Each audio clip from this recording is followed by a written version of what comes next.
Good morning, good afternoon, good evening to all, and welcome to Chang'an, China, where we're ready to get going with day 4 of the FIBA 3x3 Under-23 World Cup 2025. We started on Wednesday with 28 nations and 20 teams per gender, 5 teams per pool.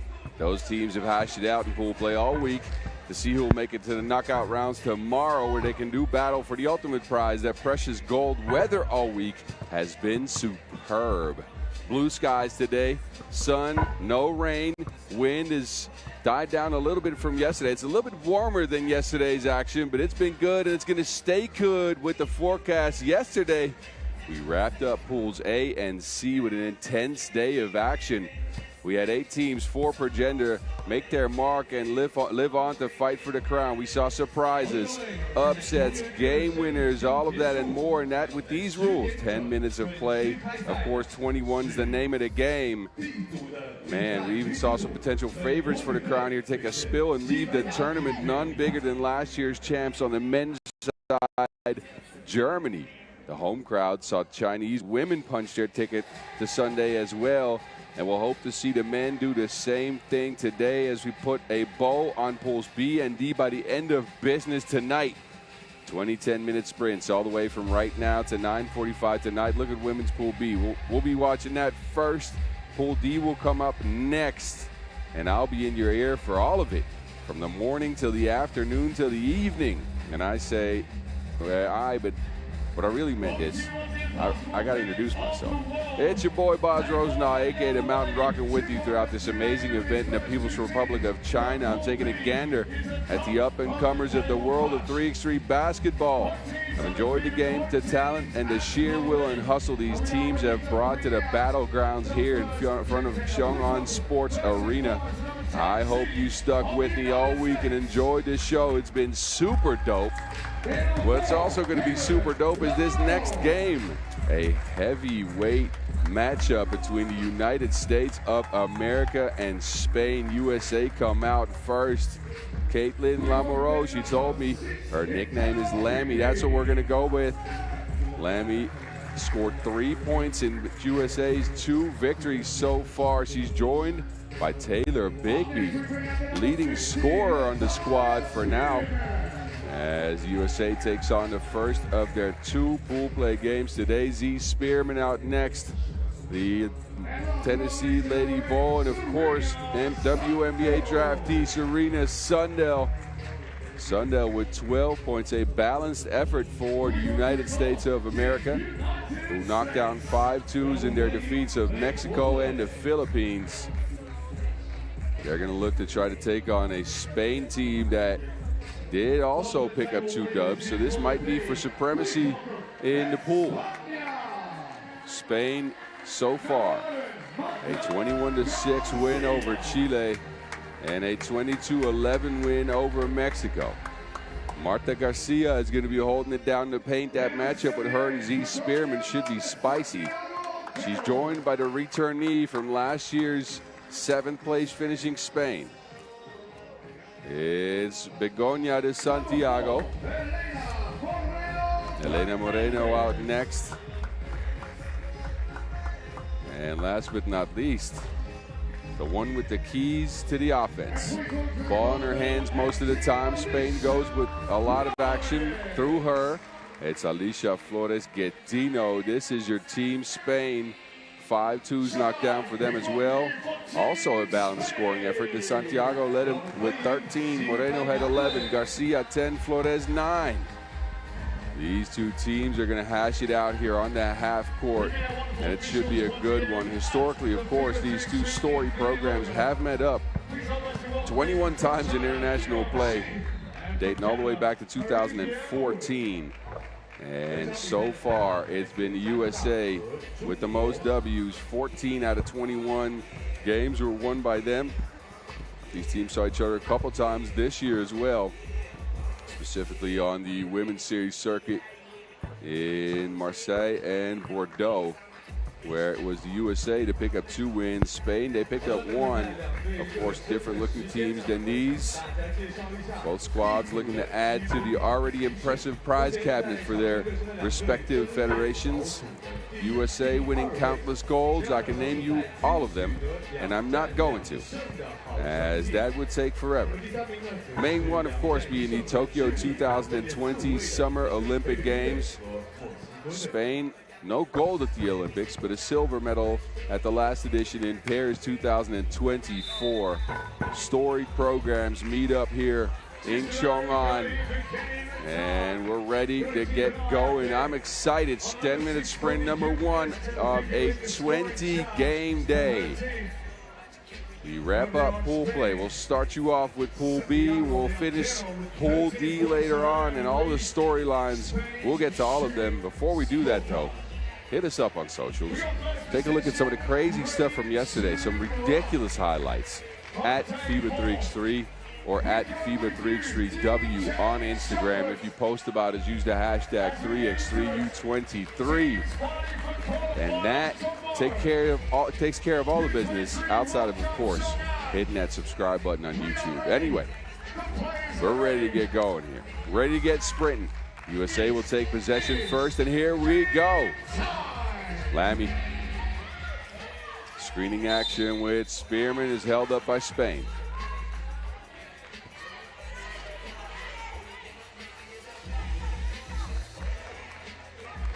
New check, new 12 seconds. 3 seconds in, Spain has already got 1 foul. Spearman. Inverse pick and roll with Sundell. It's poked away. Spearman's been so good under the basket, but she's really shown out with that long-range scoring touch. Knocked down a 2-point shot in the first 2 games of pool play. Not just manning the paint. Soft touch from the outside from Z Spearman as well. And a second foul on Spain here with an offensive push on the screen.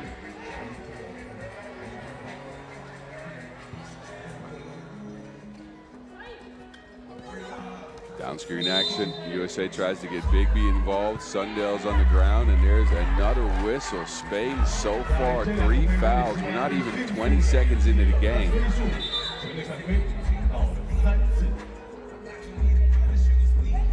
Spain's game plan is obviously to try to get physical with this United States of America team. Star-studded squad, of course. Bigby, a TCU Horned Frog last year. Lamoureux of the Fairfield University Stags. Spearman, Tennessee Lady Vols, and Sundell, of course, Kansas State's all-time leading assister. Spearman, no good. Bigby. It's with Spearman again. Trying to operate on Garcia. Spearman trying to show off that range. It's no good. Garcia gets the best of her this time. Moreno.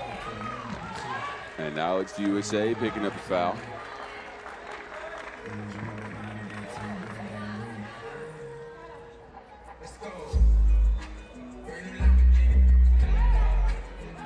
Spain go with screening action from De Santiago. Again, a foul on USA. This battle's been physical to start. This game of 3x3, of course, already a physical game, but this is too much for the referees here. Referees in this one, Maripir Ho and Kirang Shi, keeping things clean. Well, not so much so far. They're trying to. And USA stifle Spain on that possession. No score. Moreno can't get it over Spearman. The length of Z Spearman, 6'4". Lamoureux. Moreno takes over for Spain.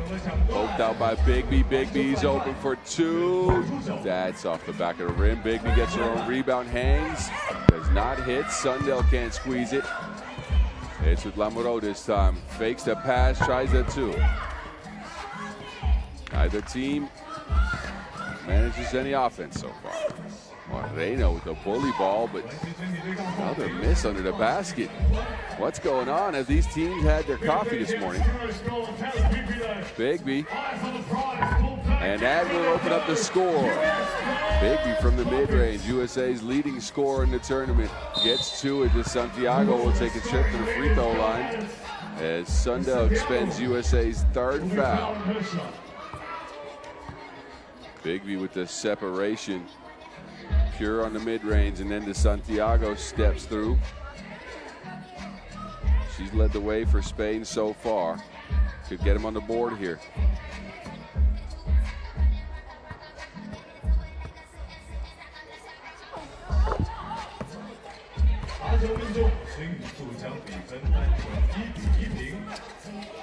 Lamoureux looking for Sundell. Deflection, Spain. It's out of bounds. USA has 4.8 on the shot clock to work with.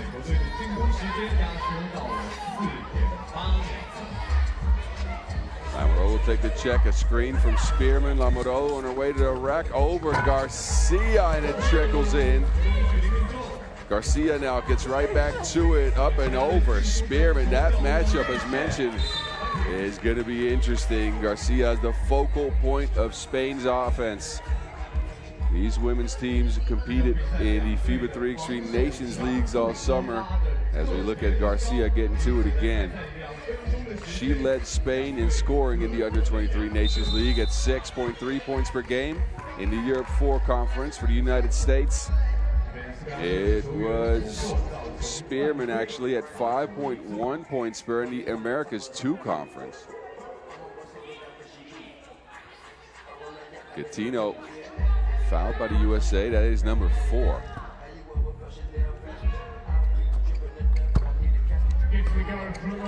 And Spain go up by 1. Bigby looking for space. Gets a look. Bigby no. Knocked down 3 two-point shots in their first game of pool play on Thursday. Gattino. And Garcia's got a mismatch under the basket. That is money for Spain. Garcia's cooking up some paella down there. Spain now a 4th foul. 7 points, 8 fouls in the first 2.5 minutes.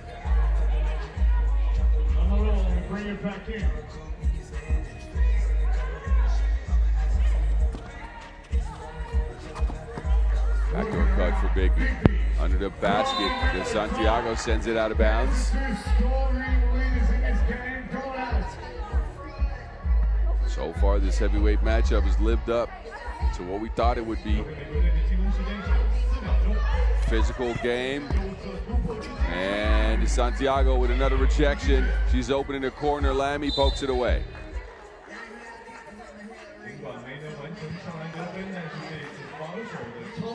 Santiago so far 2 blocks under the basket, crushing it like Captain Crunch.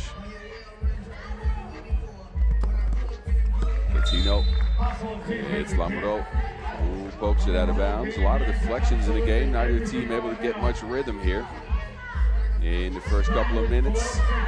The foul situation is not helping. And Santiago has to throw it up. Shot clock. Looking for a foul, and the referees weren't having any of it.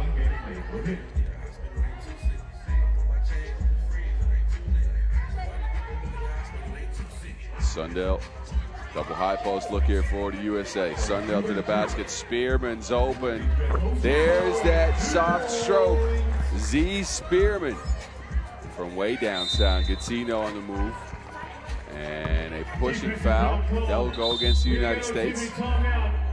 Beautiful play design here with Spearman popping for an easy 2-ball. And there's that foul, number 5 on USA. USA's men in the venue, of course, supporting, as well as the staff, listening to Spain.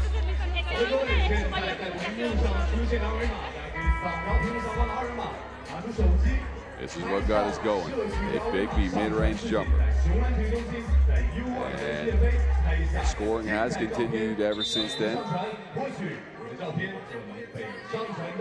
Although the Santiago has swiped a couple of those under the basket. USA up by 1. Just over 3 minutes into this first 10-minute sprint of the day. Gattino Coutinho under the basket, beats everyone to the spot. 5-5 game, and then Biggie steps out of bounds. Just stepping outside. Left heel catching the pass. Coutinho.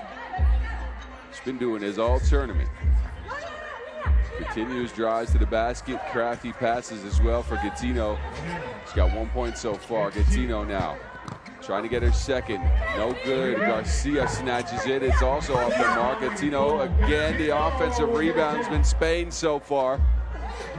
Outworking the United States in the paint. Sundell, the Spearman, the patience from both of them. Who is going to stop Z Spearman under the basket? Garcia held up, can't get it to Moreno. And the shot clock runs out on Spain.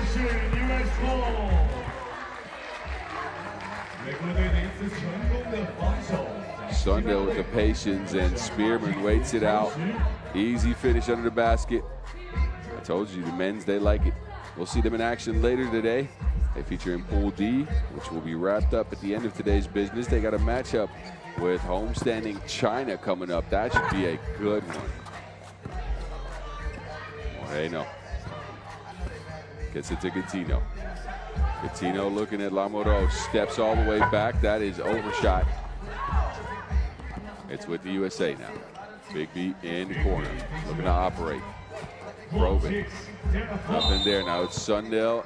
She gets a bump. 5th foul on Spain. Both teams continue the physicality here. Referees continue to blow their whistle. We're getting closer to the 7 foul situation. For those of you that don't know, once we get to 7, that's called the bonus. On every defensive foul after the 6, you get 2 free throws. There's another bonus. That's the double one. That starts at 10. That's when the fouls get really troublesome. 2 free throws and possession after the 10th foul. Not there yet. 6 on the United States, though, as they hit that brink of the bonus there. Garcia at the top, Infinity logo. There's Santiago. Garcia tried to get position this time. It's Spearman with the foul. As mentioned, that's 7 fouls. The 7th foul for the United States has now happened. A couple of free throws coming up for Marta Garcia. She stands 6'3" tall. Imposing presence in the paint. USA struggled to contain her under the basket.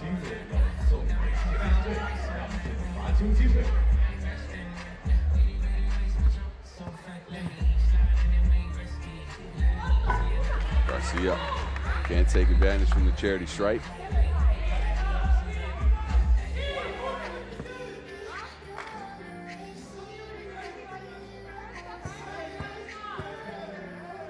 Second attempt for Garcia. Splits a pair as we approach the halfway mark in this one. Spain leading by 1 point. Neither offense has clicked fully. It's been more defense than offense in this one. A lot of physicality, a lot of deflections, a couple of blocks. USA now take over. And they got 4 on the shot clock. Lemmy looking for space against Garcia. Lamoureux with the soft finger roll.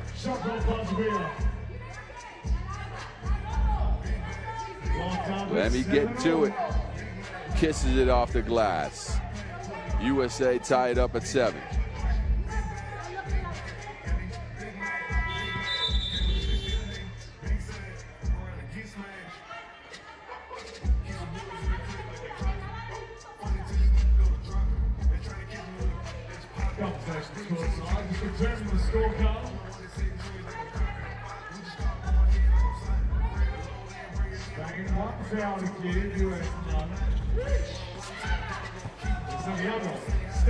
Here's Santiago. 2-ball has eluded both teams so far outside of the Spearman make. Spearman has it this time. Lamoureux. Ball in hand. She pulls up from the mid-range. But that is off the mark. Moreno to the rack. Tries to squeeze one up and over. Lamoureux gets the better of her that time. Tied game so far.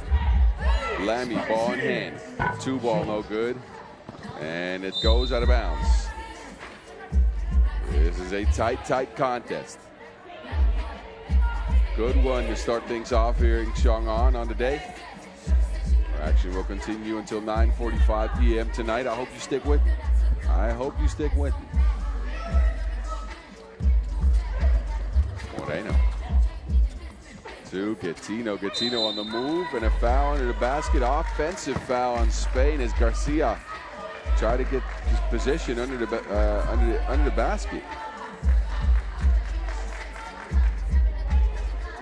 So turnover on Spain. They had position, but too much physicality on that.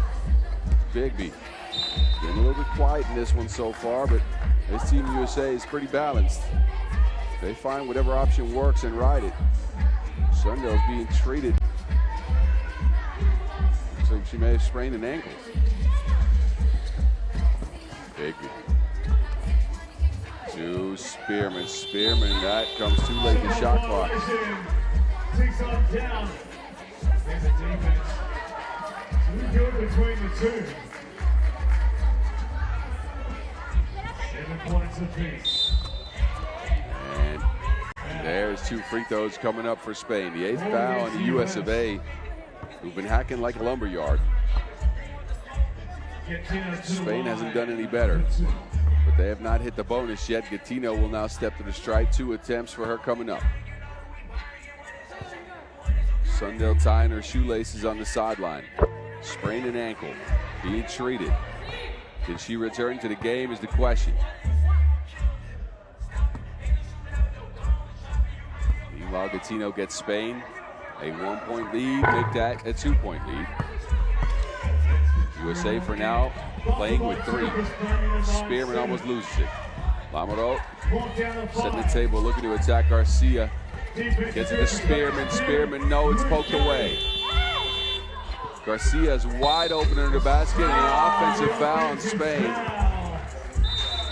Sundell trying to walk off that ankle injury on the sideline. We've gotten to a TV timeout. Spain has just gotten to the bonus with an offensive foul, which means we're not going to see any free throws. But their foul situation, as well as the United States foul situation, is dire. Score is low.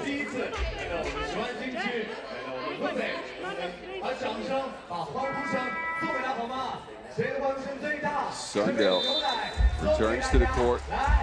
Ankle is holding up for now. Got treated. That was that right ankle. She sprained it earlier. Ties her shoelaces tight and is ready to go. Gets to Wilson here. Under the basket is Bigby. Gattino with the fake, the kick down, but it's kicked away. Sundell testing that ankle. This is the court vision that leads you to be Kansas State's all-time assist leader. Led the nation in assists in her senior year of play, 7.3 per game.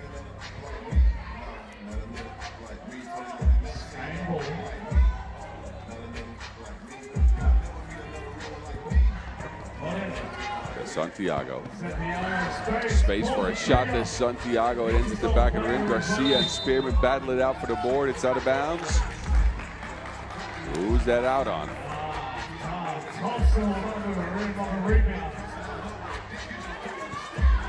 It's out on the USA. Spain will take possession here. Santiago takes a check from Sundell, gets it to Moreno. Back to Moreno, denies the screen, tries to step back. Sundell sticks with it. Garcia is pushed in the back. And that is the 9th foul on USA. Garcia, well, that is an obvious push. Yes.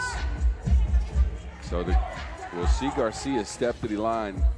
2 free throws as Spearman smiling at that call. Next United States foul means Spain gets 2 free throws as well as possession. Defensive foul, that is.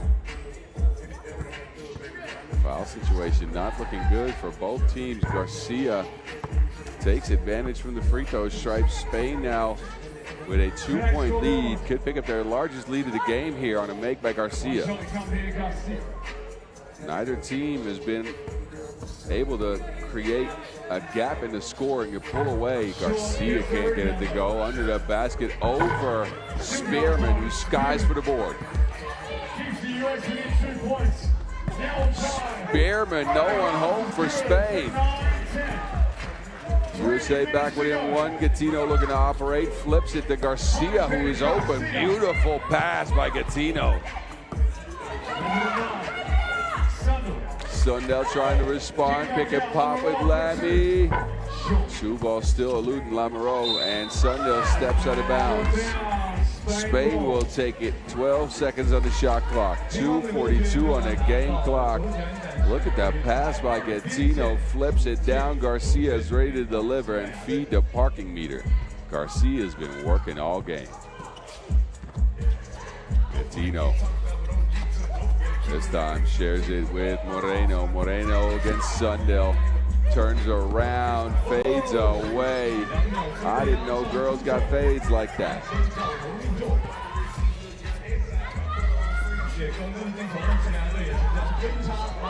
Big B from the mid-range. Bag work.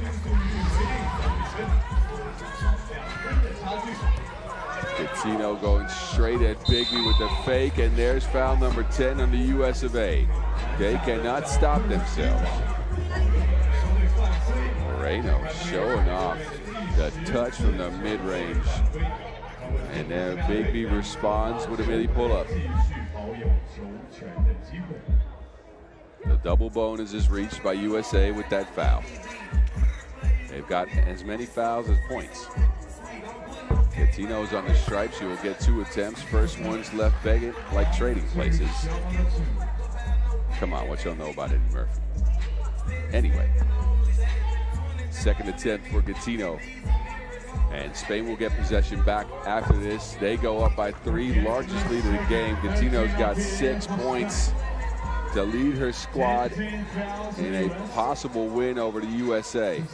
Spearman for the United States got 5. Garcia is open, looking to attack Spearman. Easy money. Garcia continues to dominate the battle of the paint. Spearman wants it. On the move against Garcia. Spearman's down. Spain take over. Now it's Gattino with it. Garcia wanted another one. Gattino opted out of it, takes a jumper herself, faded on the 2-point make. Spain pick up a 6-point lead over powerhouse USA, and now United States pick up an offensive foul. This is what led to all of this. Spearman took a spill, and then Gattino from the top, pure money. And now we can see that Gattino is on the floor. A furious run by Spain to get a large lead here. 6 points with 1:36 to go. USA picked up their 11th. It's offensive, so we won't see any free throws. Garcia down to Moreno. Moreno takes a spill as well. Gets back up. Garcia at 2. High arcer, no good. Santiago can't get it. Sundell traces it down. 1:20 on the clock. Lammy to Sundell. Sundell. Spearman was open. Kicks it to Lamoureux. Uh-oh. That 2 ball has not gone down for Katie Lamoureux. Lamoureux this time stifled by Garcia.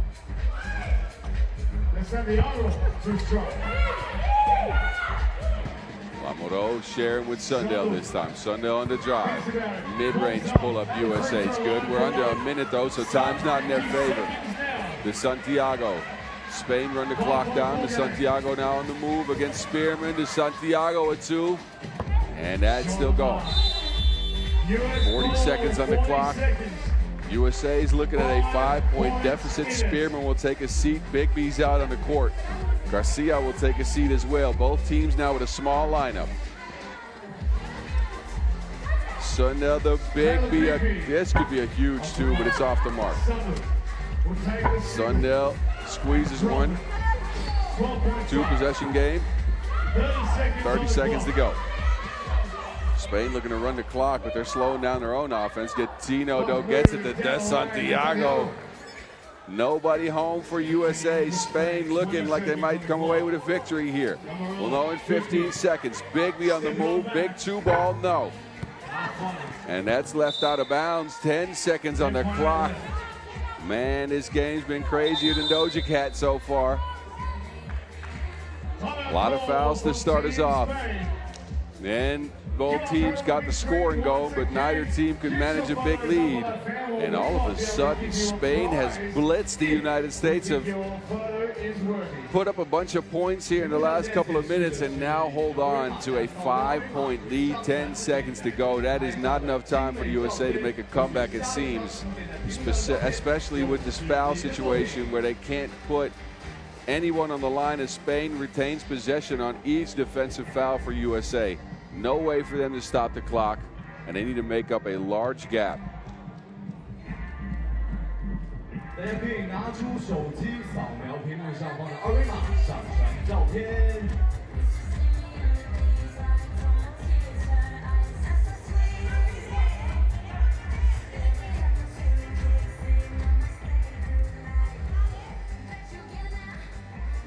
Referees are getting some stuff sorted out at the scores table before we play out these last 10.8 seconds. I'm sure they're looking at that time. Maybe there's some added.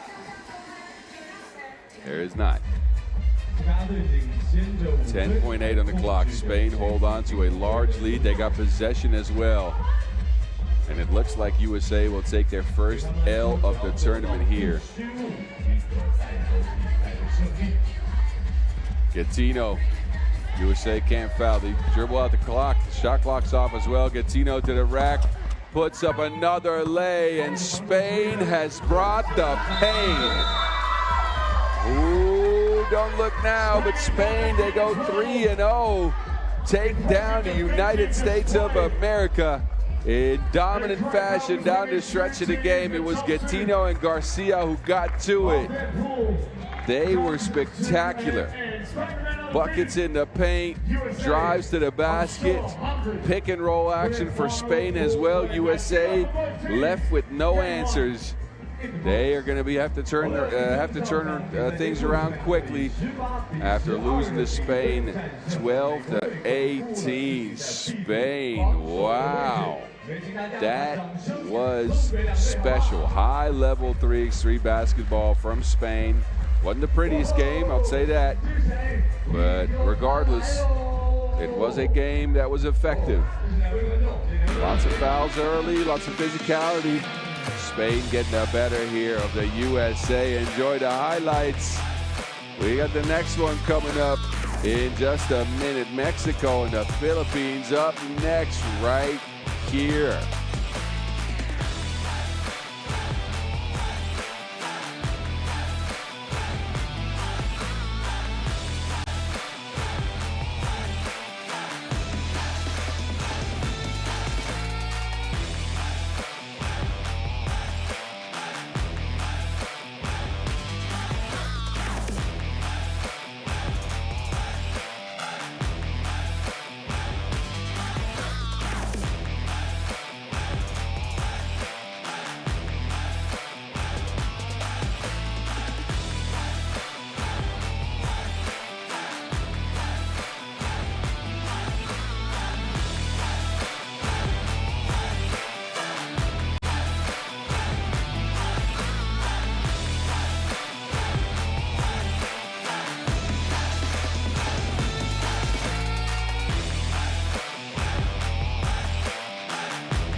The action don't stop here from Chang'an all day long.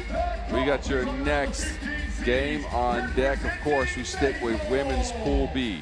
And it's Mexico and the Philippines who will make their way to the court. So far for Mexico, no W's. 22 points scored in 2 losses.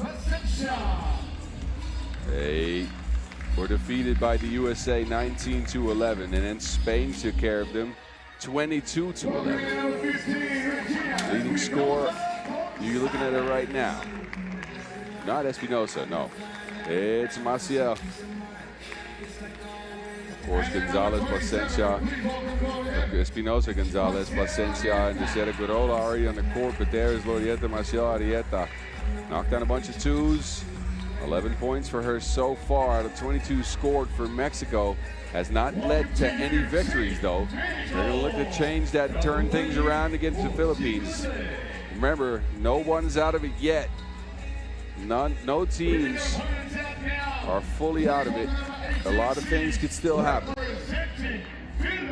And if they want to make things happen, they're going to have to do it against the Philippines. The Filipinas so far, a double loss. The United States was 21-14, and against Chile, they had a shot at the end, down 19-17. No awareness at the end of the game of the clock, so they never got a shot up. They're led by De La Rosa with 11. She's reigned in the paint. We're not keeping score of the blocks in this tournament, but I bet you if we did, she'd be the blocks leader. She is supremely athletic, has deterred a lot of shots at the basket. She's joined by Elena Tang, Jessica Bach, and Christine Cayabyab. Team Filipinas, can they get a win? The battle of the beatens here. And I say that with all the respect because these teams have competed furiously. It just hasn't led to any wins. The Philippines were featured in the Asia Pacific Conference of the Nations League. They picked up 4 wins on their way to a first place. Of course, a country that has become a mainstay at the women's series level for in the pro circuit on the women's side. Also a good run for them this year at the Asia Cup. Unfortunately lost a player to injury, but came up short for bronze. A 4th place for them. That their 2nd best ever result on the international level. They have picked up a bronze medal, that at the under-18 Asia Cup way back in 2019. Mexico so far, no medals yet. Best result, the under-18 World Cup back in 19, as well as the AmeriCup in 2021, both a 7th place.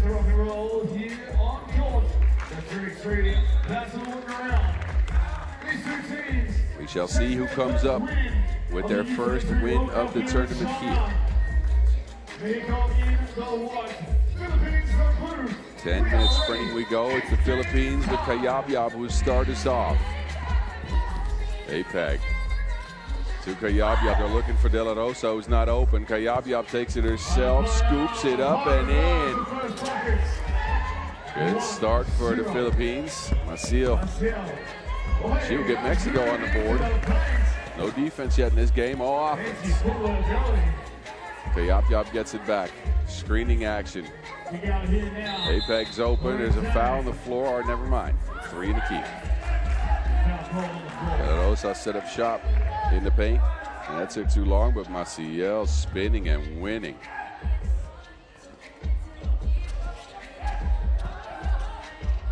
High arc and 2 is good for Espinosa, and then the Philippines turn it over.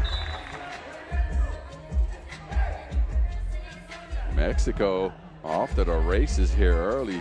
Espinosa steps back, lobs it up. That 2 ball's good.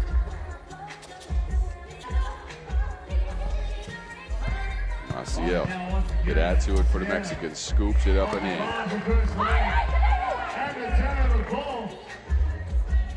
Mexico get it right back. Plasencia, no. APEG this time on a drive in a crowd. APEG, how'd she get that through? The sorcery for APEG.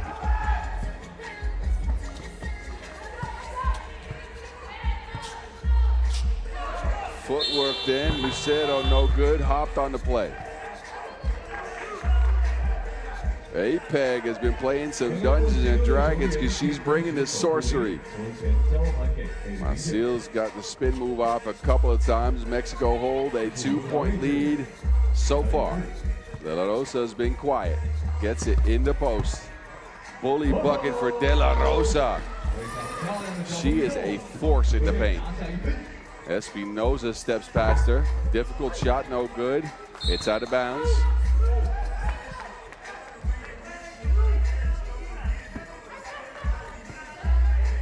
De La Rosa here, using the strength and athleticism. Spins free, flips it off the glass, gets it back right here. Hey, Tom. Can't beat Placencia. Placencia now with it. Placencia on the move.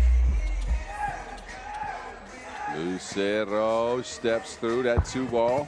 Off the glass, gets her own rebound, but can't squeeze the layup. Kayabyab now clears it for the Philippines.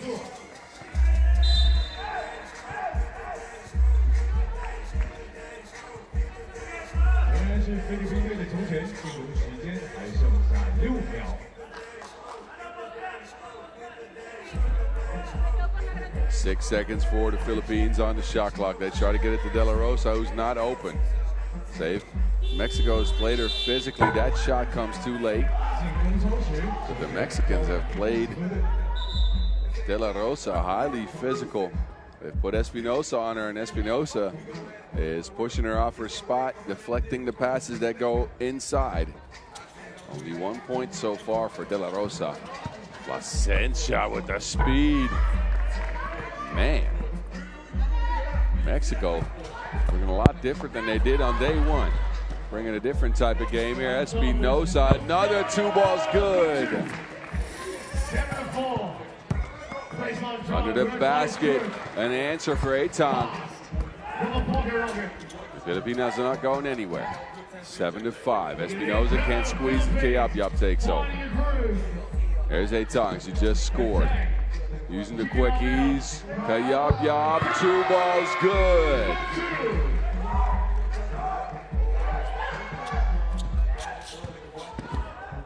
Maciel crosses back, kicks it. Espinosa's hit a couple already. That one off them. But, well, Maciel has her back. At least an offensive rebound. 2 shots, though, not so much.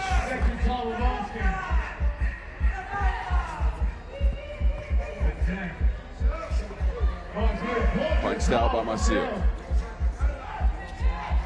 Placencia get it back to her. Maciel, Espinosa, another 2 ball. Mexico is trying to shoot the nets off here. Couple of 2s for Espinosa so far, but Apeg using the speedies. Takes a spill, fouled on the play. That is number 1 on Mexico. Neither team has played a heavily aggressive defense here. They're trying to. At least it hasn't led to fouls. What it has led to is a couple of 2 balls by Espinosa, who's been very special here in the game for Mexico. And as mentioned, this is a different look for Mexico that we've seen in their first day. Look, they fought hard on defense. We saw that. They worked hard, of course, but the offense wasn't clicking all that much. Now that they've had a day to adjust and scout, they've come out ablaze here.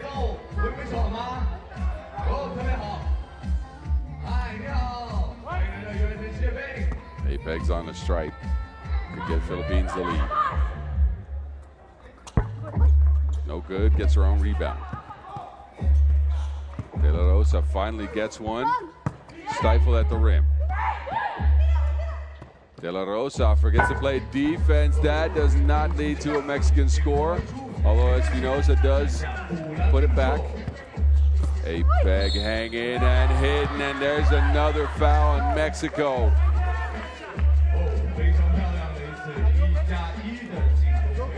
Apeg driving at will.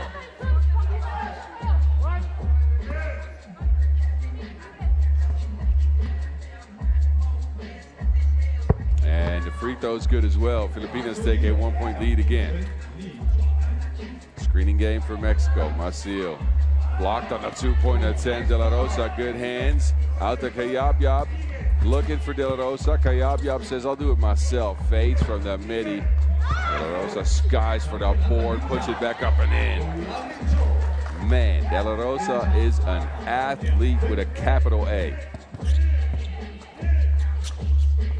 Lucero. And there's Apex. He's open, drives into the crowd. That's blocked. No good on that attempt for Apex. Lucero sends that out of bounds.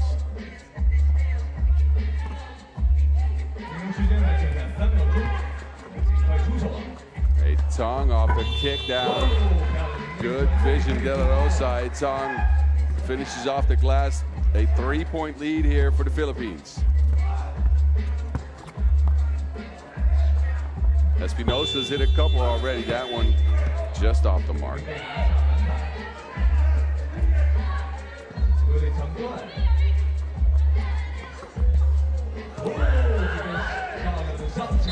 And a foul on the possession here. Placencia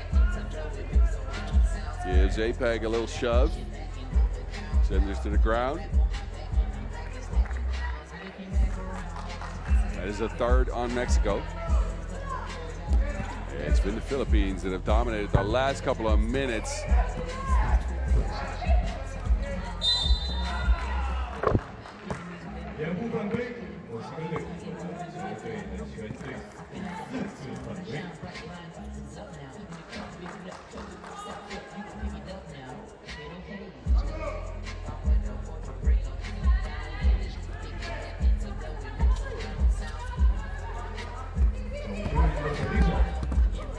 It's Qayabyab muscling one through. And another foul. Mexico's at 5 fouls, just over 5 minutes into this game. Qayabyab to the stripe. Gets her team a 2-possession lead in the game. And again, it's been the Philippines that dominate the last few minutes here. They've really put it to Mexico, driving to the basket, playing physical as well, cutting off ball with their speed. Mexico's had no answer. And Espinosa changed it. Espinosa, that's an offensive foul. 6th on Mexico, who have now reached a bonus. Next offensive foul will be 2 free throws to the Philippines, who have no fouls whatsoever. None. How? Now a warning extended. But man, it's been a weird game, let's be fair. De La Rosa, no. Held up by Espinosa. Placencia turns the corner using the quickies.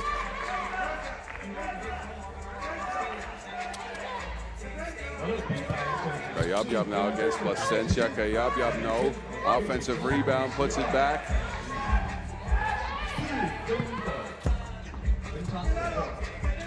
Maciel, that's called a travel.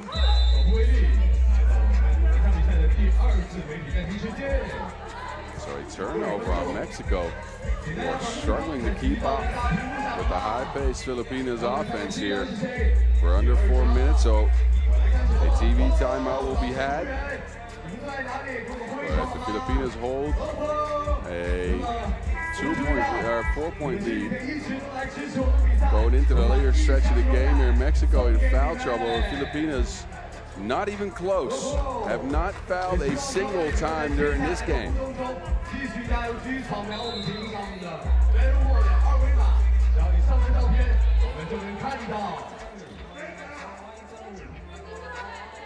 So Filipinos will get possession here. A fresh 12, second on the shot clock. De La Rosa's on the bench. So they go with Qayabyab, A Tong, and APEG. Down the block, beautiful play design. A Tong can't finish. Still looking to operate an offensive foul. That's number 7 on Mexico. No free throws coming up, as that is an offensive foul, but oh my, Mexico's gonna have to start watching what they do physically on defense. And they're already struggling to keep up with the Philippines as is. APEC. APEC kicks it. Kayabyab, the jab, the make. Holds the follow through as well. Kayabyab. Lucero on the move, hangs, can't hit.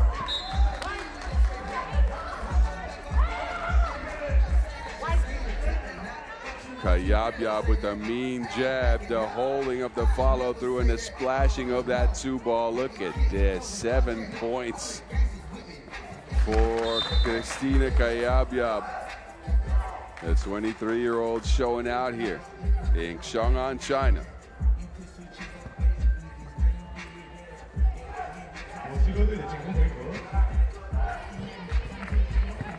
Uh-oh, Espinosa dropped De La Rosa and then didn't drop in the bucket.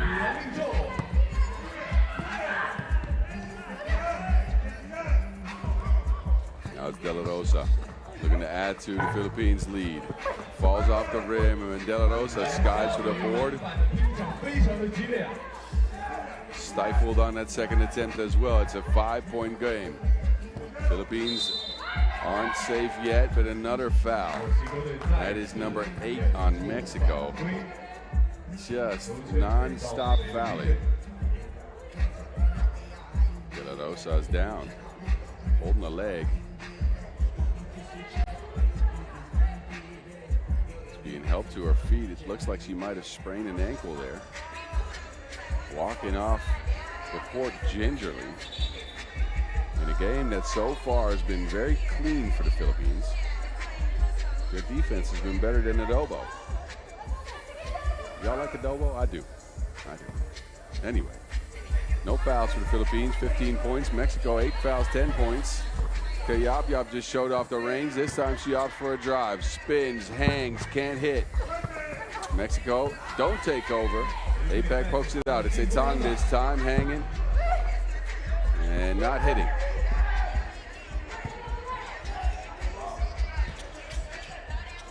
Lucero trying to operate. Kayabyab sticks with her. Lucero, and that is another turnover on the Mexicans. Lucero drug that pivot foot.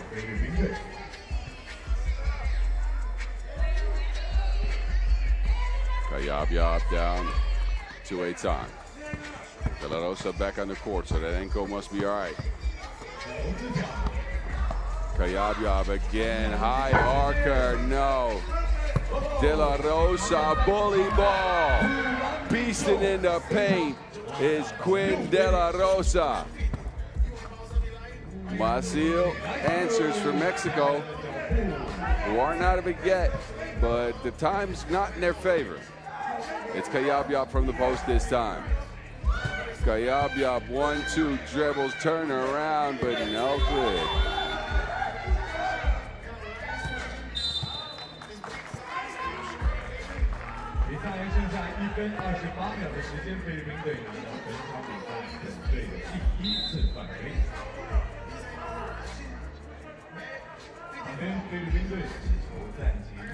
Timeout on the floor as the Philippines hold that 5-point lead going into the last 90 seconds of gameplay. And they've shown out on all levels. Clean defensively, although they now have 1 foul. Offensively, they've looked at the right options. They've gotten De La Rosa the ball in the paint. They've swung it around a bunch. APEC's been on a drive. Kayabyab's hit a couple of 2s.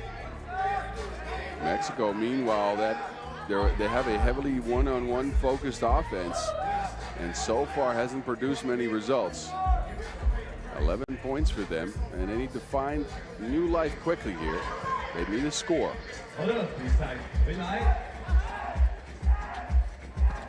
Get it to Espinosa. De La Rosa pokes it away. Filipinas take over.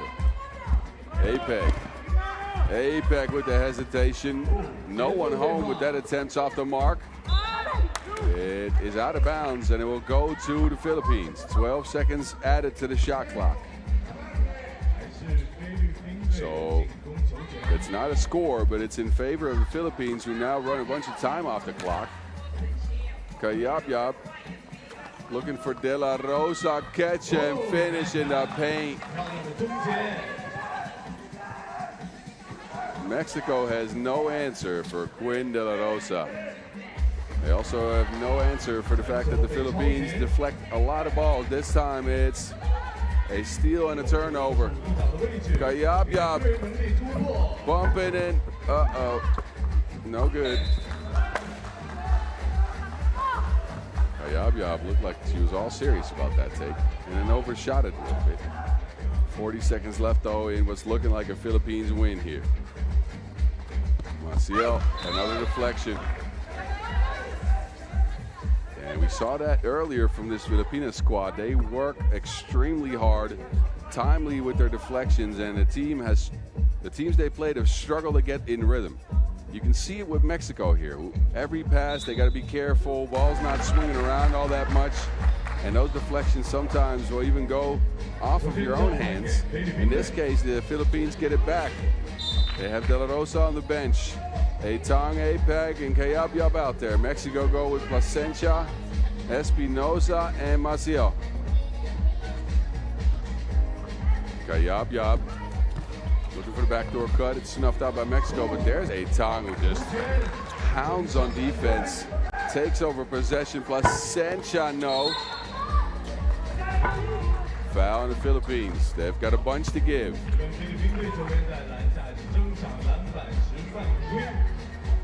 Look at the hustle on Elaine Atong. Gets to the spot first, gets her team a 7-point advantage. 20 seconds to go. Maciel, yes.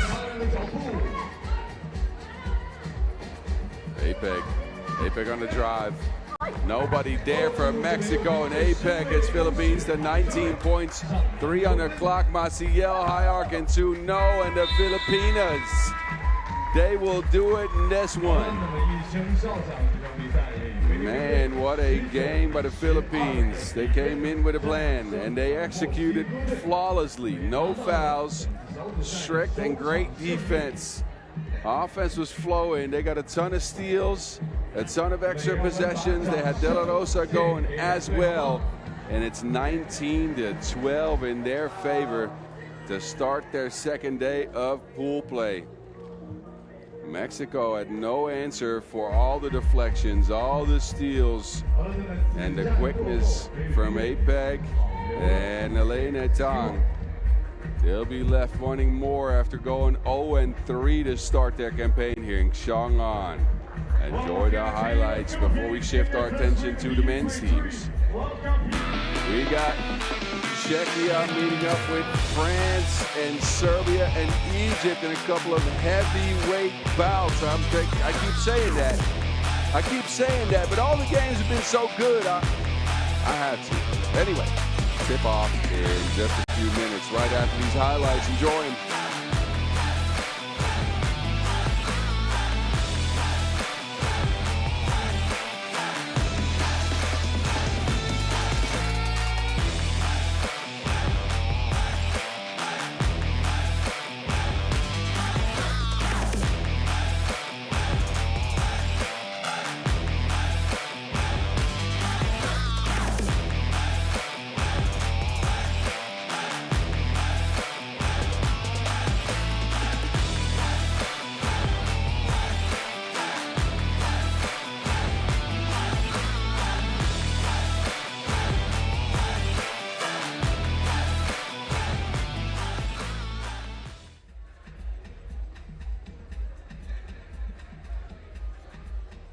This is the pool we're going to play for the men's. Pool B, New Zealand, Serbia, Czechia, Egypt, and France.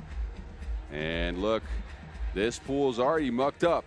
2-point nation at the top, 3 countries in the middle at 1-1, and France at the bottom at 0-2. Looking to try to see if they can improve. And they'll get a chance here early on. First game of men's Pool B, it's Czechia and France meeting up. Again, France trying to stave off a 3rd defeat. Czechia had a huge game to start their campaign, then picked up a loss. So they're going to look to improve. This would be a good one. Highly physical Czechia against a flowing French team that hasn't found all of the offense just yet. Let's get to meet Czechia first. It's Wojtek Hajic out to the pitch first for Czechia. Again, Czechia playing Serbia. That game went to overtime. A huge 2-ball shot by the last man to make it to the pitch in this one.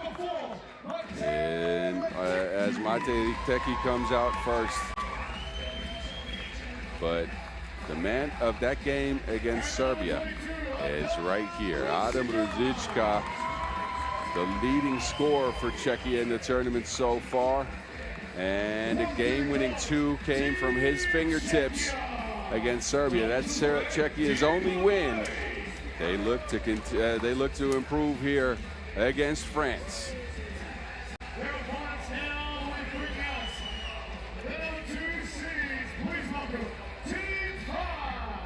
And then France is up next.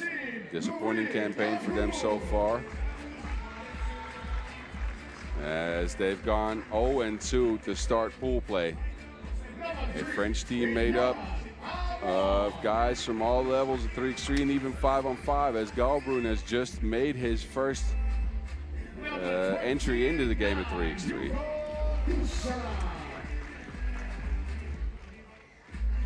He's joined by Hamon Kusharat and the leader of the squad, Rudi Priso Ekwakwe. And this French squad so far, no good. 26 points only in 2 games played. Played two-point nation New Zealand. That was highly contested, an overtime loss for France, and then got smacked, absolutely smacked by Serbia, 21-9. That's not great. They're looking to see if they can get in the winning column. So far, they've been led in the scoring department by Rudi Priso Ekwakwe, but he has 9 points after 2 games. That is not enough for France to make a mark here. Referees in this one: Mila Kavara and Gonzalo Pasciaponi from Bosnia and Herzegovina, as well as Uruguay.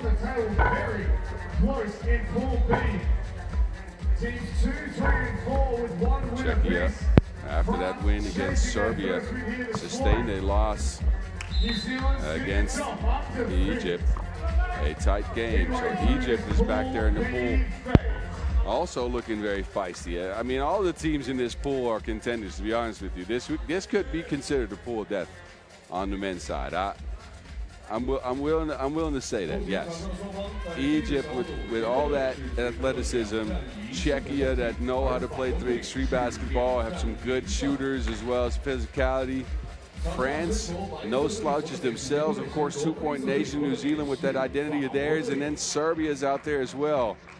Oh, that's quite something. Anyway, we'll get that pool sorted for you in our first couple of game batches here. This is session number 1 from Chang'an, and it's Czechia who start us off with a check. Czechia women out here supporting as well. We'll see them later on today.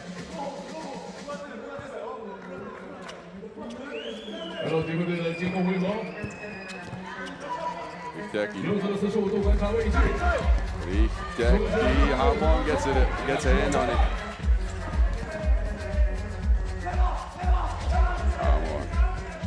On the move, down to Galbrun. Galbrun on the block, trying to beat Gale.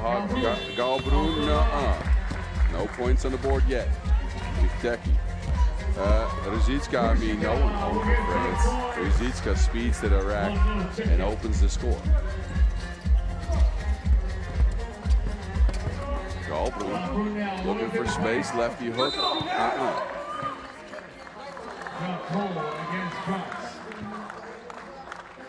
France, I've seen some good defense from them, although in this case they lose Ružička fully. Their offense has not flowed at all. Running system that features swinging the ball and some screening action. You have to have the individual skills to going in that system, the shooting, maybe the cutting off ball. It requires somebody to go one-on-one. It's been a lot of this. Heaves, basket, bully ball under the basket, missing. In this case, Galbrun making. I don't want to be overly critical of France here, as they've shown some good things too. But from a nation with a storied history in 3x3, I think you could expect a little bit more. And I'm sure the guys are disappointed as well. Looking to change things here today, as they are not out of it at all. This pool is not sorted, not by any means. It's a 1-1 game here. Almost 2 minutes in. Kucherat steps into a 2-0. Gale tracks it down. Gale on the move against Ikwakwe. That's successful. And then Kucherat from the corner, another miss from 2 range.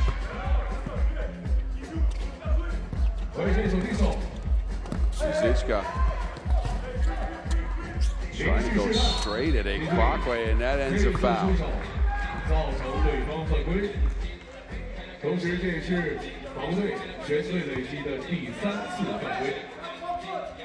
Zichka, all muscle, trying to get to the spot, and Ikwakwe forced the foul.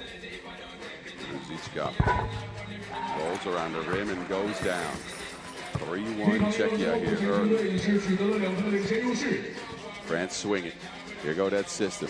Screening action off the swing. Hamon says, I'll take it myself. Drops in a bucket. Vikteki double screen. Czechia coached by the great Ande de Green. I keep saying it because I used to play against the man. Former Hompolec World Tour player for Czechia. He's in the stand supporting the squad. Vikteki looking to shake Hamon. Gale's open on the block. 1-on-1 for Gale against Galbrun, and that's a turnover on Czechia.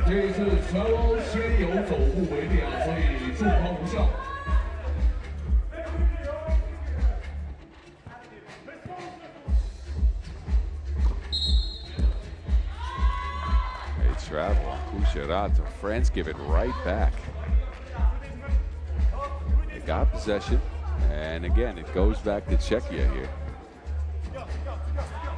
Not the prettiest game early. Vikteki to Hajic, high arcade 2. It rolls just off the rim, and then it's out of bounds. Another turnover. France now with a couple of giveaways. They're already at 4 fouls here after 3 minutes.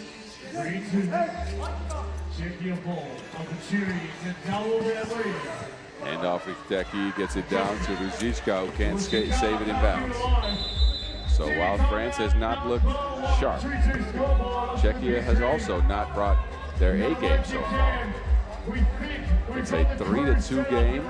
We're 3 minutes in.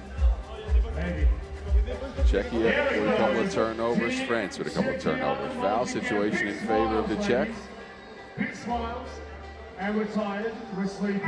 Czechia featured in that Europe 2 stop in the Under-21 Nations League. There, Zichka led him in scoring at 8.1 points per. All 6 events played for France, meanwhile, had Kucherat featured on the Under-23 team. Ikwakwe on the Under-21 team. Hamon is a part of Cheverny on the pro circuit. And Galbrun's a 5-on-5 player. So this is a put-together French team against a Czechian unit that's played together. And the score is tied for now. Vikteki to Ruzichka. Ruzichka bumps, bullies, but misses. Rizo Ikwakwe holds up well in the post against the strength of Adam Ruzichka. And then a 2-ball goes in from Vikteki. Ikwakwe trying to answer, lefty layup's good. And Czechia, they turn it over.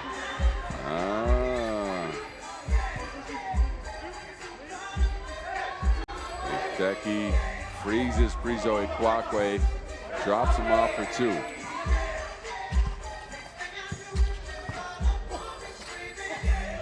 Galbroon, no, sticks with it. Galbroon fouled on the ensuing possession. He's fighting and adjusting. Is Luis Madi Galbroon. He will take to the free throw line here.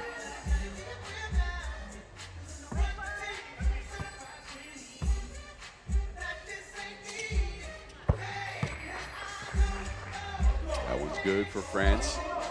Ties things up at 5, and Czechia turned it over. Well, no, not really. It looked like that would be French ball, but it's not. Hideki. Oh, it rolls off the rim. One of those games for Hideki. Although he's hit it too earlier. Down to the block, Galbroon likes to post up. In this case, it ends up a foul. He's looking for a mismatch. At Haic targeted, got the positioning he wanted, and Czechia expend one. 2 fouls for them against 4 for France here.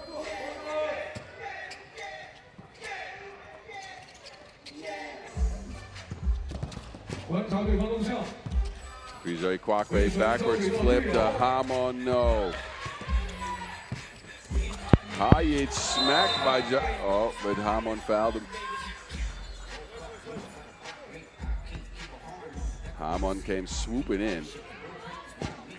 Try to get the block there. It's Haic against Hamon. Hamon gives him a high 5 at the apex. No Wilson involved. So Haic now on the stripe. And he'll shoot one. That's a miss. Can't chase down the rebound. It's out of bounds. They'll go to France. So far, a bit of a slow burner this one. Either team getting a lot of things going offensively. Bunch of fouls, bunch of turnovers. That's the game so far. Galbroon working in the paint again, misses. Haic, no. Tries to whip it to Ruzicka. It's off the mark. Galbroon, he's got it. Screening action with Frizoy Kwakwe. Down to the block. There's Galbroon, muscling one up. Screening game now for Czechia. Ruzicka has been quiet in this one so far. Spins around Galbroon, and a foul pushing on France. Up top, it was clean, is what referee Chavar is saying. But he pushed him on the hip. So a free throw coming up for Czechia's leading scorer, Adam Ruzicka.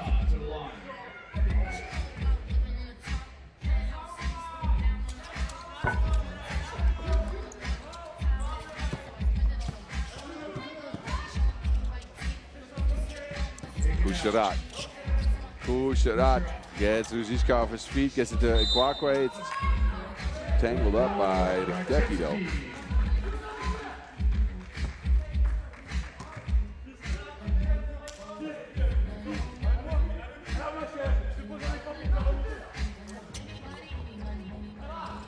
Screening action for the French. They travel on Frizoy Kwakwe. Another giveaway.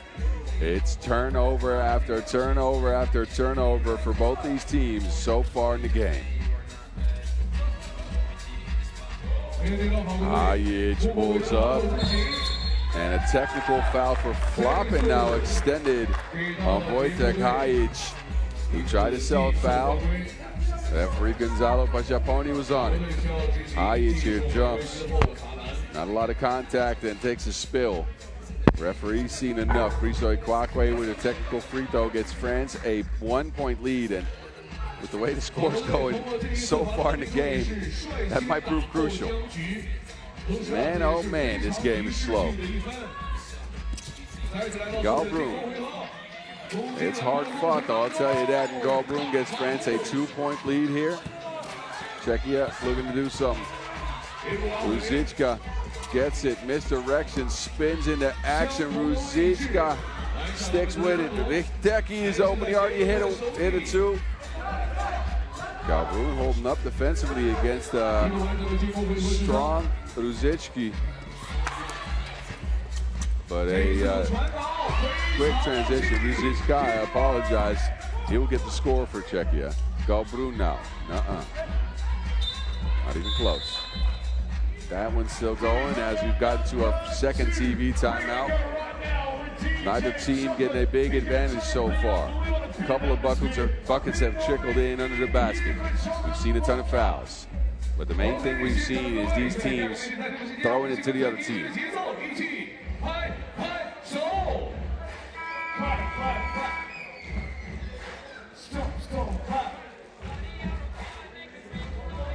Who can turn it around here? Who can pick up some pace? We've seen some games so far that were slow for a couple of minutes and then got hot and heavy. None bigger than the Argentina-Italy game at the end of yesterday's action. But that's neither here nor there. 4 minutes to go in this one between Czechia and France. Can France pick up the first win? Can Czechia go two? Ruzicka. He's got something to say about that.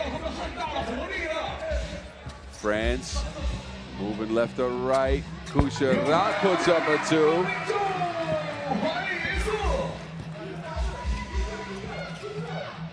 So tit for tat on that one, Gale, and no good.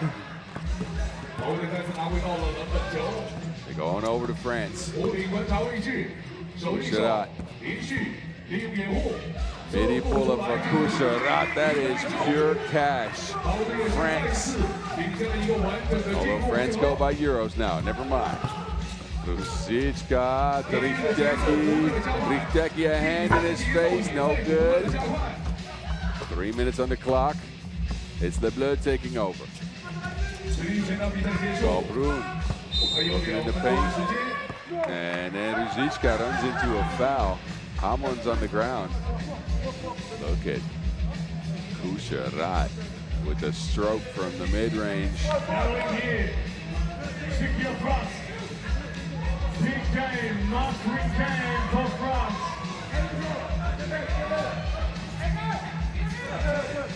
Who can rally the troops here in the last few minutes in a tight contest? One possession game here. Kucherat looking to get French back to a tie.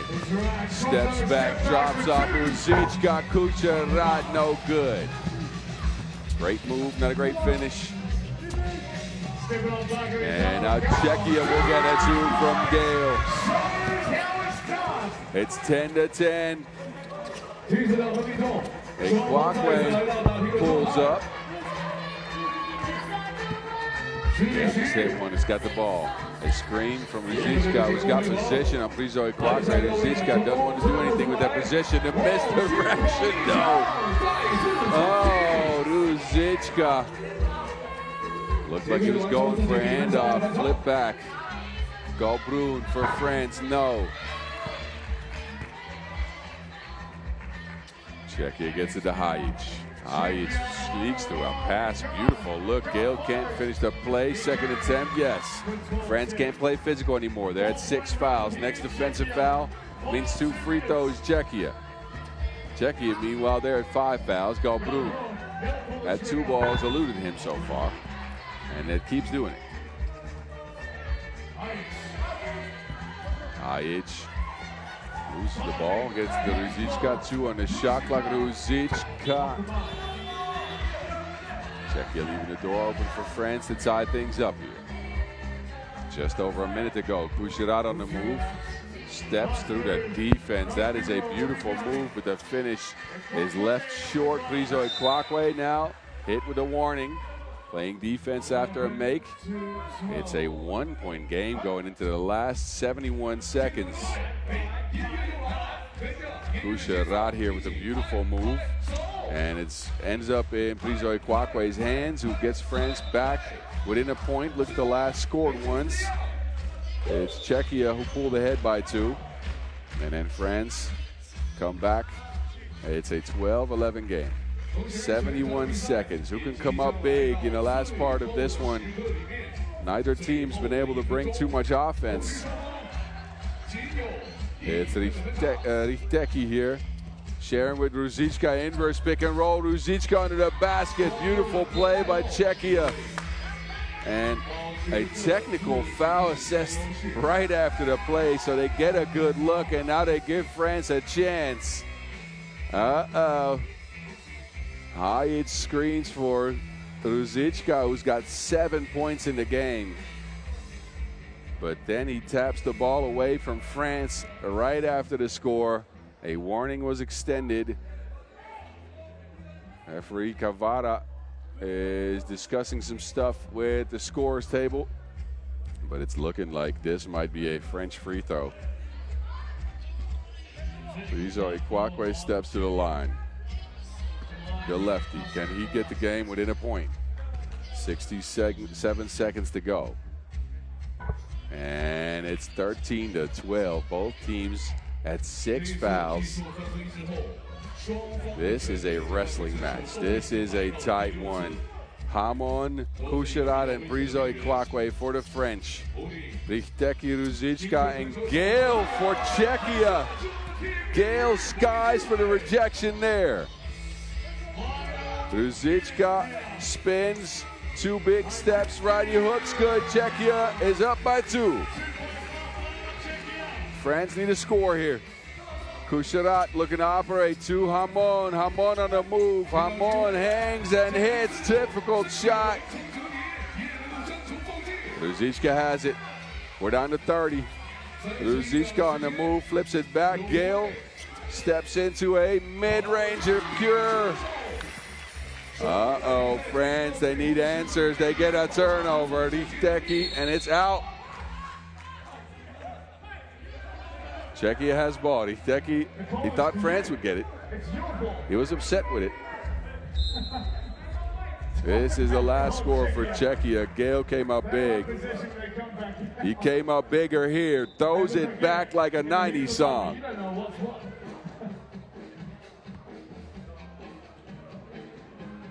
.2 left. Czechia has possession. A score here would get him ahead by multiple possessions. They're up by 1 possession now. France, they need a stop, and they need a 2. Or they need to get fouled. Man, oh man, oh man. This might not have been the prettiest game, but it's a highly contested one, I'll tell you that.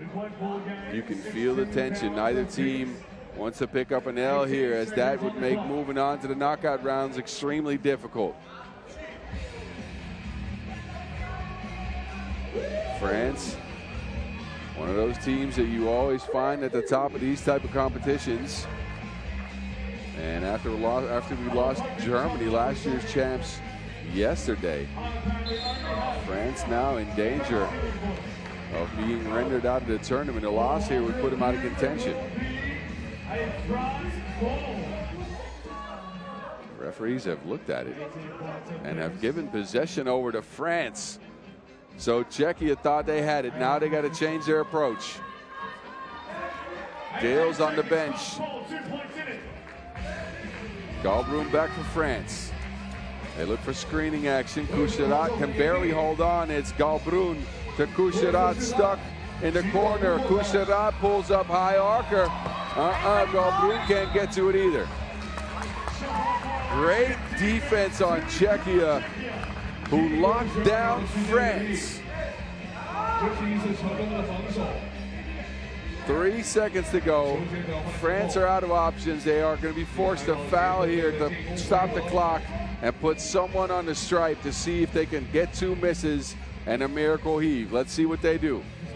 Hamon across from Hayek. The referees are going to look at how much time is going to be left. They'll adjust the clock accordingly.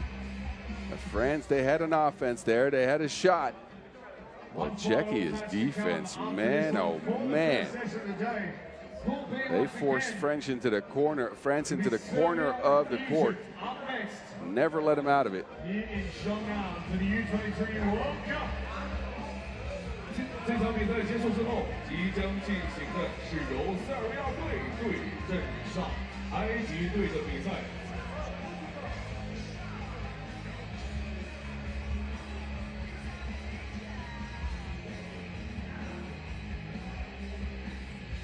All Alrighty, here we go. Clock remains, never mind.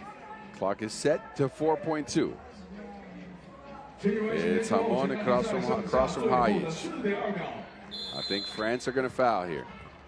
They do. Technical foul. Poking the ball away did Hamon. And a technical foul assessed to France. They had already gotten a warning for delay of game. If you want to foul at the end there on the check, you got to be sure to get the body, and he got a piece of the ball, which means Czechia will get a free throw and then possession back. This could lock the game away. Hajic with a make here could make it 2 possessions to separate these teams, and Hajic, well, yeah, leave the door open.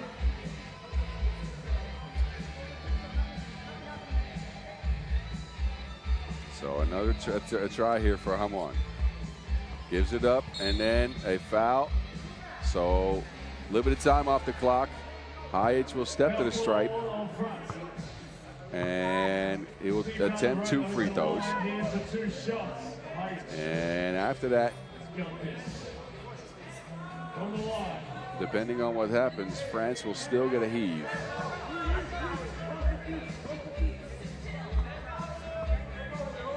Hajic, the first one is pure. Now France are going to be left hoping for somebody to foul.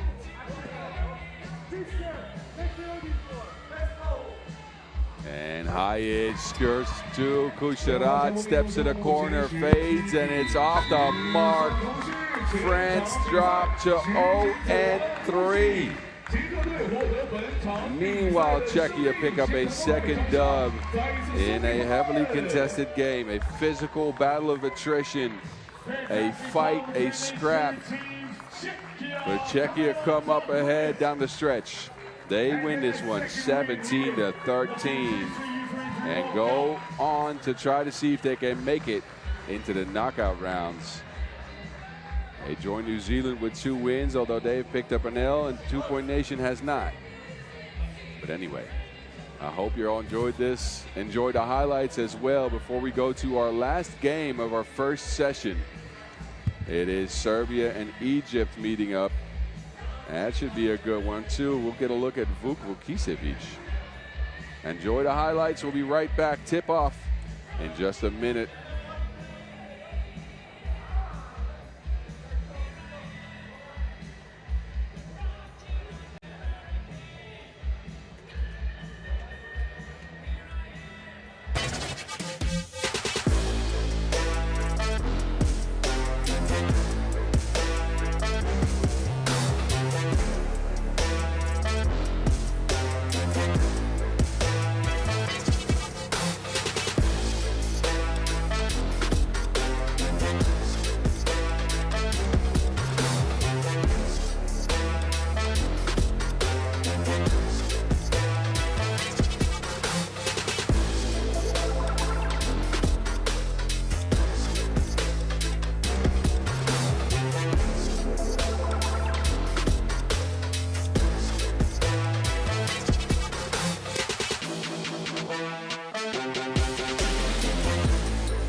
Next match on deck, and it is going to be another good one.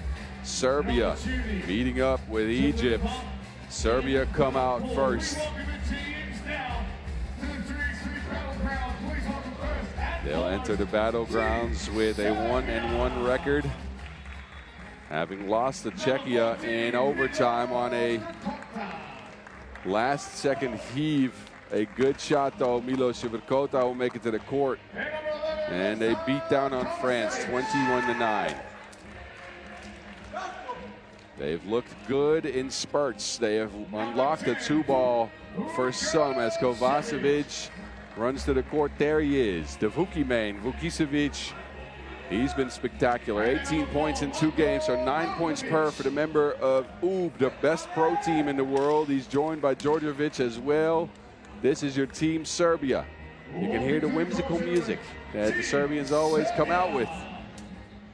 And especially in their second game in action, they looked extremely good. Physical, they're smart, they know how to play. And with a star like Vuk on the squad, who knows how far the Serbian team can go, but they are not facing off with some slouches.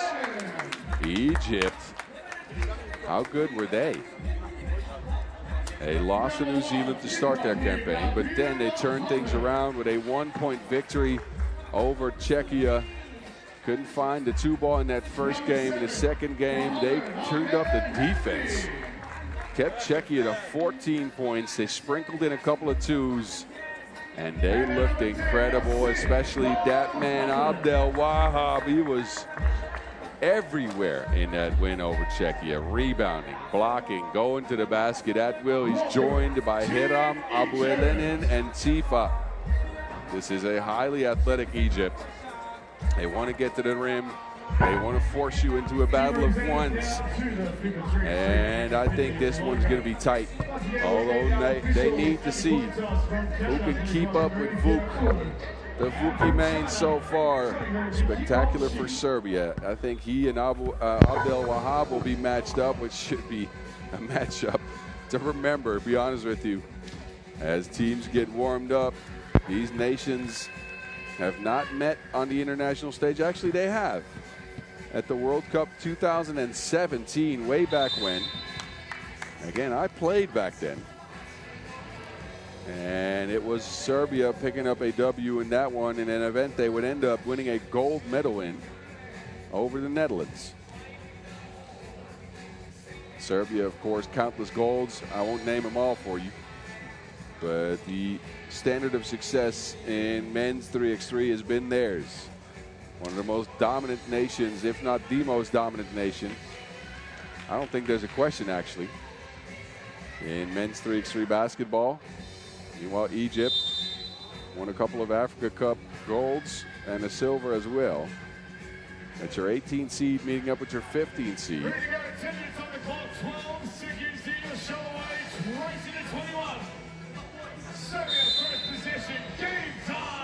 And here we go, high post action for the Serbs to start it off. They get it down to Sivakota, and a pushing foul on Egypt.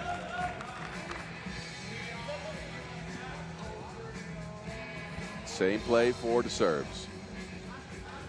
Different option, they hand it off. Djordjevic steps into a 2-ball. And it's with Sivakota on the floor. He tries to put a shot up. Good shot clock awareness on Milo Sivakota, but that shot will go over the basket. Egypt will take over. 20 seconds in, no scores yet. Abdel Wahab to Tifa. Tries to go at Vukicevic. That ends up a foul.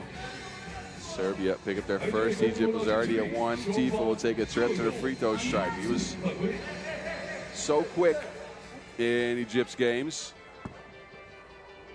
Leading scorer for Egypt, of course, Abdel Wahab. Tifa not far behind with 8 points. Couldn't be reached.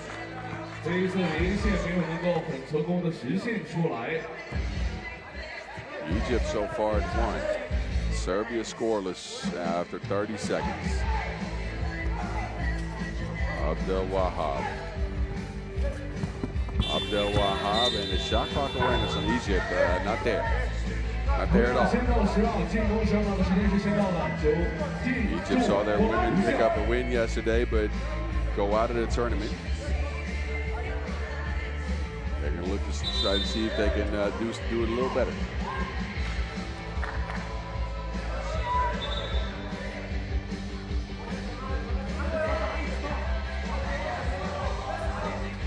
Kovacevic is on the court. Then breaks up the play. Slow start to the game here.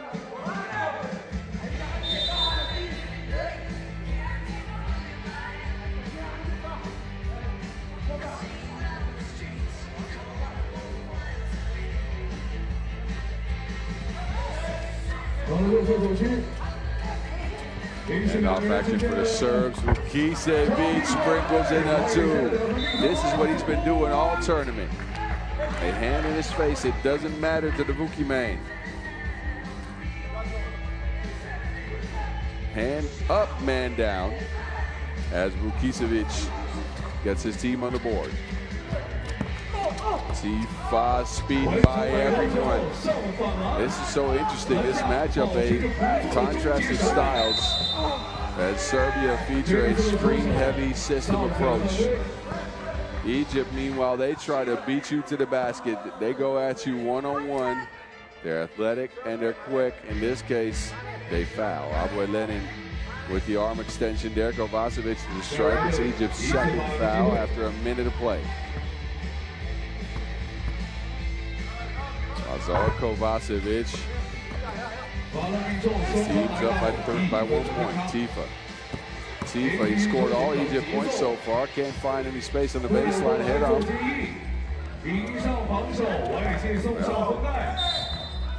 Offensive foul. Abdel Wahab with a heady defensive play.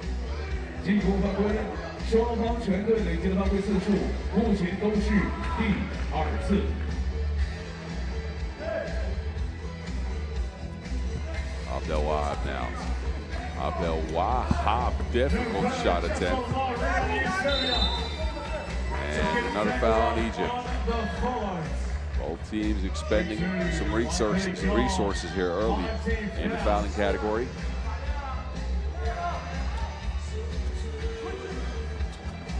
Vukicevic on the drive, now he's fouled. 先由选手的犯规，这一次6次从这两场过程当中，在遭对方犯规同时，埃及队全队累计的犯规次数。 6 fouls, 5 points after a minute and a half of action from Chang'an. Men's Pool B. No. And Djordjevic cleans up the mess. Djordjevic on this team, kind of a do-it-all, can shoot it, can rebound.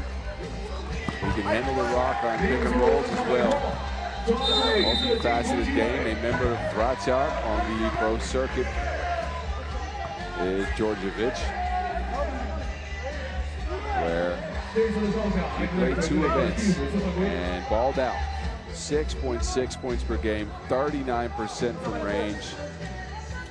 Played the Amsterdam World Tour Masters where he knocked out Team Rifa with a huge 2-ball in pool play for them to get to the quarterfinals. He's here now at Chang'an. Kovacevic to Vukicevic. That is, well, I was going to say automatic, but Vukicevic gets another try at it. Vukicevic to the rack. Tifa left to right cross. Tifa working on Vukicevic. Egypt get it back. Tifa will pull up for 2. No. Aboy Lenin, he will take one. Egypt, very much a take turns team. And now it's Abdel Wahab on the floor. He was tripped up on his way to the basket. Once an unsportsmanlike on that, as he's saying he was broken free. But referees not doing that kind of work yet. Kirongshi and Maripirhul say no. Adam has it for Egypt. Adam has Djordjevic and snuffed out Sivakota. Good hands. There's Djordjevic. Wait for that screen. Sneaks up past Kovacevic. And we already knew what we were going to see from Serbia. Offensive foul this time. Aboy Lenin extending the off arm, hitting Kovacevic in the face.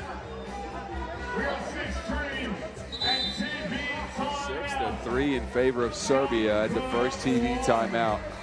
They have managed to pull this game their way. Screening action, rolling to the basket. Vuk got it too. Egypt so far looking a little bit sluggish to start their day. Djordjevic sneaking a pass through there to Kovacevic. And Fuchs got 3 to lead the way for the Serbs. Egypt, meanwhile, got a couple of points out of Tifa, but not much else.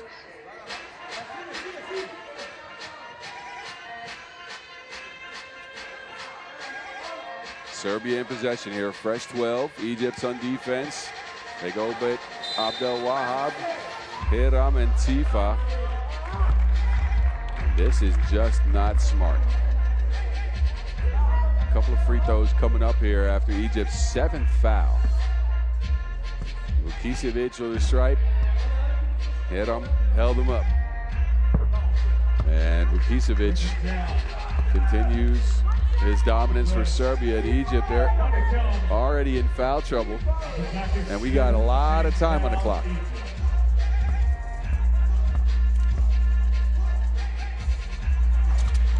Vukicevic pure on both.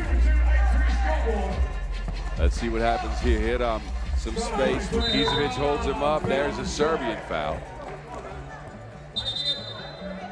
So while Egypt's already picked up 7, Serbia has not been fully clean just yet. They've also picked up 4.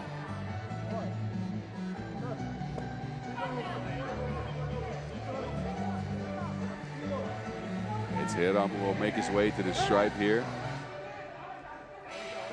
In a game that's seen more fouls than it has points. Missed by Hiram. Egypt looking at a 5-point deficit. Serbia looking to improve. There's another foul, an offensive one. As Subakota cleared out some space in the lane. The men's games so far have been foul heavy. Think back to France and Czechia meeting up just now. That was also a contest that saw a lot of whistles. This one, another one of those. 14 fouls already. We got 6.5 minutes to go. Abdel Wahab and another foul offensive on Egypt, who are now at 9. 9 fouls with 6:30 on the clock. Double bonus is in contention here, as when we hit 10, a defensive foul will mean 2 Serbian free throws as well as possession. The Egyptian men are complaining. The referees are having none of it. Serbia at 6 fouls themselves. They're up in the bonus next. Djordjevic and a screen from Kovacevic. Djordjevic. The boot tracks it down. Kovacevic took a while to get it to Vukicevic. 4 in the shot clock. Offensive foul. Serbia now they're at 7 fouls. Can someone tell these teams to stop playing physical? Please, anyone. There's more whistles here than at a cop-hosted crossroads. My goodness. 16 fouls in less than 4 minutes. The referees are now pulling both teams together and explaining that this needs to stop, and it does. This game's uglier than Lil Wayne so far. It's been a long time since referees had to bring teams in and talk them out of being physical. We're over 60 games into this tournament. I haven't seen it yet. Abdel Wahab hangs, can't hit. Abue Lenin, no. It's out of bounds.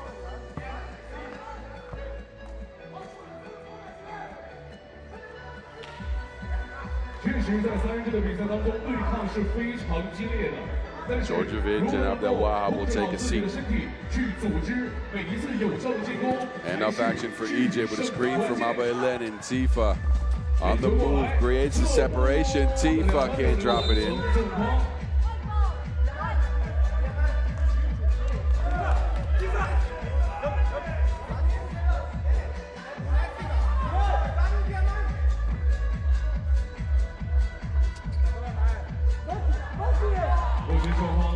There's Vukicevic opening the basket. Hiram, 2 wall, no good.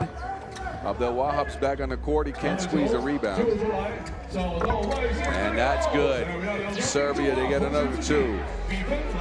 Up by 7 at this point. Hiram tries another one.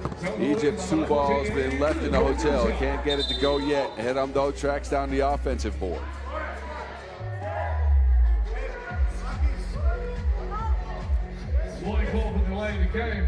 That is Vuk's second 2 ball of the game.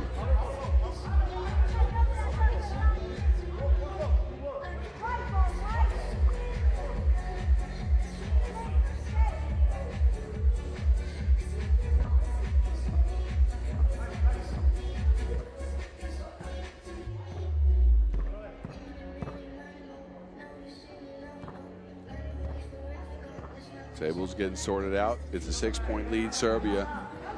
We're getting closer to the halfway mark in this one. Aboy Lenin takes it. Hiram on the move. Hiram with the hook shot. Djordjevic. It's wrapped up by Abdelwahab. Good hands on Egypt who force Serbia out of that possession. They'll get it back on top of the key, but they're going to have to find some offense here. Scores have been few and far between for them.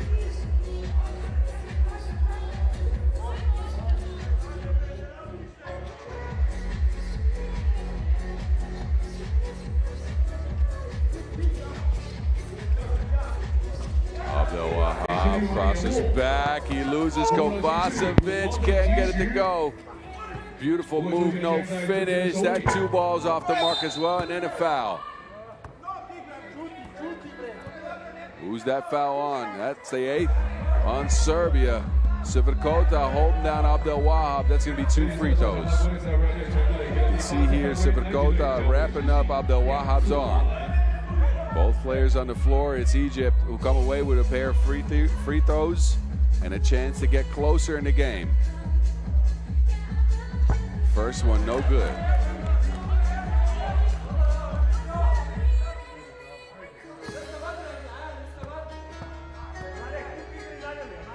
Abdelwahab can't get any of them to go. Egypt still stuck at 4 halfway through the game. That is not good. Offense has not been able to match the Serbian physicality under the basket. They have not been able to score buckets. We'll see if they can improve. Djordjevic is fouled. That is number 10 on Egypt. We'll see a couple of free throws and possession back to the Serbs. 5 minutes to go in this one, and Egypt in the double bonus. So they'll send their opponents to the line now. Plus, ball for the next possession.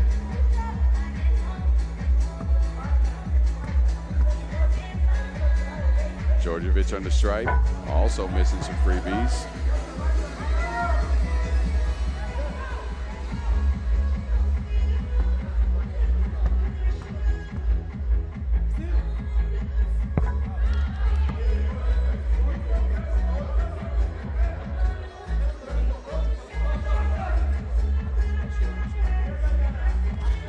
Djordjevic got his team the 11th point. It's Kovacevic from the corner. Vukovic has it.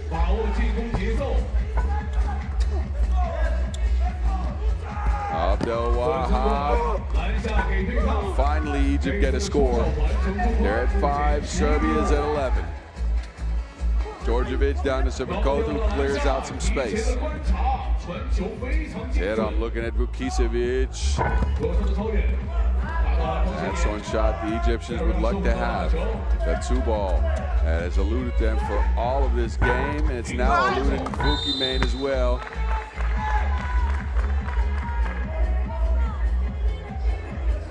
And another whistle. 11th foul on Egypt in the rebound here. As Aboy Lenin jumps into Sivakota. Puts him on the ground. 2 free throws coming up for Milos.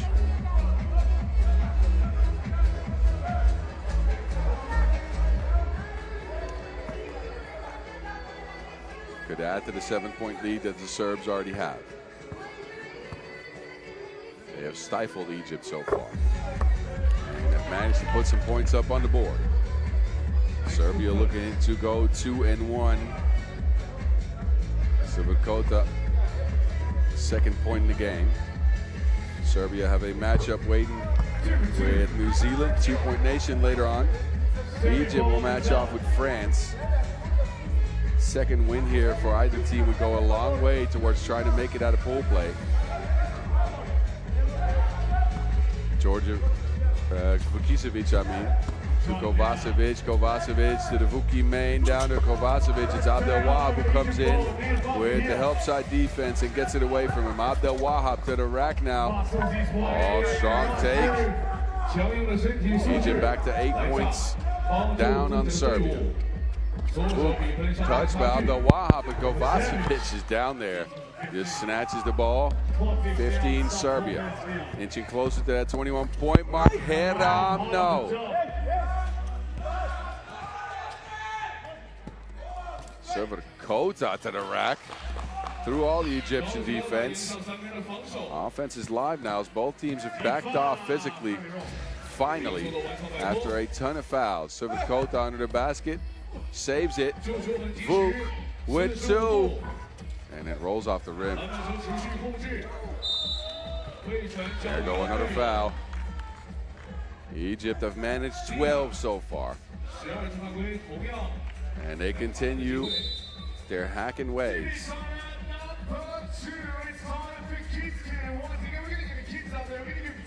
Man, there's one thing that is coming to the court ready to be physical.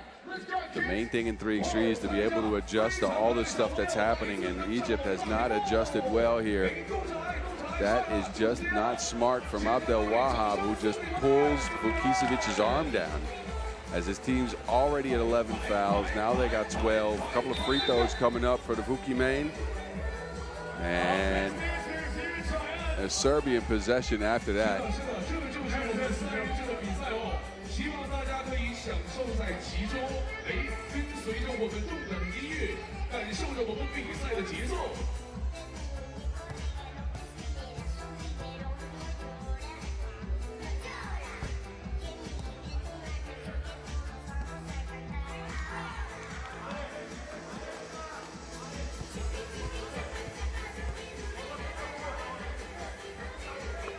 And Vukicevic puts Serbia's 17th point on the board.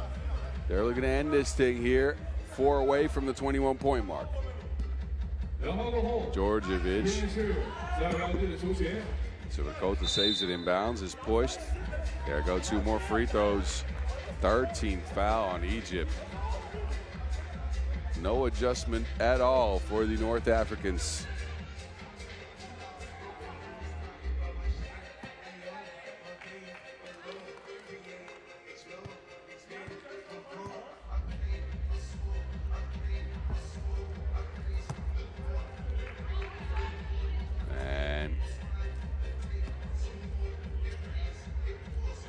The question is whether Serbia will get the 21 points first or if Egypt can get the 21 fouls.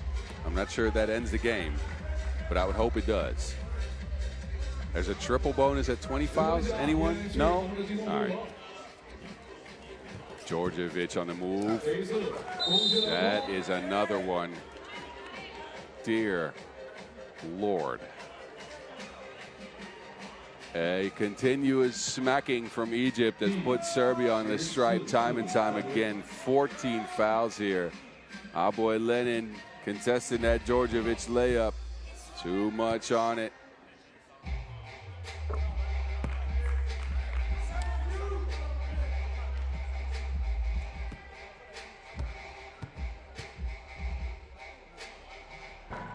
And Djordjevic gets 19 points on the board for Serbia. Again, closer to that 21-point mark, which would end this contest. Djordjevic down to Kovacevic, blocked. Kovacevic sticks with it. 20-point Serbia. Iram steps into it, way overshoots it. Aboy Lenin gets a layup. Serbia's just letting them have some points here. Sivakota down on the ground. Sivakota loses to Wilson. It's wrapped up by Aboy Lenin. Sifa too. No. Vasovic, Svrkota was open under the basket. They couldn't get it to him. Screening action now with Djordjevic. There's Svrkota tying a 2-ball. No. And eventually, it's Serbia to finally put this game to bed. Man, oh man, that wasn't a pretty game at all. 14 fouls and 8 points for Egypt against 21 points and 8 fouls for Serbia, who eventually take this one after an onslaught of fouls, a ton of free throws. Not a lot of other action anyways in this one. I'll let y'all look at the highlights if they can find some. And then we take a short break. It is 40 minutes to tip off. Chile and the United States in Women's Pool B. Stick and stay with us for that action.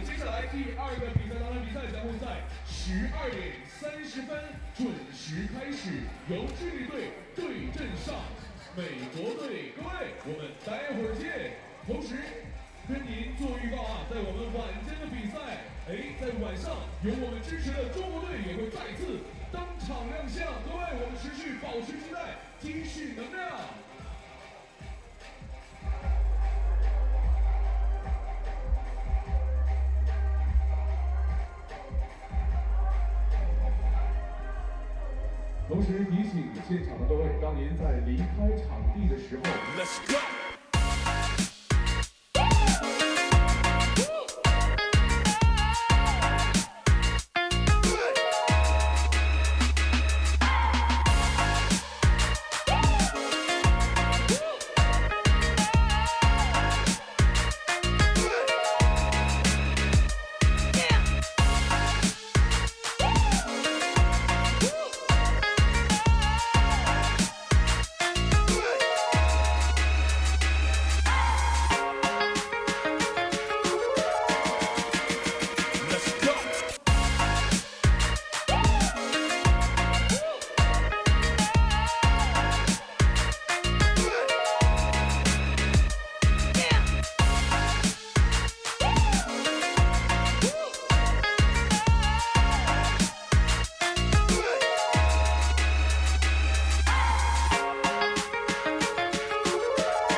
And we're back from Chang'an Future City for the second session of today at the Under-23 World Cup 2025.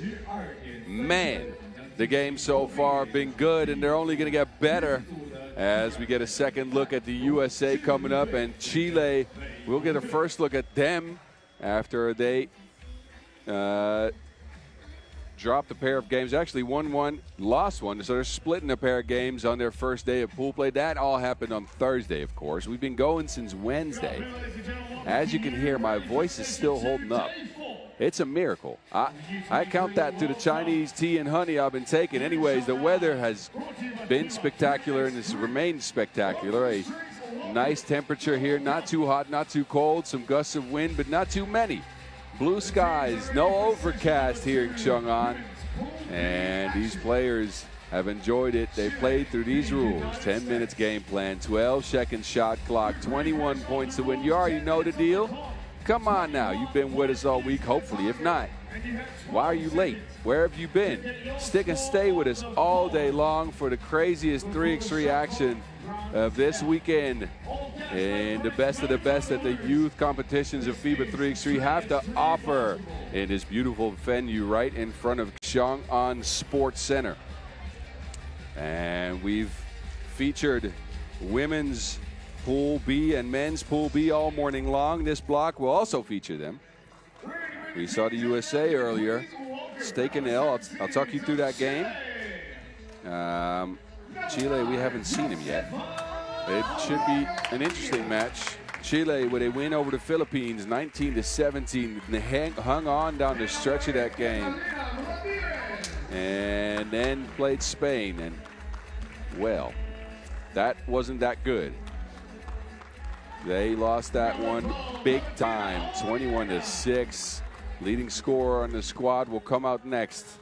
Joining Ramirez, Orrego, and Ojeda. There she is. Fernanda Ovalle, the star of this Chilean squad that also features, of course, on the Nations League, but also on the Women's Pro Circuit. Ovalle, returning member to this under-23 competition as well, as she played in 2023. The rest of the squad all featured in 2024. Ovalle also a member of the World Cup team in Mongolia that Chile sent, and the AmeriCup team last year. We can keep going on her, but we got to get reintroduced to the United States of America, who picked up an L earlier. Played earlier this morning in the first game of the day against Spain, and they only put up 12 points on the board.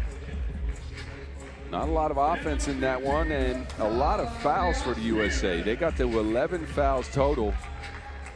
Z Spearman led them in scoring at 5. She joins Katie Lamoureux, who had 2. Bigby, who managed a couple of mid-range splashes, got her total to 3, and then Sundell with 2 points as well. USA looking serious. They need a W here. They're at 2-1, 2 wins, 1 loss. Staring at Spain, who of course have gotten to 3 wins atop the pool.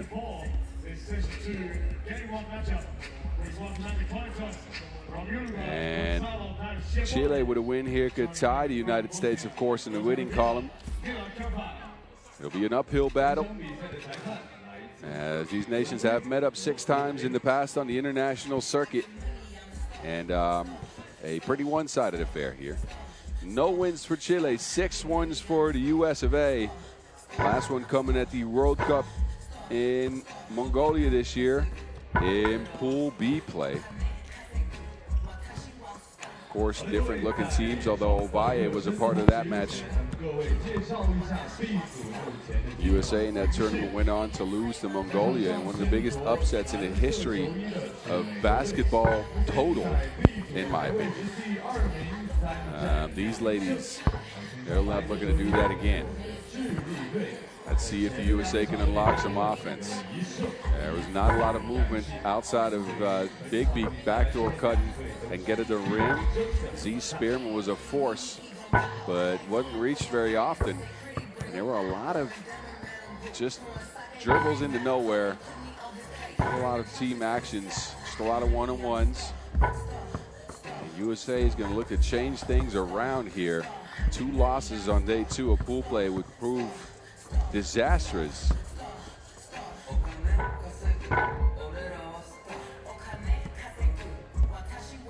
So anyway, while we're at this, hit us up on socials. Check out all of the action from here in Chang'an on Instagram at FIBA3x3 or at FIBA3x3W. Also hit that subscribe button on YouTube if you can, and stick with us for all the cool things happening here on and off the court, by the way. It's not just the highlights from the games you'll see, it's some highlights from our social media team putting in work. Everybody on that team has been stepping it up, and there's been some really cool videos on the gram. So check them out. And if you want to get to know me, you can hit me up as well. My nickname is 3x3 The Mountain. That's also my Instagram handle. My government name's Boz Rosendahl. I'm a former pro 3x3 player turned commentator, and I'm with you all week long. We are 64 games into a 96-game slate here from Chang'an. Action will continue until Sunday night is when we hand out the hardware. These teams are hoping to be there. Bigby on the move. Hangs and hits. Strong take by Bigby to open up the game. It's Ovalle with it now. Ojeda, inverse pick and roll. Ojeda steps into a 2. It's off the side of the rim and out of bounds.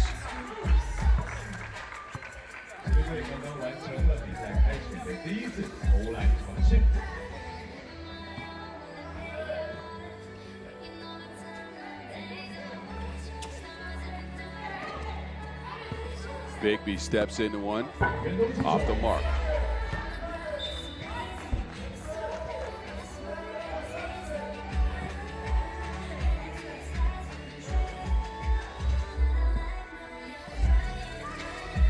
And Ovalle now, left to right, scoops it in. Ovalle has stepped her game up here in Chang'an.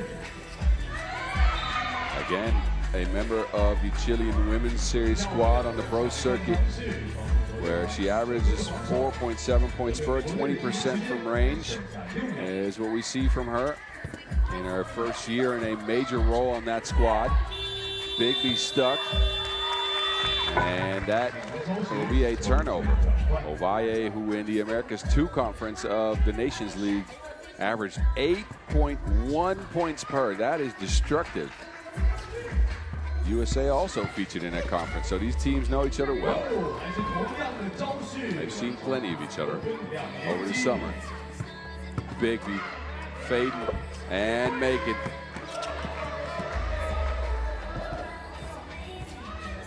Ovalle lobs it up to Ojeda through the contact, but it's missed. Spearman skies in for the board. She should be problematic for Chile, who don't have the size to match 6'4" Z Spearman.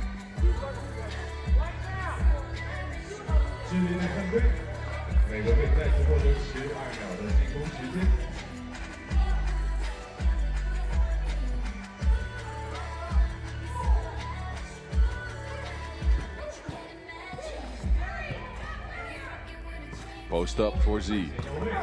Faces up and is fouled on that possession. Ramirez reaches in. And it will be Spearman to the stripe. Second foul on Chile. Scores tied at 2.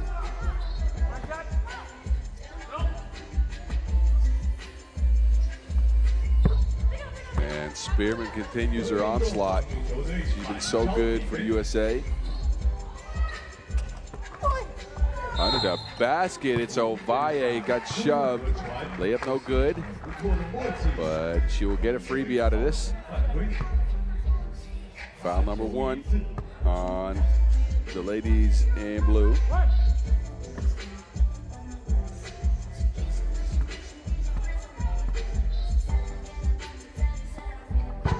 Ovalle gets that one to go. Bigby. 2 ball in the back of the rim.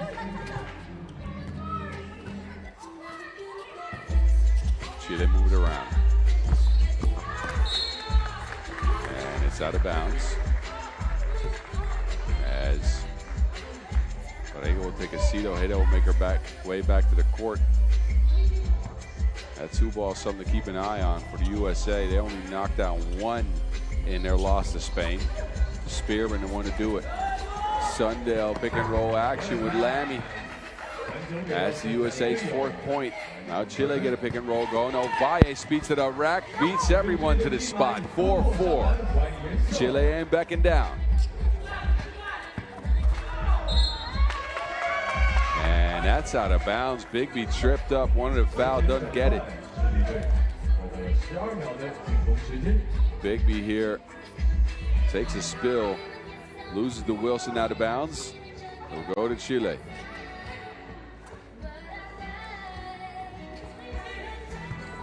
Borrego, no.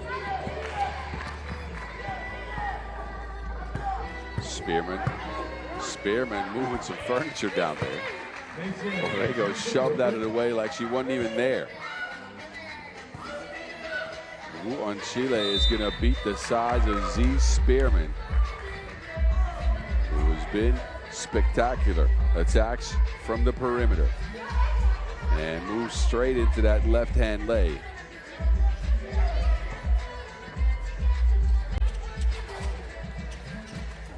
Ojeda. Ovalle was open, didn't want to get it to her. This time she hands it off. Ovalle with the Euro almost loses it. 2 on the shot clock, and Ovalle just gives it up. Lamoureux moving sideways, gets it down to Sundell. And that is a traveling violation as Sundell picked up her pivot foot.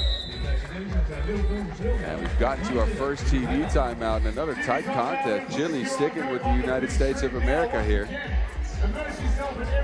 Both teams have got a couple of good looks. Ovalle has led the way for Chile. USA a mixed bag. Got this bucket from Spearman. And it's pick and roll action. It featured Sundell a little bit more in his screener role in this game. Bigby's been good as well. USA haven't been able to create a large gap in the scoring department yet, though.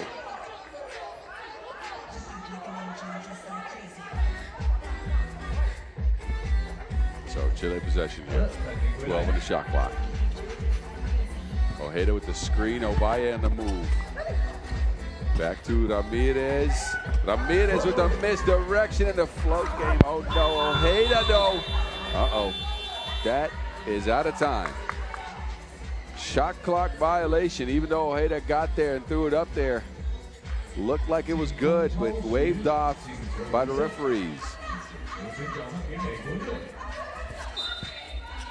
Traveling violation now on Sundell. Something that bothered the United States in that loss to Spain was the amount of times they coughed up the Wilson to the other team. A ton of turnovers besides the 11 fouls they ran into. So far so good in the fouling department, but that is another turnover on USA. Ojeda off the glass over Spearman. Had to throw it up real high, but it drops in. Sundell. Now Spearman will get a look. She can't get it to go. Ramirez has position on Spearman. Look at that. A foul as well, as Ramirez gets Chile a 2-point lead and earns a trip to the charity stripe. First it was Ojeda. Surprises everyone, dropped it in off the glass, and then Ramirez tripped up on that layup attempt. A free throw coming up for Chile, 3rd foul in the USA.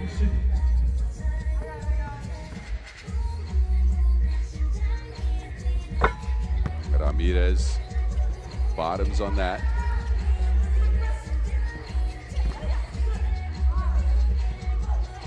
Spearman on the move. Fouled by Chile. Ramirez will take a seat. Ojeda steps up off the bench for the Chilean women. High post look for Spearman.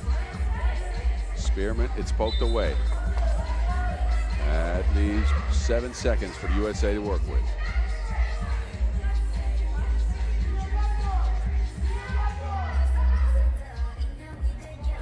Bigby. Oh, bumps, but it's offensively. Bigby trying to create some space, move that off arm into Orego.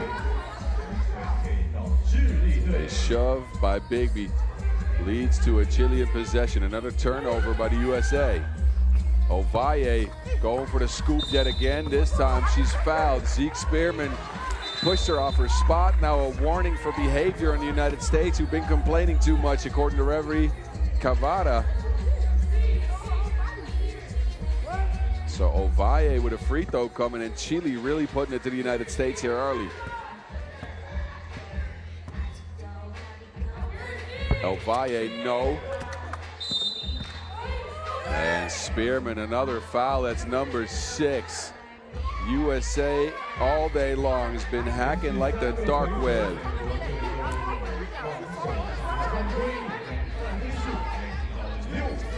Man, oh man. This United States team has not found its flow today. They have not gotten the offense going whatsoever. Defense has consisted of a lot of fouling. Spearman off the mark, under the basket. Bigby cleans up the mess, but not quite. Spearman, third attempt, also no good. Foul on the play by Orego. This might be a way to get some balance, to get some confidence, get comfortable for the USA as they take a trip to the free throw stripe. Spearman could get the USA their 6th point.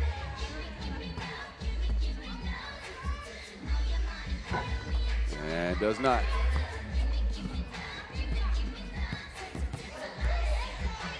Ramirez on the drive. Looking to move on Lamoro. Ramirez, tough bucket under the basket.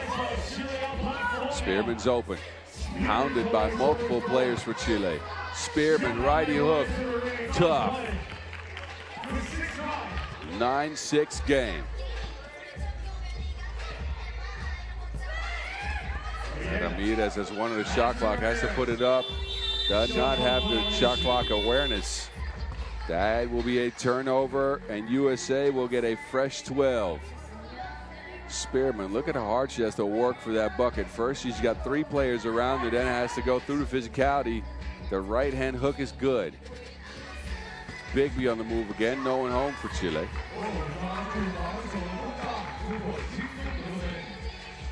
Ovalle. Lob pass into Ramirez, who can't squeeze it, doesn't go. It was a good look for Chile. Bigby tries to tie things up, no good. Chile swinging. Screening action, Ojeda and Ovalle. Ovalle to Ojeda, and it's still going. So while the USA hasn't looked great so far, they have managed to slow down Chile's offense a bit. It's Sundell on the move, and no one's there for it. Chile's defense at the rim non-existent in the last couple of possessions. A foul now. That is number 7 on USA. 2 free throws are coming up for Chile. It's Sundell jumping into Ovalle on a 2-point attempt. And a technical foul for behavior on the USA as well, as they are coming undone in this stretch of the game. 4 minutes to go. They've only scored 8 points. They've fouled now 8 times. Ovalle will get 3 free throws here. A technical free throw and 2 free throws for the foul. USA's in the bonus. Every defensive foul they put out there is going to put Chile on the stripe for 2. Chile, meanwhile, has been disciplined with 4 fouls.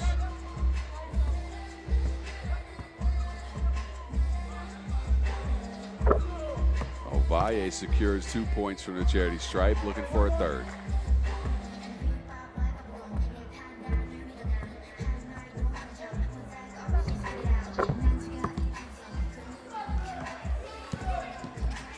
Lamoro for USA. Can they turn it around here? They lob it into Z Spearman, but no good. 2 on the shot clock for Spearman, who's fouled by Ojeda. USA is transitioned slowly into their actions here at phases. They take a lot of time off the shot clock assessing situations. Now they have some time to talk things over. TV timeout. Chile, a 4-point lead going into the last 4 minutes.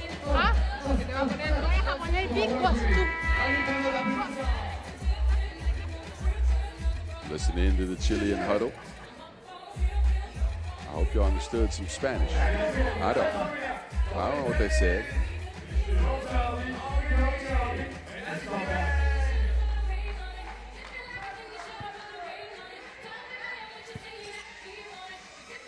Spearman.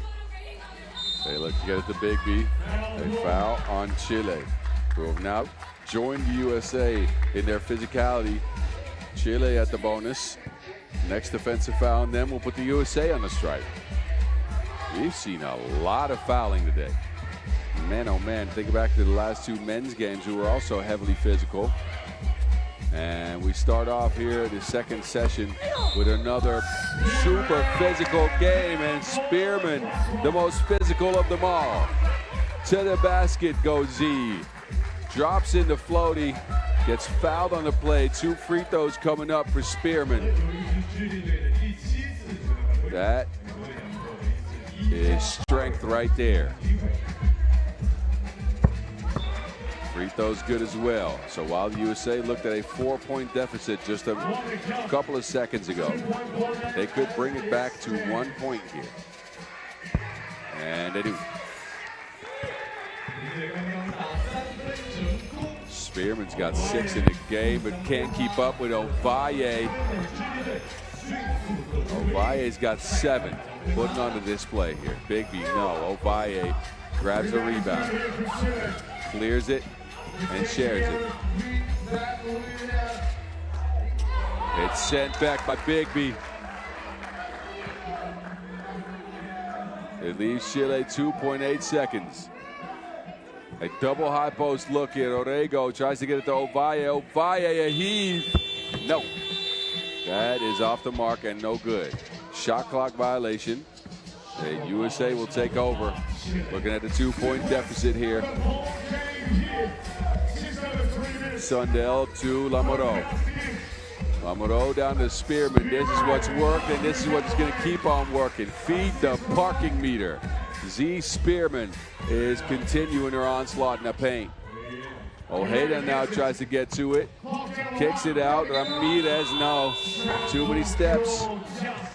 Try to get behind the 2-point arc. Out there moonwalking. Spearman. Her size at 6'4" is such a problem.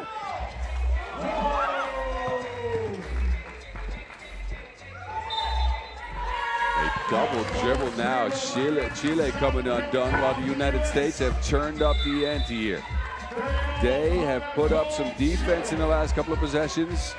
Their offense has improved. They're clicking. They're going faster. Look at the last scored points. USA coming back from 3 down to get a tie game here. 2 minutes and 50 seconds on the clock. Let's see who can come out on top here.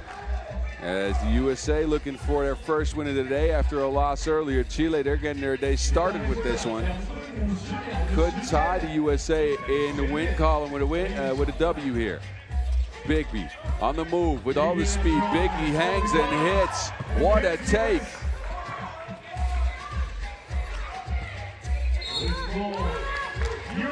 USA now will get possession. Sundell forces that turnover. Good hands. Serena Sundell will take a seat. High post look for Spearman. They try to get it to Lamoureux under the basket. Now she's shoved. 2 free throws coming up for USA, who have taken a 1-point lead, and Chile have slowed down to a grind. Have not been able to get it going. They've fouled a ton on the last few possessions.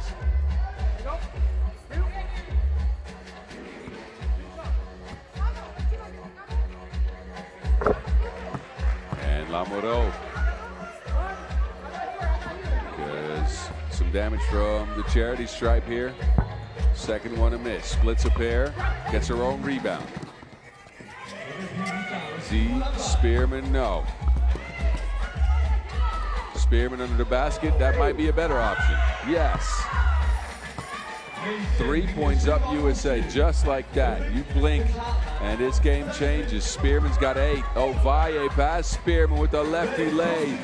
Stabilizes Chile. 9 for Ovalle out of 14 scored for Chile. Spearman trying to put the moves on Ojeda. And now free throws coming up for Fernanda Ovalle as the USA expend another foul. The 22-year-old, she will take a trip to the stripe. Ovalle, though, the speed, gets to the rack at will.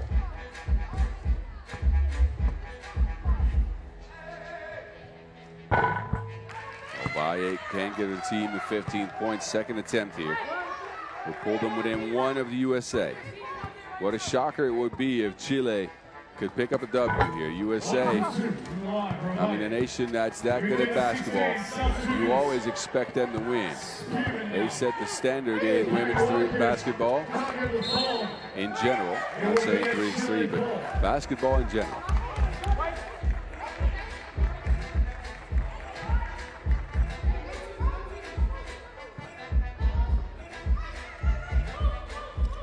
Ovalle gets a screen. Now it's Ojeda trying to hand it off to Ovalle on the move. No one's there for the USA. Ovalle ties the game at 16.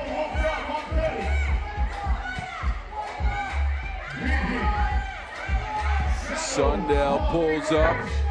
No good. Bigby's with it. Bigby hangs and is fouled on the play. 2 free throws coming up for the US of A. Look at Bigby sticking with it, taking the contact. Shot drops off the rim, but 2 free throws. Chile now, just like the USA, at 9 fouls. Next defensive foul means 2 free throws and then possession. Bigby. 1 up for the USA. Just over a minute to go. 5 in the game for Bigby. Make that 6. And Chile turn it over. Referees are going to review this one. The initial call is that it went out on Chile, that the United States should have possession. It will be a US ball. They're not going to review it. It'll be USA possession. Bigby on the move. Bigby over Ramirez. And she gets it back. Sundell down to Spearman. Spearman, an offensive foul. Orrego took the contact right in the chest. 10th on the USA, who have hit the double bonus again. Orrego with position. Spearman trucks her over like it's Route 66, but it is a foul on USA. Ovalle. Ovalle off the screen on the move. He's left alone. Ovalle put up a 2. No. Skying for the board is Bigby. There's Spearman with position. And that's proven automatic. 3-point lead for the USA. Chile need a bucket here if they want to stick with it. Ojeda with a look for 2, and it's just no good. They can't save it in bounds, and it will be back to the United States of America.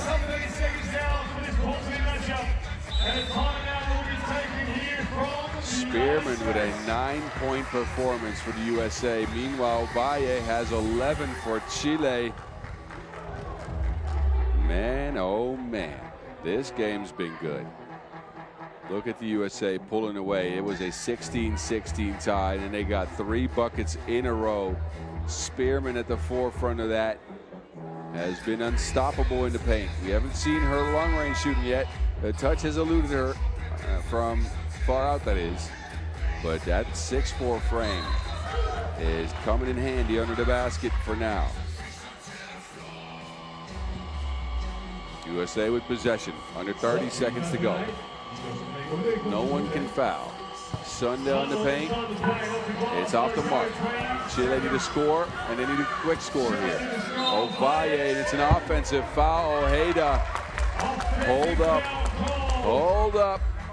That's the 10th on Chile. No free throws as it's offensive.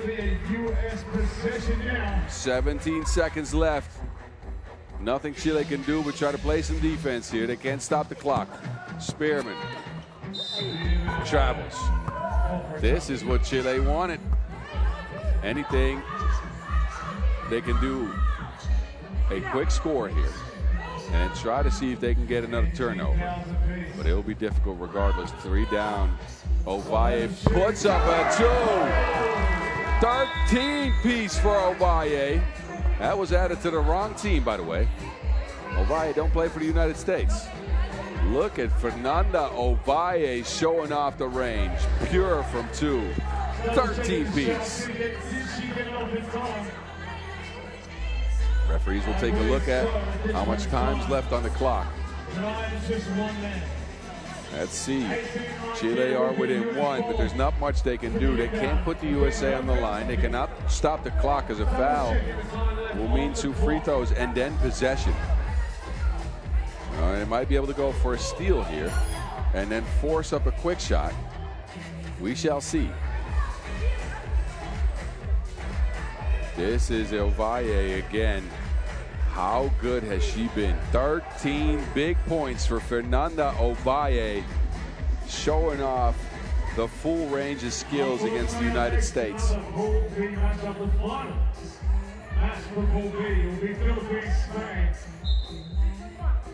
6.1 seconds. USA ball. Chile are going to try to get a steal here or force a turnover.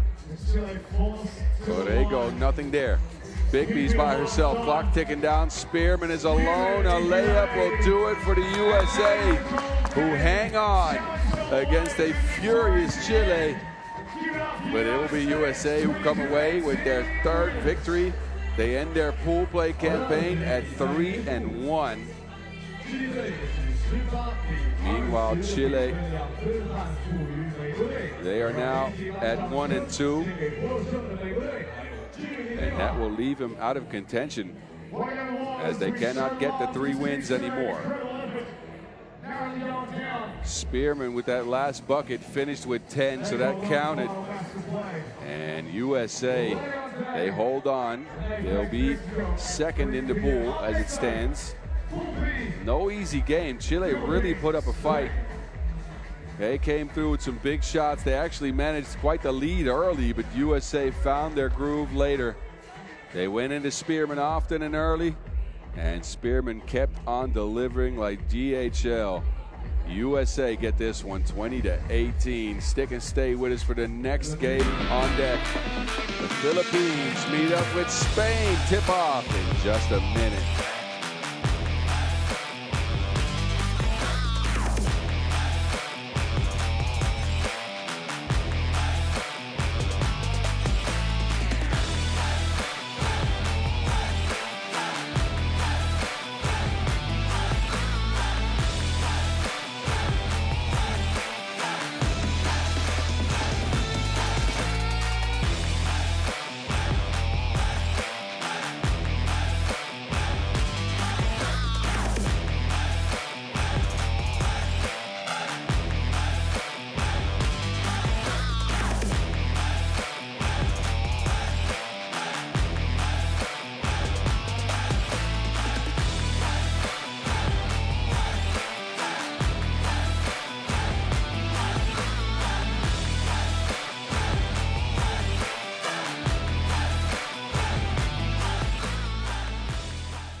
All right, we saw the USA pick up a dub. That means we already know who's going to come out of Pool B play for the women's.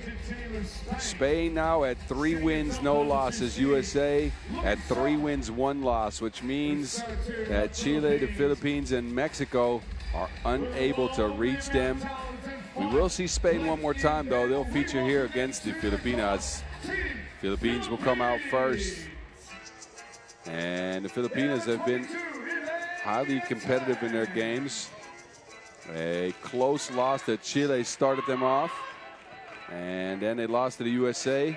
Took care of Mexico earlier, a 19-12 victory where they got a ton of deflections, a lot of steals. They managed to get so many extra possessions in that game. It was ridiculous. A couple of 2 balls went down as well. De La Rosa was supreme under the basket. 4 points for her. She joins Elena Tang and Cheska Lorena Apag, but it was Christina Kayabyab with 2 balls and 7 points to lead the way for the Filipinas. There's a Philippines flag in the crowd here. There's one thing you can count on is if the Philippines are playing anywhere in the world, I don't know wherever you play, there will be some fans from the Philippines. Large diaspora for that country, and they're out here supporting the squad who take on a Spain team that has been sensational so far.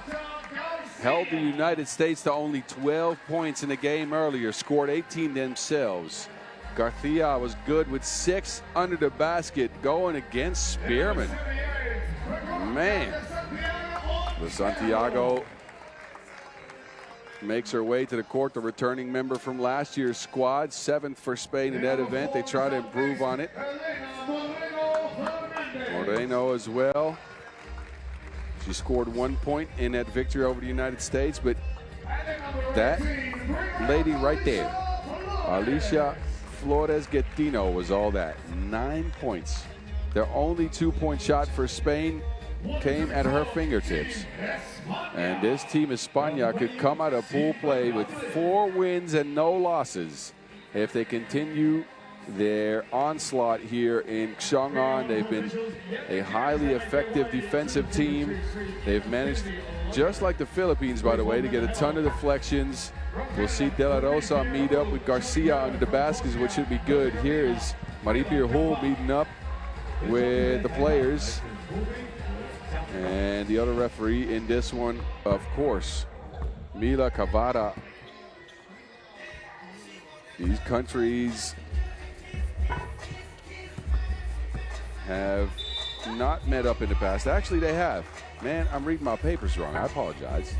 Anyway, those matchups have come over the last 6 years total.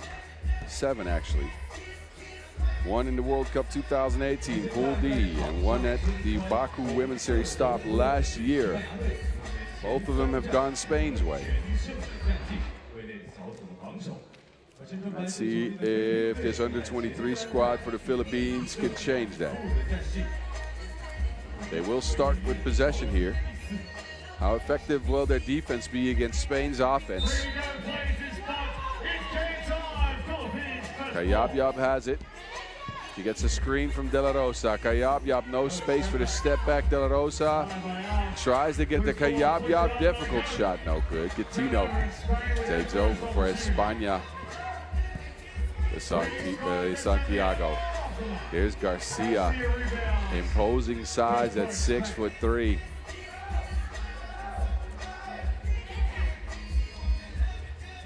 Apeg, no. Getino, now Garcia has position on De La Rosa. Garcia, no. De La Rosa holds her ground. Man, all right. I'll see you, De La Rosa. In this case, a contest. Garcia got the better of her there, but on the last post-up, it was De La Rosa holding up. Good start to the game here. As Moreno gets the handoff.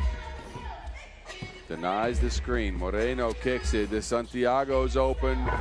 4-2. Moreno, the lefty, off the glass.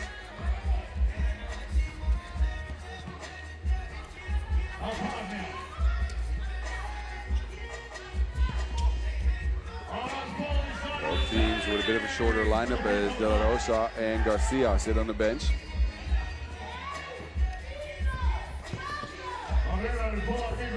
And Moreno showing off her offensive chops.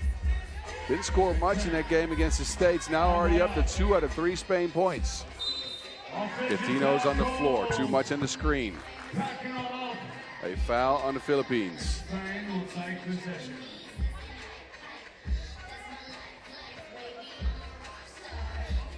Moreno pulls up on a dime, and the lefty stroke is good. Then Kayapyap gets Gatino on the floor. Here's De La Rosa trying to contend with Garcia, and De La Rosa has been super good all tournament long, trying to play up with the bigger post players for the opposing squads, but I don't know if she's been matched up with someone the size of Garcia yet.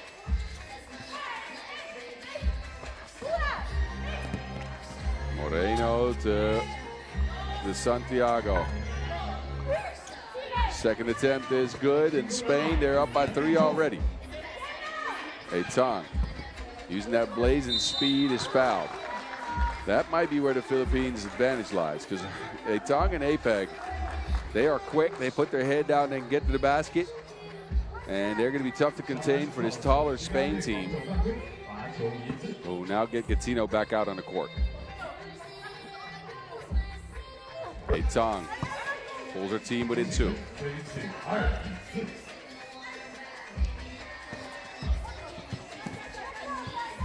Gatino on the move, gets one into Garcia. Garcia, no. Garcia snatches the board, stays with it. Big bucket for Garcia. Gatino takes over. Spain up by 3 at this point. Moreno, they swing it. Gatino's got a mismatch down there. Tong's seen enough. She pulls the trigger on a foul.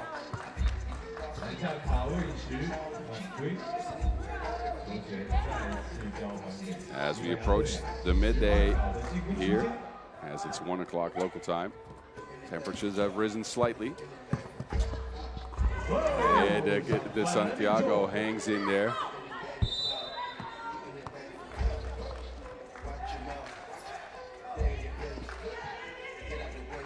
Begonia de Santiago, bringing the experience from last year, swinging through with a make under the basket. Spain go with De Santiago, Garcia, and Gatino. Gatino is held up here. No foul called. Yup holding her ground. Gatino arguing her case a little bit. Spain will take it with 6 to go. Gatino against APEG. Pass through the legs to De Santiago. De Santiago flips it up, no good. It didn't hit the rim. It will be with the Filipinas. Now it's them with an offensive foul. De La Rosa stepped into the screen, moved forward, and that is going to force the turnover. 4th foul already on the Filipinas. Moreno, difficult move. Layup missed though. Tong, look at that blazing speed. Somebody call the Formula 1 because we got a driver out here. De La Rosa stifled by Garcia. Spain working on another pick and roll. That, well, an orthodox shot. It's Garcia gathering herself. Nothing the Philippines can do against Garcia. And now they get me to rock.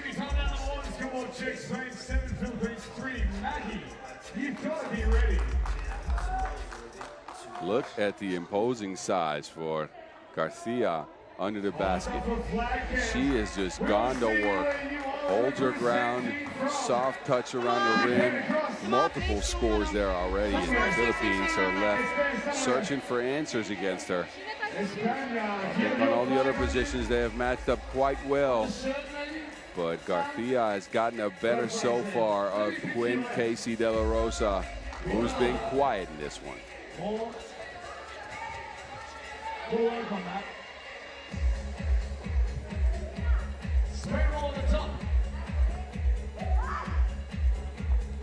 Here is Garcia, this time operating from the high post. Screening action with Gatino. Gatino opts to take it herself, no good.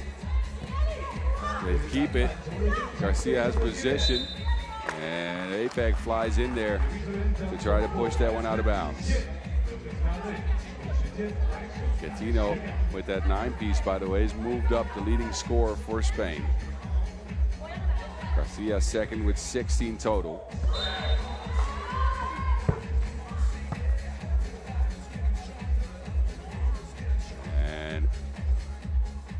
That screen looked like it hurt. Big contact on the outside of the arm. Contact to the side of the head. Is okay. And she's going to get checked out. Apex on the floor. And she looks like it shook her up a little bit. Ran into Gattino's shoulder. Let's hope she's all right. She's holding on to her head here.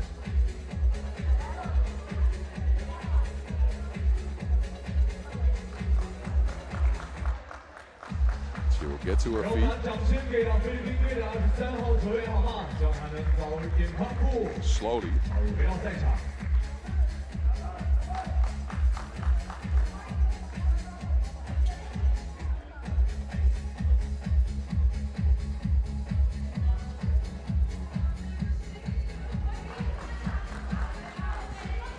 She'll take a seat on the bench for now, being taken care of by the medical staff. It looks like she's in a little bit of pain, shaken up from that hit.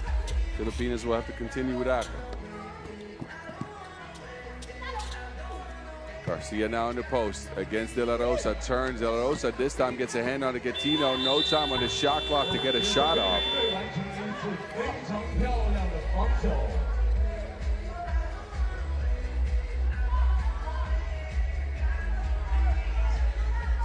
Shot clock violation. The shot clock violation was called against Spain in their previous offense. Bring it back in. De La Rosa no on the fadeaway. Spain take over. They got a 4-point lead. Low scoring affair here in the first couple of minutes of the game. De Santiago is left all alone. Scoop shot is good. De La Rosa.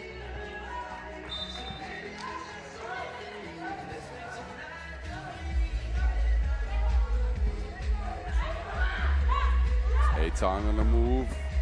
Float game, no good. Outside of, inside the shot clock with the attempt will not count. Garcia hands it off to Moreno. Moreno pulls up the lefty. Stroke is broke. De La Rosa will attempt a two. That is heavily undershot as well. Approaching the 5-minute mark of this ladies' pool big match. Of course, 2 more matches to come after this one in session number 2. Apeg is still on the bench being treated right now. I'm not sure if she's going to be able to return to game action. We shall see. For now, the Filipinas are with 3. It's Kayap Yap, Atong, and De La Rosa. And Spain has gotten their 10th point off of a 2.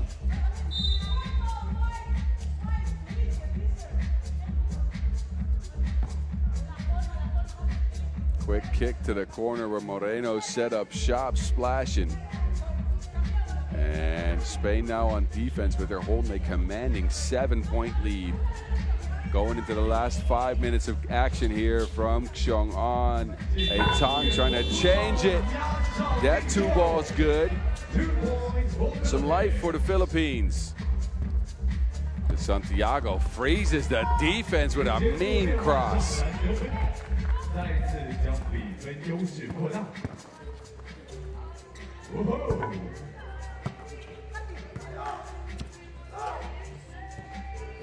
Gattino, oh, the dish and the finish. Man.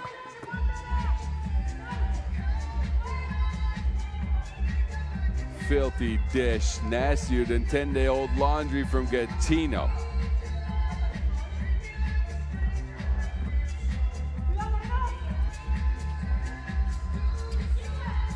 It's Atong.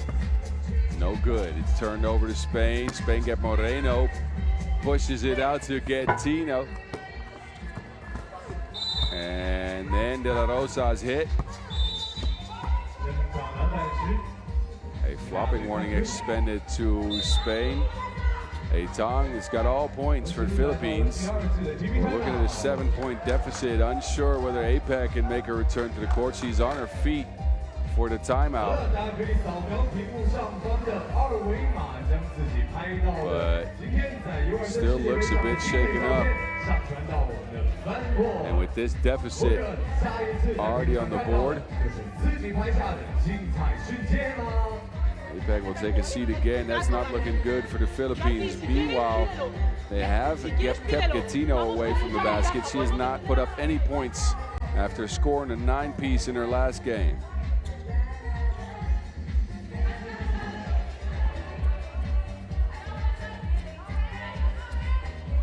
Kayabyab. Philippines is going to have to start shooting a bunch of twos here to try to make a comeback in the last 4 minutes. They have not been able to get anything going to the basket against Spain. Garcia, meanwhile, no, is fouled on the rebound. So while De La Rosa is definitely a plus-level athlete for the Philippines, it's the size for Garcia who just stands her ground and snatches the rebounds out of midair. Spain will get a possession. Philippines will get their 5th foul. There's Garcia again. This time De La Rosa forces a travel. Great block by De La Rosa.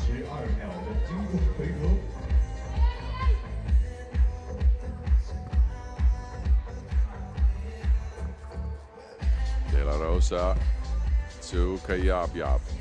Filipinos are going to have to start, are definitely feeling some of the fatigue, although Kayabyab sprays in a 2-ball. There's Gatino, and that's what I talked about, that fatigue. No one home on that play. De La Rosa too gassed to even contest a tongue, no. Gatino, can she put her first points up? Yes, she can. Por dos. 21 total for Gatino in the tournament. Kayabyab blocked on that attempt. Garcia got a mid on it. Gatino is open again. Why not? Didn't want to take it and ends up taking it anyways. There's Garcia clearing out some space. She'll get fouled and take a trip to the stripe.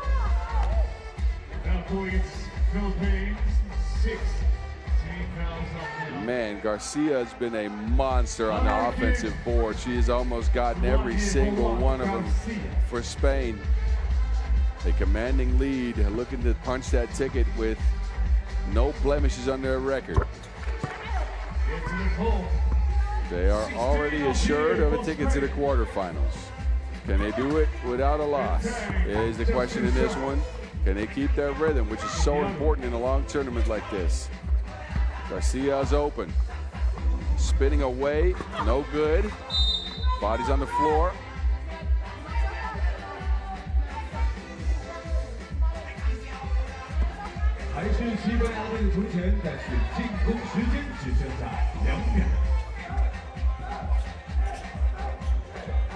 To Santiago, difficult shot, no good. And Kayabyab has a look, side steps, flotation. Oh, that was a beautifully drawn up, or not drawn up, but a beautiful lob pass. De La Rosa though, tired legs, tired mind, can't get to it. Timeout now, Philippines, who are still without the services of Cheska Lorraine Apeg.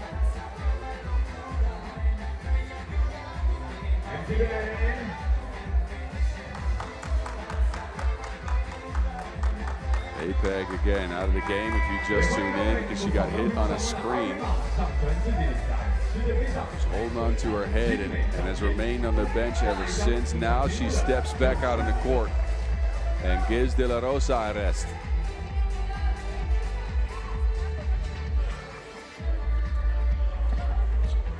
Gatino to Moreno.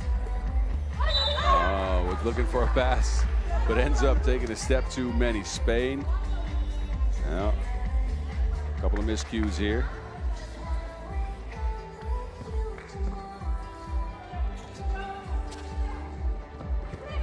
Filipinos have it. Apex back out there to get it to her. Going straight at the Santiago. Man, Cheska Apeg. To Santiago with the answer for Spain. It's 17-8. And a warning now for defense after a made basket. Look at the Santiago though. Straight through the traffic, no one home. Oh, never mind, that warning had already been extended apparently. A technical foul assessed to Spain. I don't think it's going to change the outcome of this game unless the Philippines find some magic. But they'll get some more points on the board. Santiago overshoots the pass to Garcia, who still has it. Midi pull up for Garcia, no. And another offensive rebound. Look at the strength though on De La Rosa. De La Rosa, they want to get it back to her. Turn it over. Now Garcia has position on her. And 3 in the key call. De La Rosa has had to fight all game long with the size of Marta Garcia. Still going. No. Here's De La Rosa. Fouled. That's the 5th on Spain. She will take a seat now. Itang will come up off the bench. Philippines got their full rotation back.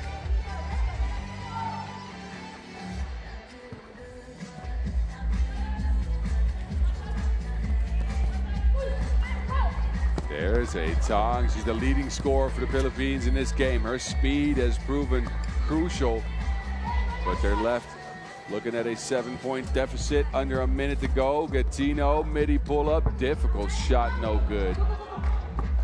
While Garcia's out, they are unable to grab the offensive rebound. Itang, wild shot.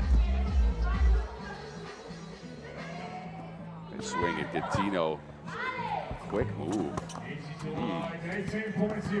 4 for Gattino. Not the 9 Ps she had against the USA, but still.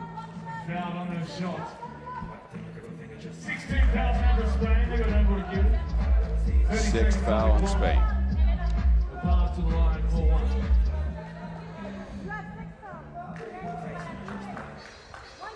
Everyone on Spain's got between 4 and 5 points.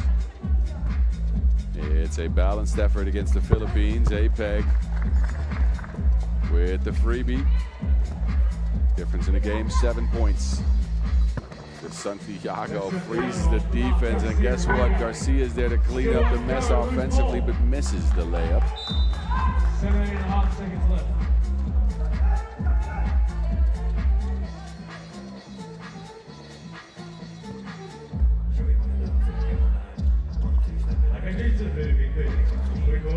Yab. Nothing there. De La Rosa steps back for 2. No. And that will run out the clock. Gattino has it with 3. Gattino makes a move. Gattino smacked by De La Rosa, and that is all she wrote.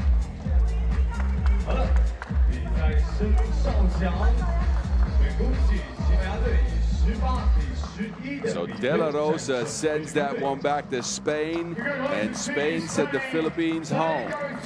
They end their pool play campaign with 4 wins, no losses. They come out first in Pool B. Meanwhile, the Philippines, they go 1-3. Can't make it into the knockout rounds. They were highly competitive in some of these games. Athletic squad with some speed, and we might see them again next year. Who knows? They'll get to try again. Anyway, say goodbye to these teams through the highlights, because we won't be seeing them again today. And for the Philippines, we won't be seeing them again at all. Next game on deck, New Zealand and Czechia. That one coming up in a few minutes. Stick and stay with us. Let's go.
Now that we've got the women's action out of the way, we're going to turn our attention over to the men's. And some bad news out of the 2-point nation camp. Unfortunately, Zach Hannon unable to go for the Tall Blacks. He's hit with a concussion due to a collision in one of his games. He's ruled out for what seems like the remainder of the tournament. So New Zealand will have to go with 3 for now. That is tough. That is difficult, as they're still looking to go into the knockout rounds. They're at 2-0 as it stands. So they've gotten themselves a good position so far. But playing with 3, especially with their breakneck style at 2-point nation, getting a bunch of shots up, but Martin going at the basket fearlessly. You wonder how long they can hold on. So far, a 21-14 win over Egypt and an overtime win over France.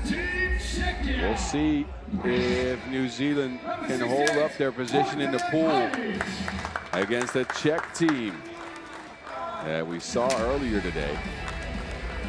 Czechia come out to some blaring guitar music. They played a tight one with France. A lot of fouls in that game, a lot of physicality. They pulled ahead in the final stretch, 17-13 for Czechia in that one.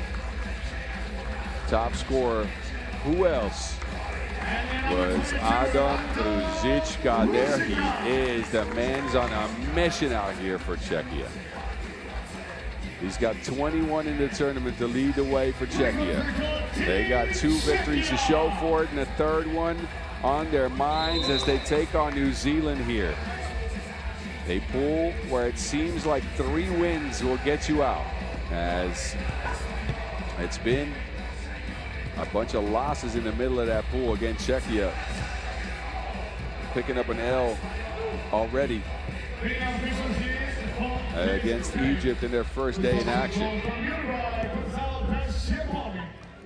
New Zealand, the only unbeaten team in the pool so far. Czechia at 2-1, Serbia at 2-1, Egypt at 1-2, France there at 3 losses. We already know they're out. They won't be able to make it into the knockout rounds, that's for sure. Anyway, both teams will get warmed up here. New Zealand, how high are their hopes and beliefs after losing Zach Hannon? We wish him a speedy recovery, of course. It's always, concussions are never fun. Those things can last a while. So you've got to be very careful with him, which is exactly what they're doing. Good call by the staff for New Zealand. But it's unfortunate, as New Zealand was one of the most eye-opening teams here in the tournament with just the way they've played and kind of the strategy they've applied here. Again, they go with Book, Martin, and Tonge for now. No substitute in the Xiong'an Heat. It's gotten warm here. Czechia is going to look to try to make this a physical game. The battle of attrition.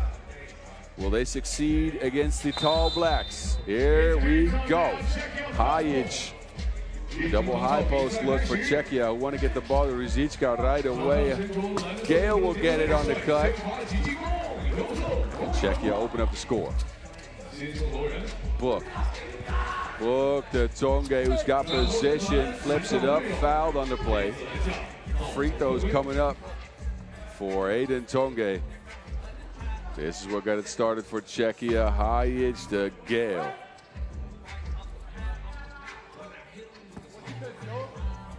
The quarterback amongst the wide receivers is what Aiden Tonge is in the strategy for New Zealand. He sets the pace on offense. He sets the physicality on defense. He's looking at Gale right now. And a foul as he pushes Ruzicka off his spot.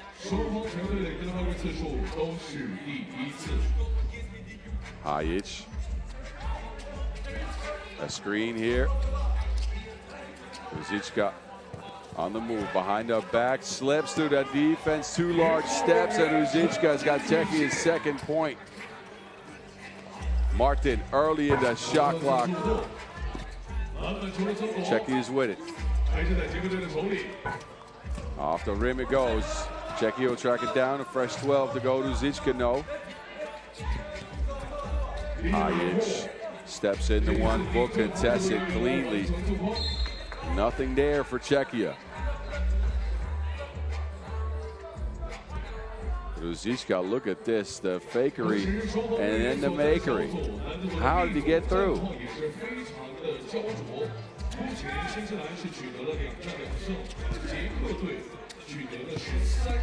Book to Martin. Martin, 2-point nation's cold for now.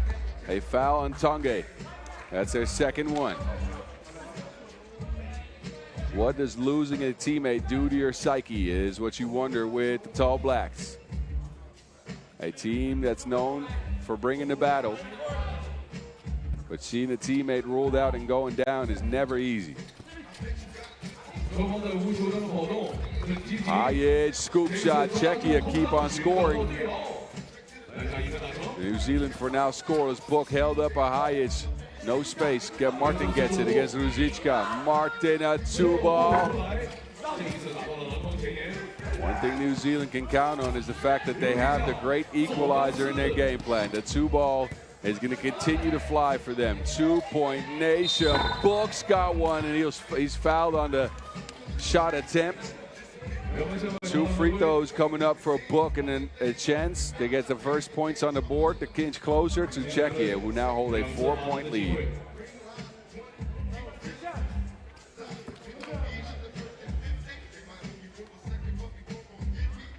Joshua Book, a member of the Asia Cup team for New Zealand, that opened some eyes. That was the first time we really got treated to their 2-point nation style.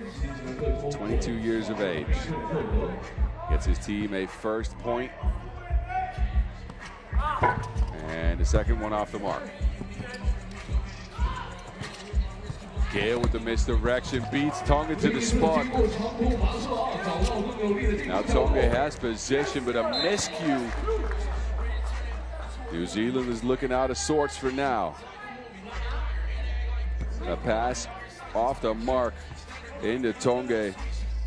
It's Czechia's game so far. 4-point lead for the Czech.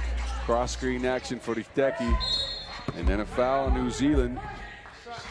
Struggling to deal with Ruzicka's strength under the basket.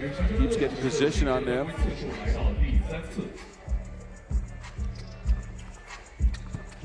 Ruzicka. To Hajic, pulls up. 2 balls good for Hajic. Czechia, they get a steal as well. Czechia are turning up. High performance action for the Czech so far. Ruzicka steps through. That's no good. It's with the Kiwis. The Tall Blacks trying to make a move here. Tonga flips it. Book's left open. Oh, but Hajic, what a closeout. Man, the effort on this Czechia team in this game has been sensational. They get a kick out to Book, and Hajic closes out and gets his mitts on that to keep 2-point nation from hitting their first 2. Riteki to Hajic. There he is. Gale fakes. Gale to the basket. Oh my goodness, the dexterity. Book. Tonga now to the rack is fouled. This might give him some life. New Zealand has looked flat in the first 3 minutes. But Aiden Tonga comes through with a big bucket. New Zealand fellas showing no emotion on their faces. Tonga will get one more from the free throw strike. Who's calling it? Who's calling it? Tonga, no. Remains a 6-point game in favor of Czechia. No one home for the Czechia. Wow. Just wow.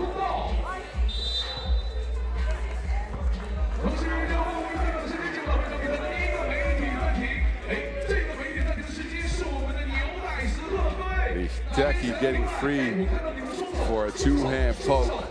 Hangs on for safety. And Czechia looking dominant early.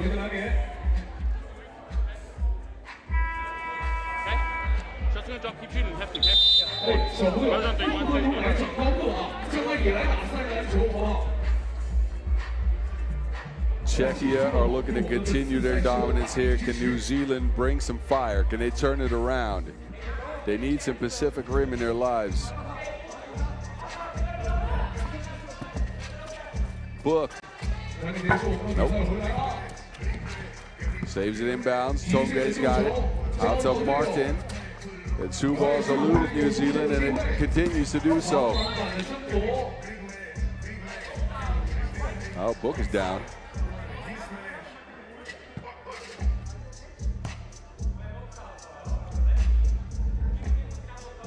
He looks like he got hit in the ribs. He remains down. That would mean he gets hit here by Hayich, grabs his ribs right away. We'll see what Joshua Book can do. He's up and going, holding that rib. So they're already down a player, and now New Zealand get another scare. With Book getting hit in the side, he will continue the action here.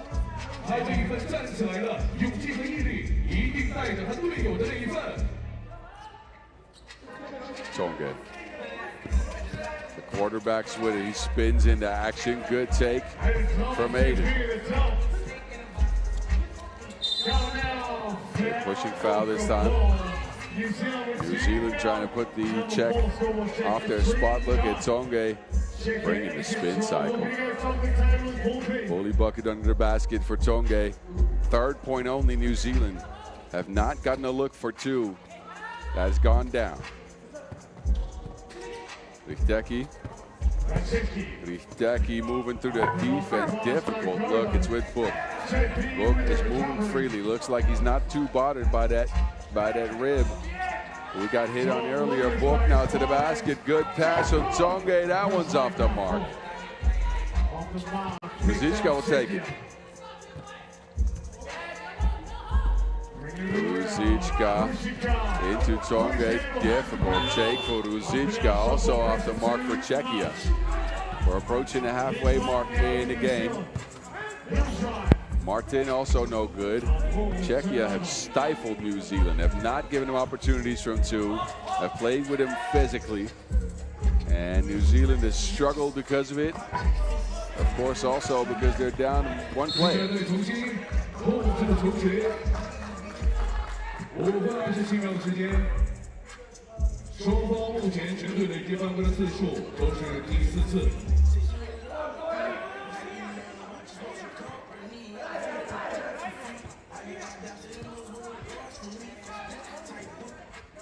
Check ball here, New Zealand, they get a fresh 12.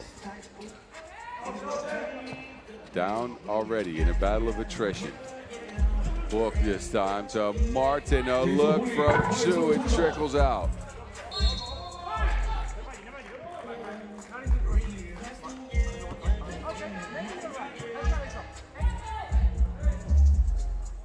In case of a Czechia win, this pool would be, well, there's already all mucked up, but it's going to continue to be mucked up. New Zealand and Czechia would be tied at 2-1. Actually, Czechia would move to 3-1. New Zealand would be at 2-1 with a matchup with Serbia waiting as Book misses another one. Egypt, of course, open for a New Zealand win here, which means that they could still get in. Czech would remain at 2. Oh, big 2 ball. They're flying the other way. Czechia's got a couple down already, both at the hands of Hayich. 6 points for him. Steps into one from the logo. New Zealand need a timeout. They're gassed. Is there still belief left in the Tall Blacks? But again, the situation in this pool is messy. You can see the Egyptian man on the side of the court still peeking into the venue here. In case of a Czechia and a Serbia loss, Egypt could be tying on a win. And that would mean they could still get in anyway. Look, it's all over the place. Bring out the calculators. I will do so as well. We'll get it sorted, no worries. We'll know who moves on in a couple of hours. Czechia is looking good for now. They get the 3 wins. That will almost certainly secure their spot. Book. And it eludes 2-point nation so far. That 2-ball, the great equalizer, has gone Czechia's way.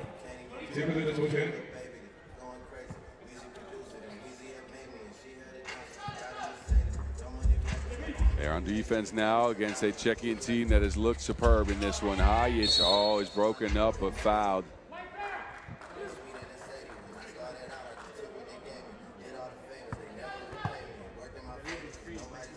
Free throws coming up for Hajic, who already has 6. Could bring his total to 8. Pulls up here, smacked on the shoulder by Tonge. It's the 5th foul on New Zealand. Back of the rim for Hajic.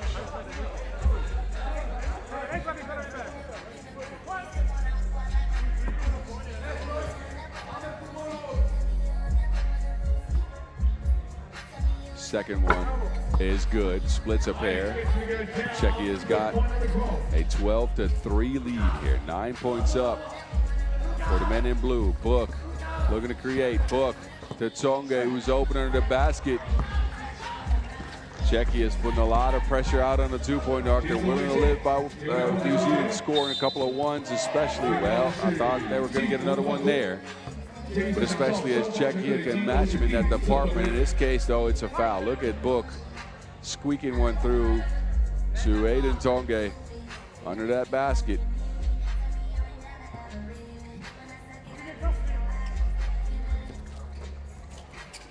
Tonge in the post now against Lichteki. Out to Book. Book for 2. No. Martin tracks it down. Stuck on the side of the court. He drops off Hajic. Martin, no, it's spat out. Tonge finishes up the play. Lichteki will get it. Tonge called for a foul before that shot went up. That looks like it was on the floor. TV timeout.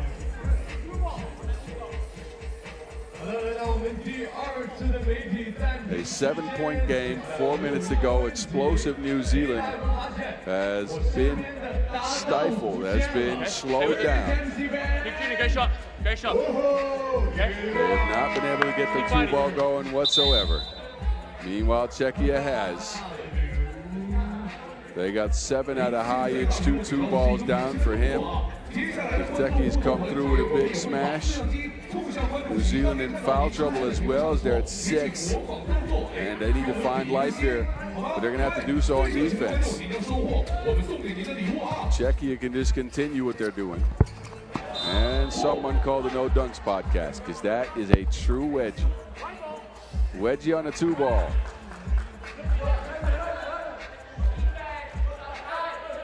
Ruzicka squeaks it in between the ring and the backboard.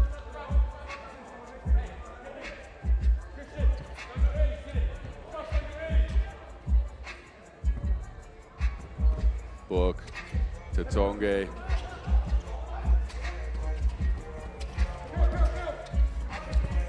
Down to Martin, who's held up on the play. A foul on Czechia. A free throw coming up for New Zealand, who could pull within 6. 3:34 on the clock. But the way they can shoot the 2, a game ain't never over. But again, this Czechia team's looked incredible so far. Disciplined on defense, supremely strong, physical. Offense has left some to be desired, I guess, with 12 points after 6.5 minutes, but hasn't been bad. Lichteki moving behind the screen. Lichteki now to Ruzicka. Ruzicka on the move, steps back, a high arcer. That just hits the backboard. Tonge's open. Hangs on. It's Book with it. Czechia will get the ball. Lichteki on one knee. Ruzicka slows him down. Ruzicka against Tonge. Ruzicka sneaks by Tonge. That shot no good. Good defensive stand there by New Zealand. Book a look. No 2-ball still for 2-point nation here. And mentally, what does that do to you? How long can you keep your composure when you want to shoot that 2-ball, but it just continues to be off the mark? Book looking to put some moves on Gale, nothing there. Martin's turn. Side steps, Martin, no.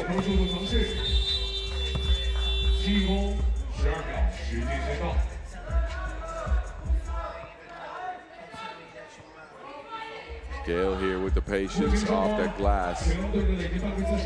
Czechia has continued their way of playing. Heavy and screening. Gale featured here, that one good.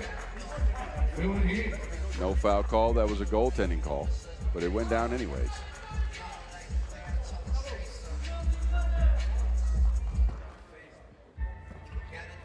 Eight-point lead now for Czechia.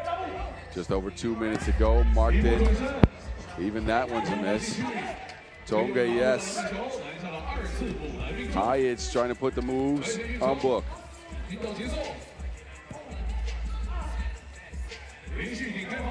Hayes can't get that one.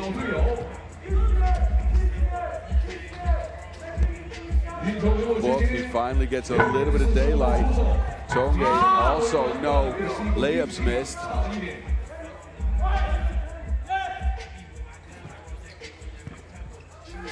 Richteki. Big steps. Richteki has been so creative. A warning here to Czechia for playing defense after a make. But Richteki behind up back here through the defense, freezes Book, hangs and hits.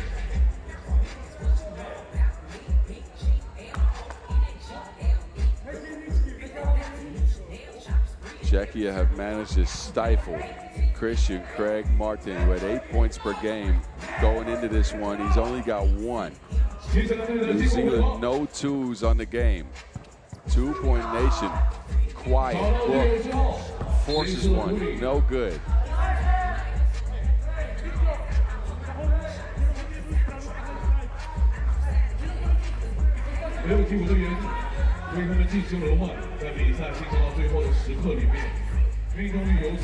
Richteki operating on Book. Richteki to Hayes. Hayes on the move past Martin. Hayes hangs and hits. Difficult take for Hayes. Man, Czechia. They're putting on a clinic in this one. Tonge to the basket. No one home for Czechia. They're going to let him get a 1. Tonge's got 6 out of New Zealand's 8. And again, good game by him, but I'd say that's not what they were looking for. They were looking for a shootout. They have not gotten it. Czechia have gotten the game going at their own pace. They've slowed down New Zealand. They've made it a screening game. They've put pressure out on the perimeter. They've contested all the looks. Everything's clicking for Czechia as they try to move to 3-1 to take control of pool play here.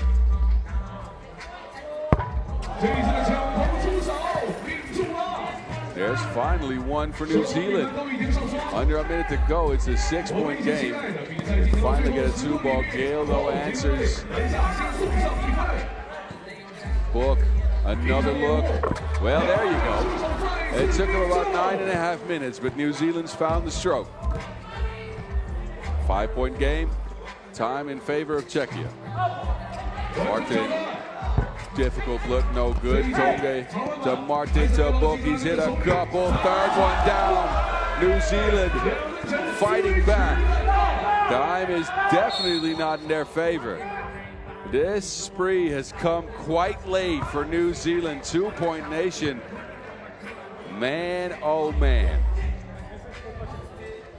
Book with a couple.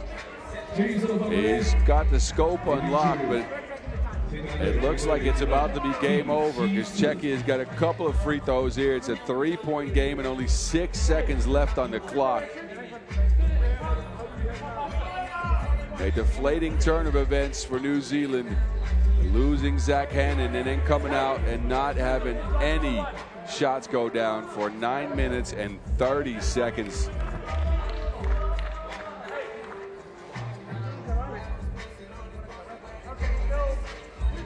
Joseph Gale on the line.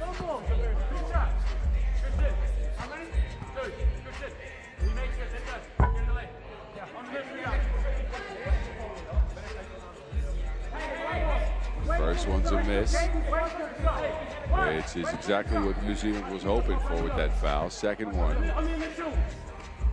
that's a make. 4-point game as a result. Not enough time for New Zealand to do anything. Toge will get a layup, putting up as many points as they can, but that, I think, might do it. They might put a second back up on the clock. Players already shaking hands. That is it. Czechia will take it 18-15, despite a late push by New Zealand, who found life when Joshua Book started hitting shots. How good was Hajic? Wojtek finished with 8, and Czechia punch a ticket, it seems like, into the quarterfinals with their 3rd win in pool play. There's some scenarios that could still happen. Czechia, though, they've got the tiebreaker over Serbia and New Zealand, so regardless of what happens with the rest of the pool action, Czechia will have made it in. New Zealand, they got one more shot at this. We'll see them face off with Serbia later. That coming up in a few games. First, we turn our attention to Egypt and France. That one about to start in a minute or so here. Enjoy the highlights.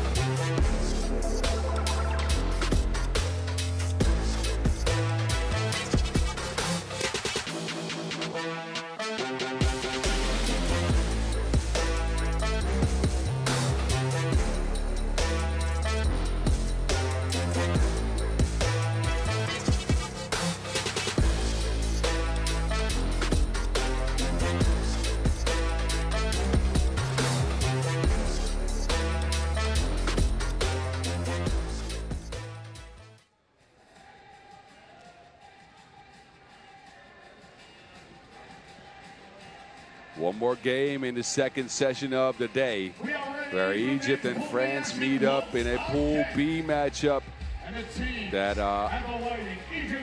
might, I think, is for naught at this moment. I think this is for naught. Egypt cannot make it in anymore by favor of Serbia getting a win over, or Czechia getting a win over New Zealand. They can get the 2 wins, and either New Zealand or Serbia will get the 3, joining Czechia atop the pool. So the Egyptian men watched the last contest and have realized that they cannot move on in the tournament anymore. They played a stinker of a game against Serbia earlier. 21-8 loss for them. And they fouled quite a bunch. 14 fouls for them in that game. They did not adjust to the physicality of Serbia and the referee's calls at all. It's Hiram, Tiva, Aboued Lenin, and Abdel Wahab. Can they turn things around here with maybe a victory for honor? We shall see in a bit. They're going to face off against France. France has been disappointing so far. They started out with an overtime loss to New Zealand. I think that's when they still had some hope. Then they got smacked by Serbia. And they played another highly physical matchup with France. Czechia, I believe, I apologize. That was tied going into the last few minutes, but it ended up being Czechia to pull away from France, which left them now at 0-3.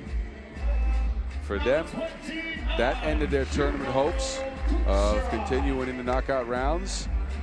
Here, they will play for honor. It's Galbrun, Hamon Kusharat, and Rudi Briso Ekwakwe. They already know they won't be at the top of the pool. How will they close out against Egypt? Will Egypt continue to put on a fouling clinic? Let's hope not.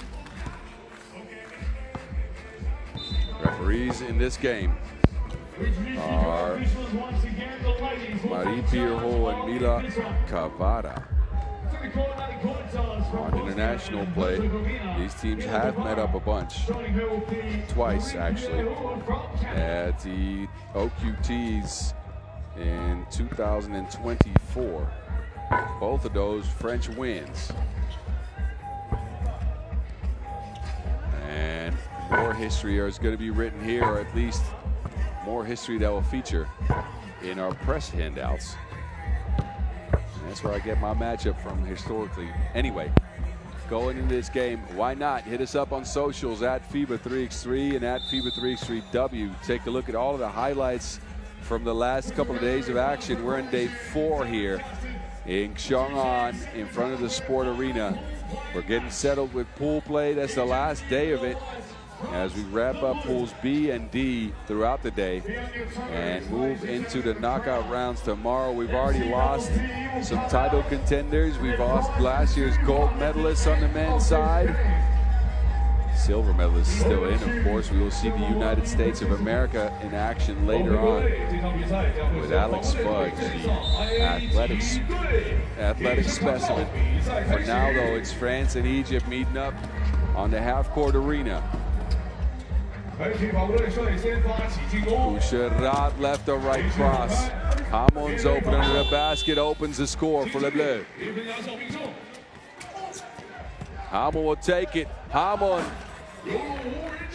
Well, a baby dunk. We won't call that a full jam yet. He's going to have to bring some more for that.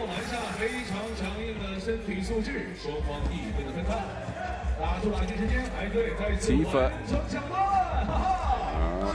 Not a lot of defense in this one yet. 2-2 is the score.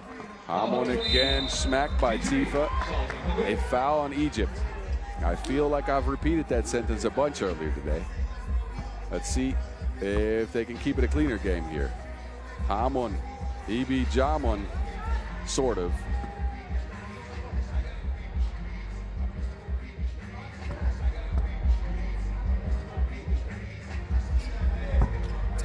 Can't squeeze the free throw. Abdel Wahab with it. Abdel Wahab putting on a move. Sean Hamon. That rolls off the rim. Abdel Wahab sticks with it. Head on finishes up the play. It's Egypt who pull ahead by 1 point. A Kwakwe. We'll get a second attempt. This time opts for a drive. Hands it off. Hamon. The driving factor for France early. Gets it to Prizo Kwakwe, who can't get it to go over the long arms of Heram. Abdel Wahab. Crafty moves going to the basket. Then a foul is called. Abdel Wahab to the stripe. Filthy move here by Abdel Wahab, which ends up a foul. Free throws coming up for Egypt.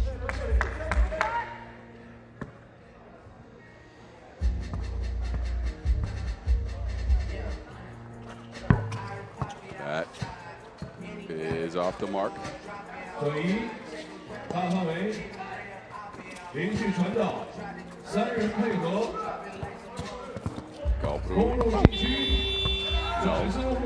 Heram sends it back. Egypt has it here. Aboy Lenin to Abdel Wahab. Down to the block. Aboy Lenin. Over. Priso Kwakwe. Strong take.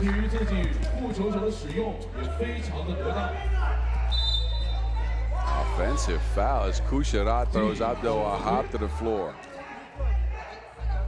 Galbroon getting position, but Heram says, nah, you take that back, fam.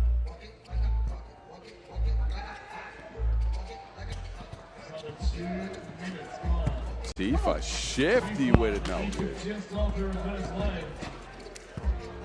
Kucherat to Hamon. Over Aboy Lenin. France now in pursuit by 1. Head held up. Warning on the French for behavior. If you're just tuning in, where have you been? It's France and Egypt going at it. A battle for honor.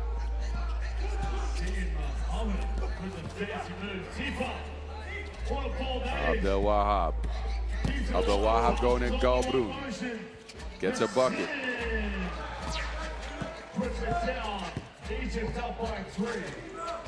Amon gets a screen from Galbrun, flips it down. Galbrun's open, kicks it. Kusharat with a stroke. He's on the floor and then fouls. Frustration foul from Kusharat, who felt like he got hit. Look at the quick transition for Egypt, and then Abdel Wahab spinning and winning.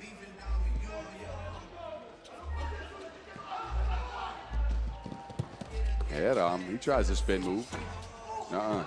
Good box out by Hamon. France get a look for Prizo Kwakwe. Cash on that release. 1 point game going into the last 6. 7 actually. Abdel Wahab stuck on the baseline, held up, nothing there for him.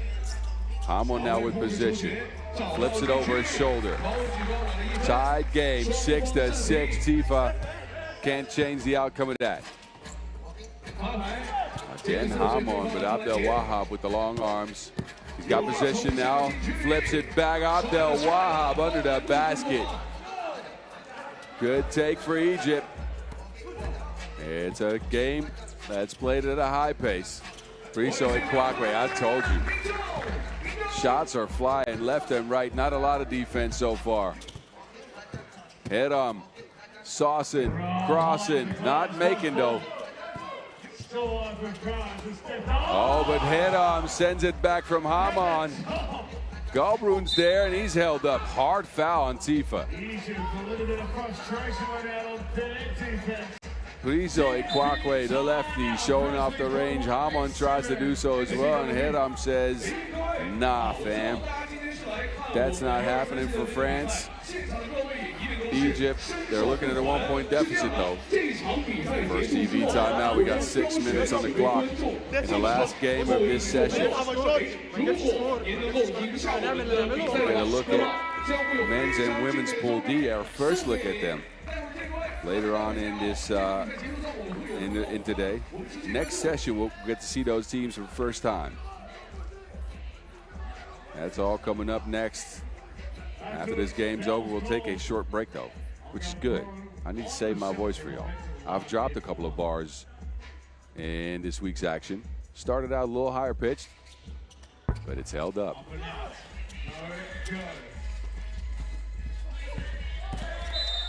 Two players on the floor. That fouls on Galbrun as he runs over Abdel Wahab.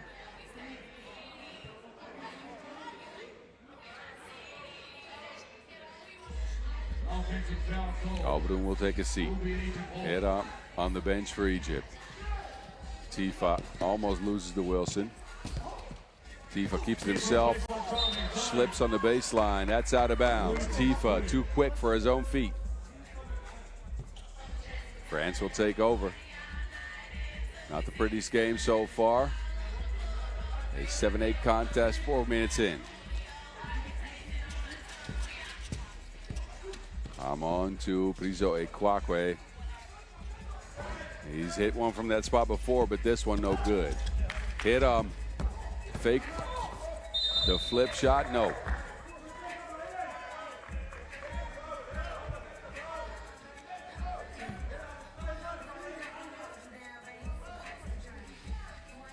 Free throws coming up for Hedam.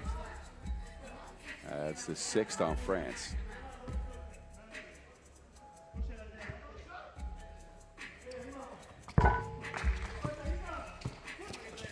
That goes and ties the game. Kusherato wants to change that. Puts a 2-ball right in his eye. Abdel Wahab hangs and hits. Difficult look. The man is gifted. Kusharat just hit one. Can't find space for another. Hamon this time hangs in between the crowd. How'd he squeeze that one through? Eram Euro stepping from Cairo off the mark.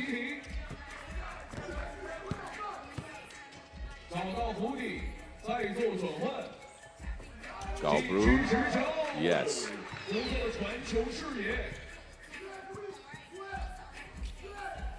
Abdel Wahab. Egypt's going to look to try to continue to bring the garlic sauce. They're going to cross you up. They're going to try to get to the rim. Kick out, Kusharat. Abdel Wahab sticks with him. Kusharat drops him off, front iron. Hamon cleans it up. Aboy let in. No. Galbrun on the move, kicks it. Kusharat hit one from that spot before, but Galbrun, an offensive foul, runs over Abdel Wahab, who's picked up a couple of these. He's a heady player. Stands his ground and takes contact as we look back at some of the stuff that has gotten France's 4-point lead. A game for honor. Neither of these teams will be moving on. This is the last time we shall see them. Enjoy them.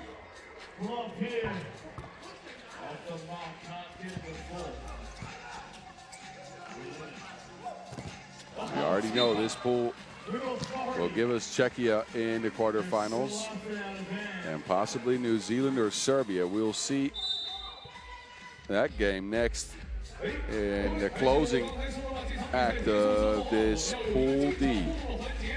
A 13-9 game here in the second TV timeout. France is pulled ahead. Il a raison, il faut rien qu'on dise. Elles sont nulles, mais faut rien qu'on dise. Plus on parle, plus elles vont siffler. Les gars, on essaie sur la transi de faire le face-pick.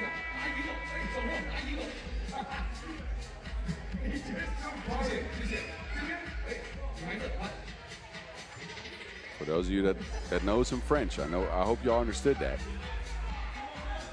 My French is so long ago, I don't remember words, except for baguette. Rizo Kwakwe, no. Tifa on the move. Tifa steadies himself, overshoots a layup. There's a foul called. 2 shots coming up for Tifa.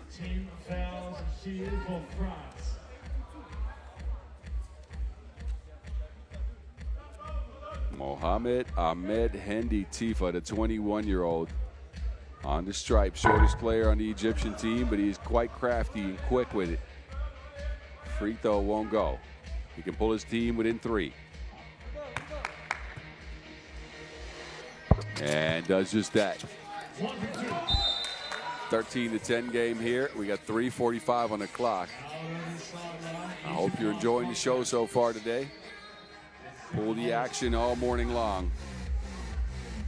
B, actually, I apologize. Pool B action all morning long before we move into the Pool D act. A foul on France, another offensive foul on Abdel Wahab. Pushed off his spot by Hamon. He shows the contact. And that's foul number 10, as we've now also gotten a technical called on France. Man, oh man, oh man. France are looking out of sorts. This could be a breaking point in the game, although Abdel Wahab misses the freebie. Next defensive foul on France will mean Egypt gets to the line. 2 free throws and possession. Egypt, who managed 14 fouls on Serbia in their last game, they're only at 2. Tifa's open. 2 balls up, front rims. That man's out there shooting lasers. That shot had no arc.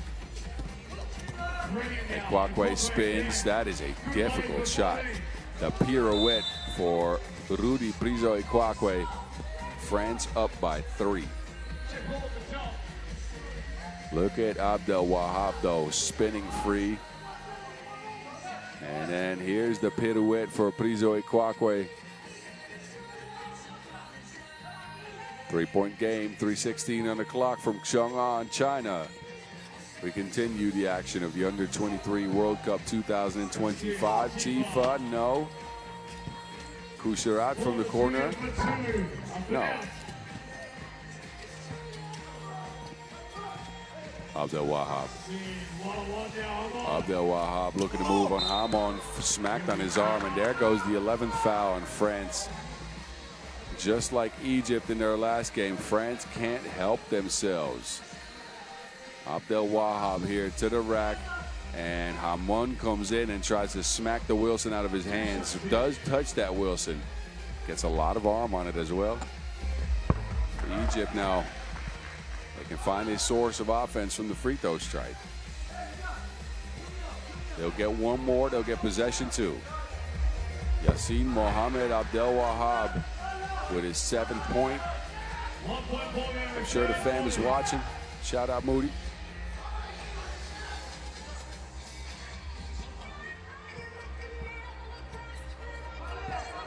Abdel Wahab clears out some space. France cannot be physical with him at all. Tied at 14, we stand. Friso Ekwakwe out to Galbrun, spinning. Galbrun takes a spill, and that's a foul on Egypt. Galbrun here steps on the foot of Aboy Lenin. But look at Abdel Wahab, the driving factor for this Egyptian team. Not just his offense, his defense, his deflections, the turnovers he forces as well. Friso Ekwakwe now. Egypt will take over. Whose turn is it? Oh, the shiftiness and the pass. Magical move by Tifa.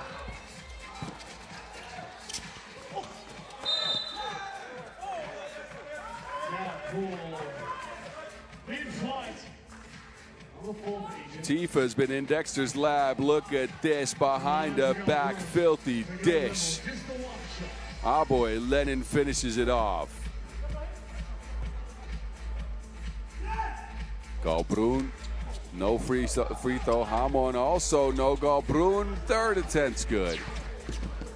15-15. Hamon now has to deal with Aboy Lenin. And he gets a stop. Galbrun skies for that one. It ends up with Tifa. Tifa from the Enlio logo, deep 2 ball. Can't squeeze it.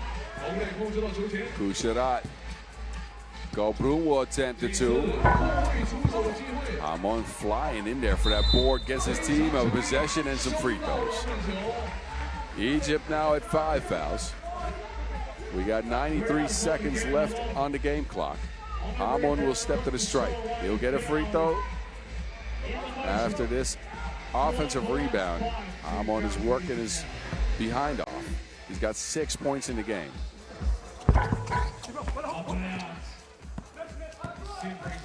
Abdel Wahab. He thought he was going to pass. Well, he's not.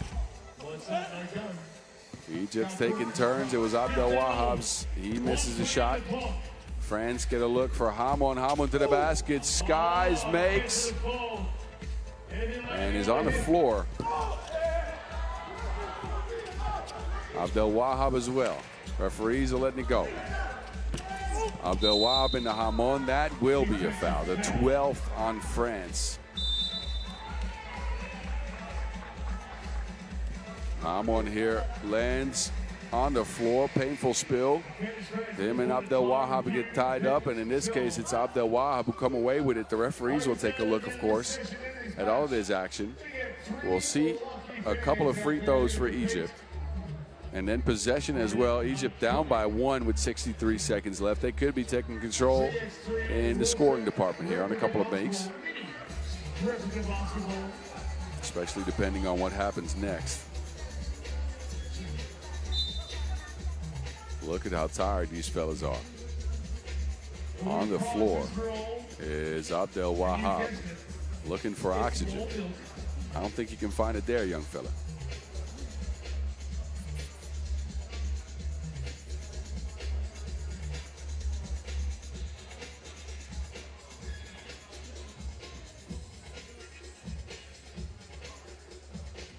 Replay action for both the referees as they try to get things set in order.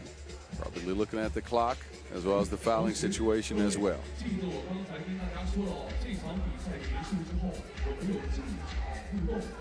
Neither team has managed to pull away in a tight contest.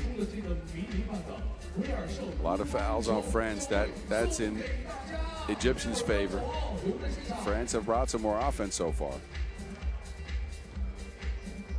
Egypt has had to lean heavily on Abdel Wahab, both offensively and defensively. They've gotten a ton of extra possessions as he got France to commit 4 offensive fouls.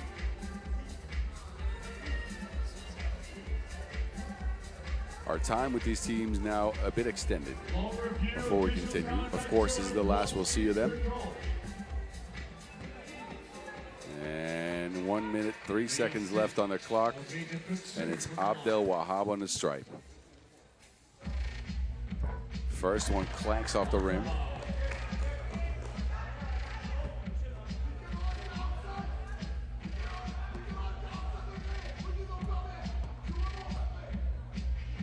Abdel Wahab's second one also clanks off the rim. Uh-oh.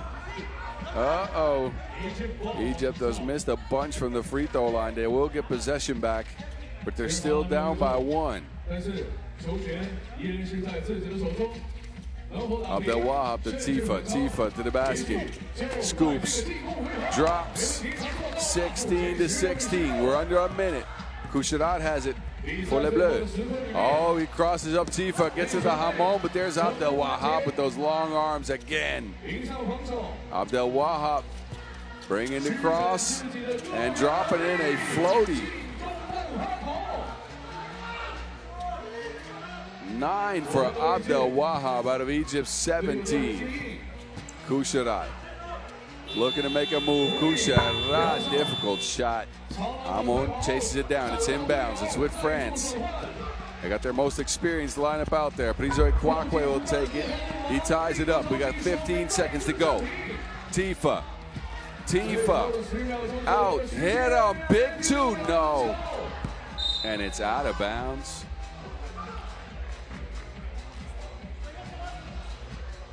Final 7 seconds.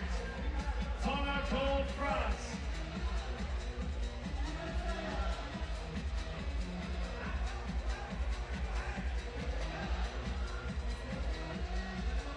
Seven seconds on the clock. Who will come up the biggest, the largest at the end of the game?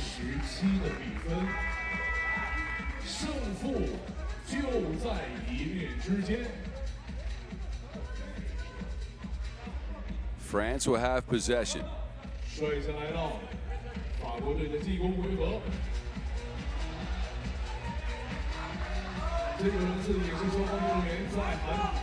Kusharat has it against Abdel Wahab, looking to make a move. Kusharat fading away on the mid-range, no good. Abdel Wahab skies, and we'll have bonus basketball between Egypt and France.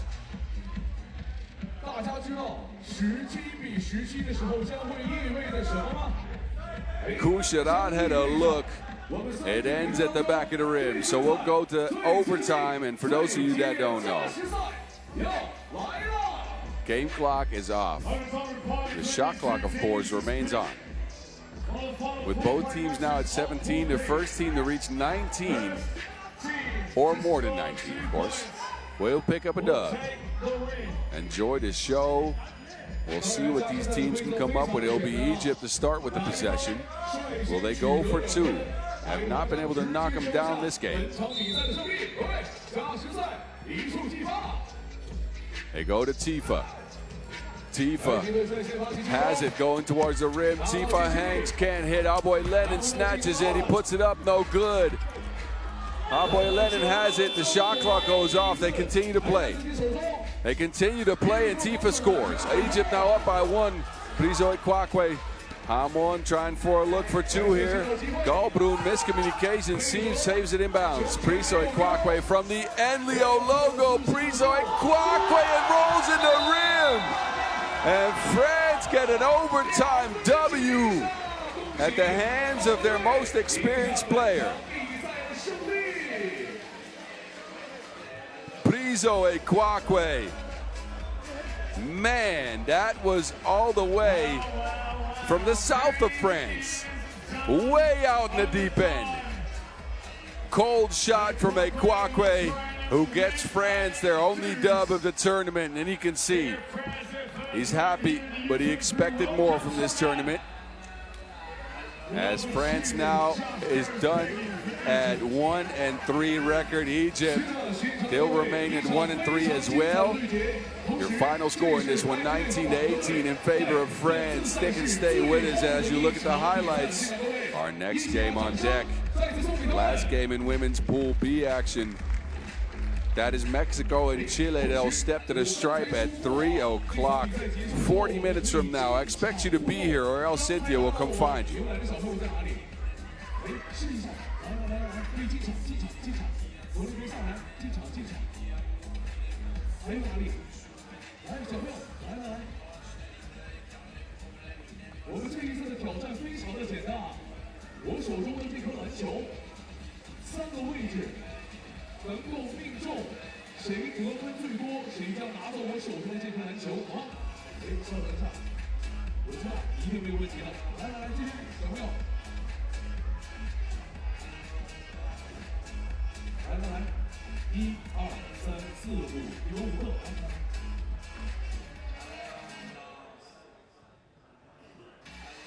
Let's go.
Oh, we're ready. Lots of organising.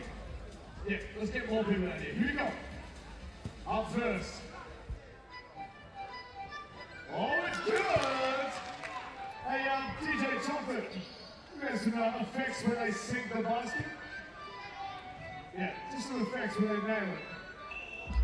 Oh, 1 from 2. 没关系，再来，再来，再来，再来。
We welcome you back to the streets of Chang'an Future City in the People's Republic of China, where we get ready to get started with our third session of the day at the FIBA 3x3 Under-23 World Cup here 2025. Pools B will be wrapped up after this session. We got two more games. One is on the women's, one on the men's side. Then we'll start things off in Pool D. We'll be playing the rest of the way today right until 9:45 p.m. is when we close up shop. When the dust has settled at the end of the day, we will know who have made it to the quarterfinals. Top two out of each group will move on as the weather has continued to be amazing. Y'all saw the graph. I've been enjoying it here. I should have brought my shorts. I didn't. But anyway, that's neither here nor there. These are the rules of the game. 10-minute shot game plan, 12-second shot clocks, 21 points to win. And we'll get to see who gets the 21 between Chile and Mexico. Mexico have sustained 3 losses. Chile had 1 and 2 in the winning record. Both of these teams cannot move to the quarterfinals. They're already assured of that. So we'll get to see them do battle on the half court one more time before we say goodbye to them.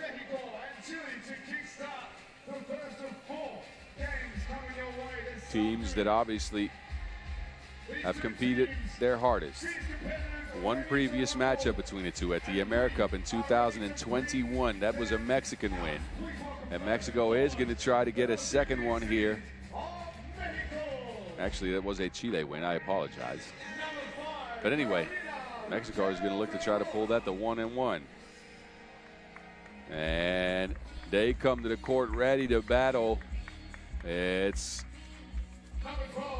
Carolina Lucero Gurrola out first, joined by Lara Plasencia. This Mexican team, again, 3 L's so far. USA 19-11, and Spain 22-11. That was the first day of pool play. They played earlier against the Philippines, lost by 7 points, 19-12. It was Espinoza, the last of the floor, with 6 2-2s. Their leading scorer makes her way here now. Lorieta Maciel Arieta with 4 in that game. And Mexico unlocked the 2-ball, especially Espinoza. And they'll need some more of that if they want to beat this Chile squad, who come in at 1 and 2. Their win coming against the Philippines, that was already 2 days ago. Lost to Spain and then played a very close game with the USA earlier. That was one of their best games I've ever seen from Chile. But they couldn't get enough done down the stretch. It was 18-20 in favor of the US of A, as Ramirez and Orrego as well as Ojeda make it to the court. But no one scored more points than her. Fernanda Ovalle with a 13-piece on the States. Climbs all the way to 3rd in the scoring ranks. She's got 26 and 3. That is just incredible. Can she add to it? She's 3rd, and I'll tell you what right now, the 2 ladies above her, they're already 4 games into their tournament. Anyway, Hiroshima Cavara, they're going to be leading this one with the whistles. And let's see what these teams can put out there. This one's for pride. This one's for, well, for ranking actually as well.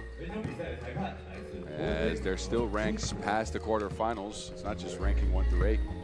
They'll get shooting here to try to get warmed up on the streets, and we implore you to hit us up on socials at FIBA 3x3 and at FIBA 3x3W. Let us know what you think of the games. Let's check out all the highlights from the last couple of days of action. This is the last day of pool play here from Chang'an, as we are about to wrap up our 3rd group. One more coming, that one up next. And if you want to hit me up, do so. I appreciate you. My name is Bob Rosendahl.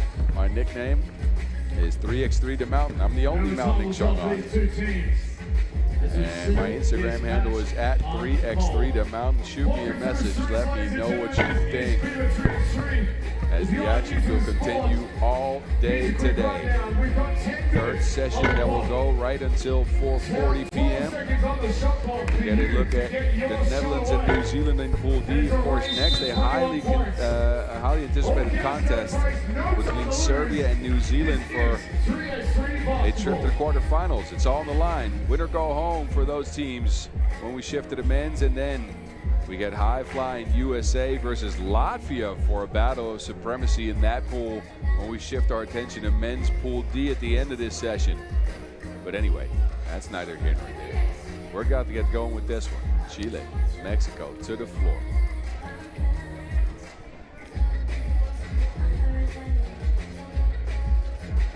It's Lucero as well as Orrego taking a seat. Ovalle will take it. Ovalle almost loses the ball. Screens for Ojeda. Ojeda to the basket, no mate. Placentia held her up. It's out of bounds.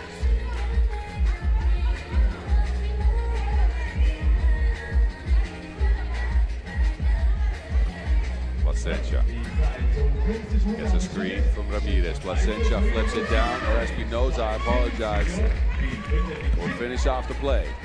Ovalle on the drive now. She has not been stopped doing that all day. Now she stops herself. Hits the bottom of the backboard. Mexico swing it. Looking for an option. Ball screen now. Maciel stepping back.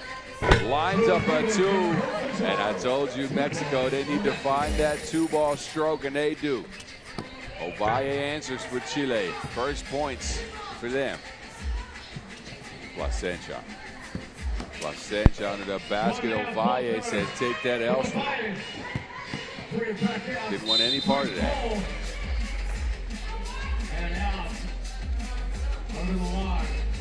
Crowds have started to trickle into the venue here, and they saw Maciel hit a two from the top of the key. Line drive shot. Mexico up 3-1 because of it. But of course, the Chinese crowds have started to come in here as the next pool play phase in the men's. We'll see their home squad, Chinese men. Can they compete? Will they have 3 or 4 players is the big question. Espinoza.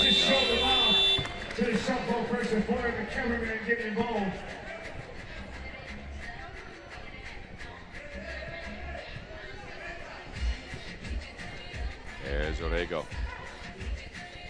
Ramirez on the bench for Chile. Espinoza has taken a seat for Mexico. Orrego working behind the screen, looking at a two-ball. Gets her own rebound, speeds to the rack, flips it backwards. No, Ojeda, though, cleans it up.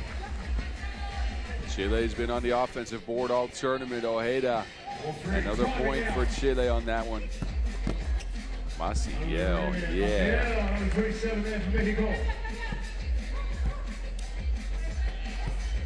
Orrego with a post up on Maciel. Maciel will expend a foul for Mexico.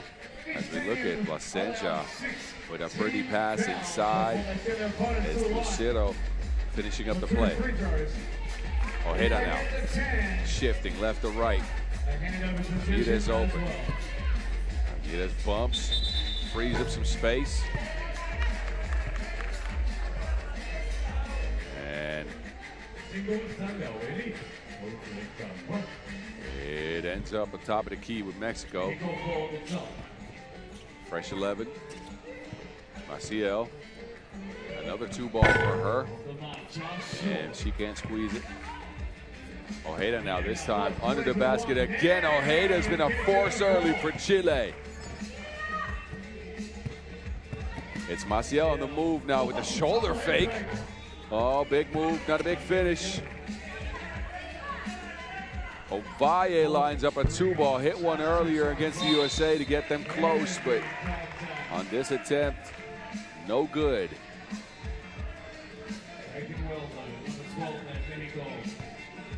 Chile, obviously the more experienced squad, featuring on the Nations Leagues, but also featuring in the Women's Series, and especially Ovalle, who also played the World Cup and the America Cup in the last couple of years. Ojeda have been a part of Chile Women's Series squad on the pro circuit for the last 2 years. Orrego played 2 seasons ago. And it was Ramirez and Ovalle who joined the team this year. Ovalle, of course, coming off that, well, actually, Ojeda, Orrego, and Ramirez coming up last year's under-23 World Cup. Ovalle played 2 years ago. I'll say she's upped her averages quite a bit. She was at 4.3 points per. Right now, as it stands here, she's got 26 and 3. Y'all do the math.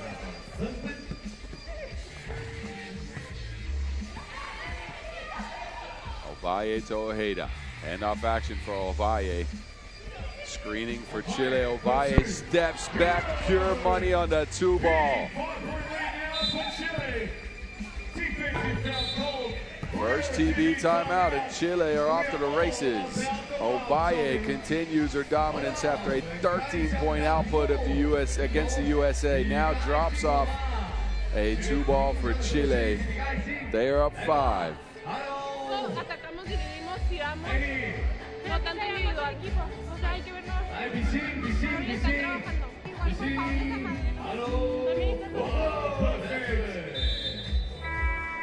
Listen in to Mexican huddle as we look back at some of the happenings so far. Ovalle with the scoop shot. How many times have we seen that? When she gets to the middle of the paint, finishes with her left or her right hand.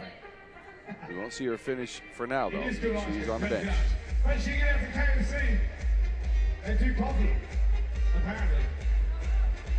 Maciel looking for some space. Ojeda staying disciplined.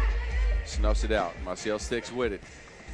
Second attempt, no good. Another offensive rebound for Mexico, though. This time she opts for a 2-ball. That's good off the glass.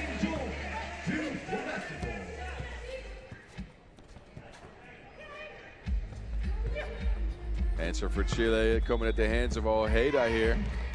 They get the double figures first. 10 points for Chile, 6 for Mexico. Maciel can't get to that pass. Too much on it. Turnover, 12 seconds to go into Chile with a fresh possession. Actually, yeah, I'm about to say. Mexico lined up atop the key like they wanted to get that Wilson.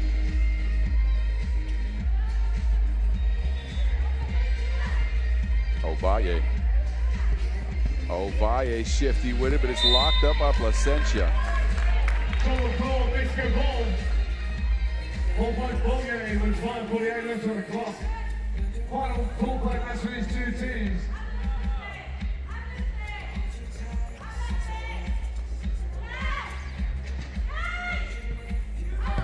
Ciel on the move. Moves Ramirez off the spot. And gets a bucket for Mexico. We ain't out of this at all. Again, this one is for pride. This one is not going to be for the quarterfinals. But both teams are giving it their all. Maciel's got 6.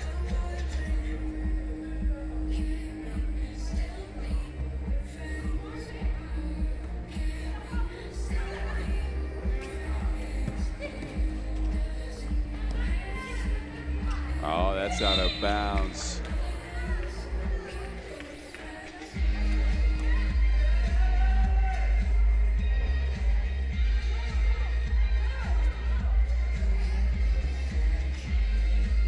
Orrego has it for Chile. She gets a screen from Ovalle. Ovalle, pick and pop action here. Chile swing it, shot clock down to 3. Orrego gets thrown back. Espinosa. Now Placencia has it, lines up at 2. And that one's not good. It's Ovalle with it. Shifting left to right, flings a ball up there. Espinosa posting up. Can't beat Orrego. That's the ball. It's too long. Off the front of the rim.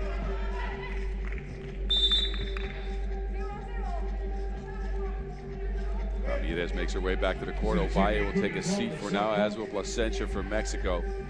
We're over halfway in this one. 4:31 left on their clock. Chile for now with a 4-point lead. Not a lot of fouls. Disciplined defense on both teams. It's been Maciel Arrieta for Mexico doing most of the damage.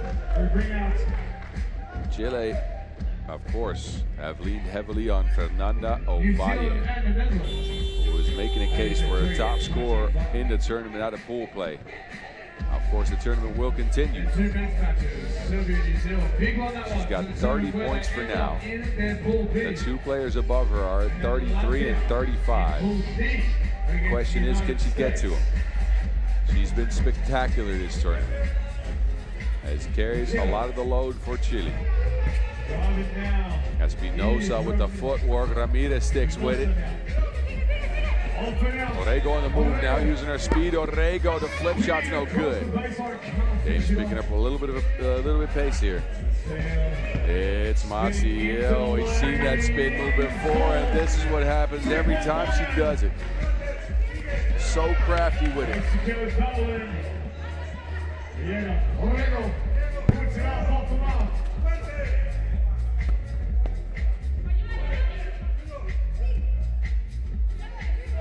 She has it again.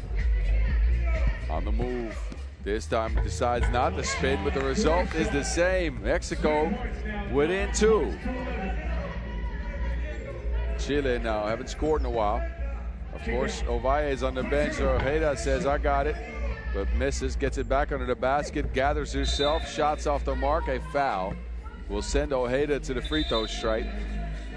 As we've gotten to our second TV timeout. Chile has struggled in the last minute or so without Fernanda Ovalle in the court, and it's Mexico who's taken advantage. They brought the game back to 1 possession. 2 points separate these two teams, both, of course, in the Americas. Who will come out on top here in the next 3 minutes and 28 seconds? For now, Chile has the best papers. They got one of the tournament's leading scorers, but Maciel Arrieta has been special in this one.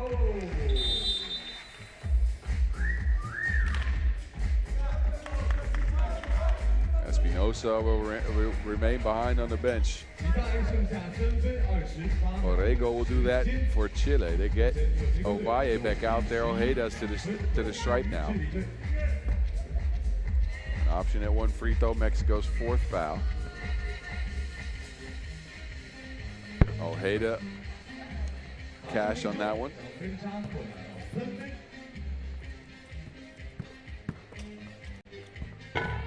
Off the mark, Ovalle with it.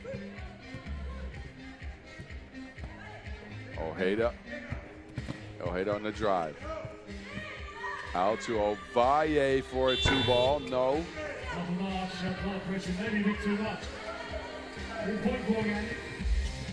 Placencia putting the moves on Ramirez. No, that's short though. And now a foul.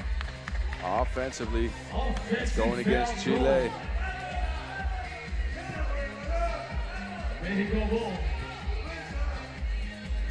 Sub 3 minutes now.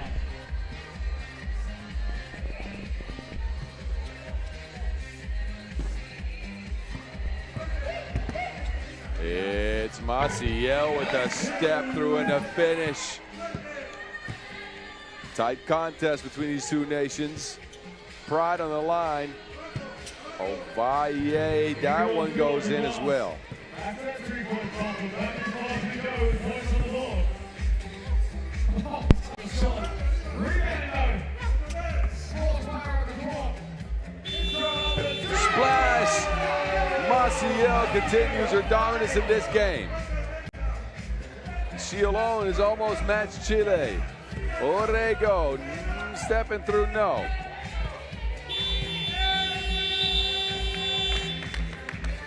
Mexico was out of line to the bench and Tommy, a little bit of extra juice in the system. That shot was unbelievable.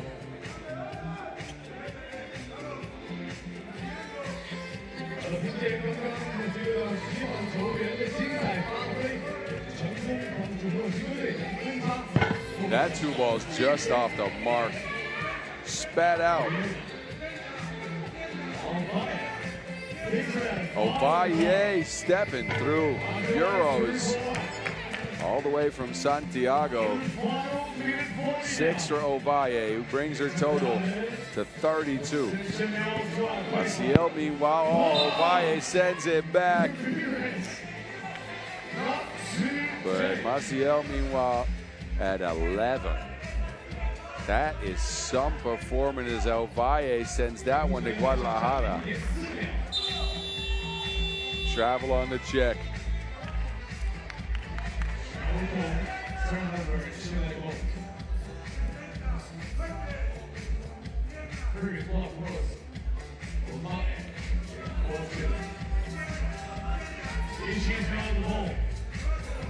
Ovalle on the move.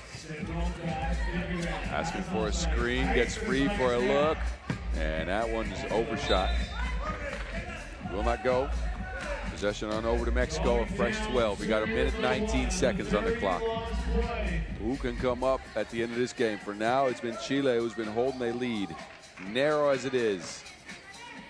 Chile up by 2 in this phase. Mexico, of course, they want to get it to Maciel. This time to Hezi. Maciel in a crowd. She's down on the floor. A foul on Chile. That will only be their 4th. Mexico will get a fresh 12.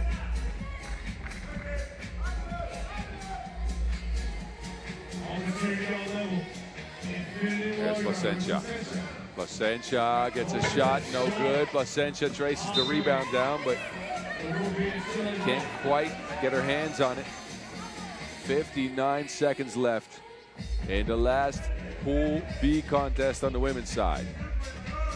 It's Mexico and Chile in a battle of the Americas. Ovalle down to Ojeda.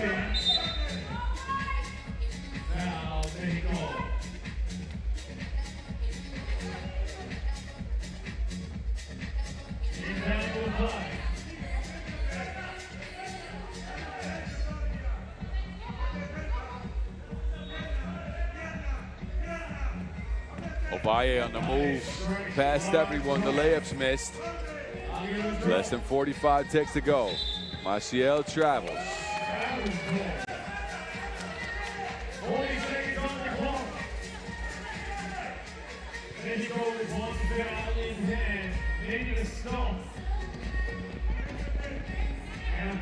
Chile has it. Of course, they go looking for Ovalle. Ovalle lobs it into Ramirez.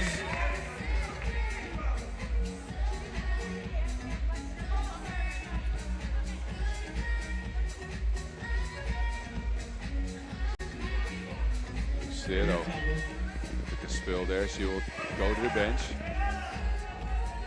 Looks like she tweaked her ankle slightly.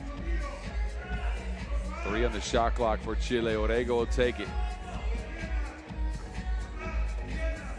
Fernanda Ovalle, 2 ball.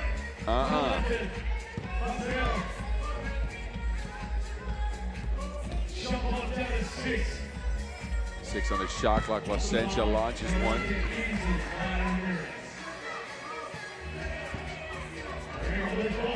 Mexico take over. Maciel steps back, 2 ball up. No, that one could have tied it. In this case, it's out of bounds.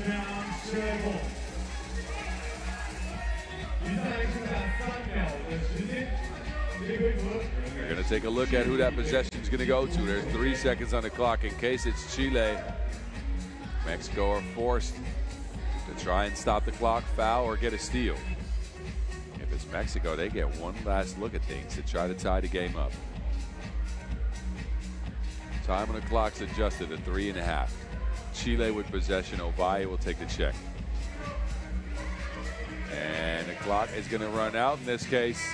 Ovalle dribbles away, and Chile pick up their 2nd win here at the Under-23 World Cup 2025. It will have to go over Mexico At least Chile at 2-2 in the standings. Not a bad tournament for them at all.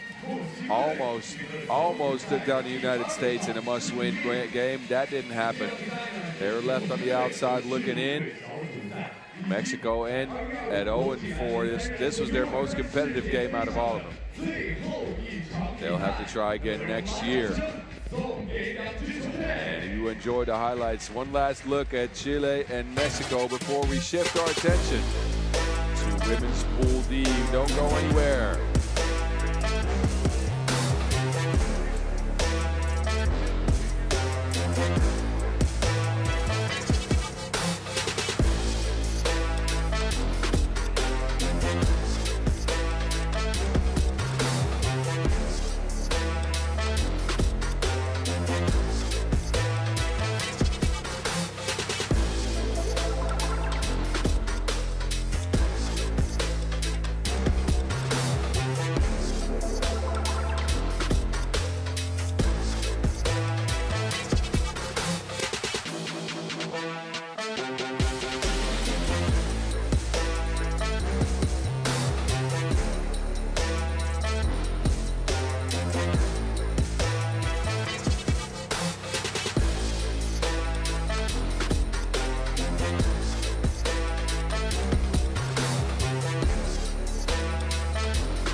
That leaves us with Spain atop with 4 wins. USA will also move into the knockout rounds at 3-1. Chile, middle of the pack, 2-2. Philippines a win. Mexico none. That is Women's Pool B wrapped up. We got one more pool to go. It is Pool D with the Netherlands, New Zealand, Czechia, Uganda, and Fiji. This one is a good one. This pool will be wrapped up by the end of business today. Action continues all day long with another 2 sessions after the one we're playing right now. We're going to have to get a reintroduction to these teams. We haven't seen them in a couple of days. New Zealand and the Netherlands as they make their way onto the court.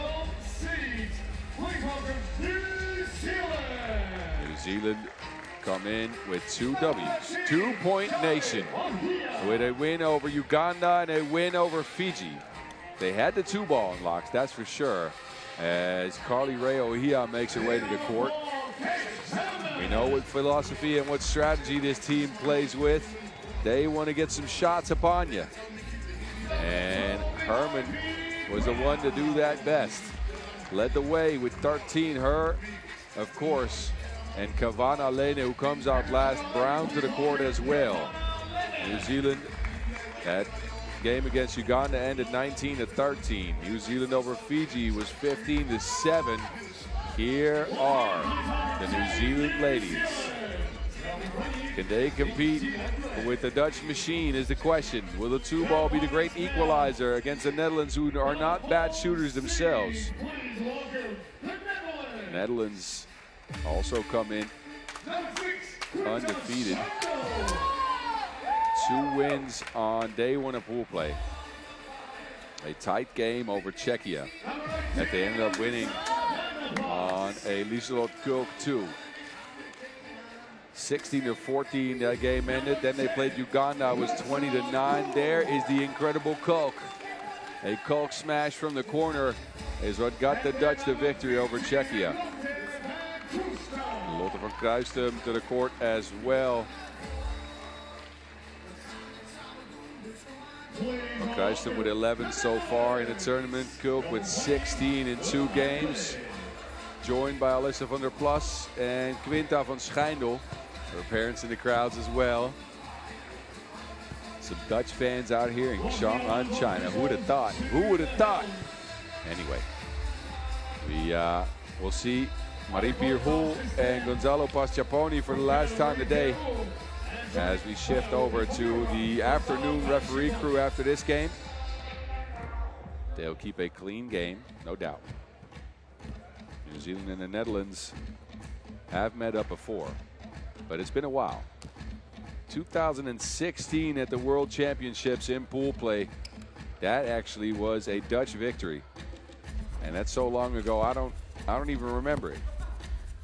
Anyway, the Dutch bring some star power, as Lotte van Kruistum was on the squad that picked up the Europe Cup gold just a few weeks ago. Of course, a multiple-time winner here at the Under-23 World Cup. She's been on the podium for the last 2 years, a gold and a silver to show for it. The Dutch have been on the podium the last 3 years with a gold, a silver, and a bronze. They face off with a nation that has an identity and an idea. They want to shoot the 2-ball, and they want to shoot a lot of it. Will the percentages work in favor of New Zealand or the Dutch? Their chemistry and their mismatched attacks, will that be too much? What can we expect from Herman and company that will start with the ball now? We will know in 10 minutes of game time. It's Lene to Herman. Herman looking for space, hounded by Van Kruistum. Down to the block, that's where Brown is. He's held up with a foul.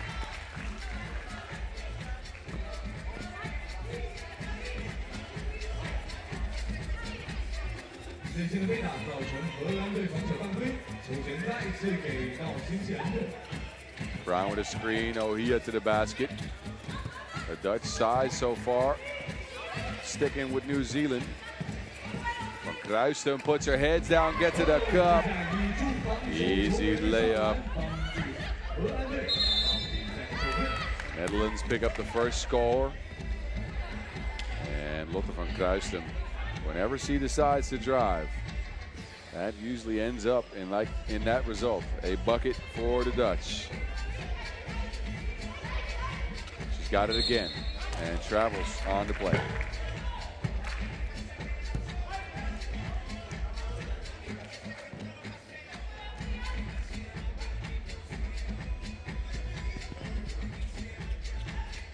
Double high post action here for New Zealand. Brown's with it.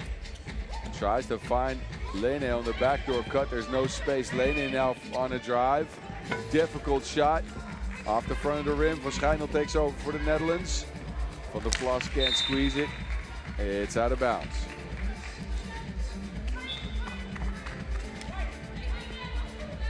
Possession on over to New Zealand. Remains scoreless here in the first minute. They'll try here. Brown one-on-one.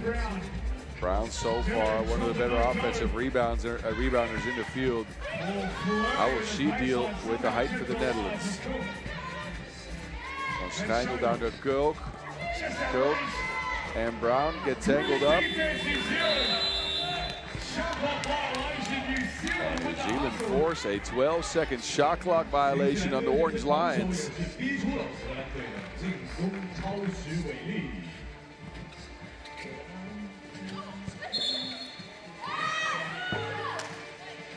Offensive foul. Off the ball. First team foul down for New Zealand.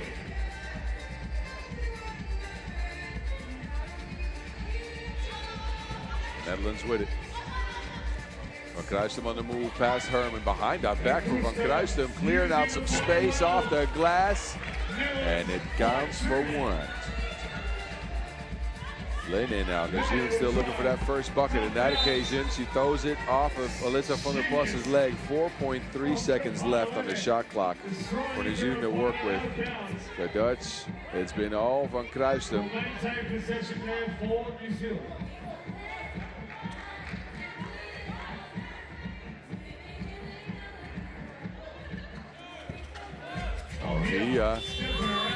There's that first 2-ball up. A difficult one. It will not go.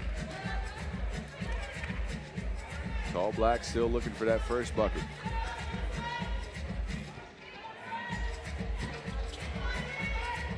Brown gets it back for her squad. Herman. And the Netherlands expend another foul and a push.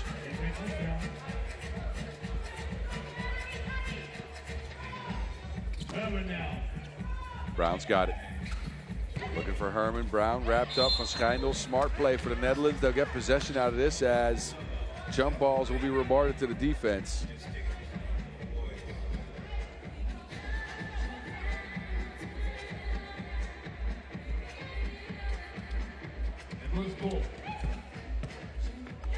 On the plus, good take, no make. 2 minutes in, New Zealand looking for that first score. Lene puts up a 2, side iron.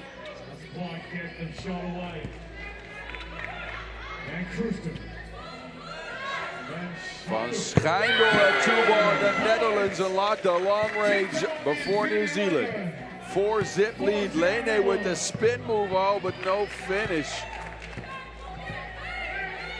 Van Kruistum. A drive again past Lene. A lot of pressure on the basket from the Netherlands here early. Ohia held up. That's the third Dutch foul.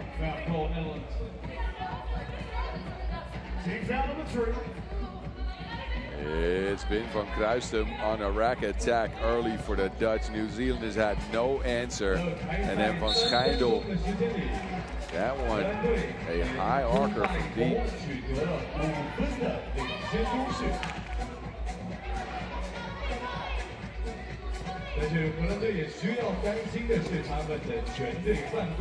Deflection on the Netherlands.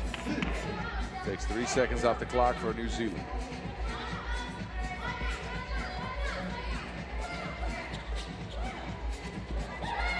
Herman. All backward on that. Brown's got the rebound, has to put a shot up. And that will be a shot clock violation. Rim wasn't touched.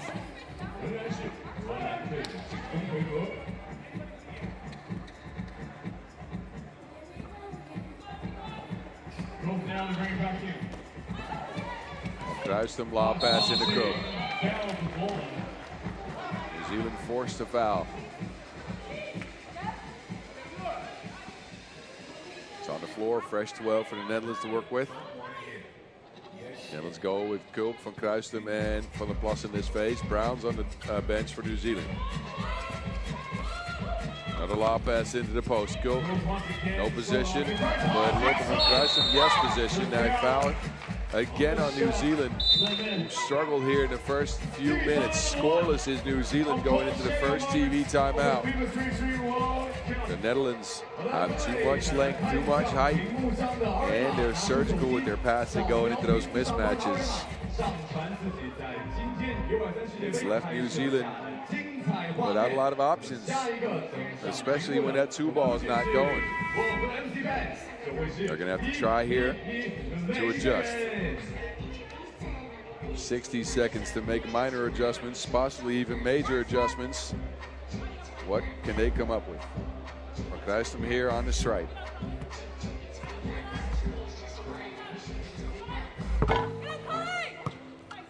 Netherlands with a win would take control of the top of the pool, as they have the tiebreaker scenario locked up against Czechia, and then would have the same thing against New Zealand. And New Zealand's forced into a difficult look again by the Netherlands. That Dutch defense, man.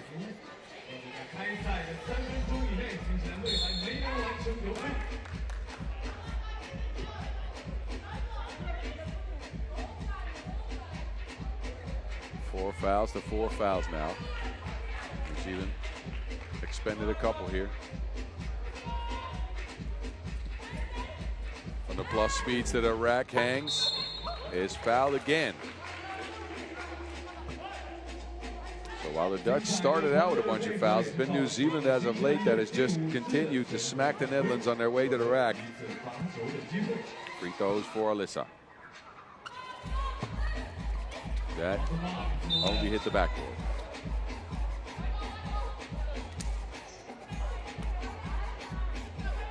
Three and a half minutes gone, 5-0, Netherlands in control. Netherlands keep it with a new shot clock as well. Schijndel, screening game. It don't matter, she's open for 2. Van Schijndel second two-piece of the game. Netherlands at 7. New Zealand get a first. Van Schijndel, same spot, same result. The Orange Lions got the 2-ball flying against 2-ball nation. Quinta van Schijndel with 6. Lene, no.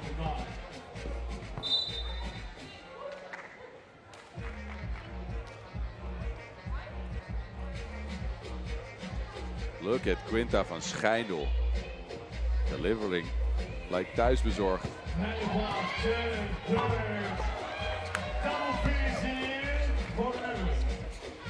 Oh, Herman's down, Koch. Down at a block, Van der Plas overshoots it. Van der Plas here, pokes that away.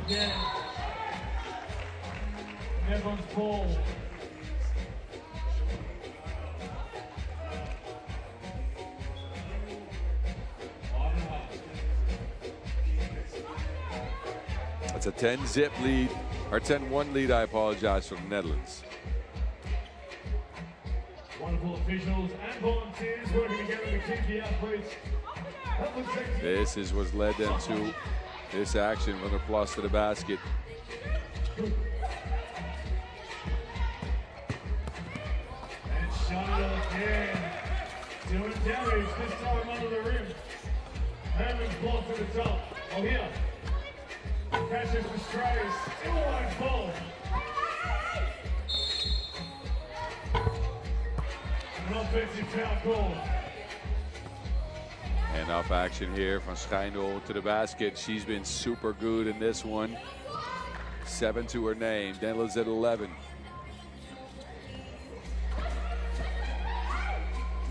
And then she's gone again.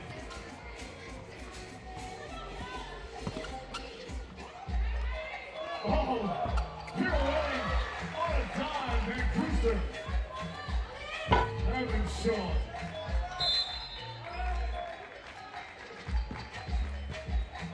In the final 5 minutes. Here's Van Kruijsten working in the paint with the footwork. Oh, another 2-ball down for the Dutch. Netherlands can do no wrong. They're 2-point nationing, 2-point nation here. Brown, long one, nuh-uh. Off the mark.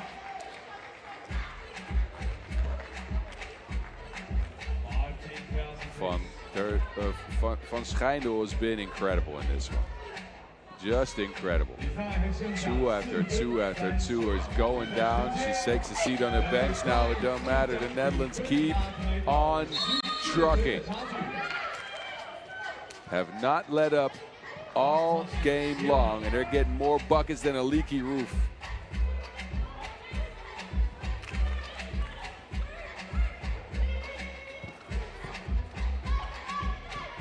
Thinks about it. 1, 2, and go. 16 now.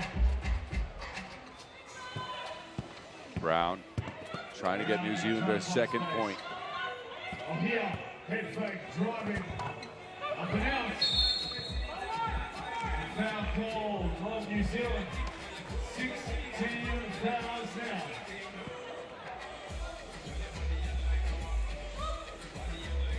Van Schijndel's got 9 out of the Dutch 16. They look super dominant in a battle of the unbeatens, and it's looking like New Zealand might get beaten here. And I say might, but this is a good old-fashioned beatdown.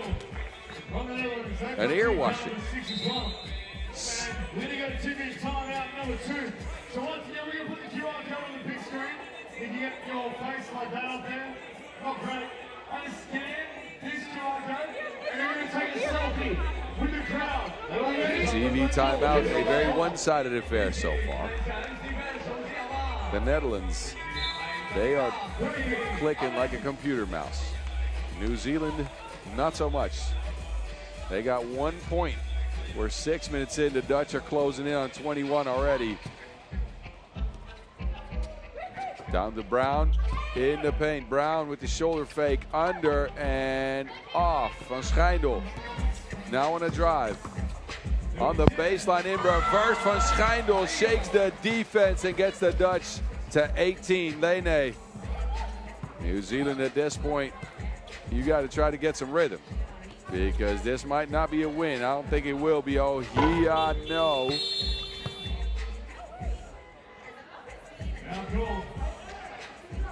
A foul, and the Dutch will put New Zealand on the stripe for 2.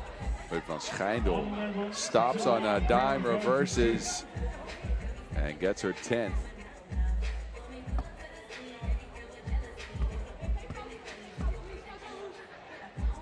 The Dutch have just taken off like a supercar drag race in this one. They've jumped ahead by 17. Brown can't get the free throw. Can she get one? Yes. New Zealand now at 2.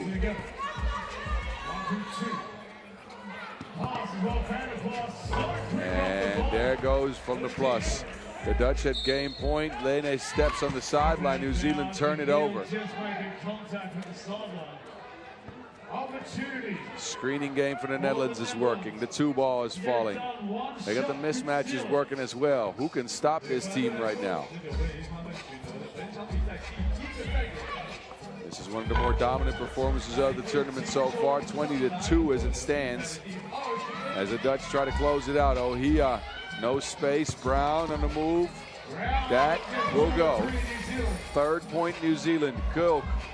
To Van Kruistum, it's out of bounds. It will stay with the Netherlands. 6 seconds on the shot clock.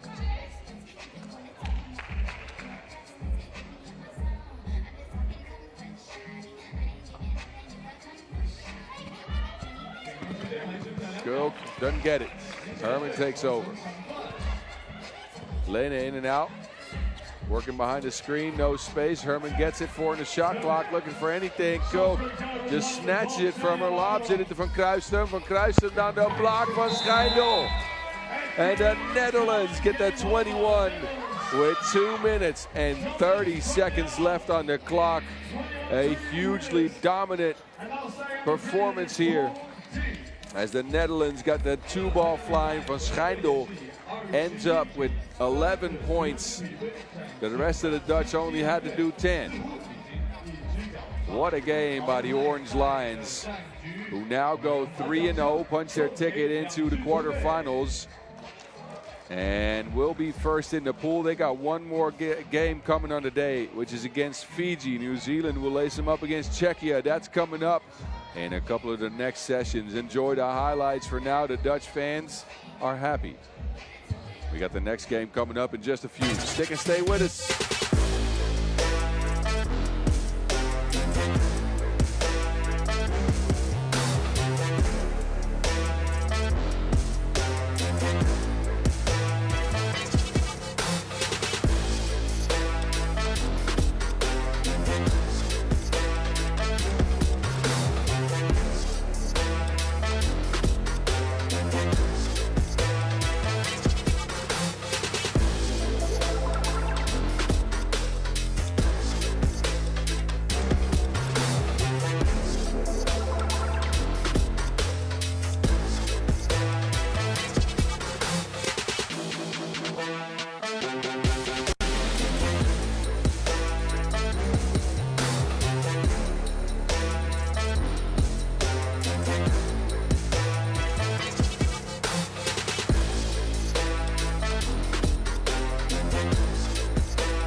Once again on the big screen. Oh, there you go. That's a pretty good looking grandstand. You guys are fantastic out there. Check yourselves out. That's what you can do. QR code with your smartphone. Make images like that memories. 来，大家看一下屏幕，扫描屏幕上方的二维码，上传今天在2025暨南3人篮球U23世界杯雄男举中心拍摄的精彩瞬间。下一个登上屏幕的就是你。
Well, ladies and gentlemen, before we get into these next couple of matches, Tommy, MCVV, we're going to welcome in a new DJ.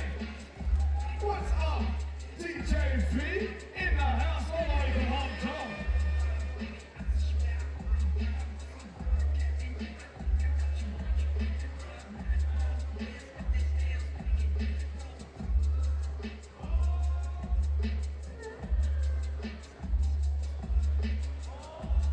We got women's pool B wrapped up with that one actually a game ago. We got men's pool B left to go. Serbia and New Zealand in a battle for actually everything. It's win or go home. If you win here, you're in the quarters. If you lose here, you are done. You go home out of contention. Serbia's out first. They started their campaign with a loss to Czechia. That woke them up. That woke them up. The Serbs then took care of France 21-9. Came in this morning with a dominant victory over Egypt. And let's be frank, the ugliest game of the entire tournament so far. Egypt managed 14 fouls and 8 points. Serbia, they got to 21. They're out to the court. And that is the top scorer on Serbia in the tournament. The man has got 26 after 3. It's Vuk Vukisevic. He's joined by Marko Djordjevic, Milo Suvrkota, and Lazar Kovacevic. This is your team, Serbia. They've been spectacular ever since that opening loss. And Vuk, only 5 points away from being the leading scorer out of pool play. He's the only one that still has to play a game. Actually, never mind. Pool D still has to go, of course. But he only won in the top 5, that is. Got a couple guys in front of him that highest scorer so far. Dugan Gankojak, Lorenzo Pichin, and Roko Spaseski. They're all at 31 anyway. New Zealand. Unfortunate news for them. Zach Hannon ruled out with a concussion. Speedy recovering wish to him, of course. That they played with 3. Did not lead to success against Czechia. They couldn't find a 2-ball, did 2-Point Nation. As they only played with Christian Martin, Joshua Book, and Aiden Tonga. They're going to try to do the same against Serbia here. Tonga had 7, and they were behind by a bunch, and then all of a sudden the 2 started flying. 2 from Book, 1 from Martin. All in the last 30 seconds of that game, when it looked like it was over, they fought all the way back to 3 points. But not enough, and that leaves them here in this scenario where they have to beat the standard of excellence in 3x3 basketball on the men's side. That's Serbia with 3 players on their court. We shall see the outcome of this one. We'll know in just a few. Maxence Carazedo and Rhiannon De La Torre are the first 2 referees to kick it off for the afternoon crew here. A battle of physicality against whose? Can New Zealand find their stroke is the big question going into this one. If they do, they stand a chance. If they don't, they'll be on vacation in Chang'an after this game.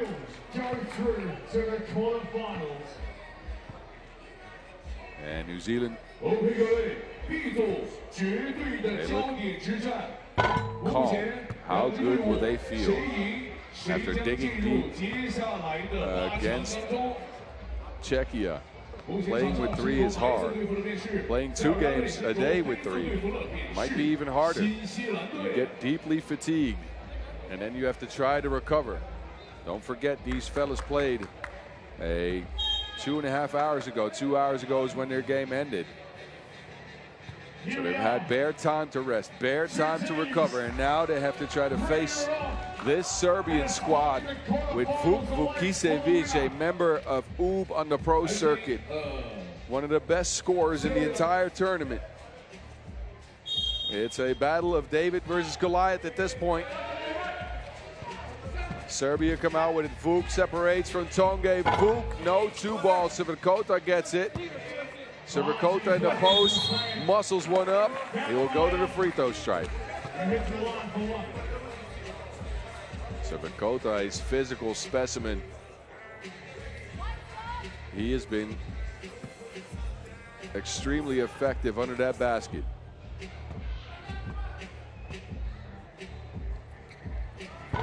Off the mark on the free throw, it's Martin that come away with it. Martin to Book, no space for Book, so he takes a drive on Djordjevic, flips it. Martin, Tonge's open at top. Martin steps out of bounds. Serbia want to slow the game down. New Zealand are going to want to try to speed the game up, but the question is, how long will they be able to do that? How long can they hold on?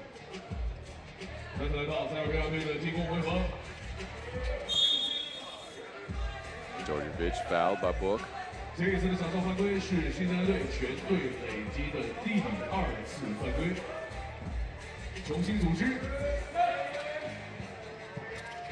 Djordjevic down to Kovacevic. Tonge setting the pace for New Zealand. Book's got a look. Book, it's down. 2-point nation. Stand up.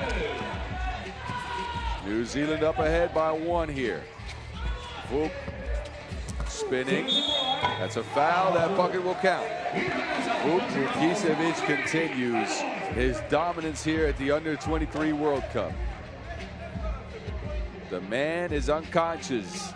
One of the top scorers and could be the top scorer after this game. He's averaging 8.3 points per so far. The Vuki main. Free throw's good as well. Finishes up the play. Martin's got a rack, and that layup's good. And New Zealand again, they're trying to make this a race. Sivakota. Him and Martin get tangled up. It will be a foul on the Tall Blacks, who already have 4. 14 fouls already.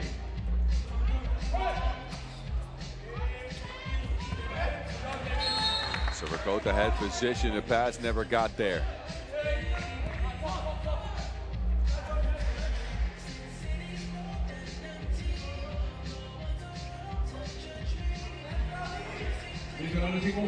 Screening action, New Zealand. They got a guard-to-guard screen going with Book and Martin. Book's got space. He lost Sivakota. Book, it's up. It's good. Man, Joshua Book getting 2-point nation some hope here. Djordjevic lays.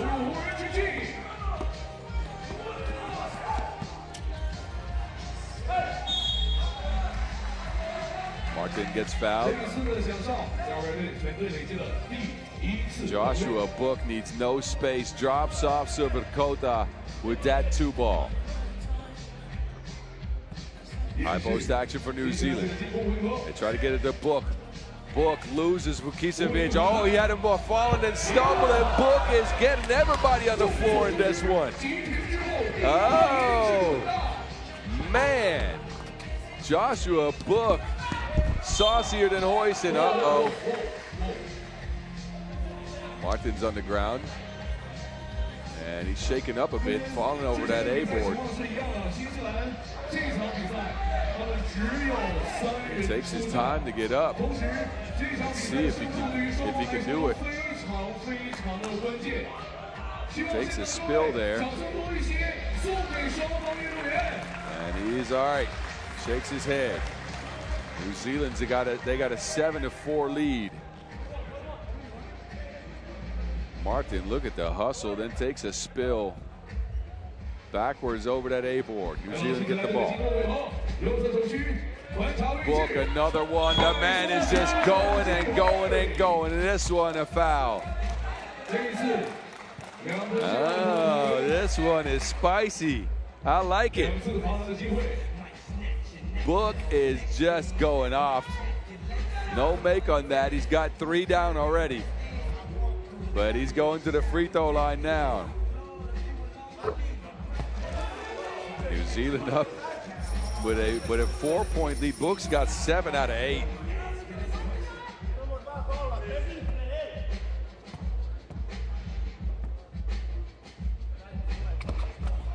Second one's good for Book as well.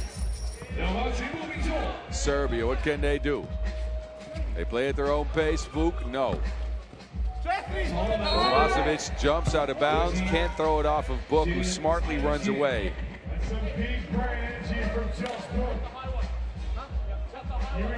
New 12 here for New Zealand. 2-point nations working so far. Tonge, screening action, Book goes back door, loses everyone. Book is a firecracker. He's exploding in this one. He's got 9 points in 2 minutes. Look at the diversion here, and it's Joshua Book at the rim. 9 in 2 minutes and 10 seconds. I'm not sure if I've ever seen that in 3x3. This is just outrageous.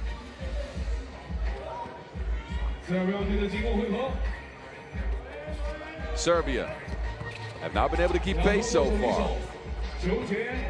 Djordjevic steps back. Sivakota can't clean it up.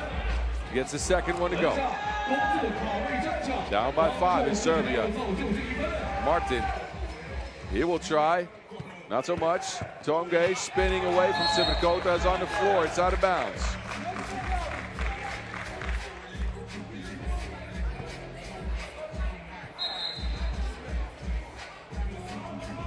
Floor is wet. That is going to have to be cleaned up.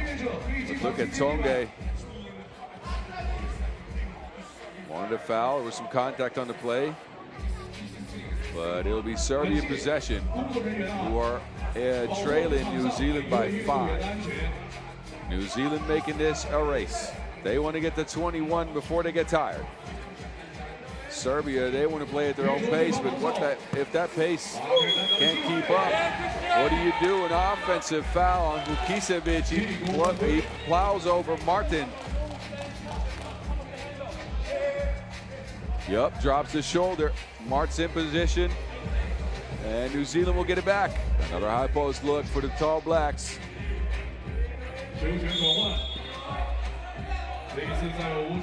Serbia struggling to keep pace with New Zealand. New Zealand, who looked sluggish against Czechia earlier, they have upped the pace here to a ridiculous height. Book again, nothing there. Tonge gets it to him. Book on the move. Down to Tonge on the block. Around Sivakota. Tonge, can't get the hook to go down. How long can New Zealand keep this ridiculous pace up? They're playing with 3. They have no oxygen, no substitute, and in this case, it's Book with the offensive foul. It's Kovacevic in the face with his off arm.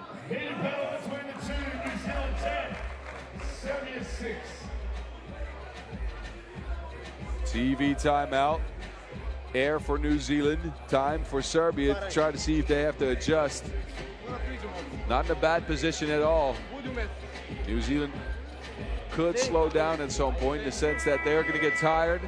The shots might not fall. High variance is their game. But so far that variance is going in their favor. We're 3 minutes in, and Book's already got 9 points. Man, Ridiculous performance. Had Kovacevic out there stumbling and bumbling. Severkota gets it to go. Tonge now. And gets it to Book. Another one for Book. The man is more cash than collection at church. Just ridiculous, Djordjevic. They try to get it back to Book. It's Martin who has a look now. Martin can't join the two-point party. Not needed so far with Joshua Book just unconscious from range. He has not missed, it feels like. Martin now to the basket. No one home for Serbia. New Zealand a 4-point lead. They're at 13 points.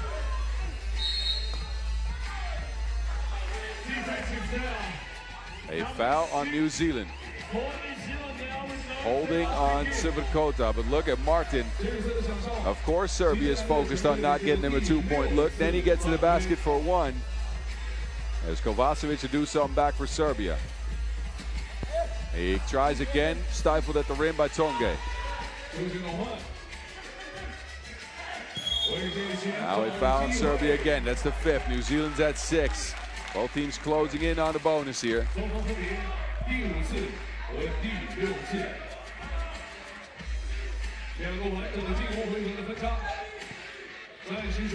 Book. Nuclear in this one. Book pulls up for 2. Another one for Book. Someone get me some sunglasses. The man's got 13 in 4 minutes. Man, that's a bestseller right there, not a book. Joshua Book with a performance for the ages. This is ridiculous. 28 points for Book in the tournaments. What did he do in the break? I have no idea. What did the man eat? I need some of that. Man, oh man, this is ridiculous. We're not even done yet. Not even close. Although with the pace New Zealand's going at, Book, another one down! What is happening? Oh no, Joshua Book! This is just bananas. What is going on? Martin gets one at the rim. It's just off the mark. Vuk, no, he's fouled. He'll get to the free throw line. I'm standing up. I'm telling you right now, I'm standing up. This is ridiculous. What is happening? Joshua Book, he's got 15 out of New Zealand's 17 points. He's 3rd scorer in the tournament now, taking over from Vuk Vukicevic. Oh, wow. The man is hotter than Szechuan peppers right now.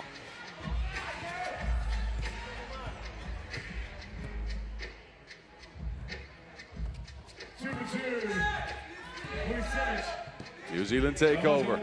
Of course, get it to Book. He pulls up. Apparently, he can miss as well. He can miss. He's not making all of them. That one's undershot. But he's out here firing like a missile launcher. Watch out for Joshua Book. Vukicevic, Kovacevic is open under the basket. Serbia are keeping pace. They are keeping pace. Martin to the rack, jumps into Kovacevic. Kovacevic keeps his hands up. Serbia, they get it down the block. Kovacevic, good finish. Serbia is within 1 possession. They're not going anywhere. Foul now in Serbia, that's his 6th. Kovacevic got 5.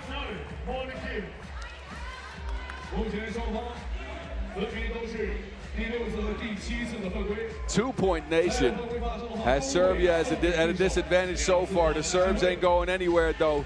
How long will New Zealand last with this pace?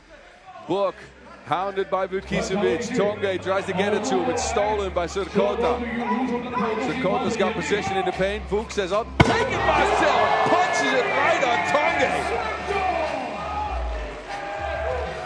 16-17 game. Tight contest. Book on the move. Book, another one. It's not good, but it'll be some free throws as he's fouled on the release.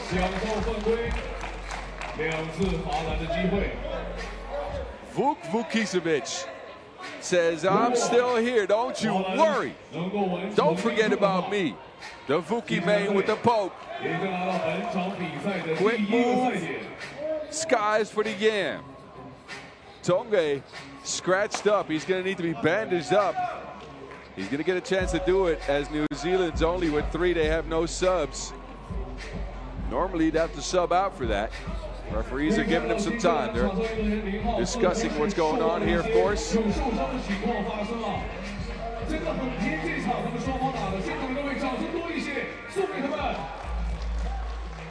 Book is setting off the smoke detectors in the Chang'an venue. The man is unconscious. He could get his totals up to 17 with 2 free throws. New Zealand get a slight break in the action too, which again is in their favor as they need oxygen. They're playing with 3. Tonga is all bandaged up. He's good to go. Book on the free throw strike. Could get his team to 19, which is dangerous territory for Serbia. Let's be frank here, with that guy in the court, you don't want to be at game point. Book. Wow. 18, New Zealand.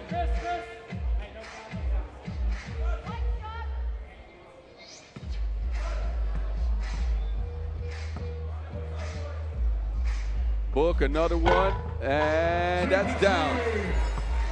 Man, this is one for the ages. This is not a book, this is a trilogy. Vukicevic gets free, Serbia's down, but don't look now. New Zealand at 19, they get it to Book. Book pulls up and is fouled on the play. Joshua Book goes to the line for 2 free throws. And he has a chance to end Serbia and lift New Zealand into the quarterfinals with just a silly performance. Someone call a fire truck. This man is a blaze.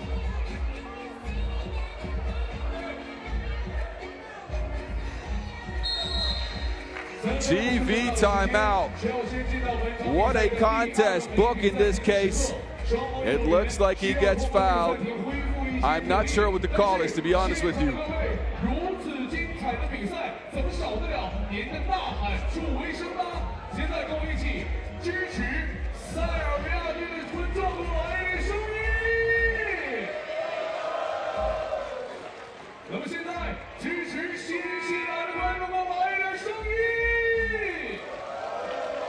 TV timeout is giving me some chance to catch my breath. This isn't Joshua Book, this is a cooking book. The man is doing work. Djordjevic on the line. I think Book might have gotten a technical. Wait a minute. 2 for Serbia? I'm confused. What's happened? I have no idea, but it will be 2 free throws for Serbia. That whistle apparently not on the Book play, but somewhere else on the court, Djordjevic got 2. He can get Serbia within 2.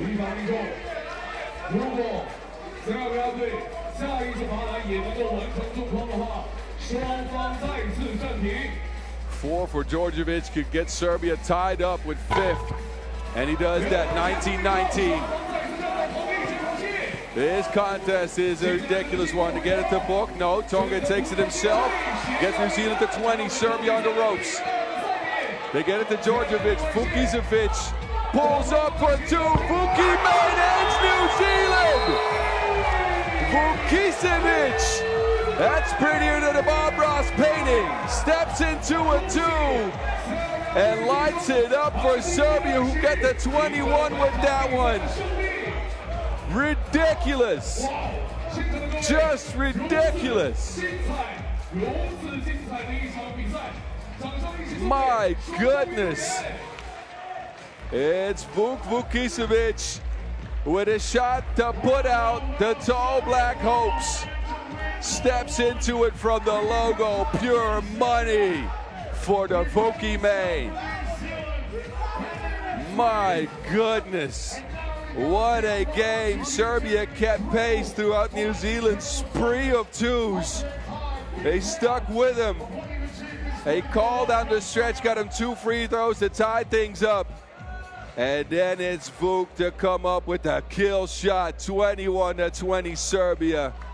credits to New Zealand. That was a heck of a performance. Just a heck of a performance. They came out with a game plan. They got booked, involved often and early. The men carried them to what looked like it was going to be a win. But it ends up a Serbian win. They'll move on to the quarterfinals, and New Zealand, they're left going home. Oh, it's All Blacks. We'll see you again, though. Well, enjoy the highlights. This was a game filled with them.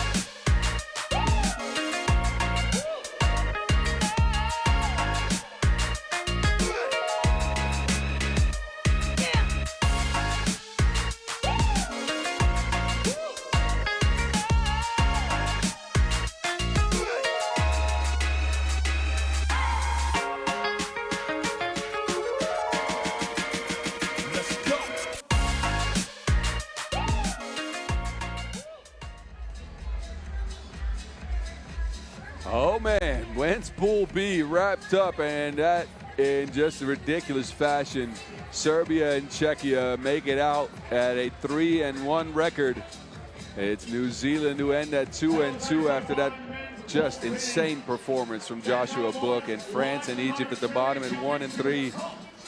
We will not be seeing them again, which means it is time to get into Pool D action.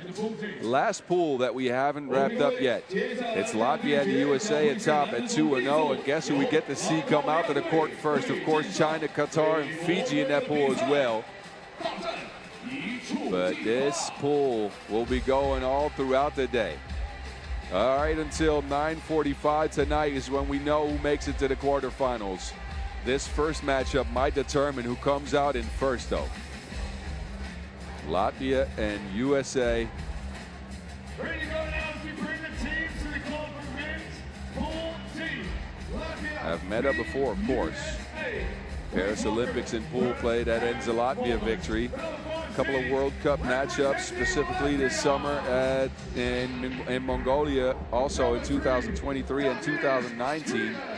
All of those USA wins. Latvia for now, though, looking really good. A win over Fiji, 21-14, and then a takedown of home nation China, 21-18. Top scorer, of course, will come out last, but it's Scrivers' rack attacks going towards the basket. Bumbidas has been good. Smirnoffs has provided us with a couple of strong yams. But there's that man. Marches, Oses. Not just a two ball for him. He's gone to the post up a bunch. He's bullied some people under the basket, and Oses is at 16 points, 8 per so far in pool play. Latvia has been really good. What can they do against the star power of the USA, though, is the question. This USA team is only going to get better as the tournament gets longer, as they're all not too experienced in 3x3. Let's be frank here. It's Alex Fudge out first. He's the length and the hops for this United States team. He threw a shot back and first two pool play games that I didn't think anybody could get to. They beat Qatar 21-15, and then they took care of Fiji 21-8 did the USA. And it's Warren and Clark out to the court with the leading scorer so far. Caden Pierce, 17 points in 2 games. Multiple yams. He's reigned in the paint. And he's led this team to a 2-0 record.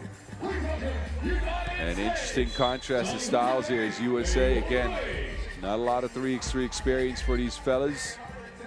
Of course, Pierce, a part of Team Phoenix on the pro circuit. One event played, that was the World Tour in Edmonton. Former Ivy League Player of the Year. And we got Warren and Clark, former members of the Overtime Elite, G Leaguers. And of course, Fudge, also a G Leaguer, the former Florida Gator. He was here last year when they got silver, 5.1 points for him. But I don't think we've seen the best of this United States team just yet.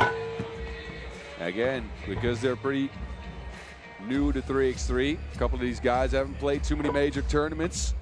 You'll see them improve as they go along, and going along is what's on their mind as they go into this day. They'll face Latvia here. And they got another game coming up later on against homestanding China. That's also one that got circled. Of course, China, we'll see if they can play with 2 or 3 players. Lost their big guy on day 1 of pool play. His Pool D matchup. Their third game of the pool. And this is a top of the table clash. Latvia and the United States equal on wins and points. Winner appears to remain undefeated. Alrighty then. A battle for possible supremacy in the pool. China's looking on. They're 1-1 right now. Both these nations 2-0 so far. Who can pull ahead? Both teams have scored an equal amount of points as well, finishing both their games before the limit. It's Fudge who will step to the court for the USA and take the check. Fudge, high post, screening action for Warren. Warren on the move. Warren to the rack, attacks Scrivers, hangs, and trickles in a floaty. Scrivers now doing the same thing back, but Fudge gets his mitts on it.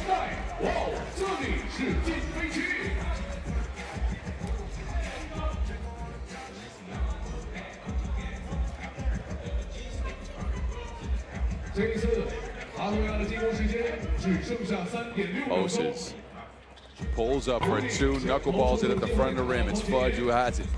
Clark now on the move. Clark, offensive foul, holding on to the shorts of Oses. It will be possession Latvia next.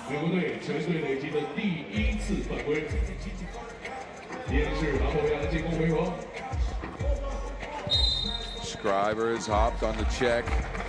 Referee Okoch is onto him. It's her and Donald Quinn calling this game.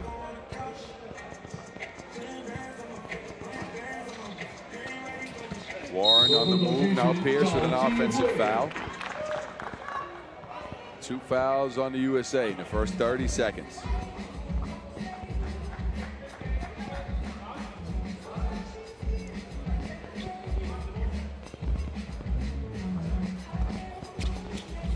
Oses swings it. Smirnovs has it. He gets a screen. Smirnovs to Scrivers. Scrivers high floaty.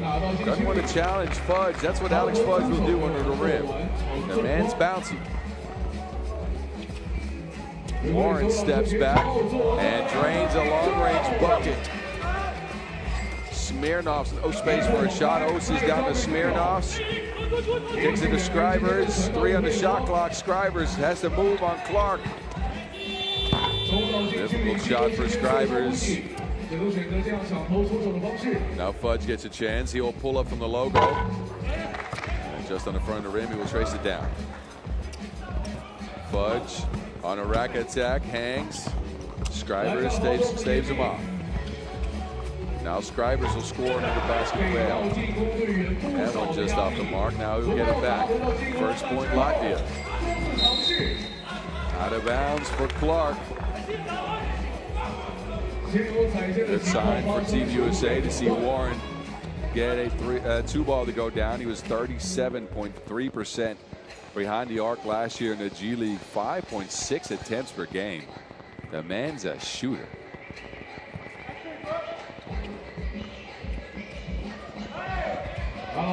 Beatus.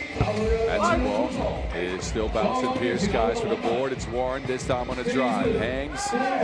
Difficult shot for Warren. Oses from way downtown. That's no good. Beatus has it. Finishes up and over. Alex Fudge. Latvia sticking close. 4-2 game here early. Warren's been all that for the States. Tries another one. Fudge sends that one back. Smirnov's a little too casual with it. Next one's good for Smirnov, who sticks with it.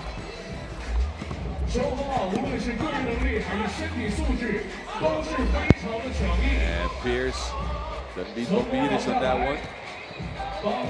Osa is on the move. Osa is attacking Pierce. That man is not afraid. Pierce got some height on him. He will go straight into his chest, but he'll take a miss. Osa will take a seat. Scrivers will come off the bench.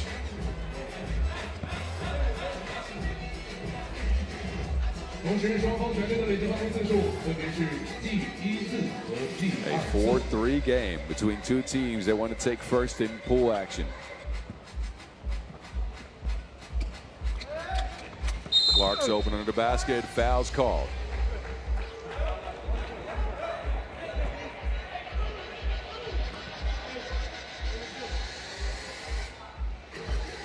Reset Team USA. Inverse pick and roll for Pierce. Gets it to Clark. Clark on the rack attack. Bombides, too much physical contact. Free throw coming up for Timothy James Clark. Clark with that punishing strength under the basket, trying to go to the rack.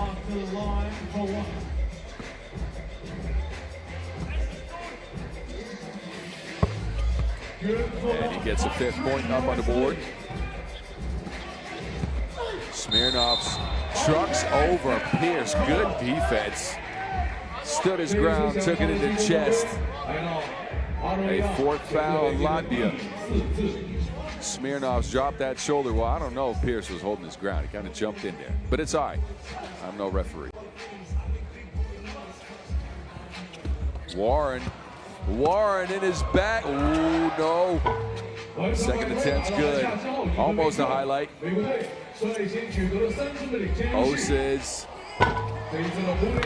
bothered by the length of Fudge yet again. Warren from the corner. Fudge! Sky's in there.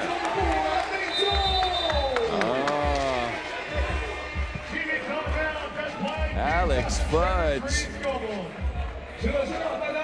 Warren with a sick, nasty move, and then, blows a tire. It's all good. On this one, though, Alex Fudge swooping in like Spider-Man. Big bucket for Fudge. Beats Osis to the spot. Warren with 5 so far for the USA. Latvia is stuck at 3. Bad trouble with the length for the United States. Specifically Alex Fudge, who's done a bunch of closeout flybys. And the shot has not gone for Latvia in this case. Bombides gets his stuff back. Fudge is controlling the paint. Man, Alex Fudge.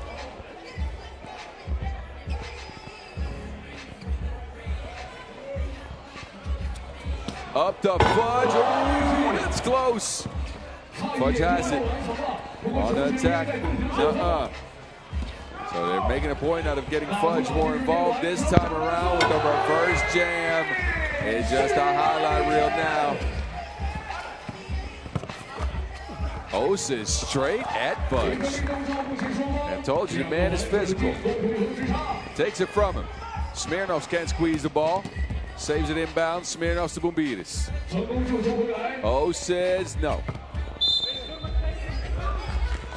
Scrivers will make himself back on the court. Fudge though. Reverse yamage.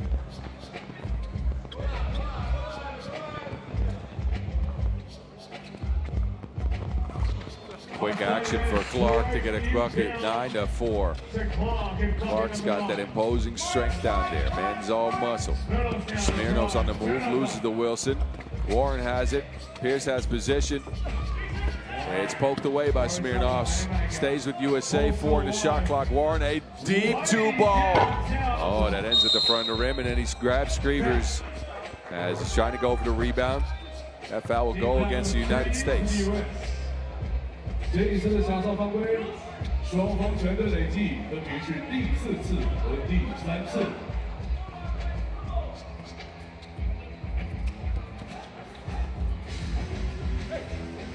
寻找跑动队友，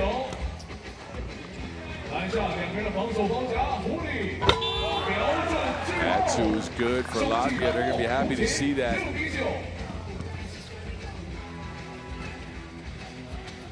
Warren had one go down so far. No more. says another one at the basket. Again, this guy lives on the two-point arc and right under the rim.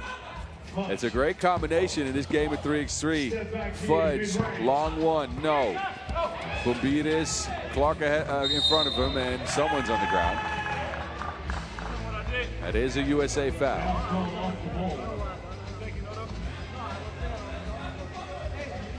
14 fouls apiece. Latvia ball at the top.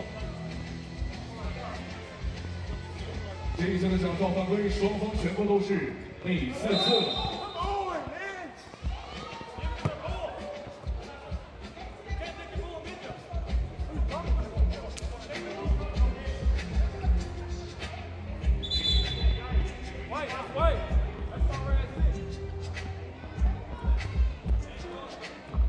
9-7 game in favor of USA. We're under 5 minutes. says wants one. It's Fudge who comes away with it, but it's out of bounds. Loses to Wilson. And we'll take a seat on the bench. Skrivers will sit down too. Bumbides will step on the court. We're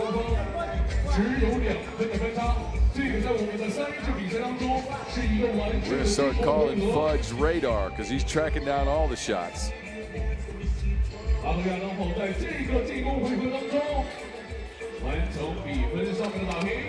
Says no.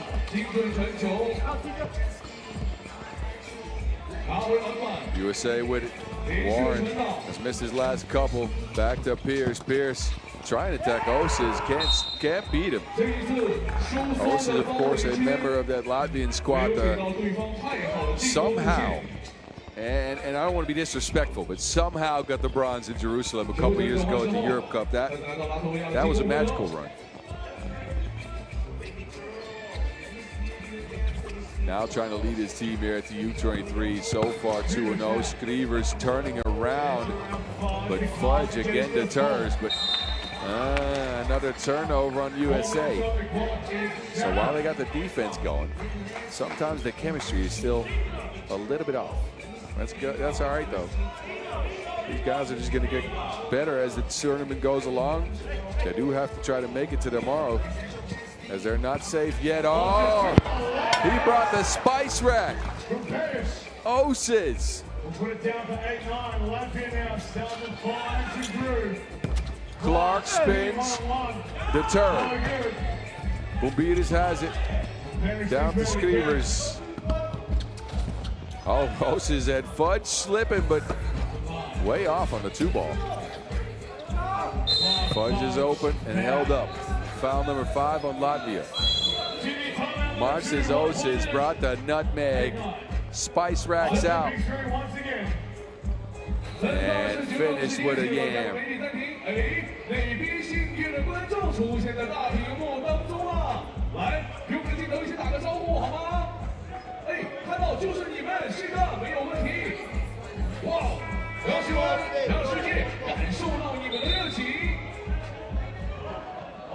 Come on, yeah. Almost. That's right. We wouldn't have missed much anyway. Look at Fudge. Demands a radar, tracking down all the Wilsons, both offensively and defensively. Anything that's going up near the basket is Alex Fudge's.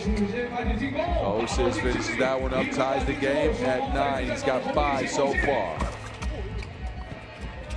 Warren off on the shot. Smirnov's now going to the rack, sent back by Pierce. Not been cleared yet either. So even if he would have got that up and over Pierce, it wouldn't have counted. says playing at his own pace. And Smirnov's here, sent packing by Pierce. Clark, nothing. Goes around the screen, lobs it up. We've seen this now a couple of times. Caden Pierce with the bunnies. Osiz hit on the arm.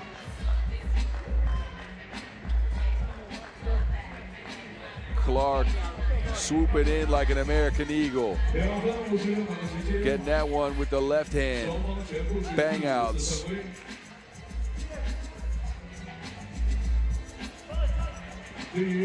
Smirnovs will take his seat for Latvia. Osiz at the stripe could get his team tied in the game here with USA for a battle of potential supremacy in the pool. Winner is assured, or I think almost assured, of the quarterfinals. Nothing safe yet. Loser might be vulnerable. We shall see. 3 minutes left. Fudge has it. He attacks Boumbiris. Fudge. Boumbiris takes it from him. Smirnov. Someone's on the floor. Smirnov's wants a two. And it's off the mark. Smirnov's upset with himself. He really wanted that one. Wide open as Pierce took a spill. But it's USA taking over. Hasn't been the greatest offensive masterpiece this game. We've seen some cool stuff though. It's Fudge in the post, turn around with a right hook. Backdoor cut for Smirnovs. It's snuffed out. Clark has it.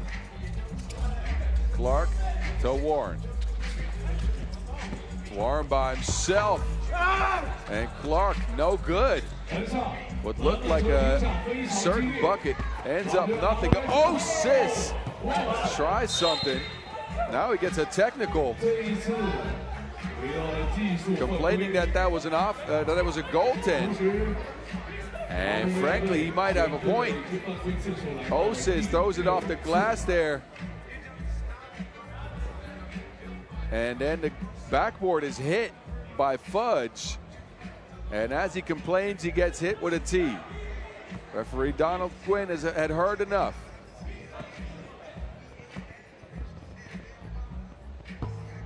Warren, no. Warren shot has not fully come around. He hit a two earlier. Missed a bunch and then now missed free throw as well. USA still hold on to a 2-point lead. Latvia at 6 fouls. They're at the bonus. Next defensive foul and then means 2 free throws to the USA. Clark, high arcing hook. Beautiful shot, but nothing at the end of it. Osiz is open. Skrivers pulls up. Skrivers ties the game for Latvia. Clark can't get it to go. Latvia take over. Boumbiris wants one. And it's Pierce that skies for the board. They swing it. Clark on the move. Clark. It's broken up by Boumbiris. Saves it to Clark. No good. Osiz wrapped up under the basket. It ends up with Warren. This time he kicks it. Clark. Open. Double click. No good.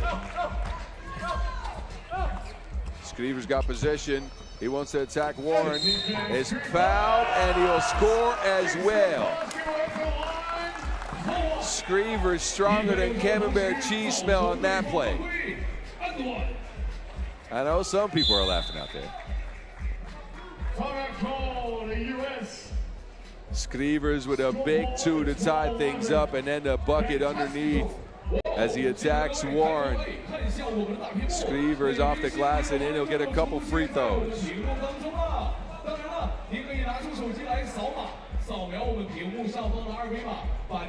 A minute 10 to go in a tight contest. Latvia has just pulled ahead.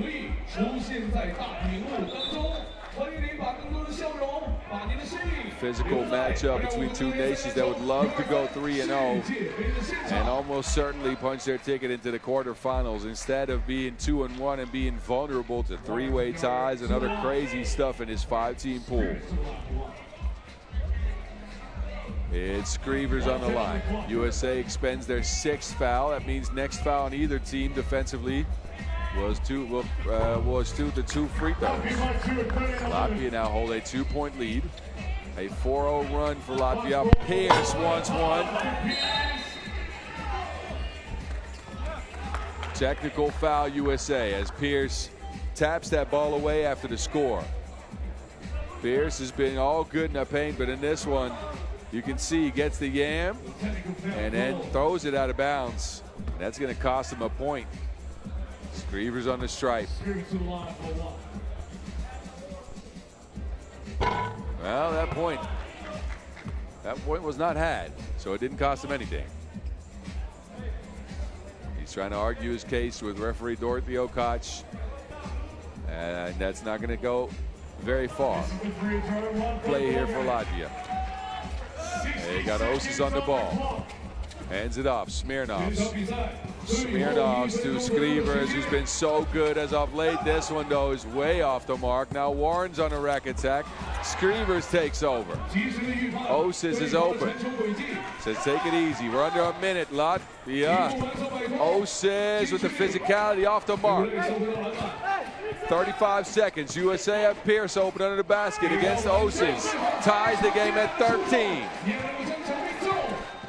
Smirnov's no one home. Pierce sends it back. Oh, he hits him in the head. It's a foul. Oh, he hits him in the head. It's a foul. Oh, no. Pierce with a rejection on Smirnov's dunk attempt, but he'll send it to the line for 2. You be the judge. Smirnov loses fudge, and Pierce comes in and smacks Smirnov. Send his stuff packing, but apparently the follow-through of the block hit. Yep, there you go. It's not the block. That was clean. It's the follow-through where you hit Smirnov's in the face is what the referees have called this on. Smirnov's with 2 important free throws. The first one, a brick. Pressure here for Daniil Smirnovs. 1 point so far this game.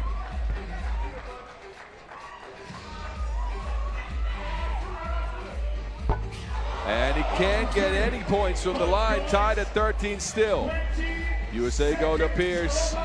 To Fudge, hangs, not hidden. It's Latvia with it.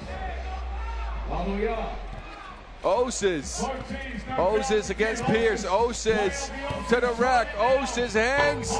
No. He gets the rebound. Pierce has it. 3 on the shot clock, or the game clock. I mean, Pierce forces up a prayer. And it will not go. And you already know what that means. You already know what that means. We're going to bonus basketball. Overtime between Latvia and the US of A. This one's good. This one's good. I'll get you the rules here. So overtime in 3x3 works as follows. Game clock is off. Shot clock still goes. First to 2 points win. So with a score like this, 13-13. First to 15 or more wins the game. Foul situation not in favor of any team. Both teams in the bonus, so next foul will be 2 free throws, which means at this point, free throws could get you a dub. Let's see who can get it.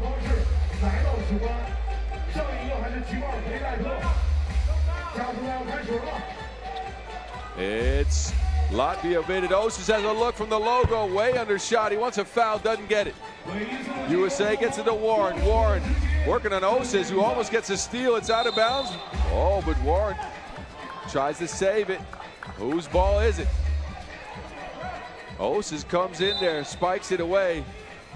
And I think it might have been out before Warren got to it, but I think Osis touched it last. Timeout now. Latvia talk things through.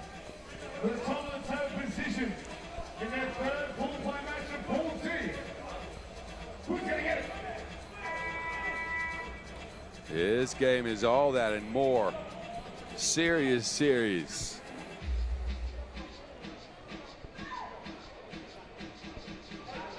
It's Latvia that has possession here.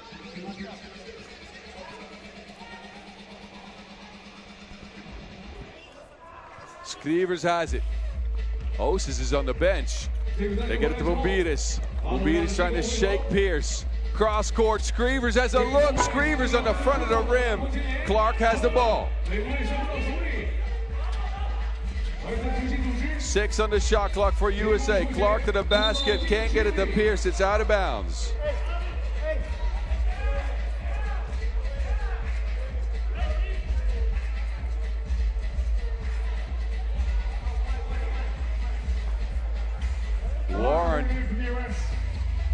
Warren for 2. Can't get it. It's out. Clark, USA keep it. Clark, a spike under the basket. First bucket, USA. Next score for them will win the game. Osis trying to shake Warren. A awkward shot. And then a foul under that basket. Who's that on? 2 free throws coming up for someone. That is the 9th on the United States. 2 free throws for Latvia. They could get game here.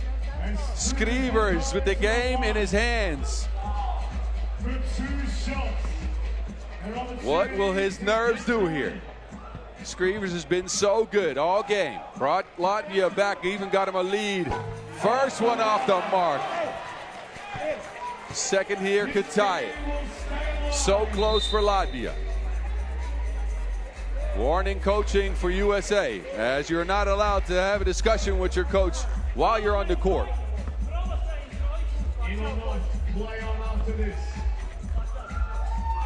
Skrivers. Second one's good, we're tied. Next score will win it. Pierce. To Clark. Clark to the basket. No space for Clark. Hangs is blocked by Bumbiris. Good action, Latvia there. Now it's Osis.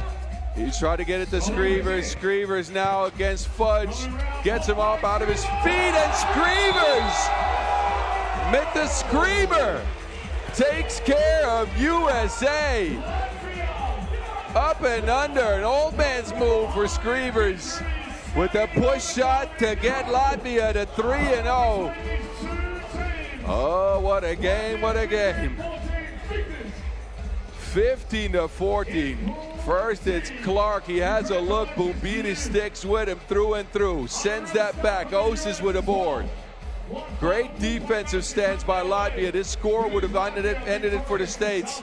Skrivers then fakes 2 people out of their shoes. That's more fake than Snikes. Latvia, they pick up a dub. Wow, wow, wow over the United States in a ridiculous game. 15-14. Action in this block's been sick, nasty, but we're gonna have to take a break. A short break until the next game start. I hope you stick and stay with us. Enjoy the highlights before we go and see Uganda face off with Fiji. That game slated to start in 50 minutes. Stick here, stay with me. If not, I'll come find you. Don't worry.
Welcome back to Chang'an, China. We just wrapped up men's and women's Pool B, so there's only one group left to punch their tickets into the quarterfinals. Top 2 out of each group make it to the knockout rounds. Those will be played tomorrow. We got 8-10-minute sprints left until we know the final field. And man, oh man, have the games been good. How about that Latvia-USA game that we closed the last session with? That was a barn burner. Latvia picking that one up in OT. We'll shift our attention over to the ladies for 2 games here as we take a look at Uganda and Fiji. And then we get Czechia and New Zealand meeting up before we shift on over to the men's, where we'll see China, the homestanding team, for the first time. It's going to be a good one out here in the People's Republic of China. Don't you worry. Stick with us all day long. We'll play through the rules that you just saw at the bottom of your screen. And we are ready to get sprinting with 2 countries that, of course, have never faced off before, as Fiji make it out here for the very first time. Uganda has been here before. And both nations are without a dub. We'll see who pick up their first win in action here on the half court in Chang'an. It's Uganda to make it to the court first. They played a close game against New Zealand. A 13-19 loss for Uganda in that one. And then they picked up a larger loss against the Netherlands. It was a 9-20. This is the matchup we're going to be watching. And it should be interesting. I hope you've been with us all day. The weather's still good. The temperature has gone down slightly as the sun is about to set here in Chang'an. It's also disappeared behind some clouds. No rain on the forecast, though, so we're very happy with that. And I'm happy it's a little warmer because last time we saw Uganda, they were huddled under a blanket here in the venue. They come out with Nambogo first. Uganda, again, winless so far. Have picked up 22 points over 2 contests.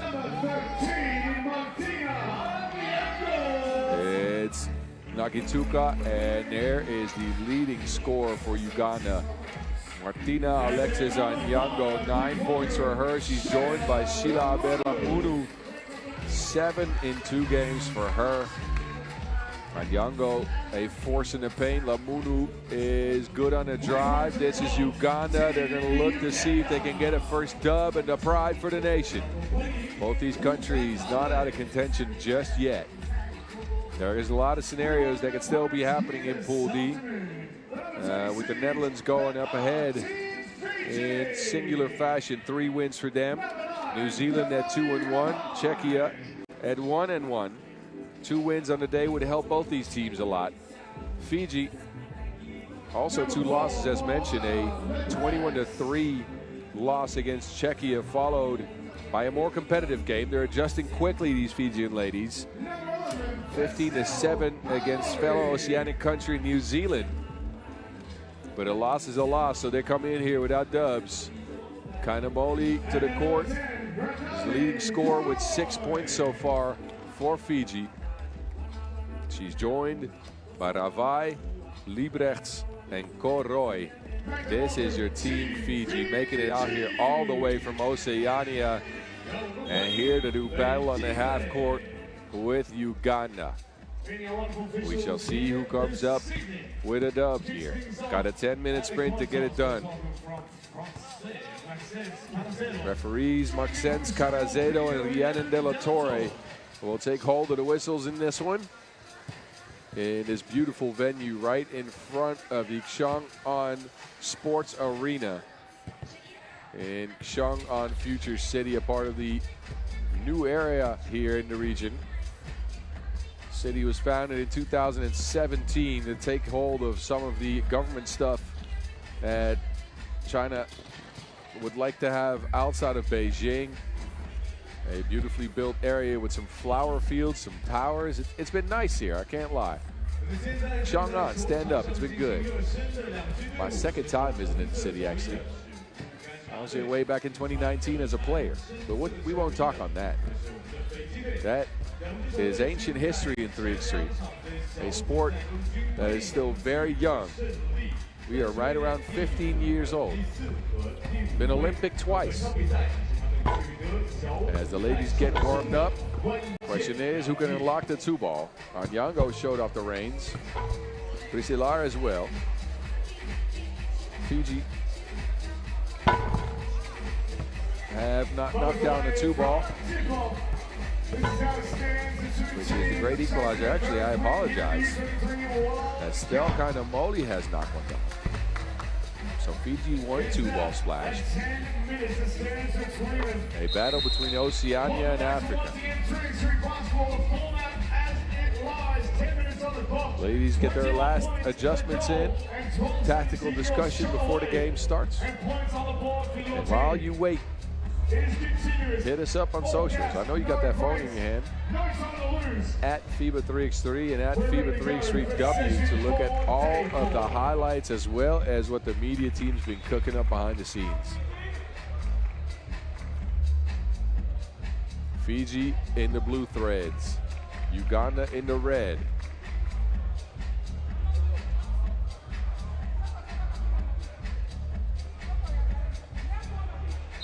Here we go, 10 minutes sprinting from Chang'an. We've started our 4th session of the day, 4-5. Oh, there's the 2-ball. Uganda's wasted no time. Kainamoli on that drive and gets Fiji a point. These ladies have had a day to prepare, a day off, and they've adjusted supremely. Quick points for both squads. Liebrecht's right-hand hook now. Akituka couldn't find any space. Lamunu has it now. 4 on the shot clock. Lamunu, right-hand drive. Stifled by Kainamoli. Lamunu is fouled on the play.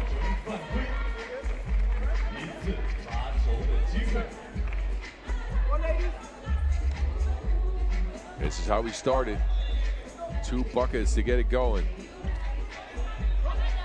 A 2-1 lead, Uganda. Lamunu now on the free throw stripe.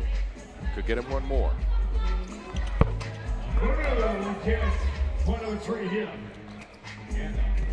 Kainamoli trying to operate on Lamunu. Kainamoli stifled on that shot attempt. It'll be a trap.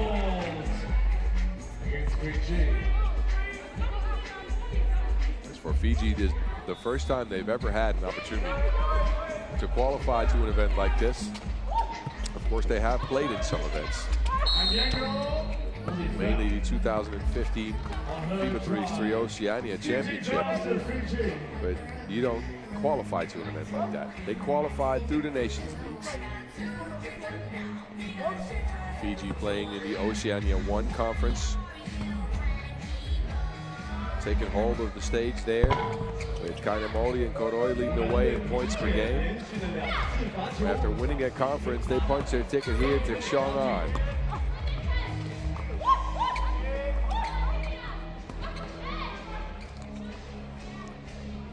Liebrechts back at the rim, gets it back, and it ends up with Uganda. Priscillar. Anyango. She's got a matchup with Liebrechts under the basket. And Anyango comes out ahead here. Fresh 12 for Uganda, 3rd foul, Fiji.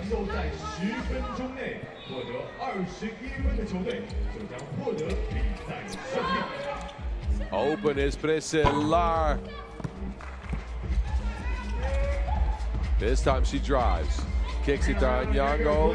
It's with Lamunu. Lamunu sidesteps up a 2 and shreds the threads. Uganda has got a couple of long-range shots going down here. On Fiji. Timeout call, Fiji.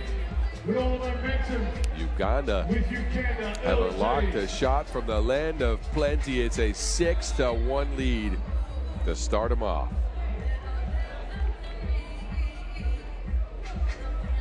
Uganda, one of 3 countries from the African continent to represent here. Both Algeria and Egypt also present here. They're already knocked out. Uganda still has a shot. And so far, the shot's been going for them.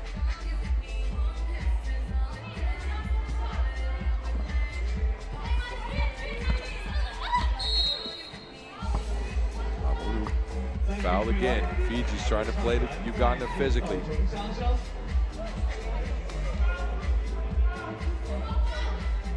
Foul the shot. There'll be a free throw. Sheila Aberlamuno on the line. She's pure on the release. Uganda pick up a large lead to start things off, and it's out of bounds.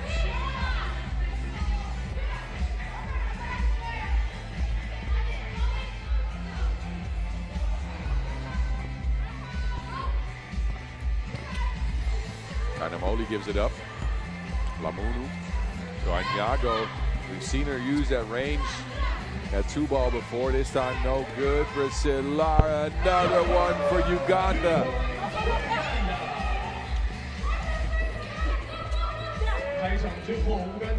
Kanamoli hounded by Lamunu, steps back, 1-2, no good. And it is Fiji possession here. But Uganda are in a spree from the land of plenty here.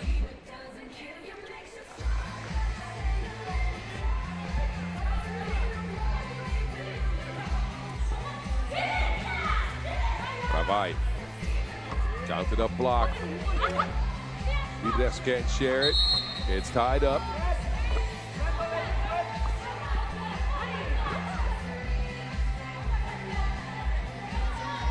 Vivres tried to get it to Renati Koroi.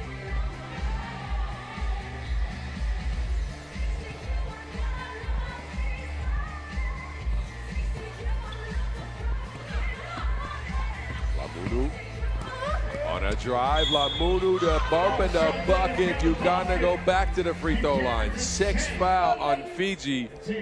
And Uganda will get a chance at another point. Look at the strength of Lamunu. Finishing through the contact there.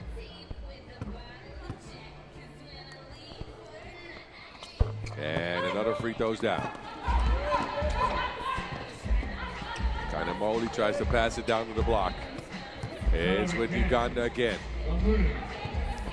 Silar sneaks through. Uganda is on a heck of a run here. Feel like they still have a chance to move on. Another 2-ball. Man, oh man. This Uganda team is looking good. Kanamoli gets another one. Fiji's joining the 2-point party. Nakituka says, I can do that too, but it ends in the back of the rim. She gets to Lamunu. Lamunu to Bisilar, steps back. Man, that looked good, didn't it? That one off the mark. Lamunu kicks it. Ravai had a hand on it. Nakituka, lefty hook, no. The ball bounces around. Still Uganda. 8 on the shot clock for Uganda. And they get every offensive rebound now. Lamunu will try one. The pace of the game favors the team from Africa here, who are running and running and running and running. They got an 11-point lead because of it. Now the drive. No one home for Fiji. Lamunu can't make the layup. Koroi has it. Koroi out to Kanamoli. She hit one before that one on the side of the rim. And Bisilar has another 2-ball down. She's been ridiculous. Lamunu sends it back. Koroi can't finish it. Still the draw now, clean it back out, step it back. Nakituka. Love on the run. Up and out. Kanamoli can't snatch it. Uganda absolutely relentless right now. Oh, Lamunu, another and one. 2 free throws coming up as well. Sheila Aberlamuno sidestepping, taking the contact and dropping in a floaty. Take that with your root beer.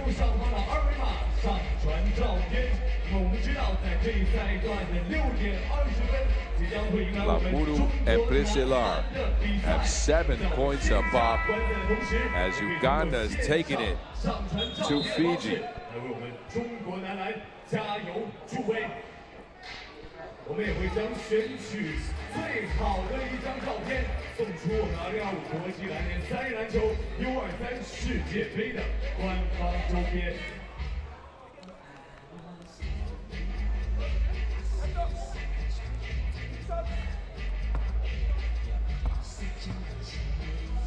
Lamunu on a stripe, 2 free throws coming up. First one trickles in as Uganda inches closer to that 21-point mark. This could be the fastest game of the tournament if they continue at this ridiculous breakneck pace. Fiji can't keep up. They're down by 16.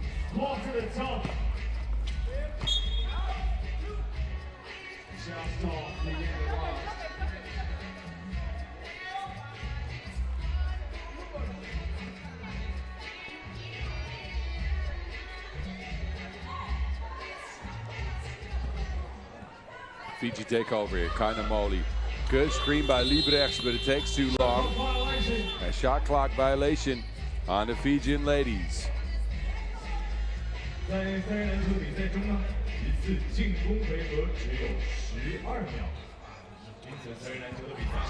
Lamunu. It's a screen from Anyago. Anyago hasn't had to do much in this game because the twos have been flying. Uganda's now at 20.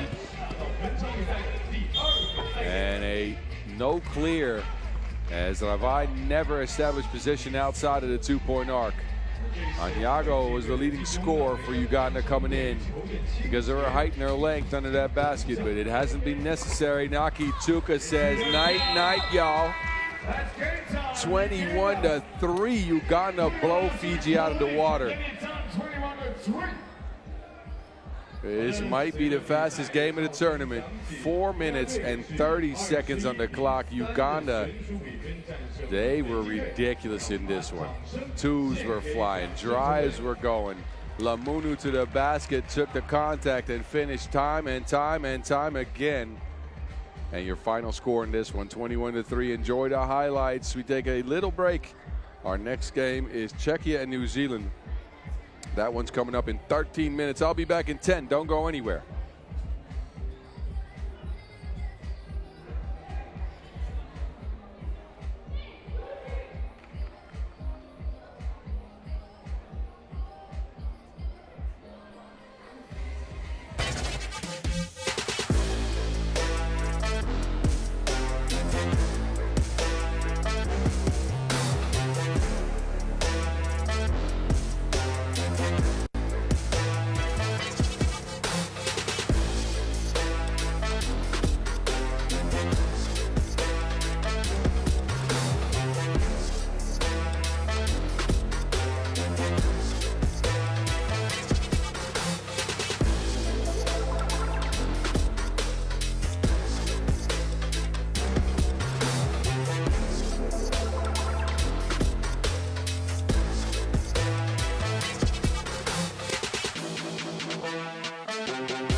Okay.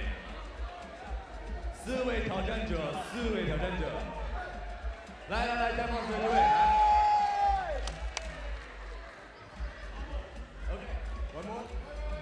We got, oh, the coach! Hola! Oh, amigo! Señor, rápido, por favor. 这样。 Straight up, just one. One arm. 1, 2, 3. Okay, we got 5. We need another box. We got 1 too many. Here we go. So the task is simple. no, you win. You will cheat. Look at the size of you. That's a win straight away. Okay, here we go. 1. We set it up. So you just have to hold it straight for the longest. Okay, Tommy, explain. Here we go. In 3, 2, 1, up. Straight out. One hand, hey. Where's this tune?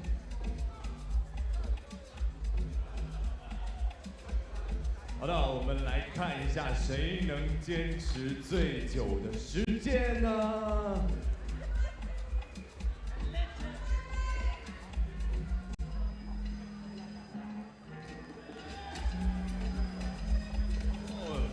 好，我们看啊，现在25秒的时间，大家都坚持的非常的标准。哎，特别是这位大姐啊，她举得非常的高，而且一点都不抖，非常的稳。哎，40 seconds. This is pretty good, this is pretty good. You got this. Oh! It's close, it's getting close. We got any more milk back there? 好的，1分钟的时间，目前所有的挑战者都能非常稳定的完成。Are we up to 1 minute yet? Yeah, 1 minute. 1 minute gone? 1 minute. Okay. 1 minute. Spread out. Spread, spread, spread. Spread out. And then out to the side. Out to the side now. 横着举，哦横着举，哦哎，上道了，上道了。 Oh, oh, a little bit straighter. Oh, no, all done. All done, all done. All good, you're done. Go this way. So you're up, done. No, no, you're good. All right, eliminated. Tommy. 好的，1分35秒的时间，能 Eliminated. 坚持吗？坚持吗？哦，伸直，大姐，大姐，伸直。Okay. OK。 All right, that's out. 不好意思，姐姐被淘汰了，我们下次再来，没关系，没关系。 Level 3. 开始做蹲起，Go on. 举着蹲起。 Go on. 好的，现在已经2分钟的时间了。Oh my god！ Ah, come out. 不好意思，再帮我这位先生。 This is pretty good. Good. Oh, oh, oh. Nah, you're done. Done. Done. Oh, winner! 哇哦，这场比赛的胜利者我们已经发现了，就是这位大哥。 Hey, well done. Congratulations. Our major sponsor is Milk for some reason. 哎，哥，你是平常会健身吗？运动多吗？现在。哦，以前打篮球，怪不得。哈哈，我们把掌声送给这位先生好吗？ All right, that was one of the weirder challenges we've done on the 3x3 world stage, but we love it. We give prizes away for free. Why not?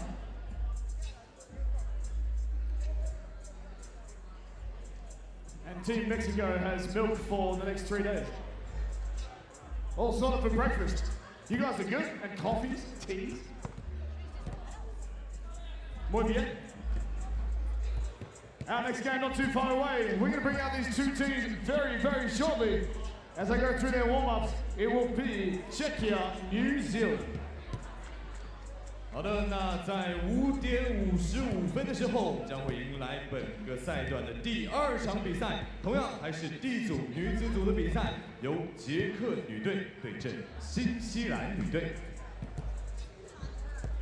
我们现在在场上身穿黑色球衣的是我们的新西兰队，而白色球衣的则是我们的捷克队。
好的，在两队热身的期间呢，先为大家介绍一下，本组捷克队分别现在是2战1胜，位列小组第3，而新西兰队则是3战2胜，暂时位列小组第2位的位置。那么，由于下一场呢是我们中国男篮对阵斐济男篮的比赛，我想在这一场先听到来自雄安的声音，好吗？来，雄安的声音，给我来一些来自雄安的呐喊声和鼓掌声，好吗？哇吼！希望你们下一场比赛依然在这里为中国男队一起加油助威，谢谢。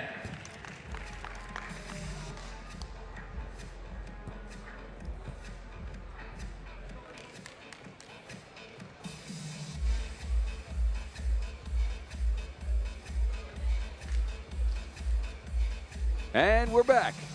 Czechia and New Zealand are up in a matchup that could determine who comes out of pool play in second. Uganda just picked up a W. That's interesting for the standings. But if Czechia win here, it could mean a triple tie. We'll see whether that happens.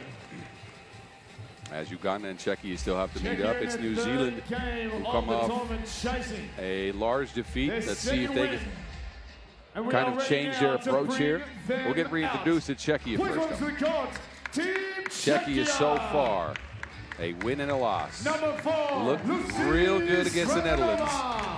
Tied the game late, but saw the incredible Koch come through with a Koch smash and put him back 16-14. That was the defeat. Then they started their campaign with a 21-3 win over Fiji. So far, so good. It's a physical squad, skilled players. Svatanova, Hibalova, and Fuchikova make it to the court. Actually, there's Fuchikova. Brechkova was already there. Czechia saw their man punch a ticket into the quarterfinals earlier today. Let's see if they can do the same thing. 12 points so far for Eliška Brechkova. She's been spectacular. Svatanova, and when she puts her head down and gets to the basket, you better get out the way. 10 for her. Balanced effort by the Czech. Now they have to face off with two-point nation, though. That two-point nation, the two-pointers weren't really going against the Netherlands. Let's just say that. A 21-3 defeat for New Zealand. What does that do to your psyche? Well, it could be two things. When you lay down two, you build yourself back up and you try to go at it. And you can bet New Zealand has tried to change their approach, change their mindset after that game. It's Ohia, Brown, Herman, and Lene to the court. They had no two-pointers. They're going to look for some in this game against Czechia. Team New Zealand, their men were knocked out by the skin of their teeth. It was barely that they were knocked out. A ridiculous game earlier. That might have woken the ladies up as well. Please welcome at the coin toss. Referees in this one, Donald Quinn and Rhiannon De La Torre. Indonesia and Australia representing in the gray. Czechia in the white, and the Tall Blacks, you guessed it, in the black threads. Czechia has some good shooters on the squad. How about Hibalova and Brechkova? They're going to have to try to contend with Lene and Herman. This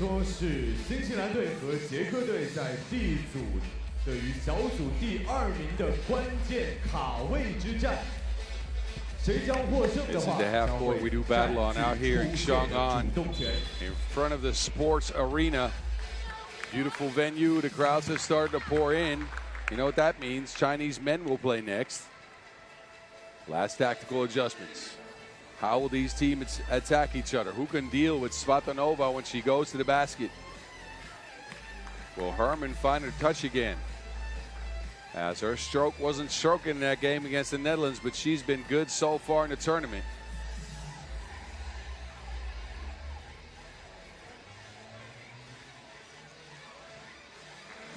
Here we go.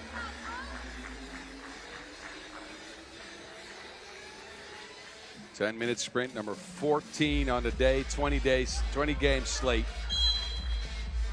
And we get it going. Lene, Czechia take over right away. Quick transition. Brejkova open under the basket.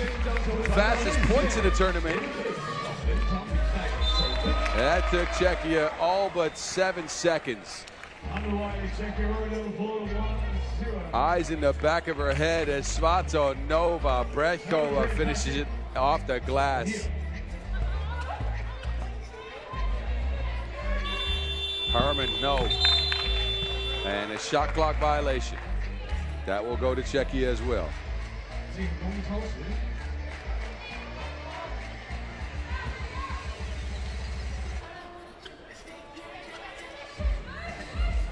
Fuchikova to Hibalova. She's open, but it rolls off the rim. Herman's got space. Operating against Fuchikova this time, no. Oh, Hia has it, and is fouled.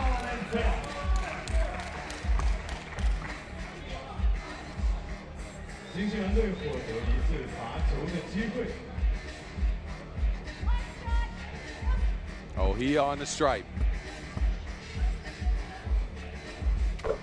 And New Zealand's on the board. Game tied at 1 here after 35 seconds. Brejkova taking him on a drive, goes and gets a bucket. And a trip to the free throw line to boot. The Czechian leading scorer getting to it right away. Bumped off her spot, still manages to score. Does Brejkova.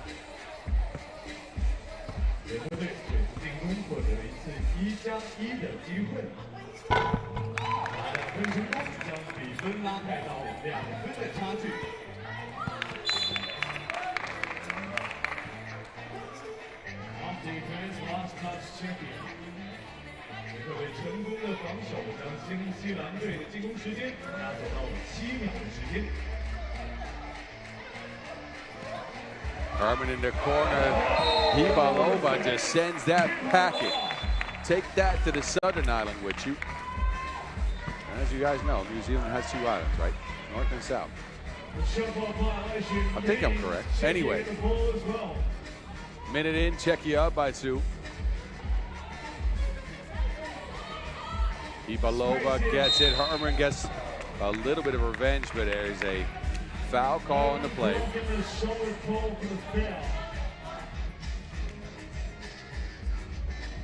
So Herman, while it looked like she had some revenge on that play, got a block for a block. It ends up with Hibalova, not on the block, but on the free throw stripe, misses the first.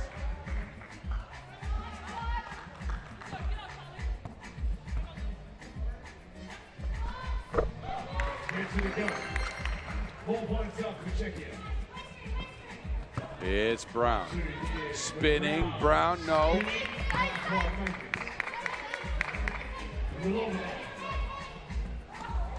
Top defense from Brown and Hustle to Garage.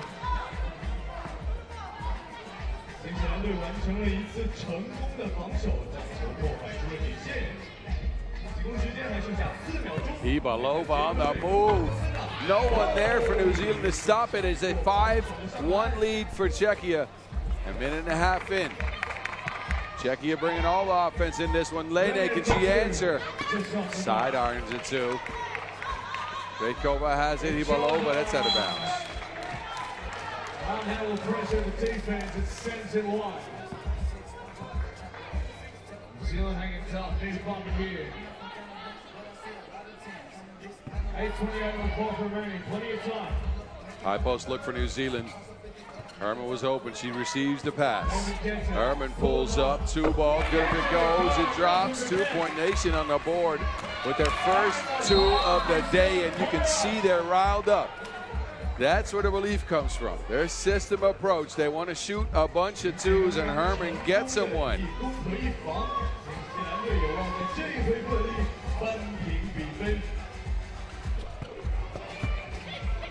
Lene, no. Lene will attack that. It will stay with Czechia. 7 on the shot clock.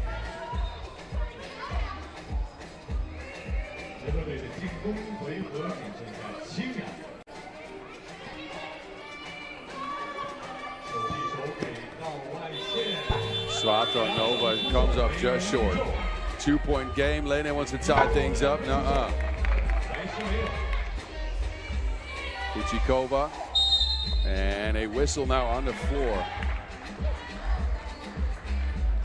Third foul on New Zealand, who are struggling to contain the physicality of Lucy Svatonova.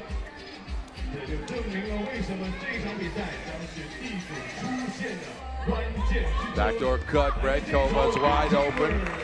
No defense on that screen. Herman down to the block. Brown's there. Brown blocked. Fuchikova smacks that ball. Ivalova hangs. Brown has an answer for that block.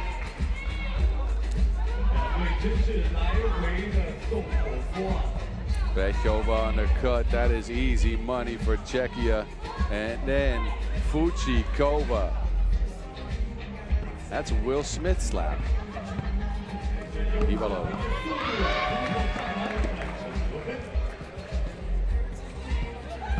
Herman. There you go. Goes on a drive, ends with a point. Screening action for Czechia now. Ivalova trying to force the issue.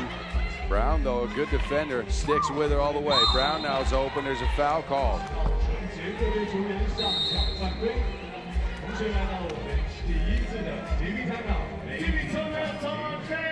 Herman gets free. Bredkova don't want to foul. It means the All Blacks will get a point. Czechian men, of course, in attendance, supporting the ladies, have already punched a ticket into the quarterfinals. We'll figure out who they match up with here soon.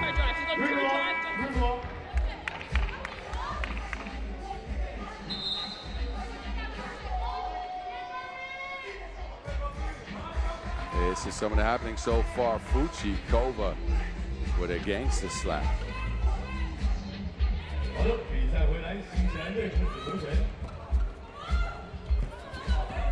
Herman, nothing there. Steps back. Herman fires up a two. Only 1-2 ball down for New Zealand so far. The great equalizer has not equalized. It's 7-4 Czechia. Svatonova wants to get one off the glass and good.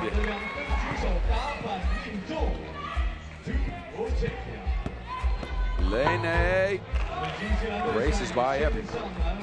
Deposits a point. Svatonova wrapped up under the basket. Svatonova, one of the more physical players in this under-23 World Cup. Gets a two to go here off the glass and then gets fouled under the basket. Lene, though, she's got some speed to her. Zoom. Svatonova on the stripe. Czechia's looked good early on. They got a 5-point lead. Svatonova gets it right back. Quick transition. Fuchikova was open. They get another make. New Zealand trying to play the same game as Czechia is playing.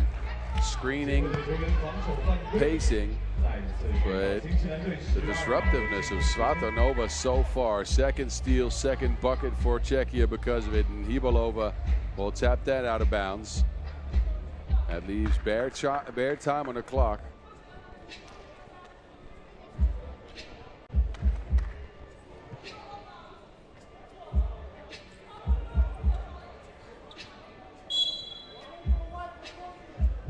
Coaching warning extended to Czechia.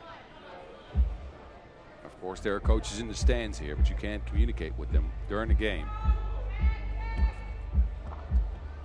And it was a 12-second fresh shot clock that New Zealand got there. Lene doesn't need all 12 seconds, though. Czechia, the quick transition. Fuchikova almost loses it, kicks it. Ivalova.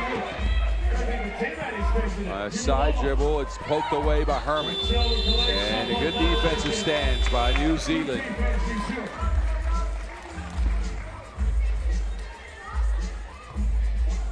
Lene, quick cross, floats it in off the glass, and Ivalova sidesteps, but Herman gets a piece. Dump down pass. Ohia can't beat Fuchikova on the play there. Czechia swing it. Actually, that was Brechova to try to beat.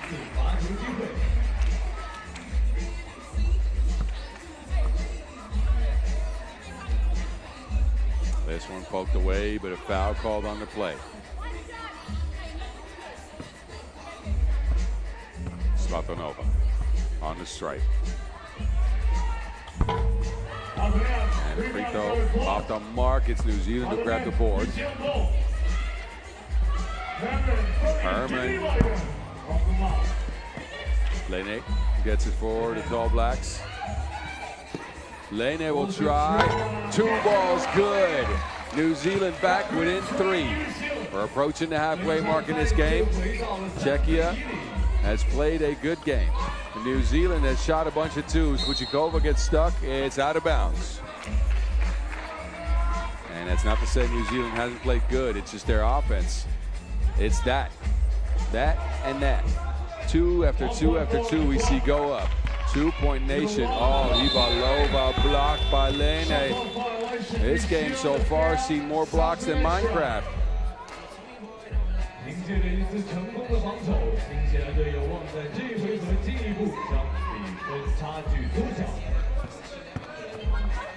Brown forced into a difficult shot. Says, my bad. Wait a minute. Is that a foul or is it out of bounds?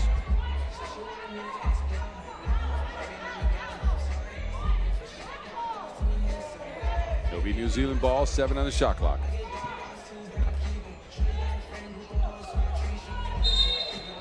And now an offensive foul. New Zealand can't hang on to Wilson, and we'll give it back up. Czechia looking to extend that 3-point lead.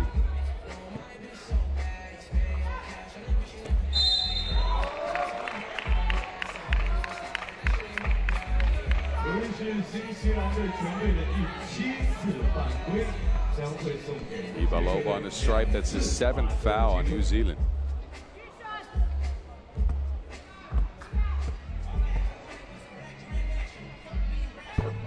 Ivalova secures her team's 12th point. Czechia continued their dominance here early in the game. You always have to watch out, though, with this New Zealand squad. That 2 ball is going to come at you quick. Herman looking for space. No space. Lene, 4 on the shot clock, spinning into action, no good. Fading difficult. Hook shot off the glass and good.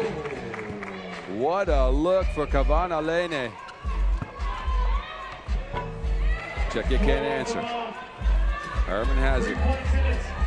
She will step back for a 2.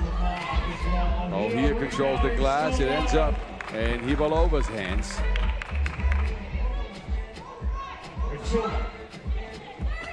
The magical pass.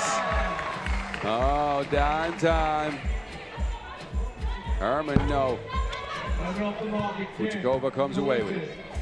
Vučíková on the move. Tries it 2. It ends up in New Zealand. Lene's pick and roll action. Oh, here, look at Ivalova coming in on the weak side, hustling for her team, getting them another possession. Lene, more magical than Fantastic Beasts. That shot was ridiculous. And then the filthy dime down to Brechova.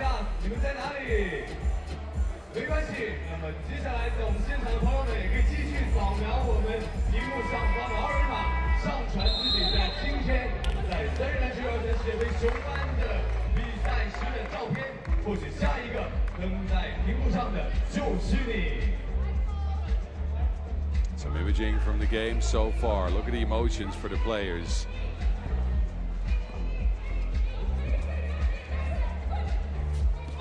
Backdoor cut. Svatonova's open, sneaks it in. Czechia so surgical with it.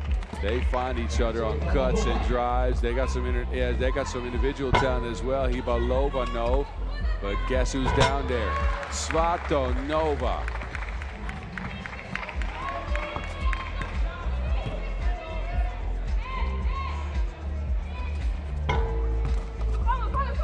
Playing banks off the back of the rim. 6-point lead Czechia at this point. New Zealand have gotten a couple of twos go down.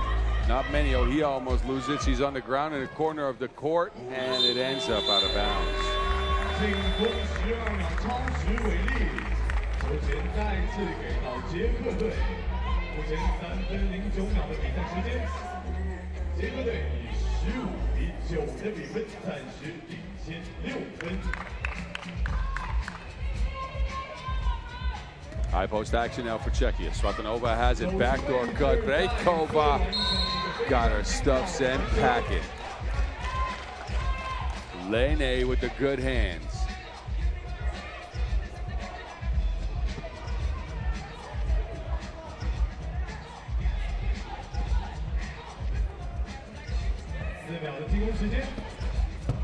Svatanova off the pass.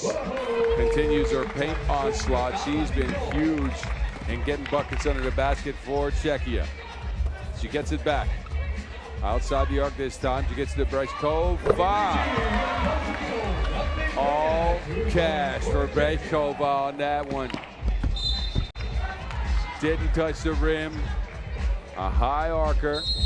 Dropped in like a nosy neighbor. Beautiful pass. And Svatanova with the finish. And Brejkova splashing. The work to be done. 来，我们跟着节奏一起拍拍手，好不好？来，拍。 Brejkova up to 7 points with that one. New Zealand's led by Lene with 5, but they're in pursuit. A 9-point disadvantage. Brejkova. Hello. Look at the chemistry on Czechia. They got some defense to do here. Lene on the move. Pulls a 2. Lene, no. 2-point nation has not found the 2-ball too much today.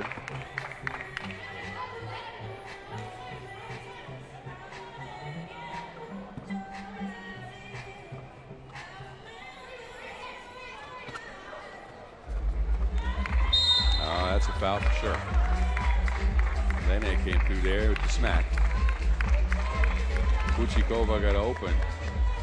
Well, did get a bunch of Wilson, but also jumped on Fuchikova's back, did Lene.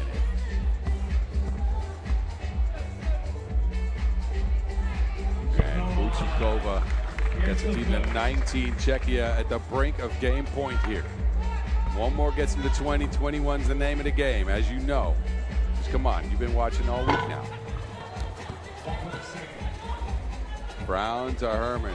Herman, another 2-ball. This one's cloth. 19-11.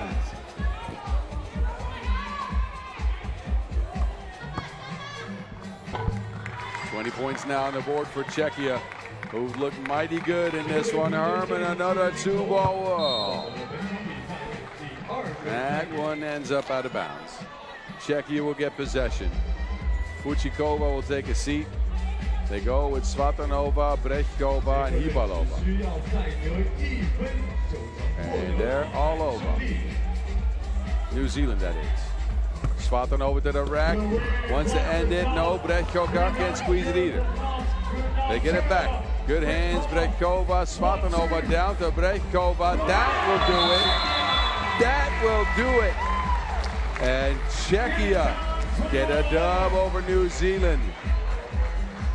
That was New Zealand's 4th game. Czechia with the chemistry here. Quick turnover, quick transition. Brejkova to Svatanova, back to Brejkova. It's a game winner. Winner, winner, chicken dinner for Czechia, who now move to 2-1. New Zealand end their campaign at 2-2. This pool is still not decided though. Czechia is not safe. They're at 2-1. And they got Uganda at 1-2 behind them. New Zealand's going to want to hope for a Uganda win there to force a 3-way tie. Anyway, we'll get to the scenarios later. Y'all enjoy the highlights as the venue is quite filled up here. We're getting ready to shift our attention to the Chinese men who will take on Fiji. Tip ball in 5. Be back here with us.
Here we go. Men's Pool D will take over after the women's closed off their games for this session. We got a look at Fiji on their first day in action, and they actually looked pretty good, I have to say.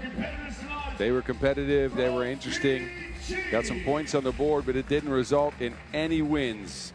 They sit at 0-2, and they're hoping for some magic today. They got two games, the first coming against homestanding China, the second against Qatar. And if they get two wins, who knows what will happen. They make their way to the court. It's Rochea and Tuivanu out first. Hughes comes in next. He was huge in a couple of the games they played, dropping in some beautiful buckets, but the main scorer on the squad is Isaac Sawabu. The man is skilled, and he takes his skills here on the half court to do battle with China. This is your team Fiji, all the way from Oceania. They've battled their hearts out so far in their first ever appearance at the U23 World Cup. As this is the first year that Fiji's actually had a pathway to qualify here. And they got a stiff task ahead of them. Homestanding China. And that's not a full player tunnel you see. And the reason is they are short of players. China lost their big guy, Wu Xiaolong, to an ankle injury. He will not make an appearance here today. They go with three. It's Liu Pengcheng, Wu Zebin, and Zhang Wei to the court. China is at 1-1. These fellas dug crazy deep in a win over Qatar when they also played with three. A narrow loss to Latvia, 21-18, started their campaign. They're still in contention to move on to the quarterfinals, but playing with three is really hard. Extremely hard. Zhang, by the way, 12 points so far. Liu leads them in scoring at 15, and Wu's got 9. They're going to have to dig deep again against this Fiji squad, who is a surprisingly tough opponent. The 4th seed meets up with seed number 20 out of 20 teams on the men's side in a battle for possible entry into the quarterfinals. Neither team fully out of it yet. We shall see. The scenarios are starting to spin here. I don't think I'm going to start telling this tale until the last 2 games of the day. We'll be a while from now. We got this one and the next one, then we got a short break. Action will continue all night long. 9:45 is when we close up shop here in front of the Chongan Sport Arena. And by that time, we will know which teams will have made it out of this pool and which teams will face each other in the quarterfinals tomorrow. Well, because tomorrow is when we hand out some hardware. I hope you guys are excited. I am. And I'm also excited for this 10-minute sprint. Liu gets it started for China. No good on the release. Fiji take over. Actually, China take over. Liu, this time he drives. No one home for Fiji, but Liu can't squeeze a lay. And a foul now. They'll go against China. As you can see, the crowd has turned up here to support their fellas. Hughes got it for Fiji. Some space for Hughes, who pulls up for 2. That ends up out of bounds, which means China will get possession again. So far in the tournament, China with 39 points through 2 games. Fiji at 22 through 2. So they've done a little bit worse, and their chances of making it out of this pool are slim to none. But there's still a chance. They need a large victory here to get it started. China, they need a victory in general. Liu, that is good for 2. Liu has China on the board. Tuivanu trying to get to the basket, kicks it to the wrong person. Wu's open. He wants to get 2. Oh. Wu's got it back. Another 2-ball up in the air. No good. China has been on the boards. They get it again. Liu bumped off his spot, no foul call. Zhang's with it. Zhang against Evabu. Zhang steps into a layup. That crowd's loving it out here. China are fighting their hearts out. They're playing with three. They're digging deep. They already did this for a game. So they must be tired. They've had a day of rest. And they will try so hard. A win here would get them tied up with the United States in the winning column. It would force a play-in game scenario in which they play each other. That's the latest game in pool play, or one of the last ones. So if they get a dub over Fiji, it could set up a titanic battle later on. Anyway, I get ahead of myself. They're up 3-zip here, and Fiji ain't no slouch. They're going to try to get some damage in on their own. Zhang, 2-ball, nah. Trying to get it back. Wu with the good hands. Lu's got it. Lu Pengcheng. Lu through the crowd. Bochea can't squeeze it. And Lu will get China their 4th point. They are ablaze here early. Bochea, no.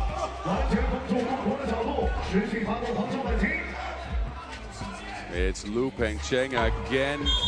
A man is gifted and will take those gifts to the free throw stripe.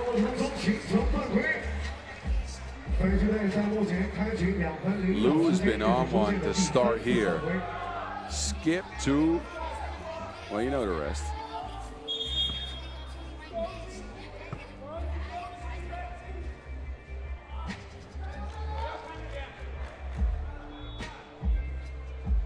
Free throw work here for Lu Pengcheng.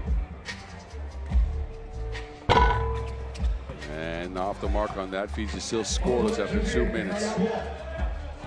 They did battle Fiji with the USA already. Hughes can't get him to score. Lost to the United States 21-8, but that game is a lot closer than it looked like. USA went on a giant run to close that game out. But it was an 8-11 game, I think, halfway through. 14 points for Fiji against Latvia when they got to 21. Sewabu, that is your first Fiji bucket. Sewabu forces one up in the paint in pursuit of China by 3. Wu on the floor, a foul's called.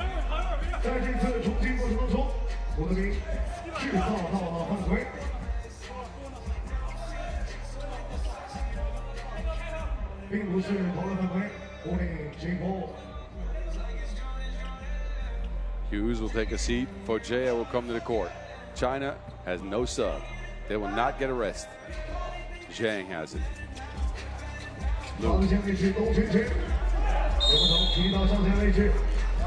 And Zhang takes a spill. Another foul here. 5th on Fiji.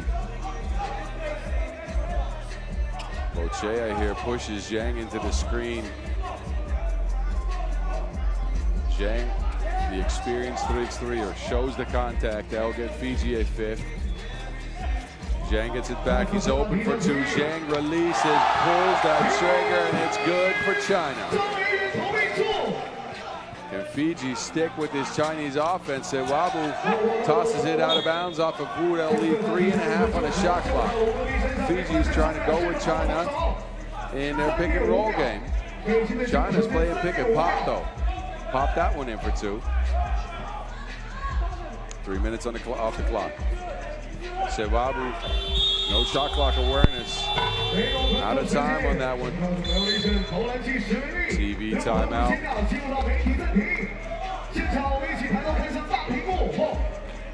So far, it's been China to dominate, specifically Lu Pengcheng, who's been special in this one.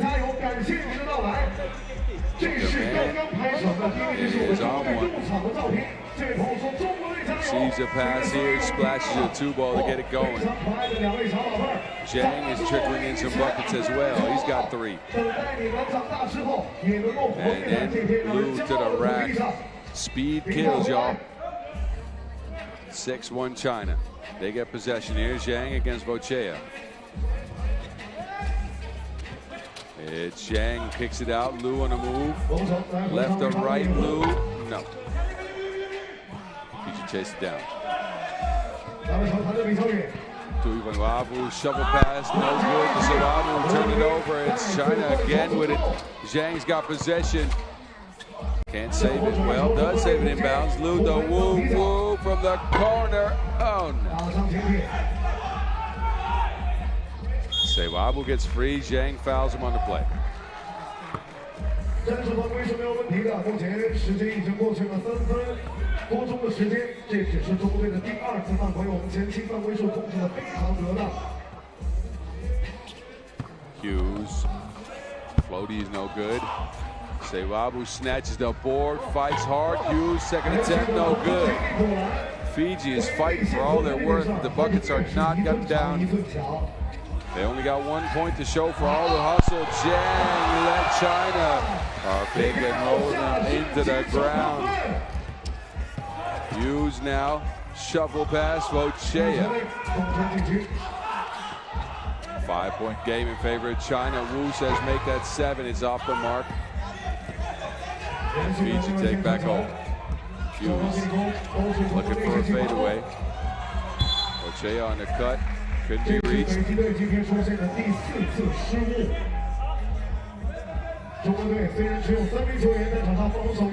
Shuffle pass from Hughes into a Vochea bucket will get Fiji closer. It's a 5-point game. Wu to Lu looking at Hughes. Lu contested by Hughes, that's no good. China does get the rebound though. Wu has been everywhere on the boards. Must be gassed by now as the game's approaching his halfway mark. Lu to Wu from the corner. Oh, that didn't hit anything. Sewabu loose for one. It's a finger roll. He looked like he was going to do something nasty with it. Ends up a third Fijian point, but he can't handle Zhang in the post. The footwork for Zhang. Tui Vanuatu kicks it. Sewabu sidesteps at 2 balls up. Lu to Zhang. Zhang's got the size mismatch. Yeah, how? Fiji fell asleep and Wu snuck through the back door.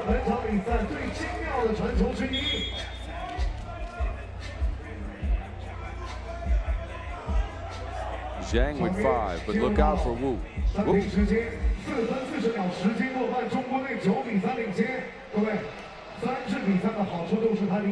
Zhang with 5 out of China's 9. They're up by 6.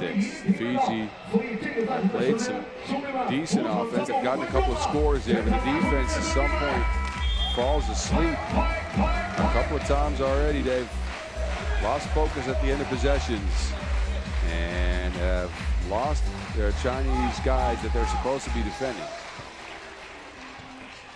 Let's see if they can change something after this timeout. Tui Vanuatu, 2 balls no good. A foul now on Vochea. He pushes Wu on the clear. Number 6 on Fiji. Have to start watching out that physicality here. Lu to Zhang. Zhang back to Lu. 4 on the shot clock. Lu drops. Zhang. He also dropped a dime to Zhang.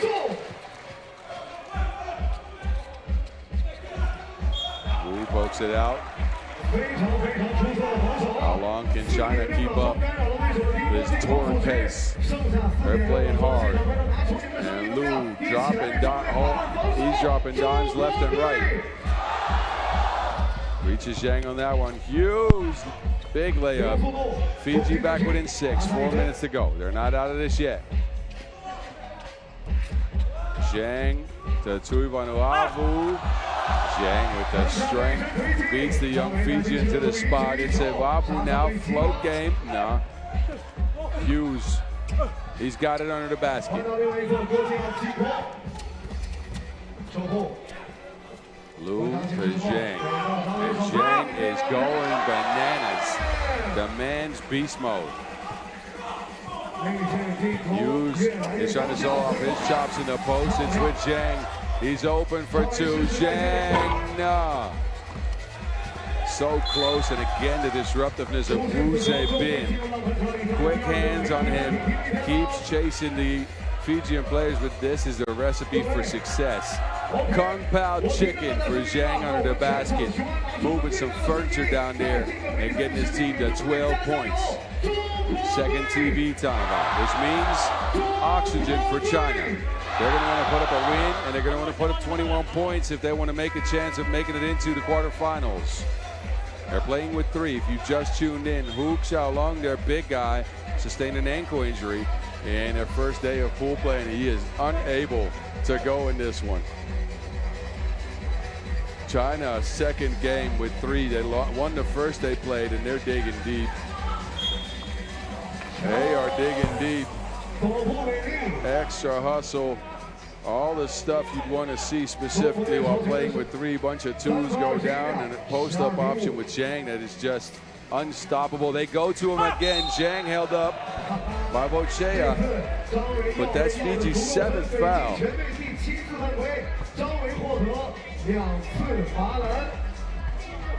The right idea by Bochea, but he didn't look at the foul count, so now he'll get Zhang to the line for 2 free throws. Plus the clock has stopped. Any breath that China can take now is the next one that'll give them some more energy. Fiji are struggling. The Chinese game plan have caught them unaware. They're battling hard, but they're doing it with fouls. And Zhang is just unstoppable. 9 points out of 13 for China. Make that 10. He's got a double-figure game already. Bochea to Sewabu. That connection almost led to a point. Screen and roll game with Zhang now. He's open under the basket. Double team by Bochea. Kicks it to Wu. Yes! Wu for 2. It's Sewabu now sidestep, and he tries to get a 2-up. Now Bochea gets a rebound. Fiji has it. Bochea off the glass. Switches hands mid-air, skilled move. Now he has to deal with the strength of Zhang. Zhang spinning and winning. The man is automatic. Zhang with a gem of a game. Hughes tries to get one, bumps in. Game is 10 points in favor of China. Liu has been quiet since the start. He hasn't been necessary because Zhang's been all that. Zhang, man.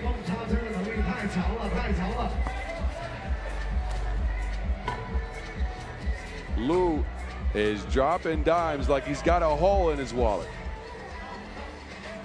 The man is just incredible. The combination between him and Zhang, unstoppable for Fiji. Tui Vanuatu wants a 2, and Fiji just unable to find the shots. Here we go again. Zhang to Wu to Liu for 2. Yes, China. They get the 20 points with 3 players. They're digging deep. Fiji take over. Tui Vanuatu to Hughes. Hughes looking to operate on Liu. Hughes fading away, difficult make. Oh, the skill. China could end it here. Of course, feed the parking meter, get it to Zhang. Out to Liu in the corner. He wants to put a cap on this one, no good. Out to Hughes, Fiji. Sewabu will finish. China is dead tired. They got one more bucket before they can put this game to bed. A minute on the clock. Zhang says, I'm too tired. You do it, Wu. And Wu delivers. Oh me, oh my. This China team is making things super interesting here. They ran the show in this one. Hotter than desert sand, and it's Wu to cap it off with a mini jumper. China. They take care of Fiji and set up a play-in game with the US of A. Win or go home for China or the United States. That game is going to be super good.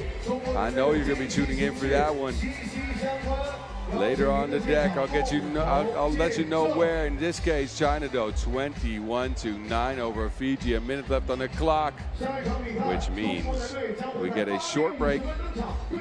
You guys take a minute to watch the highlights. Qatar and Latvia up next.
接下来的这个场地马上将要进行的是由卡塔尔队对阵上阿拉维亚队的比赛，让我们共同期待。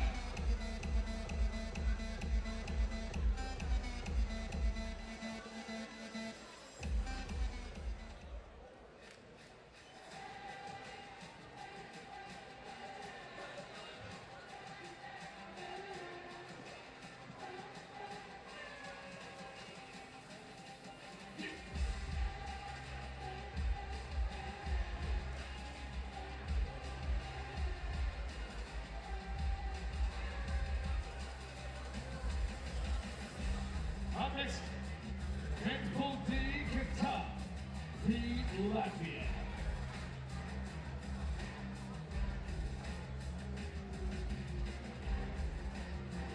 We continue the action in men's Pool D for the last game of this segment of the day. Second look at Latvia, first look at Qatar. And this one still matters for all the marbles. Qatar not out of it yet. A lot of scenarios still possible in this pool, but Qatar, they need 2 wins to be able to try to get in. They've played I'd say a good tournament. I've liked the way these Qatar men stepped to the court. 21-15 against USA is when foul trouble started biting them in the behind. As Dow makes it to the court, Darvish is out next. Then they played China, 3 men for China, and Qatar kept it close all game long, but China came away with a victory, 21-18. Hashim Mohamed Abasher was all that in that game. He was unstoppable. He's joined by Mubarak Jama. Qatar at 0-2. Hashim at 14 points for the tournament, 7 per game. Dow at 6. And Hashim, out of his 14, he dropped 11 on China, but it wasn't enough. It wasn't enough. So here we stand. Qatar winless. They knew 2 dubs.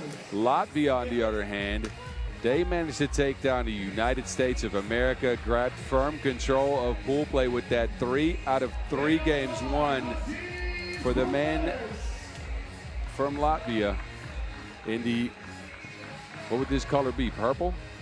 Someone from Latvia help me out here. Anyway, let's call it red. It's Scrivers to the court, joined by Smirnovs, Bumbiris, and of course, March's Oses. Scrivers was huge against the United States in that 15-14 overtime victory. It's 7 points. Final score on a up and under. We're playing the under 23s, but that's a move a 40-year-old does at the Y. Anyway, look, this Latvia team could go 4-0 with a win here. They're going to have to battle against a physical Qatar squad.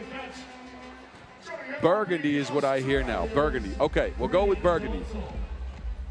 I'll get somebody from Latvia to check on that. Yenin De La Torre and Dorothy Okac are referees in this one. In what should be a physical game. Countries who have never met up on the international stage before. There's a first for everything. A couple of juicy matchups in this one. Smirnovs against Hashim, which would be nice. Who's going to guard Scrivers? Will Mubarak Jama draw that assignment? And Dow and Oses will battle it out, no doubt. And to have any hopes, Qatar needs to put Latvia down and they need to score a bunch of points. Latvia, of course, assured of first in the group already. So this game is for naught but rhythm, and that rhythm is important. As a player, you want to keep your confidence high. You want to keep your rhythm in the tournament. So they're going to want to get a win here just because of that. Last warm-ups, the lights are bright. The sun has set in Chang'an. Sprint number 15 of the day. It's the Latvians against the Qatarans. And I'm not sure if the Qatarans is a word.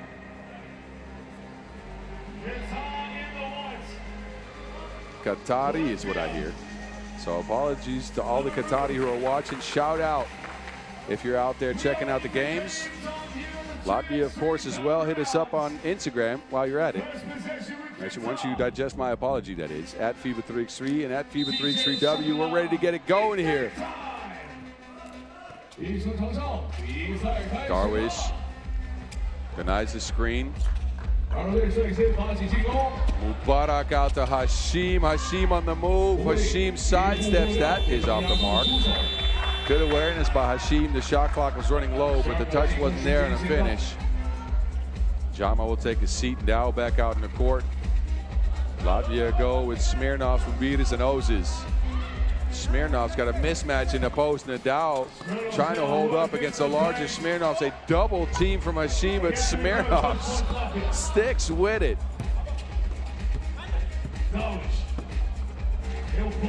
Dow. Oh, sent back by Bumbiris. Good defense on Latvia.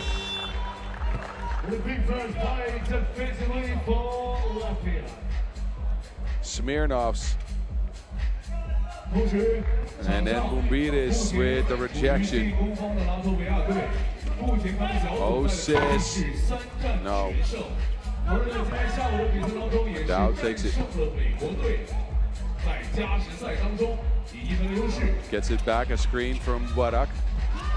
Dow puts up a shot, but that is heavily contested. Osis stuck with him all the way. Osis now in position in the paint. This is, Marcus Osis is a special player, man.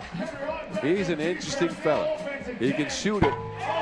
His driving game is not fast. It's on his own pace, but he's super physical, plays in the paint a ton, tries to outplay mismatches, and gets position on you, and you can forget about that if you want to play some defense on him after that. 4-zip start for Latvia. Qatar, they need to find an answer here. Mostly defensively, also maybe offensively, as they have not scored any points. Darwish now on the move. That could help. Beats Smirnovs, but it does not go down. Darwish again against Smirnovs. That one also off the mark. Man, Smirnovs is just protecting the paint. Him and Bumbiris, who now gets it a rack. Bumbiris, oh.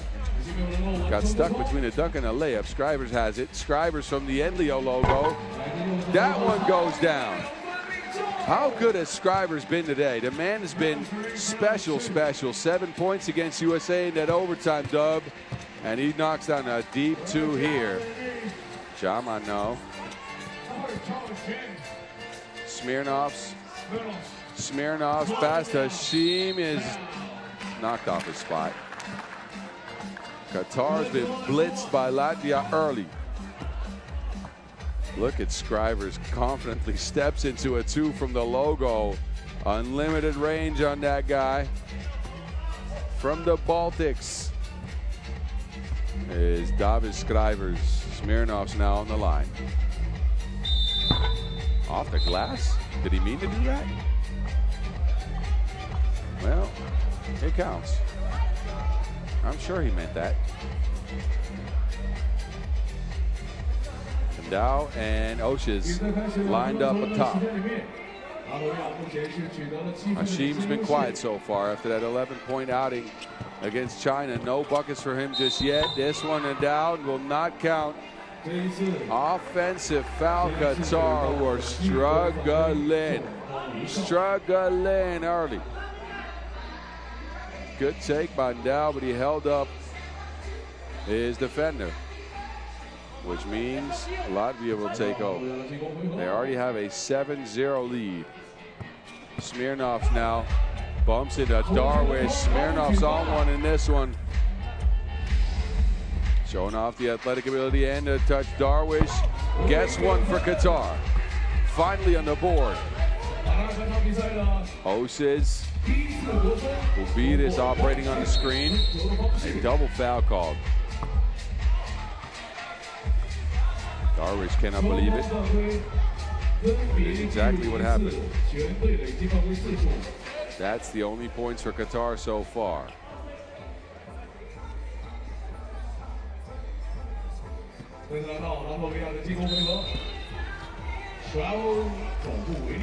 A traveling violation on Osis.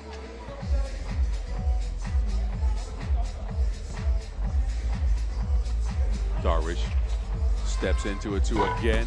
This one off the mark. Hashim finally getting to it.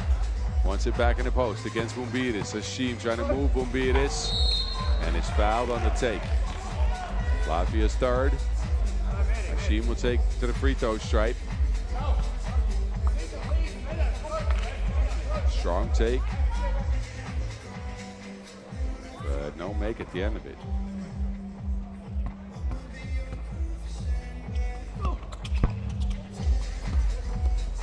Scrivers comes away with it. Working on Hashim. Scrivers to Smirnovs. Smirnovs, no one home. Smirnovs stronger than vodka on an empty stomach.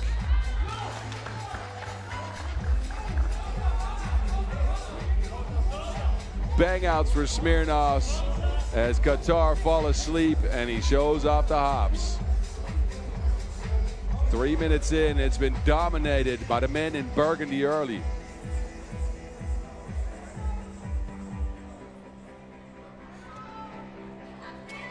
Darwish asks for a screen, operates behind it, separates. Darwish hit one earlier, he's got another one.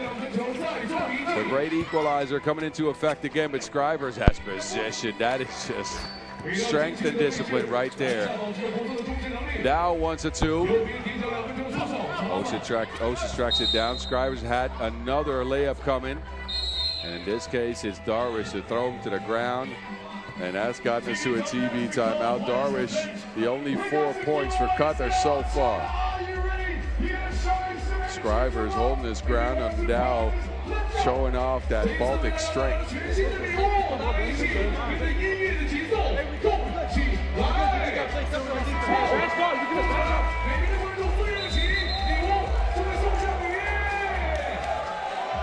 Qatar for now are left looking for answers. They got 60 seconds to try to see if they could come up with some.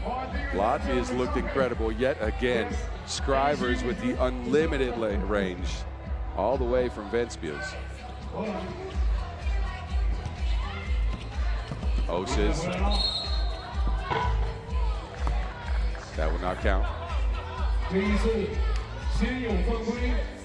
5th foul on Qatar. 同时，双方全队的赢球次数分别是第5次和第3次。阿姆亚的进攻回合。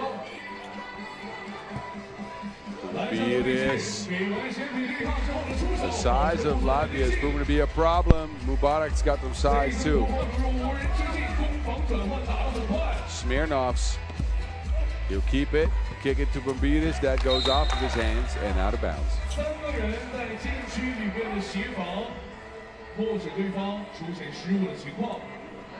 Bombides here, position. Latvia is targeting Dow, who's slightly undersized compared to almost all the Latvian guys. They are going straight at his chest. Hashim gets himself stuck on a baseline. That layup no good. Osis holds up, lobs it into Scrivers again.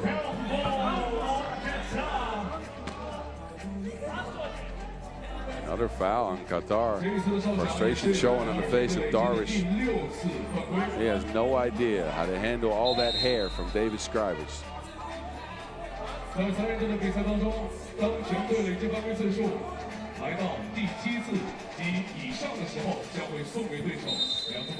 Travel on the check here with Smirnovs.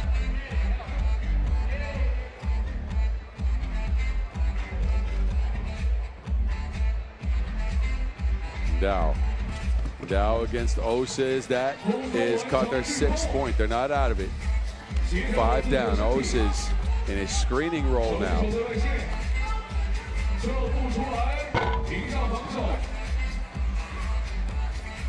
Dow on the move. You got the last point for Qatar. Turns around, attacks Smirnovs, and Dow hangs. It rolls off the rim.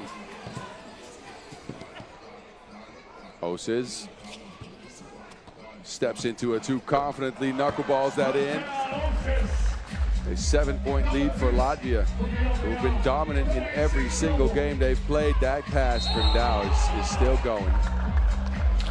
Fellas haven't had the chemistry figured out in that one. Osis though, what has he not done on the court in this tournament? He's shot a bunch of twos, he's had some drives to the basket. He seals his defender off in the paint. He's screened, he's rolled, he's done it all. Scrivers to Bombides to Scrivers. That is, well, you can't have them all. Hashim, big steps. Qatar's up to 7 now, 6-point game.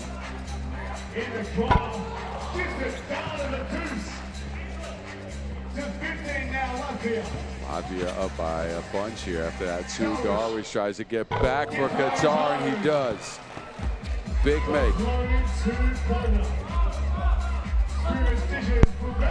Bombides now for Latvia. Quick back and forth.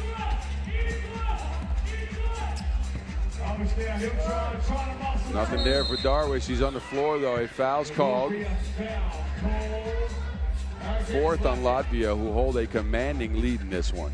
They have blown the doors off of this from the start, have not given Qatar any chance. Darwish has tried to fight back with a bunch of 2 balls, but Smirnovs with 6, Scrivers with 5. They score 11 for 16 points for Latvia.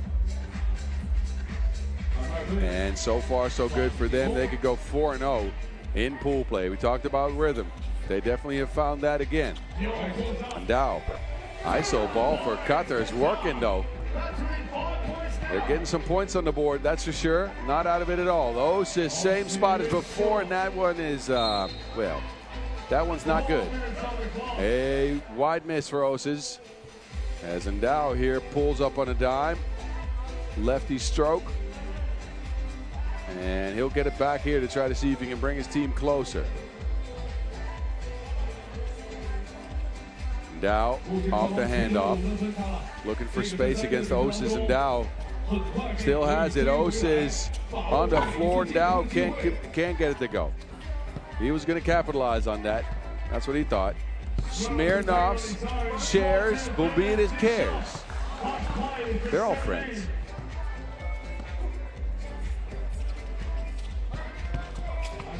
Hashim poked away. Hashim looked like he was on his way to a dunk. Instead, it's out of bounds, and it will be a TV timeout. Smirnovs here. A quick pass into Bumbidas. Court vision, interchangeable roles on his Latvian squad as well, because all 4 guys can handle the ball. All 4 guys can screen as well. I wouldn't know who their lead ball handler is. Someone tell me, please. Could be Oses, could not be Oses. They just do everything. And it's been fun to watch so far. They've had more balance too, because they try to put a bunch of 2s on the board in their first day of pool play. Not to say that that didn't work, but they've improved on that day with 2, well, potentially 2 huge victories here. Getting closer to that 21-point mark here against Qatar. And Smirnovs with the snatch back, nothing there. Bumbidas deep 2 ball, that will go as well. 19 on the board for Latvia. We're looking to put Qatar to bed early. A loss here for Qatar would mean they're out of contention. They will still have 1 more game, but it will be for naught against Fiji. That's the last game of today's slate. Smirnovs, though, to Bumbidas, needs no time. Quick trigger, and Bumbidas puts another 2 ball down for Latvia. Oses with possession now. He drives. Oses takes the contact. It just missed the mark, but we'll see Marcus Oses to the free throw line for 2, where he could end the game. Takes the bump, almost finishes up the play. Latvia could go 4-0 in pool play here, and could be facing a potential matchup, I believe, with Serbia. Oh, we'll get you updated on the quarterfinals, but I'm excited already. That should be a good one. Anyway, Oses misses the second. Can't get the game yet. Bumbidas will have it. Bumbidas wants to end things. No. He still scraps. 3 on the clock. Bumbidas says good night, good day. It has been fun. Latvia, they go 4-0 in pool play and finish off Qatar in style, 21-11. These fellas have looked incredible. And Bumbidas shows off the strength and the touch off the glass and in. And as mentioned before, that sets up a juicy quarterfinal. Latvia meeting up with Vuk Vukicevic and Serbia. We will get you updated on all the quarterfinals, but we're not done yet. We have a little bit of a longer break, an hour to be precise. We will be back at 8 with Fiji and the Netherlands on the women's end, and then Uganda and Czechia will wrap up women's Pool D before we get the United States and China play-in game, and Qatar and Fiji in a battle for honor. That will close out the day. Stick and stay with us right here and be back at 8. On the end of the 5th round, on the 5th session. We are done, Dustin, here. We've got the time now for everyone. What you're going to do.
We have been at it since Wednesday morning. We got a lot of games in the books. And with a lot, I mean 75.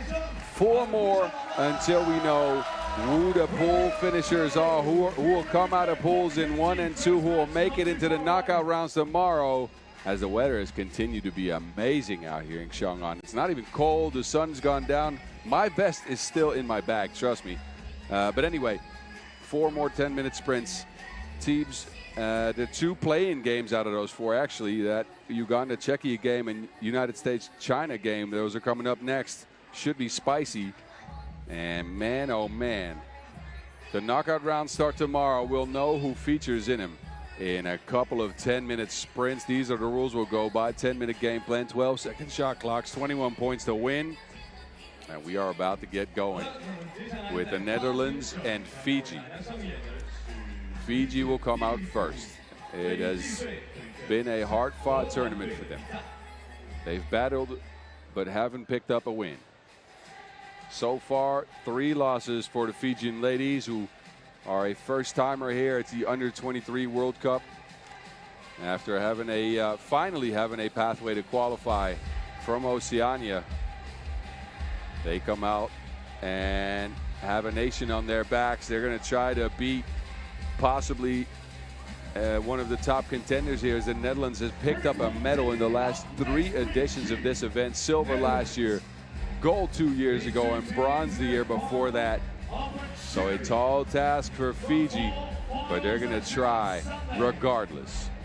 They will come to the court after going down to Uganda 21-3 earlier, as Uganda blitzed them with a flurry of 2s. 5 of them went down, and Fiji, they only had 1. Here they go. They should be proud for being here, qualifying for the first ever time. Of course, a tournament like this is tough. It's a different level of competition, but all you can do is learn from it and try to get better, get back to it. Ravai comes out with Liebrechts. Dutch heritage on her, so she's going to face some people with familiar names at least. Kaina Moli, she scored all 3 Fijian points, knocked down a 2-ball as well against Uganda. And Renati Koroi to the court last. Fiji is already out of contention for the quarterfinals, but we get one more look at him. This is your team, Fiji. And it's dope to see countries from Oceania outside of Australia and New Zealand being able to make it to this stage and perform. Anyways, they're going to have to try to perform against a Netherlands team that has not lost yet. They've looked extremely good in their actions today. Took down New Zealand in a 21-3 defeat. Quinta van Schijndel was just incredible. 4 2s, 11 points for Quinta. She's joined by Alyssa van der Plas and Lieselot Kulk, the incredible Kulk. And last but not least, Lotte van Kruistem, a returnee from the last 2 attempts for the Dutch here. Gold and silver already around her neck in this event. She's going to try to get another one in the knockout rounds, as the Dutch are assured of making it out there. The rest of the pool play will wrap up between Czechia and Uganda. Both of them still have a shot to make it in.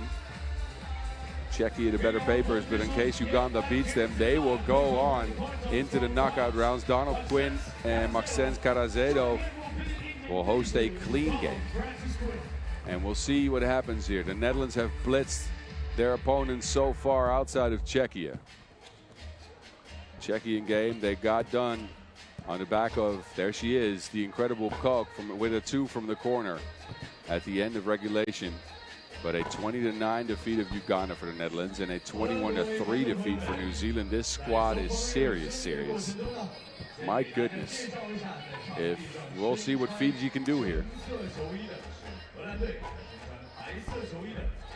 Fiji is going to rely heavily on Kaina Moli being able to create. She's been the most consistent scorer for them.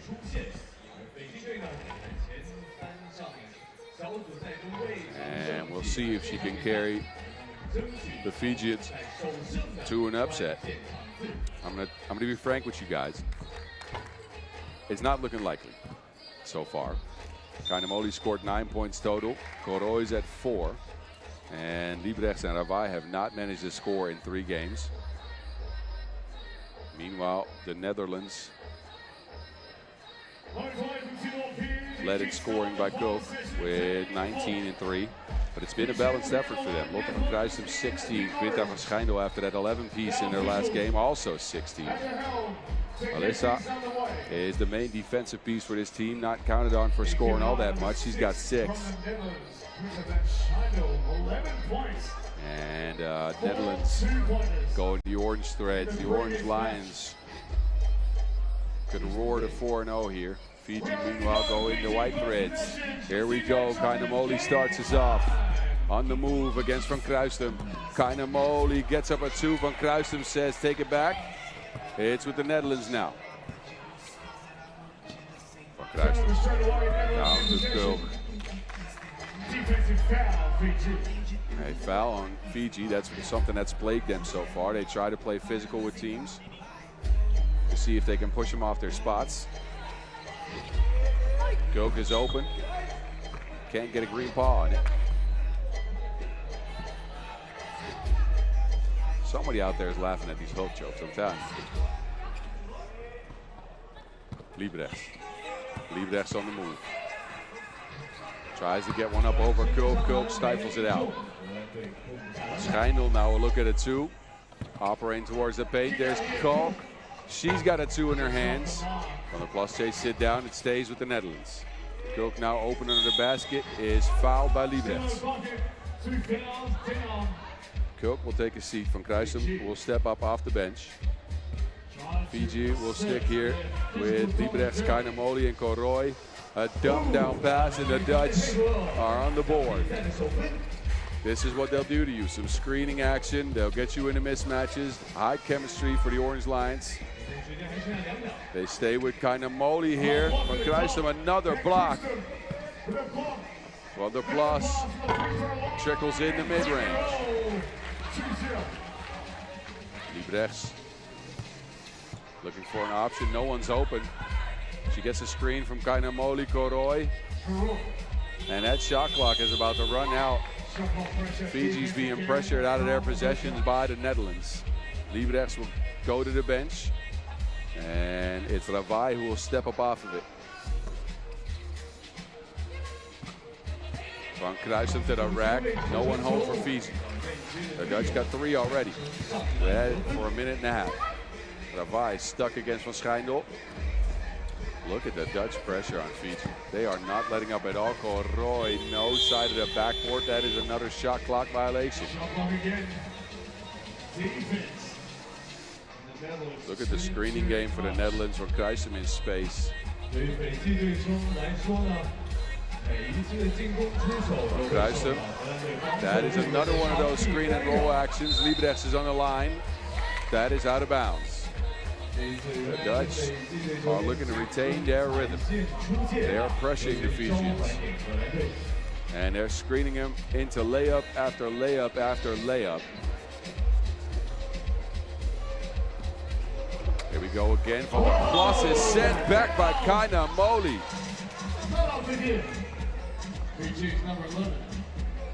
Oh, you're gonna have to take that somewhere else. That's out of bounds. Kainamoli with the defensive stance for the Fijians.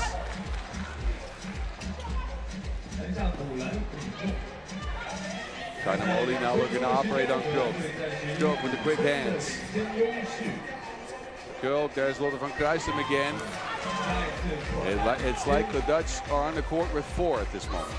They seem to have an open person every time they touch the rock. Liebrechts lobs it up. It's on the back of the backboards and out of bounds. Timeout called by Fiji. And they have not been able to get up from under the Dutch pressure just yet. 6 points up for the Netherlands. Fiji's got 2 fouls to show for the first minute, 2 minutes and 20 seconds.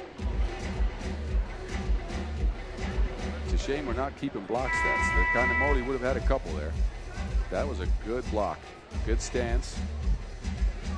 The Netherlands are trying to make sure that they retain rhythm, that they don't give Fiji any hopes here.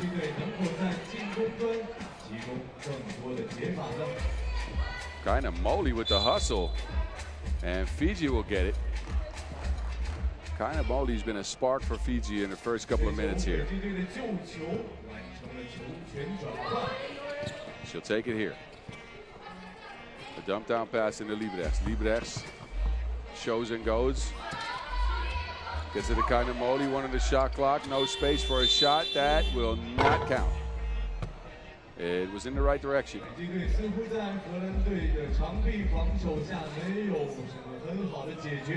Dutch, obviously, are coached by former Dutch 3x3er Leno Witteveen.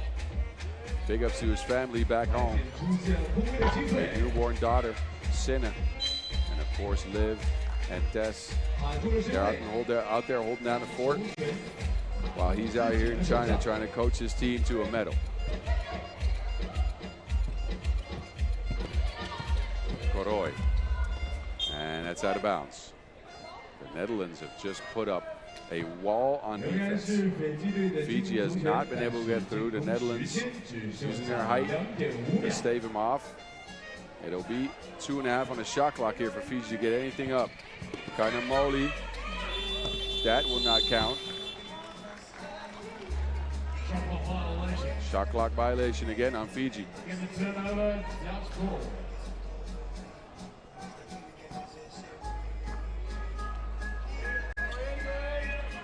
Go kind of Verschijnel. It's taking turns for the Netherlands under the basket now. 7 points up. They get a steal here from Kruistum. Steps back. There's Verschijnel again. Scoop shot. Good. And the Dutch have it again. They're blitzing Fiji here. Verschijnel from range. That is under shot. Koop can't save it.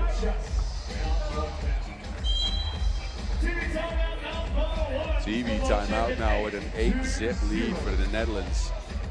Can Fiji score points here? Is going to have to be the question for the rest of this one, as they're struggling to get past the Dutch length. This Dutch team very sizable, of course. They got all the height. All 4 players stand over 179 centimeters. Quinta Verschijnel measures out that. Fiji, meanwhile, they are all under 175 centimeters. So their shortest player is shorter than the shortest Dutch player, or the tallest player. A disciplined game for the Dutch so far. They stick with kind of Moli, the main weapon for Fiji. Van Kruistum steps back. The Dutch will try it too. That is good. 10 points on the board. 10 points up now. Warning now for defense after a make. Van Kruistum with her 6th point after that 2-point make.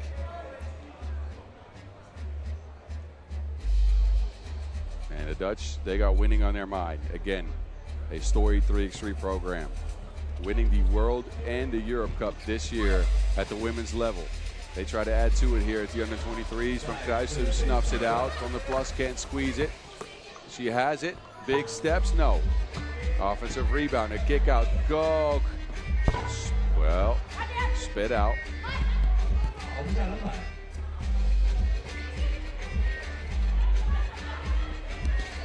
It's Koroi with it now. Down to Liebrechts, who's fouled.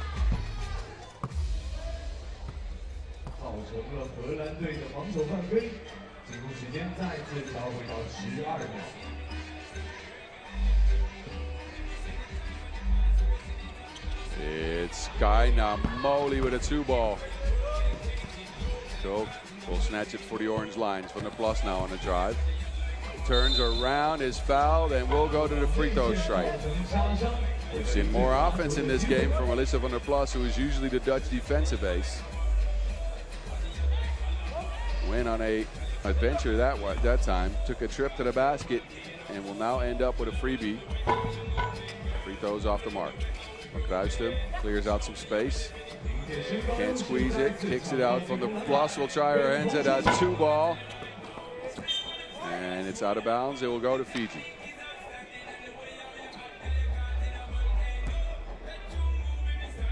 Koroy steps off the bench. Ravai gets back on it. The Dutch have Kulk sitting on the bench here. Kainamoli on the move. Uh-oh. It stays with Fiji.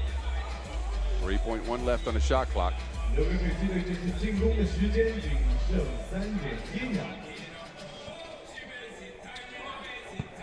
And they throw it away. Back to the Netherlands we go.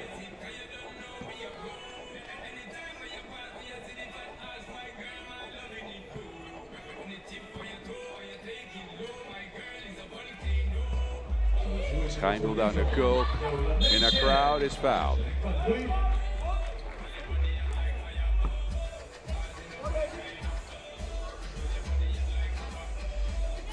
Lieselot Kulk on the move.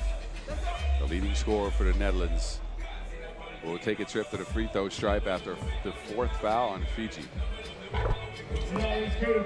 That one's pure. Orange line's at 11. Kainamoli. A push off on the screen.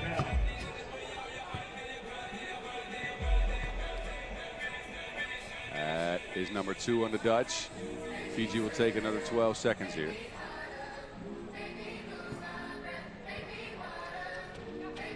It's Kainamoli to Liebrechts with that 2 ball up. And Koroy takes a spill.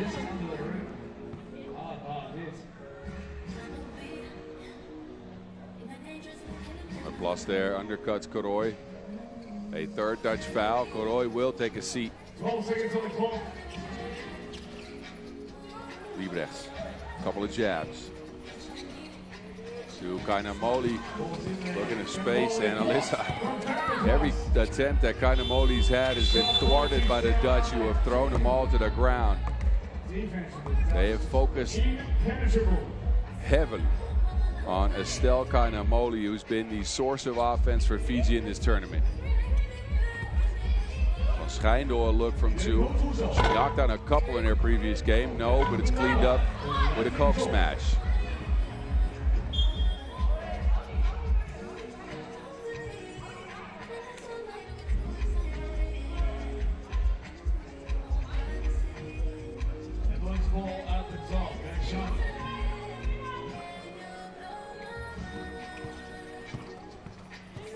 Plus, looking to operate, fades on the hook, Gets her own rebound, kicks it out. Van Kruistum's open. That is money. 14-0 for the Netherlands. Kainamoli. Van Kruistum has 8. Kainamoli hits the front of the rim. There's Van Kruistum again. She already has 2 doubles. Make that 3. 2s are reigning now for the Netherlands, who are inching closer to that 21-point mark. Fiji still stuck at 0. We got 4 minutes left. A TV timeout will give Fiji some breathing space, some time to think about it. I think the outcome of this game is pretty much set here. You wonder whether Fiji could put up some points, especially against this relentless Dutch defense.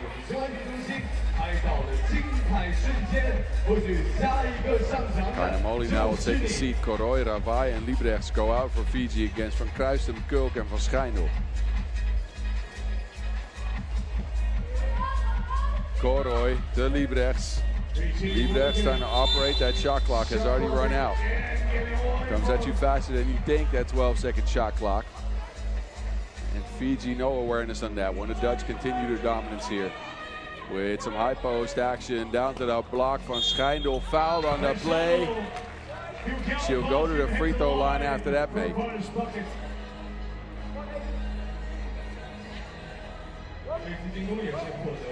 Quinta Van Schijndel is on a mission today. Trying to add to her totals. No, Kulk. Yes. Kulk wants bucket. Fiji won.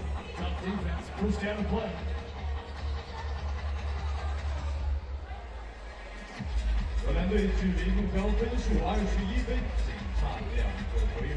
It's Liebrechts against Kulk. Liebrechts on the move. It's poked away from the plus. Kulk from the corner on the move towards the basket. Another, well, that one rolls off the rim. It's out of bounds. Netherlands looking to close this one out. And Kulk can't squeeze the lay.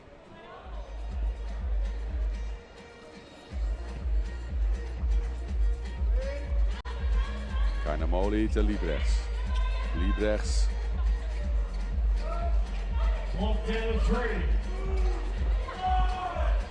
Shot clock runs out on Liebrechts. Tries to get one away in time, no success. Netherlands ball, 3 minutes 13 on the clock. Place up on the plus opener in the basket, a kick out. Kulk for 2. That is, well, it's back to Kulk. Races to the 19th point. Kainamoli. And she put Fiji on the board. Stuck against from the plus. It's poked out, but it's a double dribble. Netherlands could end things with a 2 here. Within range. Ceiling. An undefeated streak. It's from Kruijsen to the basket, spinning, not winning, but she's fouled. Free throw coming up for the Netherlands, who could get to 20.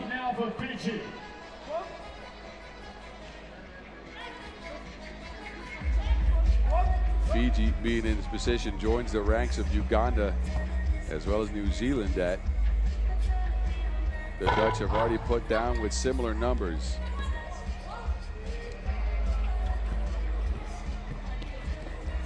Roy, the right hook, no.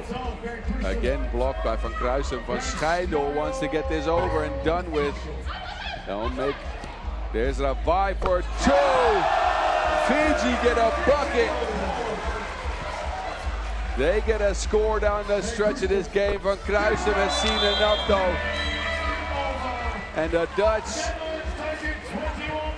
gets Van Kruijsen her 12th point. It ends 21-2. And let's all be happy that Fiji got that bucket. Please, let's all be happy that Fiji got that bucket. They were better than a 21-0, I'll tell you that. The score ends with a 2 for Fiji, 2:21 on the clock, and then 21 for the Netherlands, which is just, well, it's a little bit odd. Anyways, the Netherlands go 4-0. Fiji will bow out 0-4. They fought hard. And this will force a saucy matchup. I think this will get the Netherlands a matchup with the United States. Again, we'll get you to brackets later. A round of applause for Fiji. This is the last you'll see of them as they will exit the tournament with no wins. Hard battles. We'll see if they can make it back out of the Oceanian Leagues next year. Let's hope so, because I've enjoyed their stay here.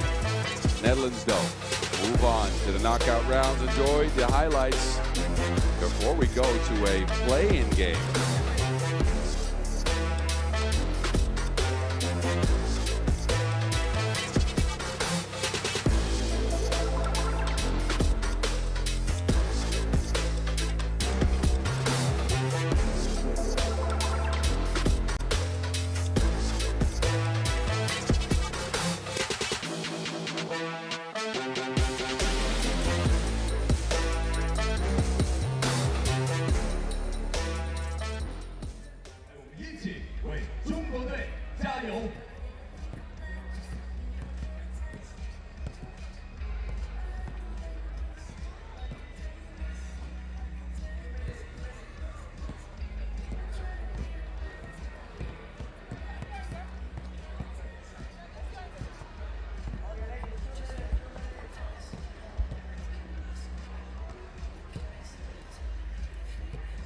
Our basketball fans across the globe. If you haven't met him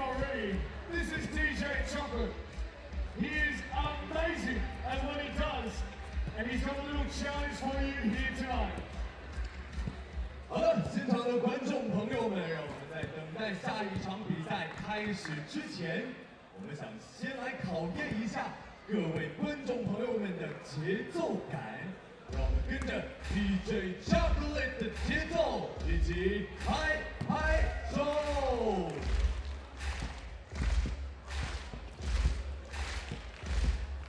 就是这样。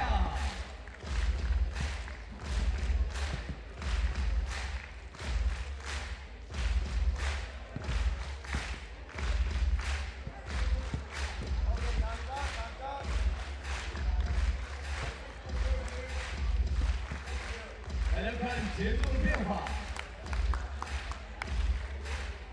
I think DJ Chocolate is going on his own game.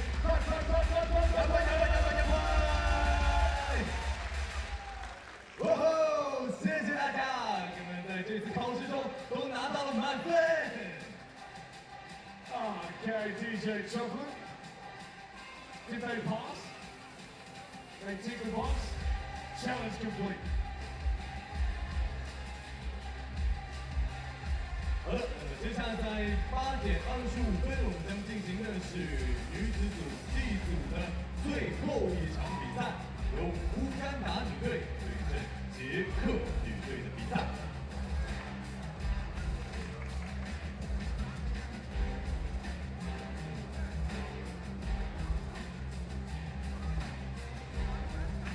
All right. We have not gotten to the knockout rounds yet, but if my math is correct, this is already a knockout game. A play-in game for tomorrow as Czechia and Uganda meet up. In case of a Czechia win, it's all clear. That means Czechia are moving on. In case of the Uganda win, that leaves Czechia, Uganda, and New Zealand at 2 wins, 2 losses. Having all lost to each other, it would trigger the next tiebreaker, which would be points scored. To set the table for you, Czechia, after 3 games, is at 56. They are already ahead of New Zealand, who are done playing, are at 48. Uganda, though, with a win,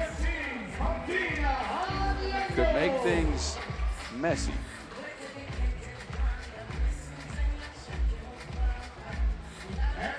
They're at 43 points, so 13 behind Czechia. And they come to the court ready for battle. It's Lamanu out last.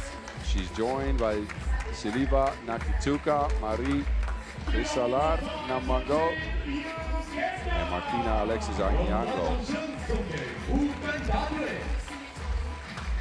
Played a game earlier today, did Uganda against Fiji. That was an offensive masterclass, 21-3. Czechia, meanwhile, they took care of New Zealand 21-11. There's Lucy Svatonova. She holds it down in the paint, can shoot it as well. She's joined by Brechova. The leading scorer for the squad, 20 points in 3 games, 6.7 per. Ibalova and, of course, Fuchikova make it to the court next.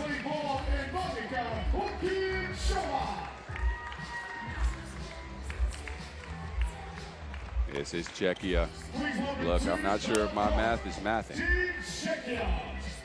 So we'll have to wait for the pool standings in this one. But there's a lot of scenarios still possible in that 3-way tie.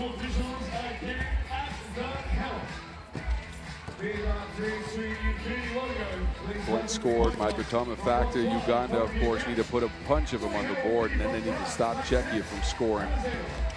Dorothy Okaj, Maxence Carazedo will hold it down on the whistle for us. This is the half-court arena where we'll do battle in Chang'an, China, just under the covers of Beijing. And as the ladies get their last warm-up in a matchup that we have seen before, the 2014 FIBA 3x3 World Championship, these two teams met in the last round of last 16. That was a Czechia win. But before we go any further, I implore you, hit that subscribe button on YouTube, and of course, give us a follow on the socials at FIBA 3x3 and at FIBA 3x3W. Give me a follow as well. At 3x3 The Mountain. I enjoy your company, your conversation, and your thoughts on the games. As these two nations step to the plate for the first time in 11 years to hash it out on the half court. Czechia in the white threads, Uganda in the red threads. Can they make it rain again? They put up 5-2s on Fiji. Czechia might not give them the same amount of space on the court, but this team has shown that they can play offense. They can stick with anyone. Both teams are active on the Nations League level. Or on the on the Nations League level first of all, of course, but also on the Women's Pro Circuit, the Women's Series. Prague is the team that these Czech ladies feature for, and Uganda is the team that Uganda features for.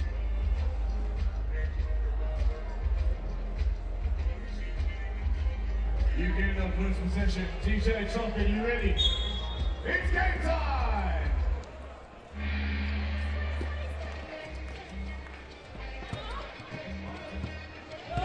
Here we go, and Yango on the move is stifled.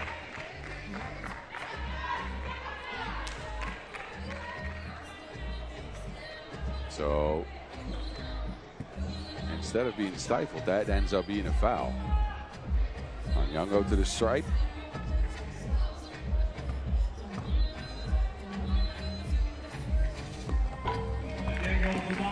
Lamunu, by the way, leading Uganda in scoring in the tournament, 16 in 3 games. Krejkova will get a foul here.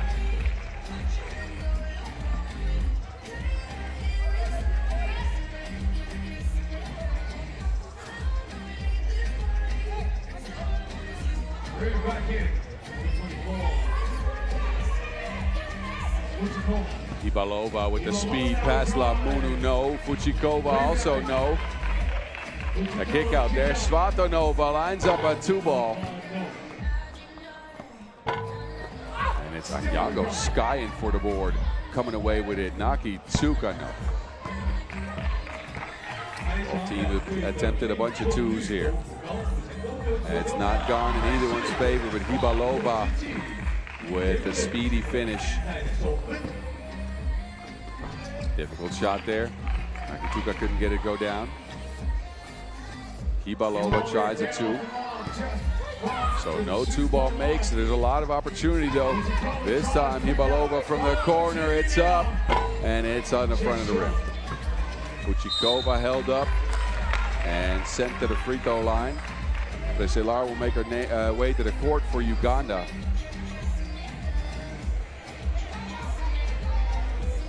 As Fuchikova makes her way to the stripe.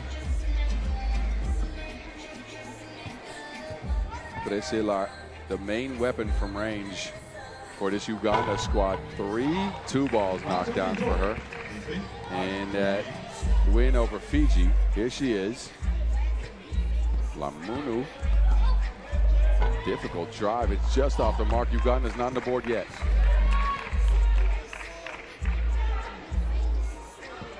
Screening action for Ibalova. Side steps. Another 2-balls up. Czechia not on the mark yet.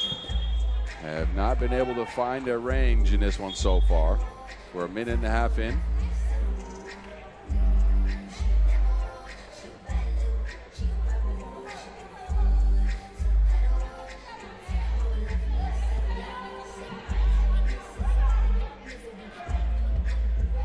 Krejkova kicks it to Svatonova. Fuchikova cuts. It's overshot. Beselar steps through. The scoop shot is no good. So Uganda struggling to get something going against the Czech defense here. Meanwhile, Czechia, they whip it out of bounds. That was a whip and no nene.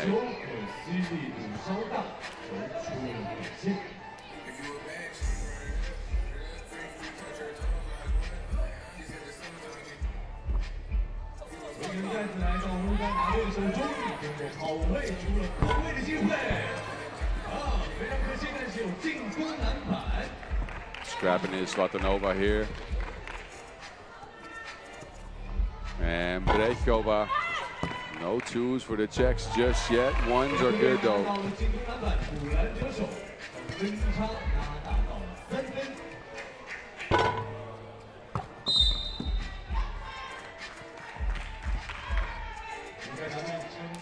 So Czechia has managed 3 points. Uganda now at 4 fouls. Neither team has been able to unlock their shooting from long range yet. 2.5 minutes in, a low-scoring affair here. Hibalova to Fuchikova. No, that's good again. Czechia continues to score in the paint. Uganda scoreless for now. Anyango goes to the right hook. Svatanova is onto it. It's out of bounds. 0.4 seconds remain for Uganda to work with.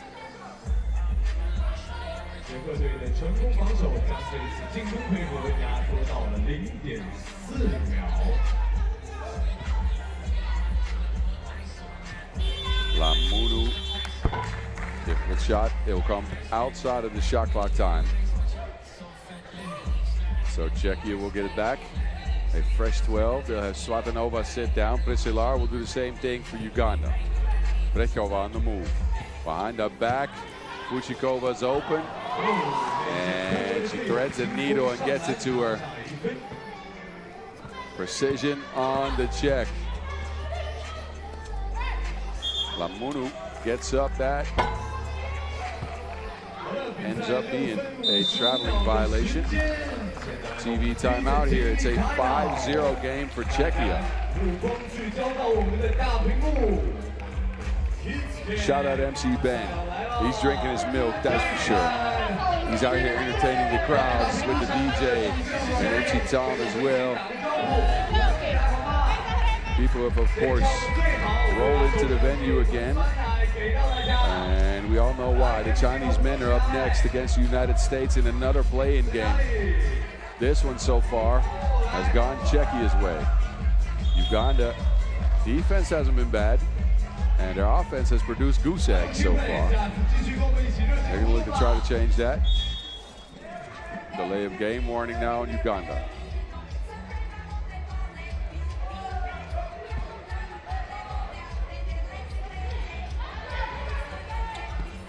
Svatanova is back on the court, puts her head down, and no make on the end of that. Nakituka, front eye.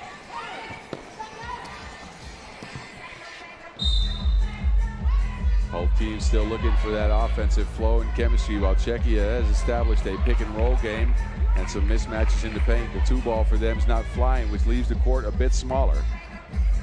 Uganda, meanwhile, they've not gotten anything to go down.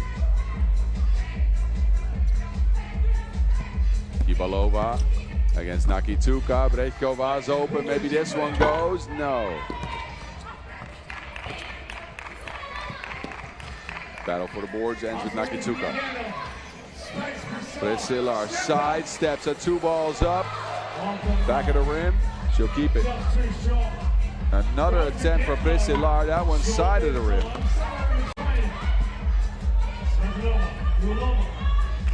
And no one home. Well, never mind. Svatanova with a miss. Prisilar has it. Pick and roll action now for Uganda. A foul called on the play.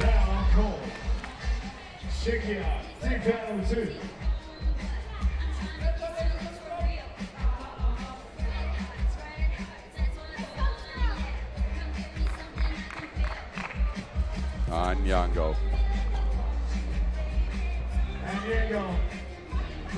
Prisilar here, scoop shot, oh, it just rolls off the rim. Anyango will stick with it. Uganda's on the board. Czechia still hasn't found the range. They have dominated this game so far, but absolutely nothing to show for it as they have a 4-point lead, which could have been way more, as a bunch of twos have gone off the rim. Meanwhile, Uganda, they've missed a bunch as well, so the score could be looking very differently here.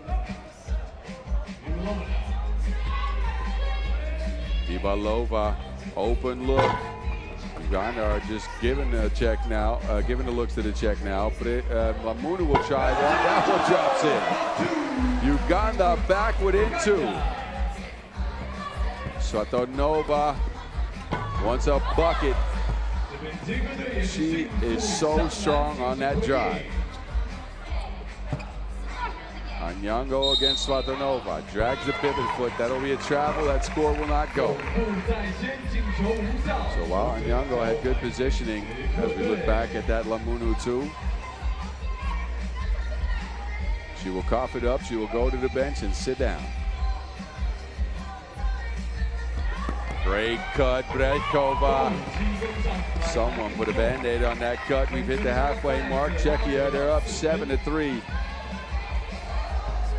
They get it again. It's Fuchikova this time doing the honors. Lamunu, she's on the move. It's stepped away, but it ends up a 3rd foul on Czechia.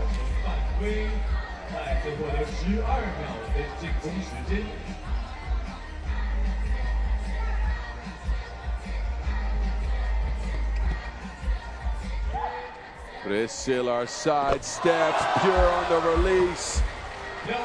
Uganda's not backing down. Fuchikova flips it back. Brejkova, no. What has happened to the Czechian 2-ball? It is not here whatsoever. Meanwhile, Uganda have 2. And as we like to do, the 2-ball is called the great equalizer. And as you can see, Uganda, while only scoring 3 times, they are close to Serbia or Czechia, who have scored 8. Brejkova against Nakituka. That ends up a Ugandan foul.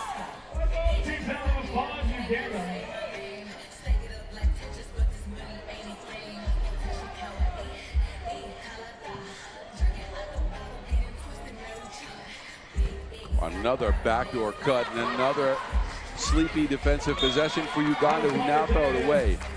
So while they're starting to get her some offense here, the Czechian off-ball cutting is just getting Uganda confused.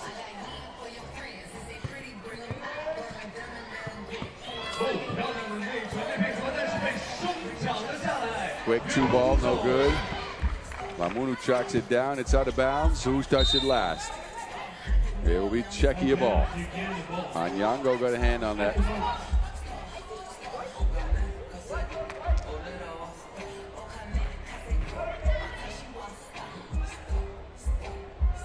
Priscilla will step on the pitch. Lamunu will take a seat.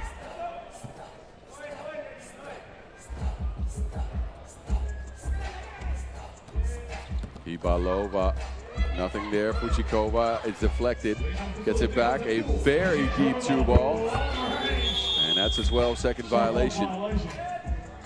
A low-scoring affair here with Czechia holding a 4-point lead going into the second TV timeout. Uganda have gotten a couple of doubles to go down, and that has given them some life. 9-5 game. Shout out if you're watching, by the way, from Czechia or Uganda. We enjoy having you. Thanks for being with us and supporting your squads. Both still have a chance to make it into the knockout rounds.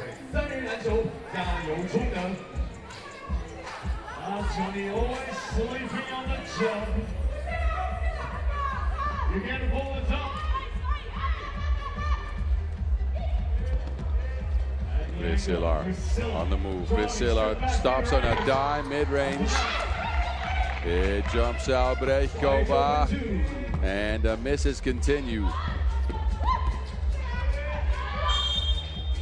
Anyango held up, and that is the 5th foul on Czechia.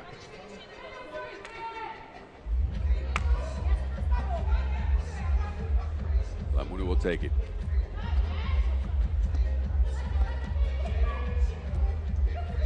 Anyango, a screen for Priscilla, back to Anyango. Anyango hops into her move, and that's a hop and a skip too many.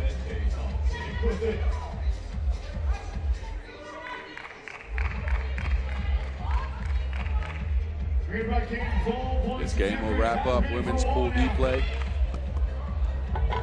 And then we only have the men left to go. Difficult shot for Nakituka, can't get it to go. Svatanova under pressure. It's with Hibalova now, left to right cross. Hibalova held up, she will go to the free throw strike. This is 10-minute sprint number 78 on the day. 79 and 80 left to go before we got 16 more tomorrow. 8 teams from each gender make it to those knockout rounds, which will then be brought to 4 to 2 and eventually down to 1.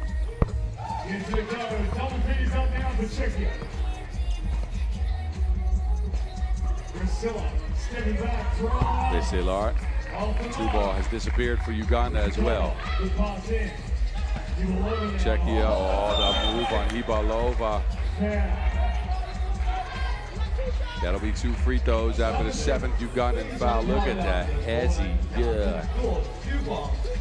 Yes. Hold on the arm by Priscilla. 2 free throws coming up.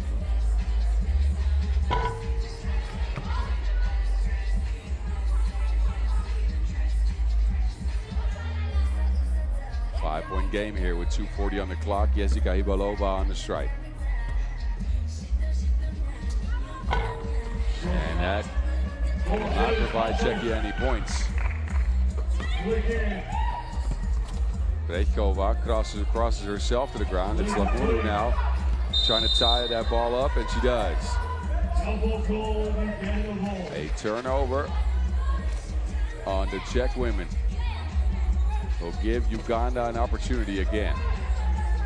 And Uganda, they're the only team to be able to knock down some 2s in this one. Lamunu gets it. Lamunu on the move.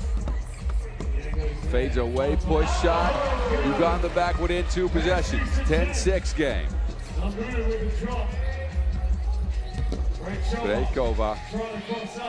Brejkova, 3 on the shot clock. Fuchikova sidesteps, 2-ball up and at the back of the rim. Lamunu tracks it down. Down to Anyango on the block. It's wrapped up by Brejkova. That's foul number 6 on Czechia. We're under 2 minutes in a good game. And not so much on the scoring department, but it's a contentious one. A tight matchup between Czechia and Uganda. Priscilla forgets the Wilson halfway through her move. It sails out of bounds. That will give Czechia a new possession here. Time is in the Czech ladies' favor. A win for them will mean they move into the knockout rounds, the second at a pool. Svatanova over Lamunu. No, Hibalova skies out to Brejkova. Svatanova open again. This time no one near her. Still no make for Czechia.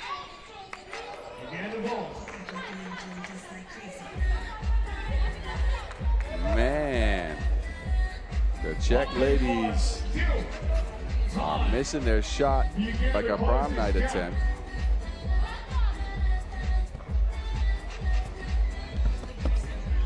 Nakituka steps back from the mid-range, and that just off the rim. Minute 30 left. Down to Fuchikova. Fuchikova against Priscilla. Good defense on Uganda on that possession. Lamunu gets a screen. Lamunu steps into a 2. It's up, and it's out of bounds.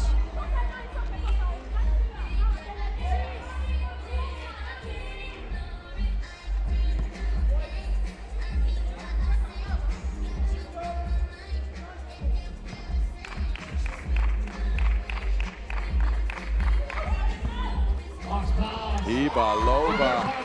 Czech are back to their ways. A cutting game for Czechia. Priscilla for 2. She's fouled. The shot will not go. But a couple of free throws coming up for Czechia. We're under, for Uganda, I apologize. We're under a minute. This could pull the game within 3. Look at Priscilla. That shot attempt just off the mark, but she's hit by Hibalova.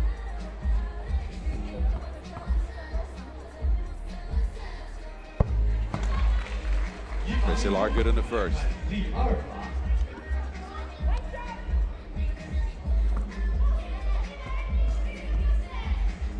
Brasilar, second one good as well. We got a 3-point game going down the stretch here. And Svatonova dribbles it out for Foot.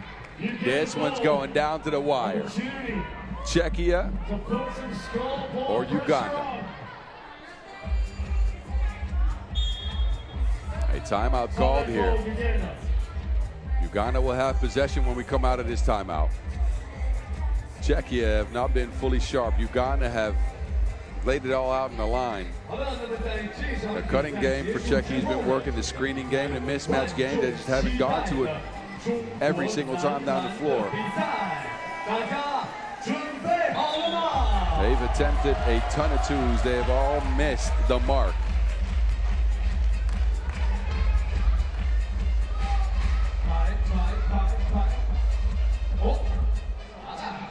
Anyango. Lamunu's with it. Lamunu on a drive, can't beat. Well, you know what? That is a crazy shot. I don't know where she pulled that from, but it's down the drain. It's a one-possession game in favor of Czechia. We're now fouled. Ibalova will go to the free throw strike, where she missed two just 20 seconds ago. Lamunu, where did she pull that from? Incredible shot making from Uganda here. Czechia is on the line. They'll have two free throws, as that was foul number 8 on Uganda. Ibalova didn't squeeze the last two. This one, shooter's bounce, falls in. It gets Czechia a 3-point lead. They need a win to move on. On a loss, we'll see. That second one no good. It's Lamunu with it. Screening action with Anyango. Lamunu to the rack. Scored the last one. A wild shot. She's on the floor. Svatonova has it. Ibalova. The Czechs trying to milk the clock. Ibalova to the rack. And the layup is missed. Lamunu has a look. Sidesteps. 2 balls up. Good if it goes. It's on the front of the rim. 15 seconds left in this one. Fuchikova to Svatonova. 2-possession game. Uganda need a bucket and need it fast. They're running out the clock. They need a score here. Lamunu, and that is all she wrote. Czechia make it into the knockout rounds by the skin of their teeth.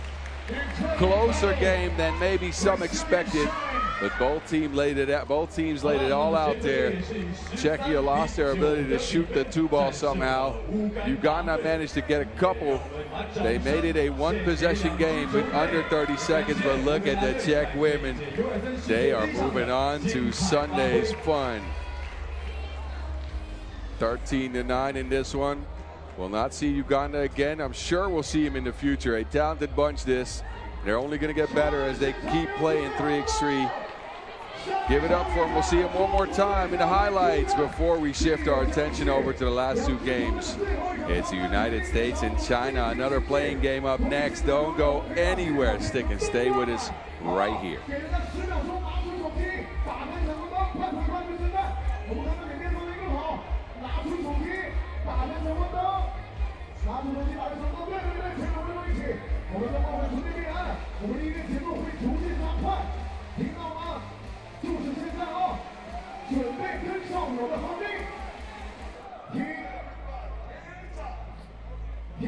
Let's go.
This is the results in women's action today. We started with Pool B. How about Spain taking care of the USA, going 4-0. USA do move on into the knockout rounds, second in the pool. Chile also a dub on that day. Then women's Pool D results, a couple of blowouts. Netherlands taking care of New Zealand and Fiji going 4-0. Czechia managing to get by Uganda in that last game to punch their ticket to the knockout rounds tomorrow. It should be good. I can't wait to see the matchup.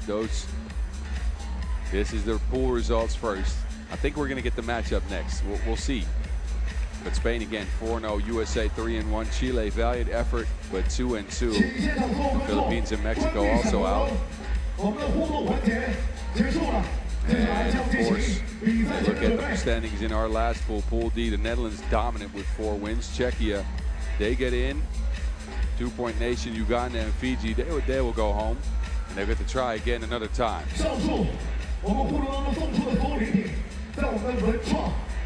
These are your brackets for tomorrow's knockout rounds for the women. Japan meeting up with Poland, Netherlands and the USA. That should be a good one. Spain and Czechia as well. And France, China, Netherlands, USA, by the way, last year's final. They meet up in the quarterfinals here in Chong'an, and it should be a good one. Look, I'm sure you're going to tune in for that. I'll get you guys the info on when that starts, of course. But we got some men's games to get to. It's United States and China. United States and versus China. This is a playing game. Don't get twisted. The crowds have poured into the venue, as we've seen happen every single time the Chinese men step to the plate. Standings in the pool are as follows. Qatar have no wins. China and the United States both have 2. We'll see Qatar and Fiji battle it out, but that will be for naught. The United States and China, the winner gets the 3. The loser stays at 2. Latvia is atop with 4 wins. This is a play-in game, ladies and gentlemen. Bryson Warren and Alex Fudge to the court. USA took an L earlier. An overtime loss to Latvia. They only scored 14 points. Latvia put up 15. TJ Clark's out next. And last but not least, Caden Pierce. Warren led him in scoring in that loss to Latvia with 5. He managed the only 2-ball for the squad from the United States of America. They're looking serious. They're looking ready and focused, man. I can't do the Jay-Z voice. I can't do it. Shout out to my broadcast partner, Cal Montgomery. That man, he's got it down. Anyway, we got China. You can hear the cheers. You probably already figured that China will be out next. They are trying to pull off the incredible, the impossible right here. They played 2 games on their first day of pool play, lost one of their players in that game, who sustained an ankle injury. Hu Xiaolong, the big guy for China, not with the squad here. So they played with 3 in their second game, took care of Qatar. Then they played with 3 against Fiji, took care of them 21-9 earlier today. Zhang led him in scoring, and he was in double figures. He was incredible in that matchup with Fiji. And now these 3 fellas, Wu Zebin, Hu Zhang Wei, and Lu Pencheng. Hu Xiaolong, of course, not with the squad. They will try to take on the US of A with 3. These teams have met up twice in the past, of course, at the Paris Olympics, where the USA managed a victory.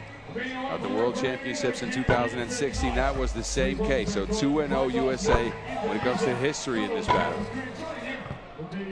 These are 2 different teams, and they got their countries on their chest, out here trying to represent. China, they try to shoot the 2-ball on you, and they'll try to get Zhang in mismatches. How will he fare against Caden Pierce and Alex Fudge?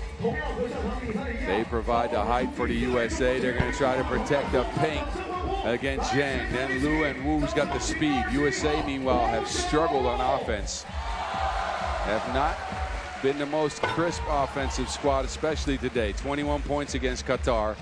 Of course, 21 points against Fiji as well, only 14 against Latvia. Fudge just made it windy in here. And let's see if Warren can find his stroke. It looks like he, Clark, and Pierce are the shooters on the squad. Look, not disrespecting anybody here. Fudge can shoot it too, but I don't think he's hit one. So USA stepped to the plate. They got last year's silver medal winner Fudge as the lone holdover from that squad.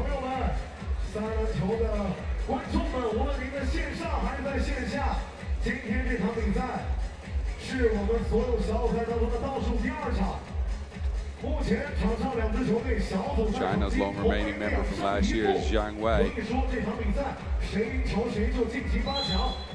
And here we go, a 10-minute sprint for all the marbles. A lob for Fudge, he throws it off Zhang, Wu takes over. His China team's feisty.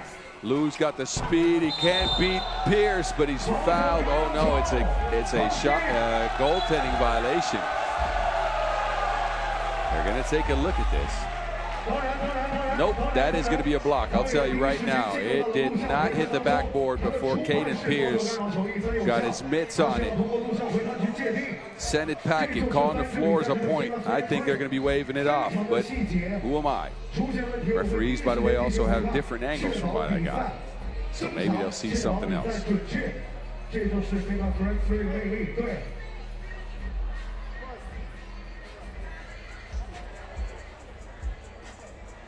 Explosive start to the game as Pierce stifled that one. Now a little break. And I guess the point will count. I guess I'm wrong. Maybe they couldn't reverse the call and they were looking at something else. Who knows? It's Clark up to Pierce, too far back. Trying to take over Lu. And once they get it to Zhang, Zhang has been a mismatch all day long. Zhang against Fiji.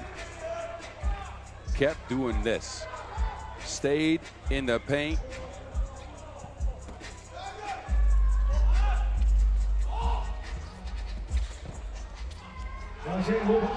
And Lu can't squeeze the two ball.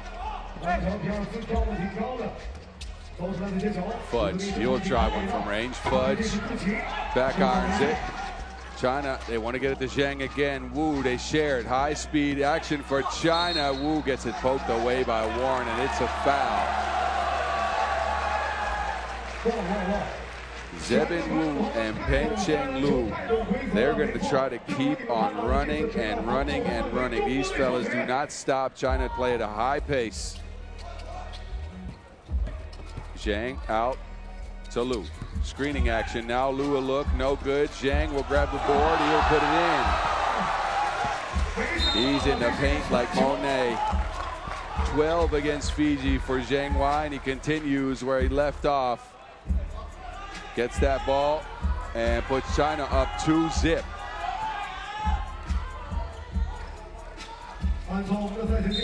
Warren. And a push off offensive foul on the USA. They're struggling a little bit early. Got to be frank here. High post look for China. They kick it to Zhang. Zhang back to Lu. Lu has a look. Warren smacked on the perimeter. Second foul on China.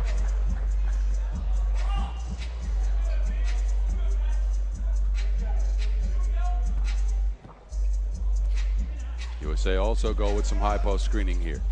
Pierce to Clark. Clark on the move. There's a foul again. This one also on China. Both teams at 3 fouls. We're a minute and a half in. USA scoreless. China at 2.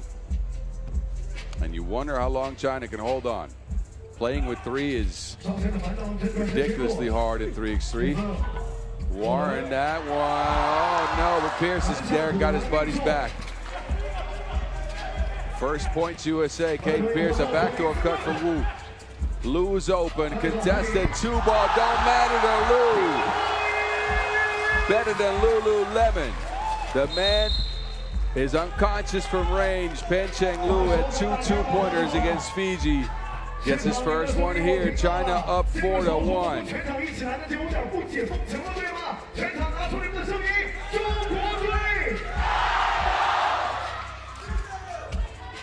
And Pierce does something back for the States.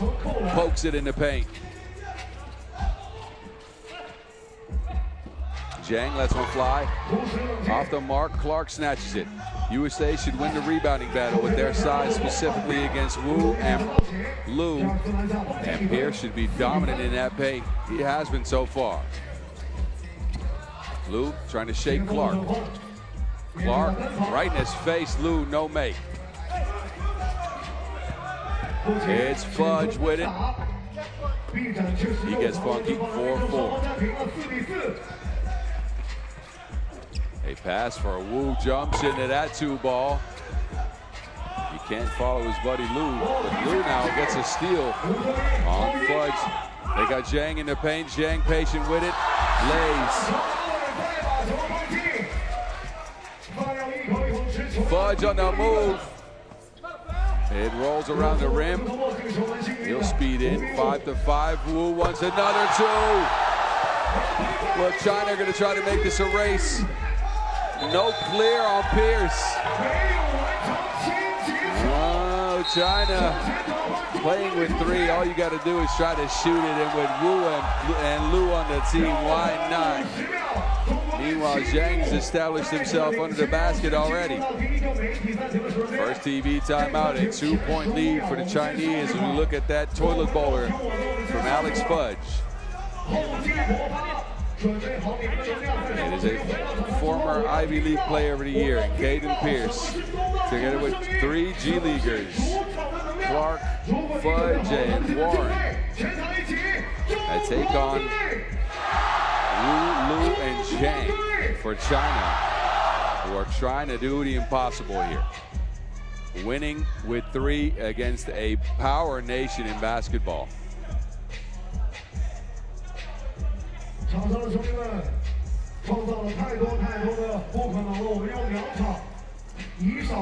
Referees are sorting things out of the scores table. 6 minutes, 50 seconds to go. It's win or go home.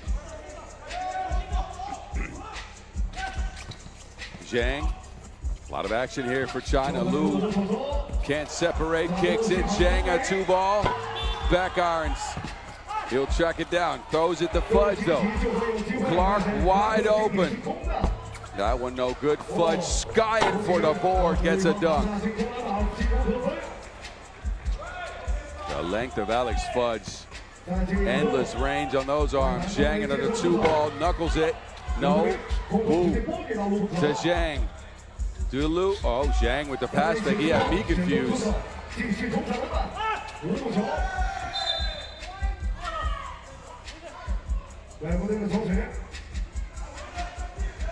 You can feel the tension in the air. The crowd out here supporting their home squad.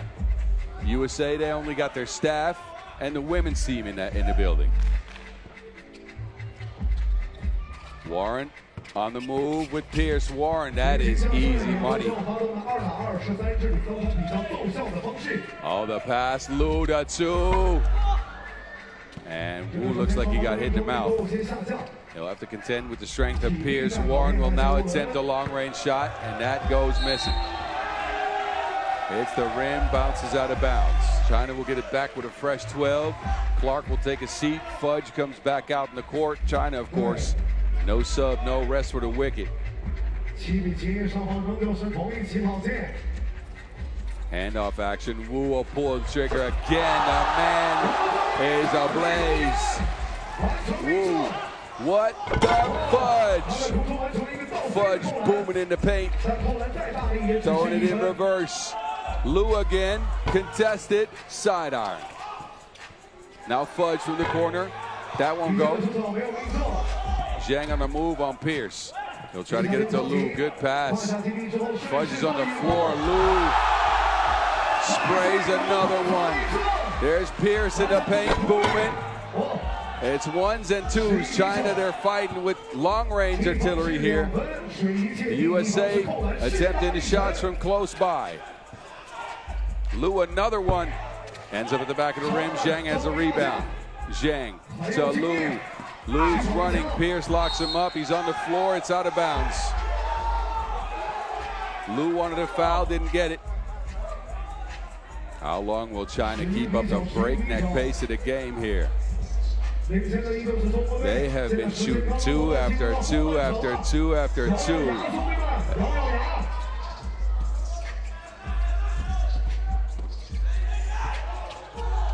Clark, an awkward layup. Don't make. Clark now muscles that one up. It is also a miss, but the rebound game has been TJ Clark's. 2-ball, no. Now it's Pierce with it.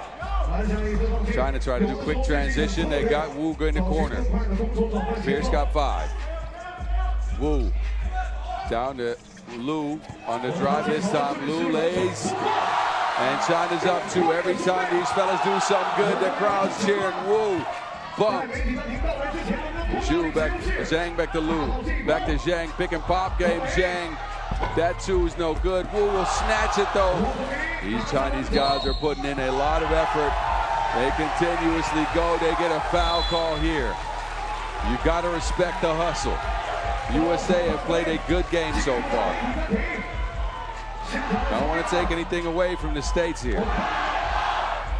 But to see 3 fellas go at it with no sub and work this hard, you got to respect it. What can the USA do to stop these Chinese fellas from running around like madmen? They are constantly on the move. USA have the size, the athleticism, and the length. Fudge on that one, just ridiculous.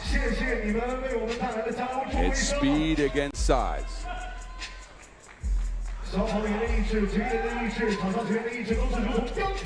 No look for Wu. Tries to get it to Zhang, gets it back. Wu on the move, hangs, but Fudge hangs higher. That man got the jetpack unlocked. Alex Fudge out of nowhere just drops by, sends it way back. Disgusting block. Yuck.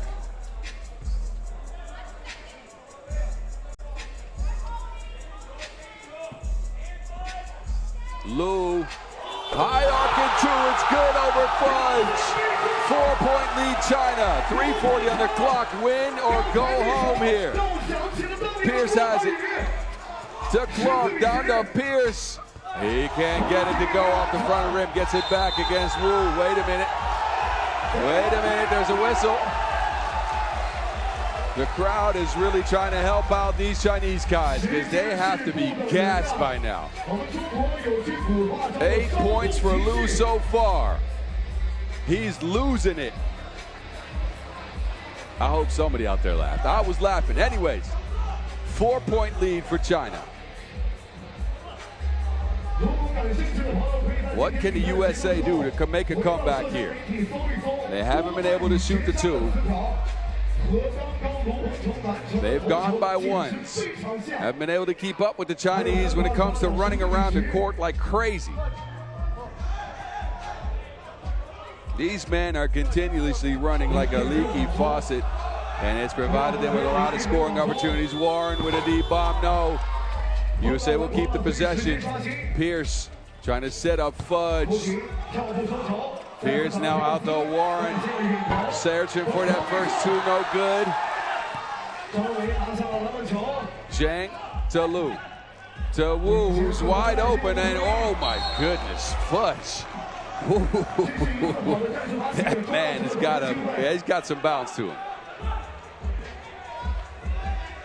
Fudge comes in with Bugs Bunny hops, throws it into the stands. Doing the shot clock, Lu frees himself up, no good on the 2-ball, but there's another rebound for Zhang. Zhang trying to work on Fudge, that is not gonna work.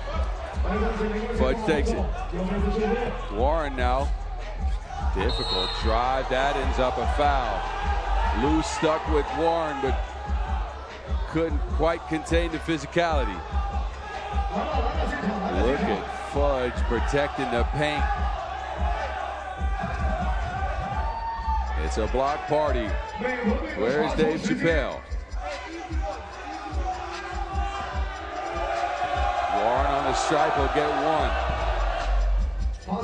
From the corner, it's Wu on the move. Looking for another 2-ball. Wu this time. Midi, no. Zhang will get another board. The man is just controlling down there in the paint. Wu, it's up. It's no good. 3-point lead remains for China. Now a foul called. It's unsportsmanlike. 2 free throws coming up for the USA.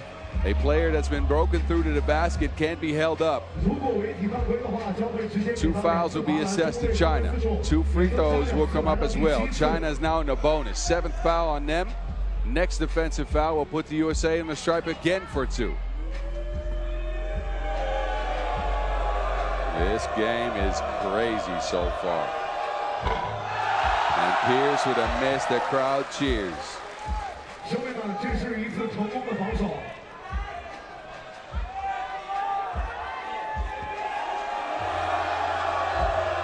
Pierce so far 5 in the game, leading the way for the States. Make it 6. 1 possession separates the teams. Liu looking for options, hounded by Clark. Liu down to Zhang. Zhang beats Pierce to the spot. Clark on the move now. And that's an easy layup. Clark taking his time, playing at his own pace. Zhang, he has to attempt that 2-ball. He was stuck. 2 minutes on the clock. You win, you go to the quarterfinals. You lose, you go home. There's a foul on China. TJ Clark will take 2 free throws. Liu can't believe it. Clark with a big step and a lefty lay. It was Zhang beating Pierce to the spot before that. That's given us a 2-point lead for China. Pierce will take a seat. Fudge is back out there.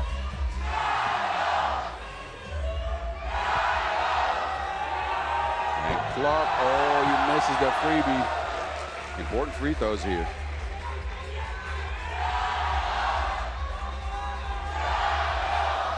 One point this game for Clark. He's a defensive ace for the United States of America.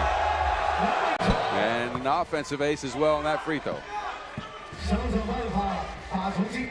Liu behind the Zhang screen. On the move, gets it up and over Fudge. And a warning now. Warning extended to China. Defense after a made bucket, but look at Liu. His brilliance continues. That man is in his bag like some leftover fries. Clark, past Wu. Wu don't do anything on that. Bang outs for Clark. In China, are they slowing down? Are they running out of gas? Zhang a 2-ball. It rolls around the rim and it's good. They are not slowing down for anyone. Fudge. Clark. USA need to score here. It's out of bounds. Cheers from the crowd. Screams from the Chinese fellas on the floor. Oh, but they're going to take a look at it. Wait a minute. Clark bringing the boom in the paint. But Zhang provided the last punch for China so far. 18-15 it stands. 1:23 on the clock. You win, we'll see you tomorrow. You lose, you're on vacation. This game is more chippy than a bag of Doritos. My word. I hope you are entertained. I am. I am.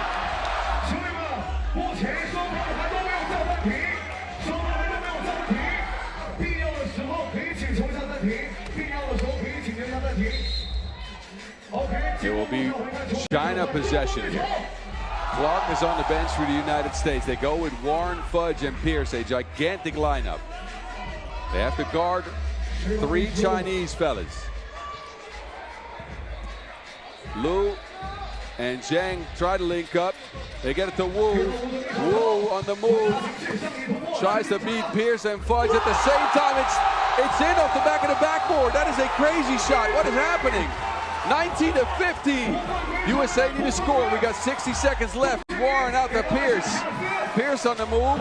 Scoop shot's good. Less than a minute. China's up 3. They could end the game on a 2. That is a kickball violation. A timeout called by China. They are in control. They're behind the steering wheel. Up by 3. 52.9 seconds left. They have dug deeper than I thought they could, than anyone thought they could. The crowd's been at their back out here in Xiong'an, China. And they have managed to put the USA on the ropes. They got the knockout punch loading here. A timeout to discuss on how to do it. 2-pointer will win in the game. They've been unconscious from range so far.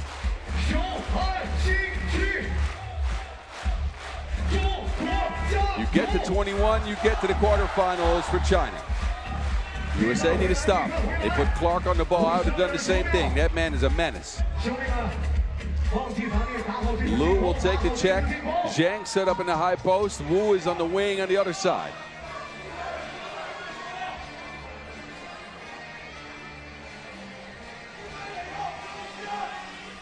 Liu to Zhang. And Liu tries to shake. Zhang on a take. Lefty hook. No. It's out of bounds. Who's that out on? So China didn't draw up a play for 2. Zhang went to the basket. They'll get it back. Actually, never mind. USA will get it. You can see the crowd cheer the fellas on. Pierce is open in the paint. He'll get a score.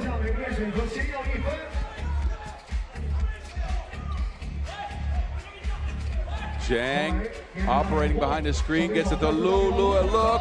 It's up on the back of the rim. No, Zhang skies for the board. He kicks it. Liu on the run. Out to Zhang. Shakes. Fudge. Zhang on the back of the rim. 60 seconds though. USA need to score. Fudge has a look. It is not down. Pierce will get a 1. China can dribble out the clock here. USA need to foul. They do. But they stop the clock. No free throws as a result. They're only at 5. 7.2 left. USA is going to have to foul a ton here. To put China on the line and get possession back, they need to get to 7. That's 2 away. 7.2 seconds is what separates China from a quarterfinal berth and knocking out the United States of America here in Xiong'an. It's been crazy, this one so far. And we got time left.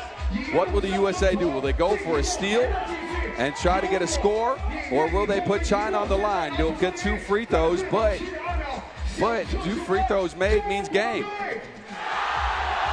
Warren on the ball, Fudge is on the bench. We know who China has out there. Warren tries to go for the steal. They'll pick up a foul here. That took a couple of seconds off the clock. 4.7. They got to foul quickly here. They got to hope Liu misses a free throw if they put him on the line. Liu, that's a foul. 3.8 left. Referees, I'm sure, will try to adjust that. But Liu has the game in his hands. How will he do? He's been so good all game long. Incredible performance by China, but specifically Liu Pengcheng. He's got the first. That is good. China could load the knockout punch right now. Liu Pengcheng has the fate of the United States in his hands. He already has 10 points. And that man is cooler than a polar bear toenails. He will knock out the United States of America. They forgot they won the game. That's how tired they were. He knocked in a free throw and went and played some defense. 3 Chinese guys in improbable fashion. An incredibly tough game by them. And they make it to the knockout rounds tomorrow in front of a home crowd. Zhang, Wu, and Liu. Spectacular. just spectacular. The crowd's loving it. And what a performance by Lu. 21-18 China in a banger. USA left looking in from the outside. They end their campaign with 2 wins, 2 losses. They are going to be in 3rd in the pool after that, which China will now be at 3-1. Of course, Latvia at 4-0. Wow. A stone-cold stunner by China. And y'all can enjoy the highlights. This is your last look at Team USA. Last year's silver medalists are going home.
My voice is holding on by a thread, but we got one more.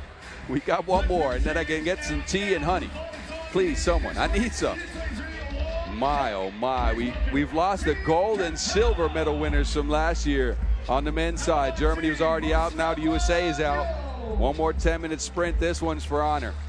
As Qatar and Fiji have no opportunity to make it into the knockout rounds. Qatar come out first. I think their first day of pool play was their most competitive one, with losses to the United States and China, both very close. A physical, tall squad, but Latvia put them back and down quickly.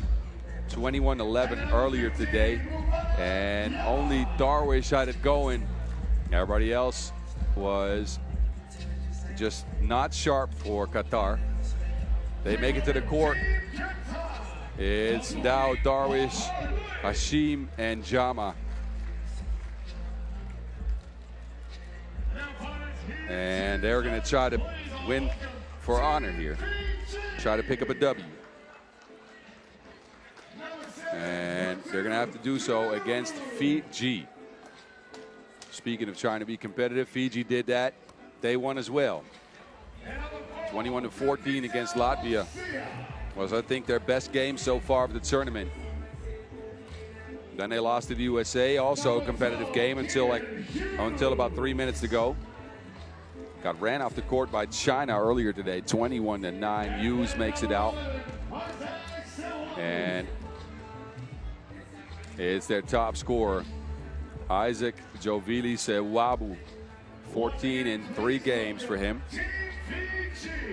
First ever appearance for Fiji here, as mentioned before. First time they've had a pathway to qualify to the under-23s, and these fellas have shown out with some talent. They've worked hard. They've adjusted to the level because they have not faced this type of competition before. Let me tell you, Maxence Carazedo and Dorothy Ogach get the last honors of the day. And we'll see which one of these countries can go to 1-3. They're both at 0-3 as it stands.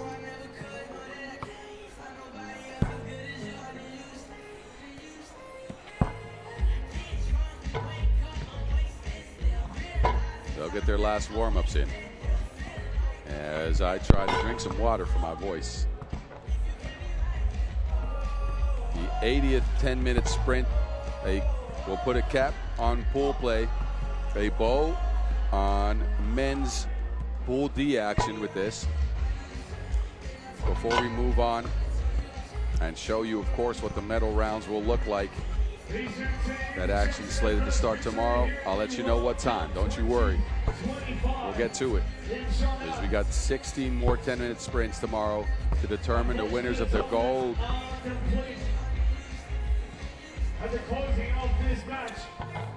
Both teams use individual talent to get to the rack. Qatar might be the stronger rebounding team. We'll see. Hashim's got the size. But we've also seen Fiji out-battle people with heart and effort.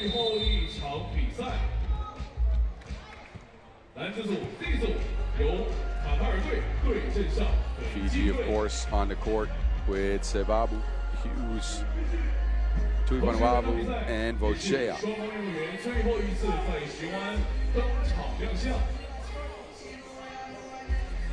How much energy do these guys have left? How much will and heart do you have left? That's the question here. This one's for pride. This one's for honor. This one's for your country across your chest. 10 minutes sprinting in pool play for the last time from Chang'an, China. Darwish separates. Darwish. No good. The Dao gets it.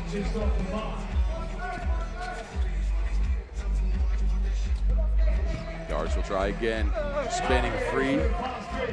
It's snatched out of the air by Sewabu. Him and Hughes link up. Sewabu's got it, but it hit someone's foot.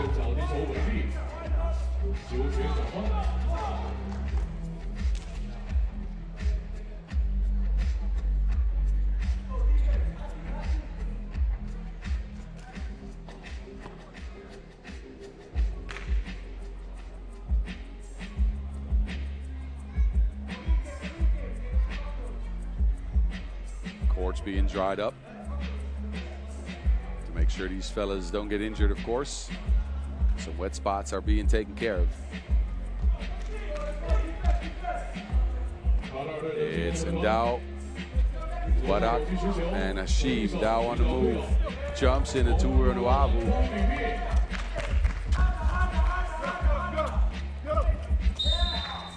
And a foul on that attempt. And Ndao will make his way to the stripe.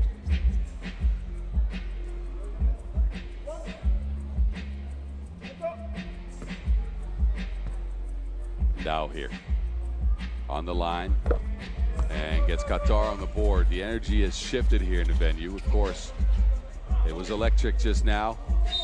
It's a lot quieter here.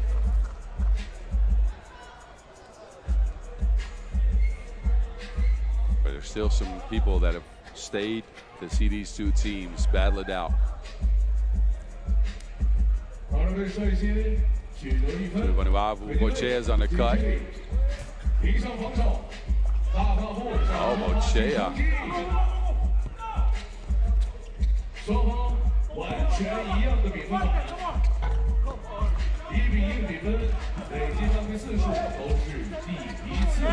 Tuivanuavu, the lefty layups off the mark. As Qatar try to swing it around. Hashim with a backdoor cut. It's smarted. Tuivanuavu flies in there. Now it's Tuivanuavu on a drive. That scoop's no good.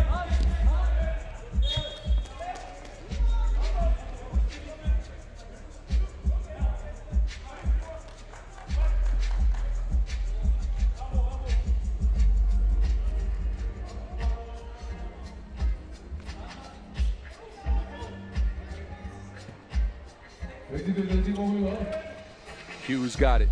Screen from Sewabu up top. Hughes on the move. Gets it down to the block. Sewabu is held up.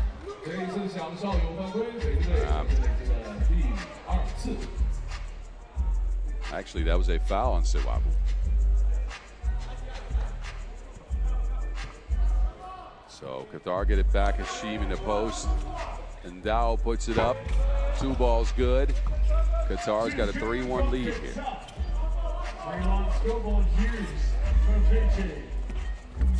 Hughes on the move, over and down with the foul. Keenan Hughes hanging and hitting. And Dow here spraying the place. And then Hughes hangs, takes a contact and hits. He'll take a trip to the free throw stripe. And he'll get Fiji a tie, 3-3. Hashim, oh wow. Tuivanuavu flies in there, forces a traveling violation.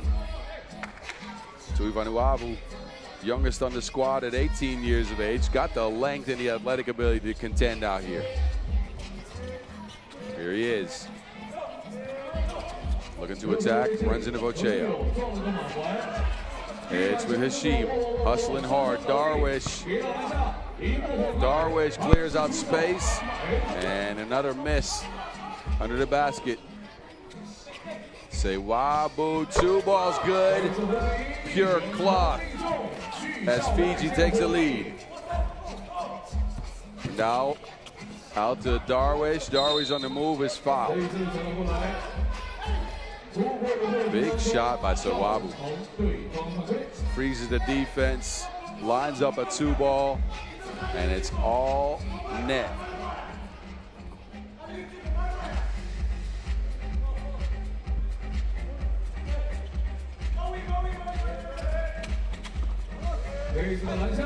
Mubarak scores under the basket, keeps Qatar close.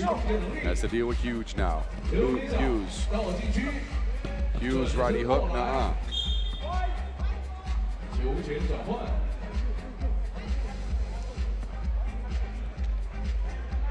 This is the last score for Qatar. Mubarak getting open. Mubarak a part of the pro circuit for the last couple of years, playing on Team Al-Wakra.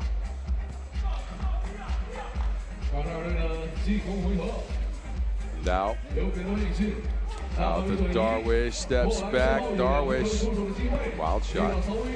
Nothing close. Sewabu has a look. He almost drops it down. Is deterred at the basket by Mubarak Jama. TV timeout and a 5-4 game. Think back on what a crazy pool play phase we've had as we look at Mubarak throwing that one out of bounds. Just a couple of ridiculous games, to name a few from the day. New Zealand men in Serbia was disgusting. That was ridiculous. Book with a performance for the ages, but Vuk Vukicevic came through in the clutch and got his team a quarterfinal berth. And that last one, 3 guys from China against 4 from the USA. They managed to pull themselves into the knockout rounds. Hughes shows off the hook.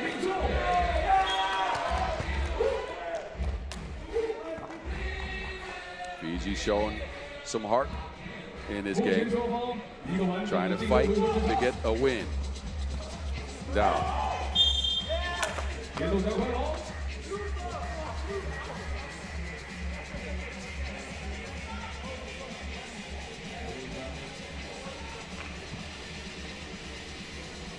Get it again.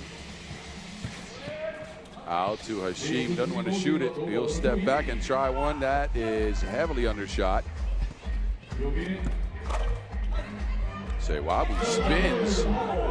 Pretty move. Fiji's got a 3-point lead. Now he has to deal with Hashim, who kicks it. Dow cross. And Dow drops it off. Hashim will drop off a bucket.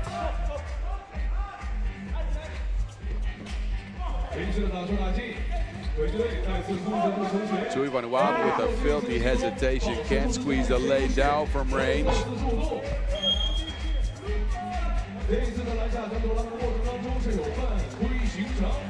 And it's Tuivanuavu with the foul now.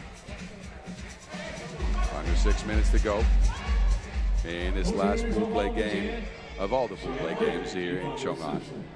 Hope you're still with me. It's been a ride so far, and it's going to continue tomorrow.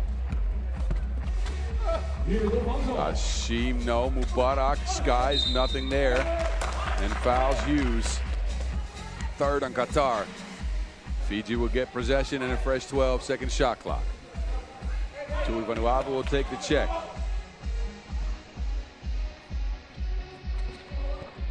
Tui Vanuatu, another hezzy, bumps off the glass, and the 18-year-old gets Fiji a larger lead. Darwish has it.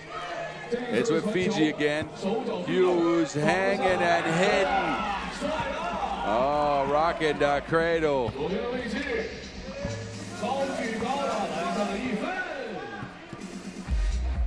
A 9-6 game now in favor of the men in the blue threads. It's out of bounds on Tui Vanuatu. Hughes rocking the cradle. That baby's asleep. And it's the last, this was actually the take from Tui Vanuatu to get him a bucket again. 3-point lead Fiji. Dow tries to get that down to 1, no good. It's Hughes. Hughes stops on a dime, squeezes it through. It's off the mark. Darwish and Qatar, they'll try to feed it into Hashim. Hasn't been able to impose his size just yet. Double dribble.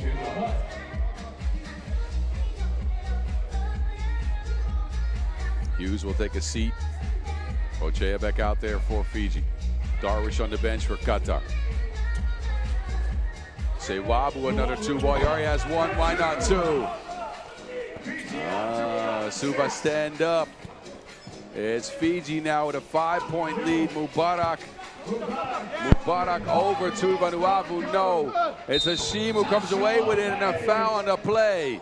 Bucket Qatar, and a trip to the free throw stripe. Look at the action underneath the basket. Heavily contested is Mohamed Abashir Hashim.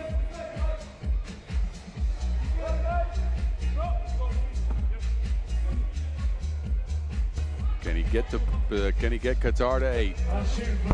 He does. 2-point difference between the teams in favor of Fiji. Hughes will get a screen. He's back on the pitch. That 2-ball's no good. Dow trying to operate, gets it down to Mubarak. Mubarak pounds the Wilson into another score under the basket. He's got the size advantage. Now he's out playing it. Sewabu didn't want to shoot the 2. And you know what? That was a good idea. Gets to the rack. Dow with a look. Pulls the trigger on a 2. It's back out to Mubarak. Tui Vanuatu with the quick hands. Throws it in bounds. Hughes has it. Sewabu directing the troops. Gets a screen. Steps into another 2-ball. That one just hit the backboard. Under 4 minutes to go in this one. Fiji still holding on to that 2-point lead. And Dow has something to say about that, though. It trickles in. 10-point Qatar. Qatar won a foul. They get a timeout. As that is our TV timeout moment. Dow got the last score. It's a 1-point game with pride on the line.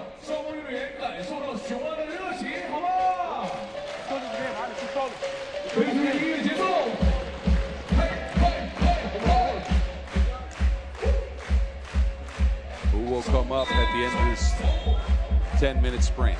Who will win the last game of the day, the last game of the pools? Fiji or Qatar? And Dow will get the check to Hughes. It's Sewabu on the bench, and Hashim joins him there for Qatar. Hughes, Euros, tries to feed Bochea. Beautiful pass, Hughes. Threading the needle. Darwish with the answer from 2. All of a sudden, scores are live. Actually, that was a 1. Darwish had a foot on the line. Bochea will try one. In and out. Dow on the drive. Darwish, another chance. Same spot. Not the same result. Mubarak, also nothing on that one. It ends up with Dow.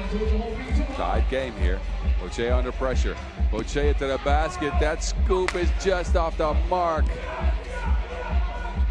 And these players are leaving their all on the floor here. Of course, they want to get a win for the country that's spelled across their chest. Ochea this time, the scoop shot also a miss. Ochea's gassed, no one's with doubt. Hezi, it's poked out. Tuivanuavu gets it. I see a lot of tired faces out there. 2 minutes and 34 seconds on the clock in a 10-minute sprint that has taken the energy out of everybody. Whoa, that pass by Hughes.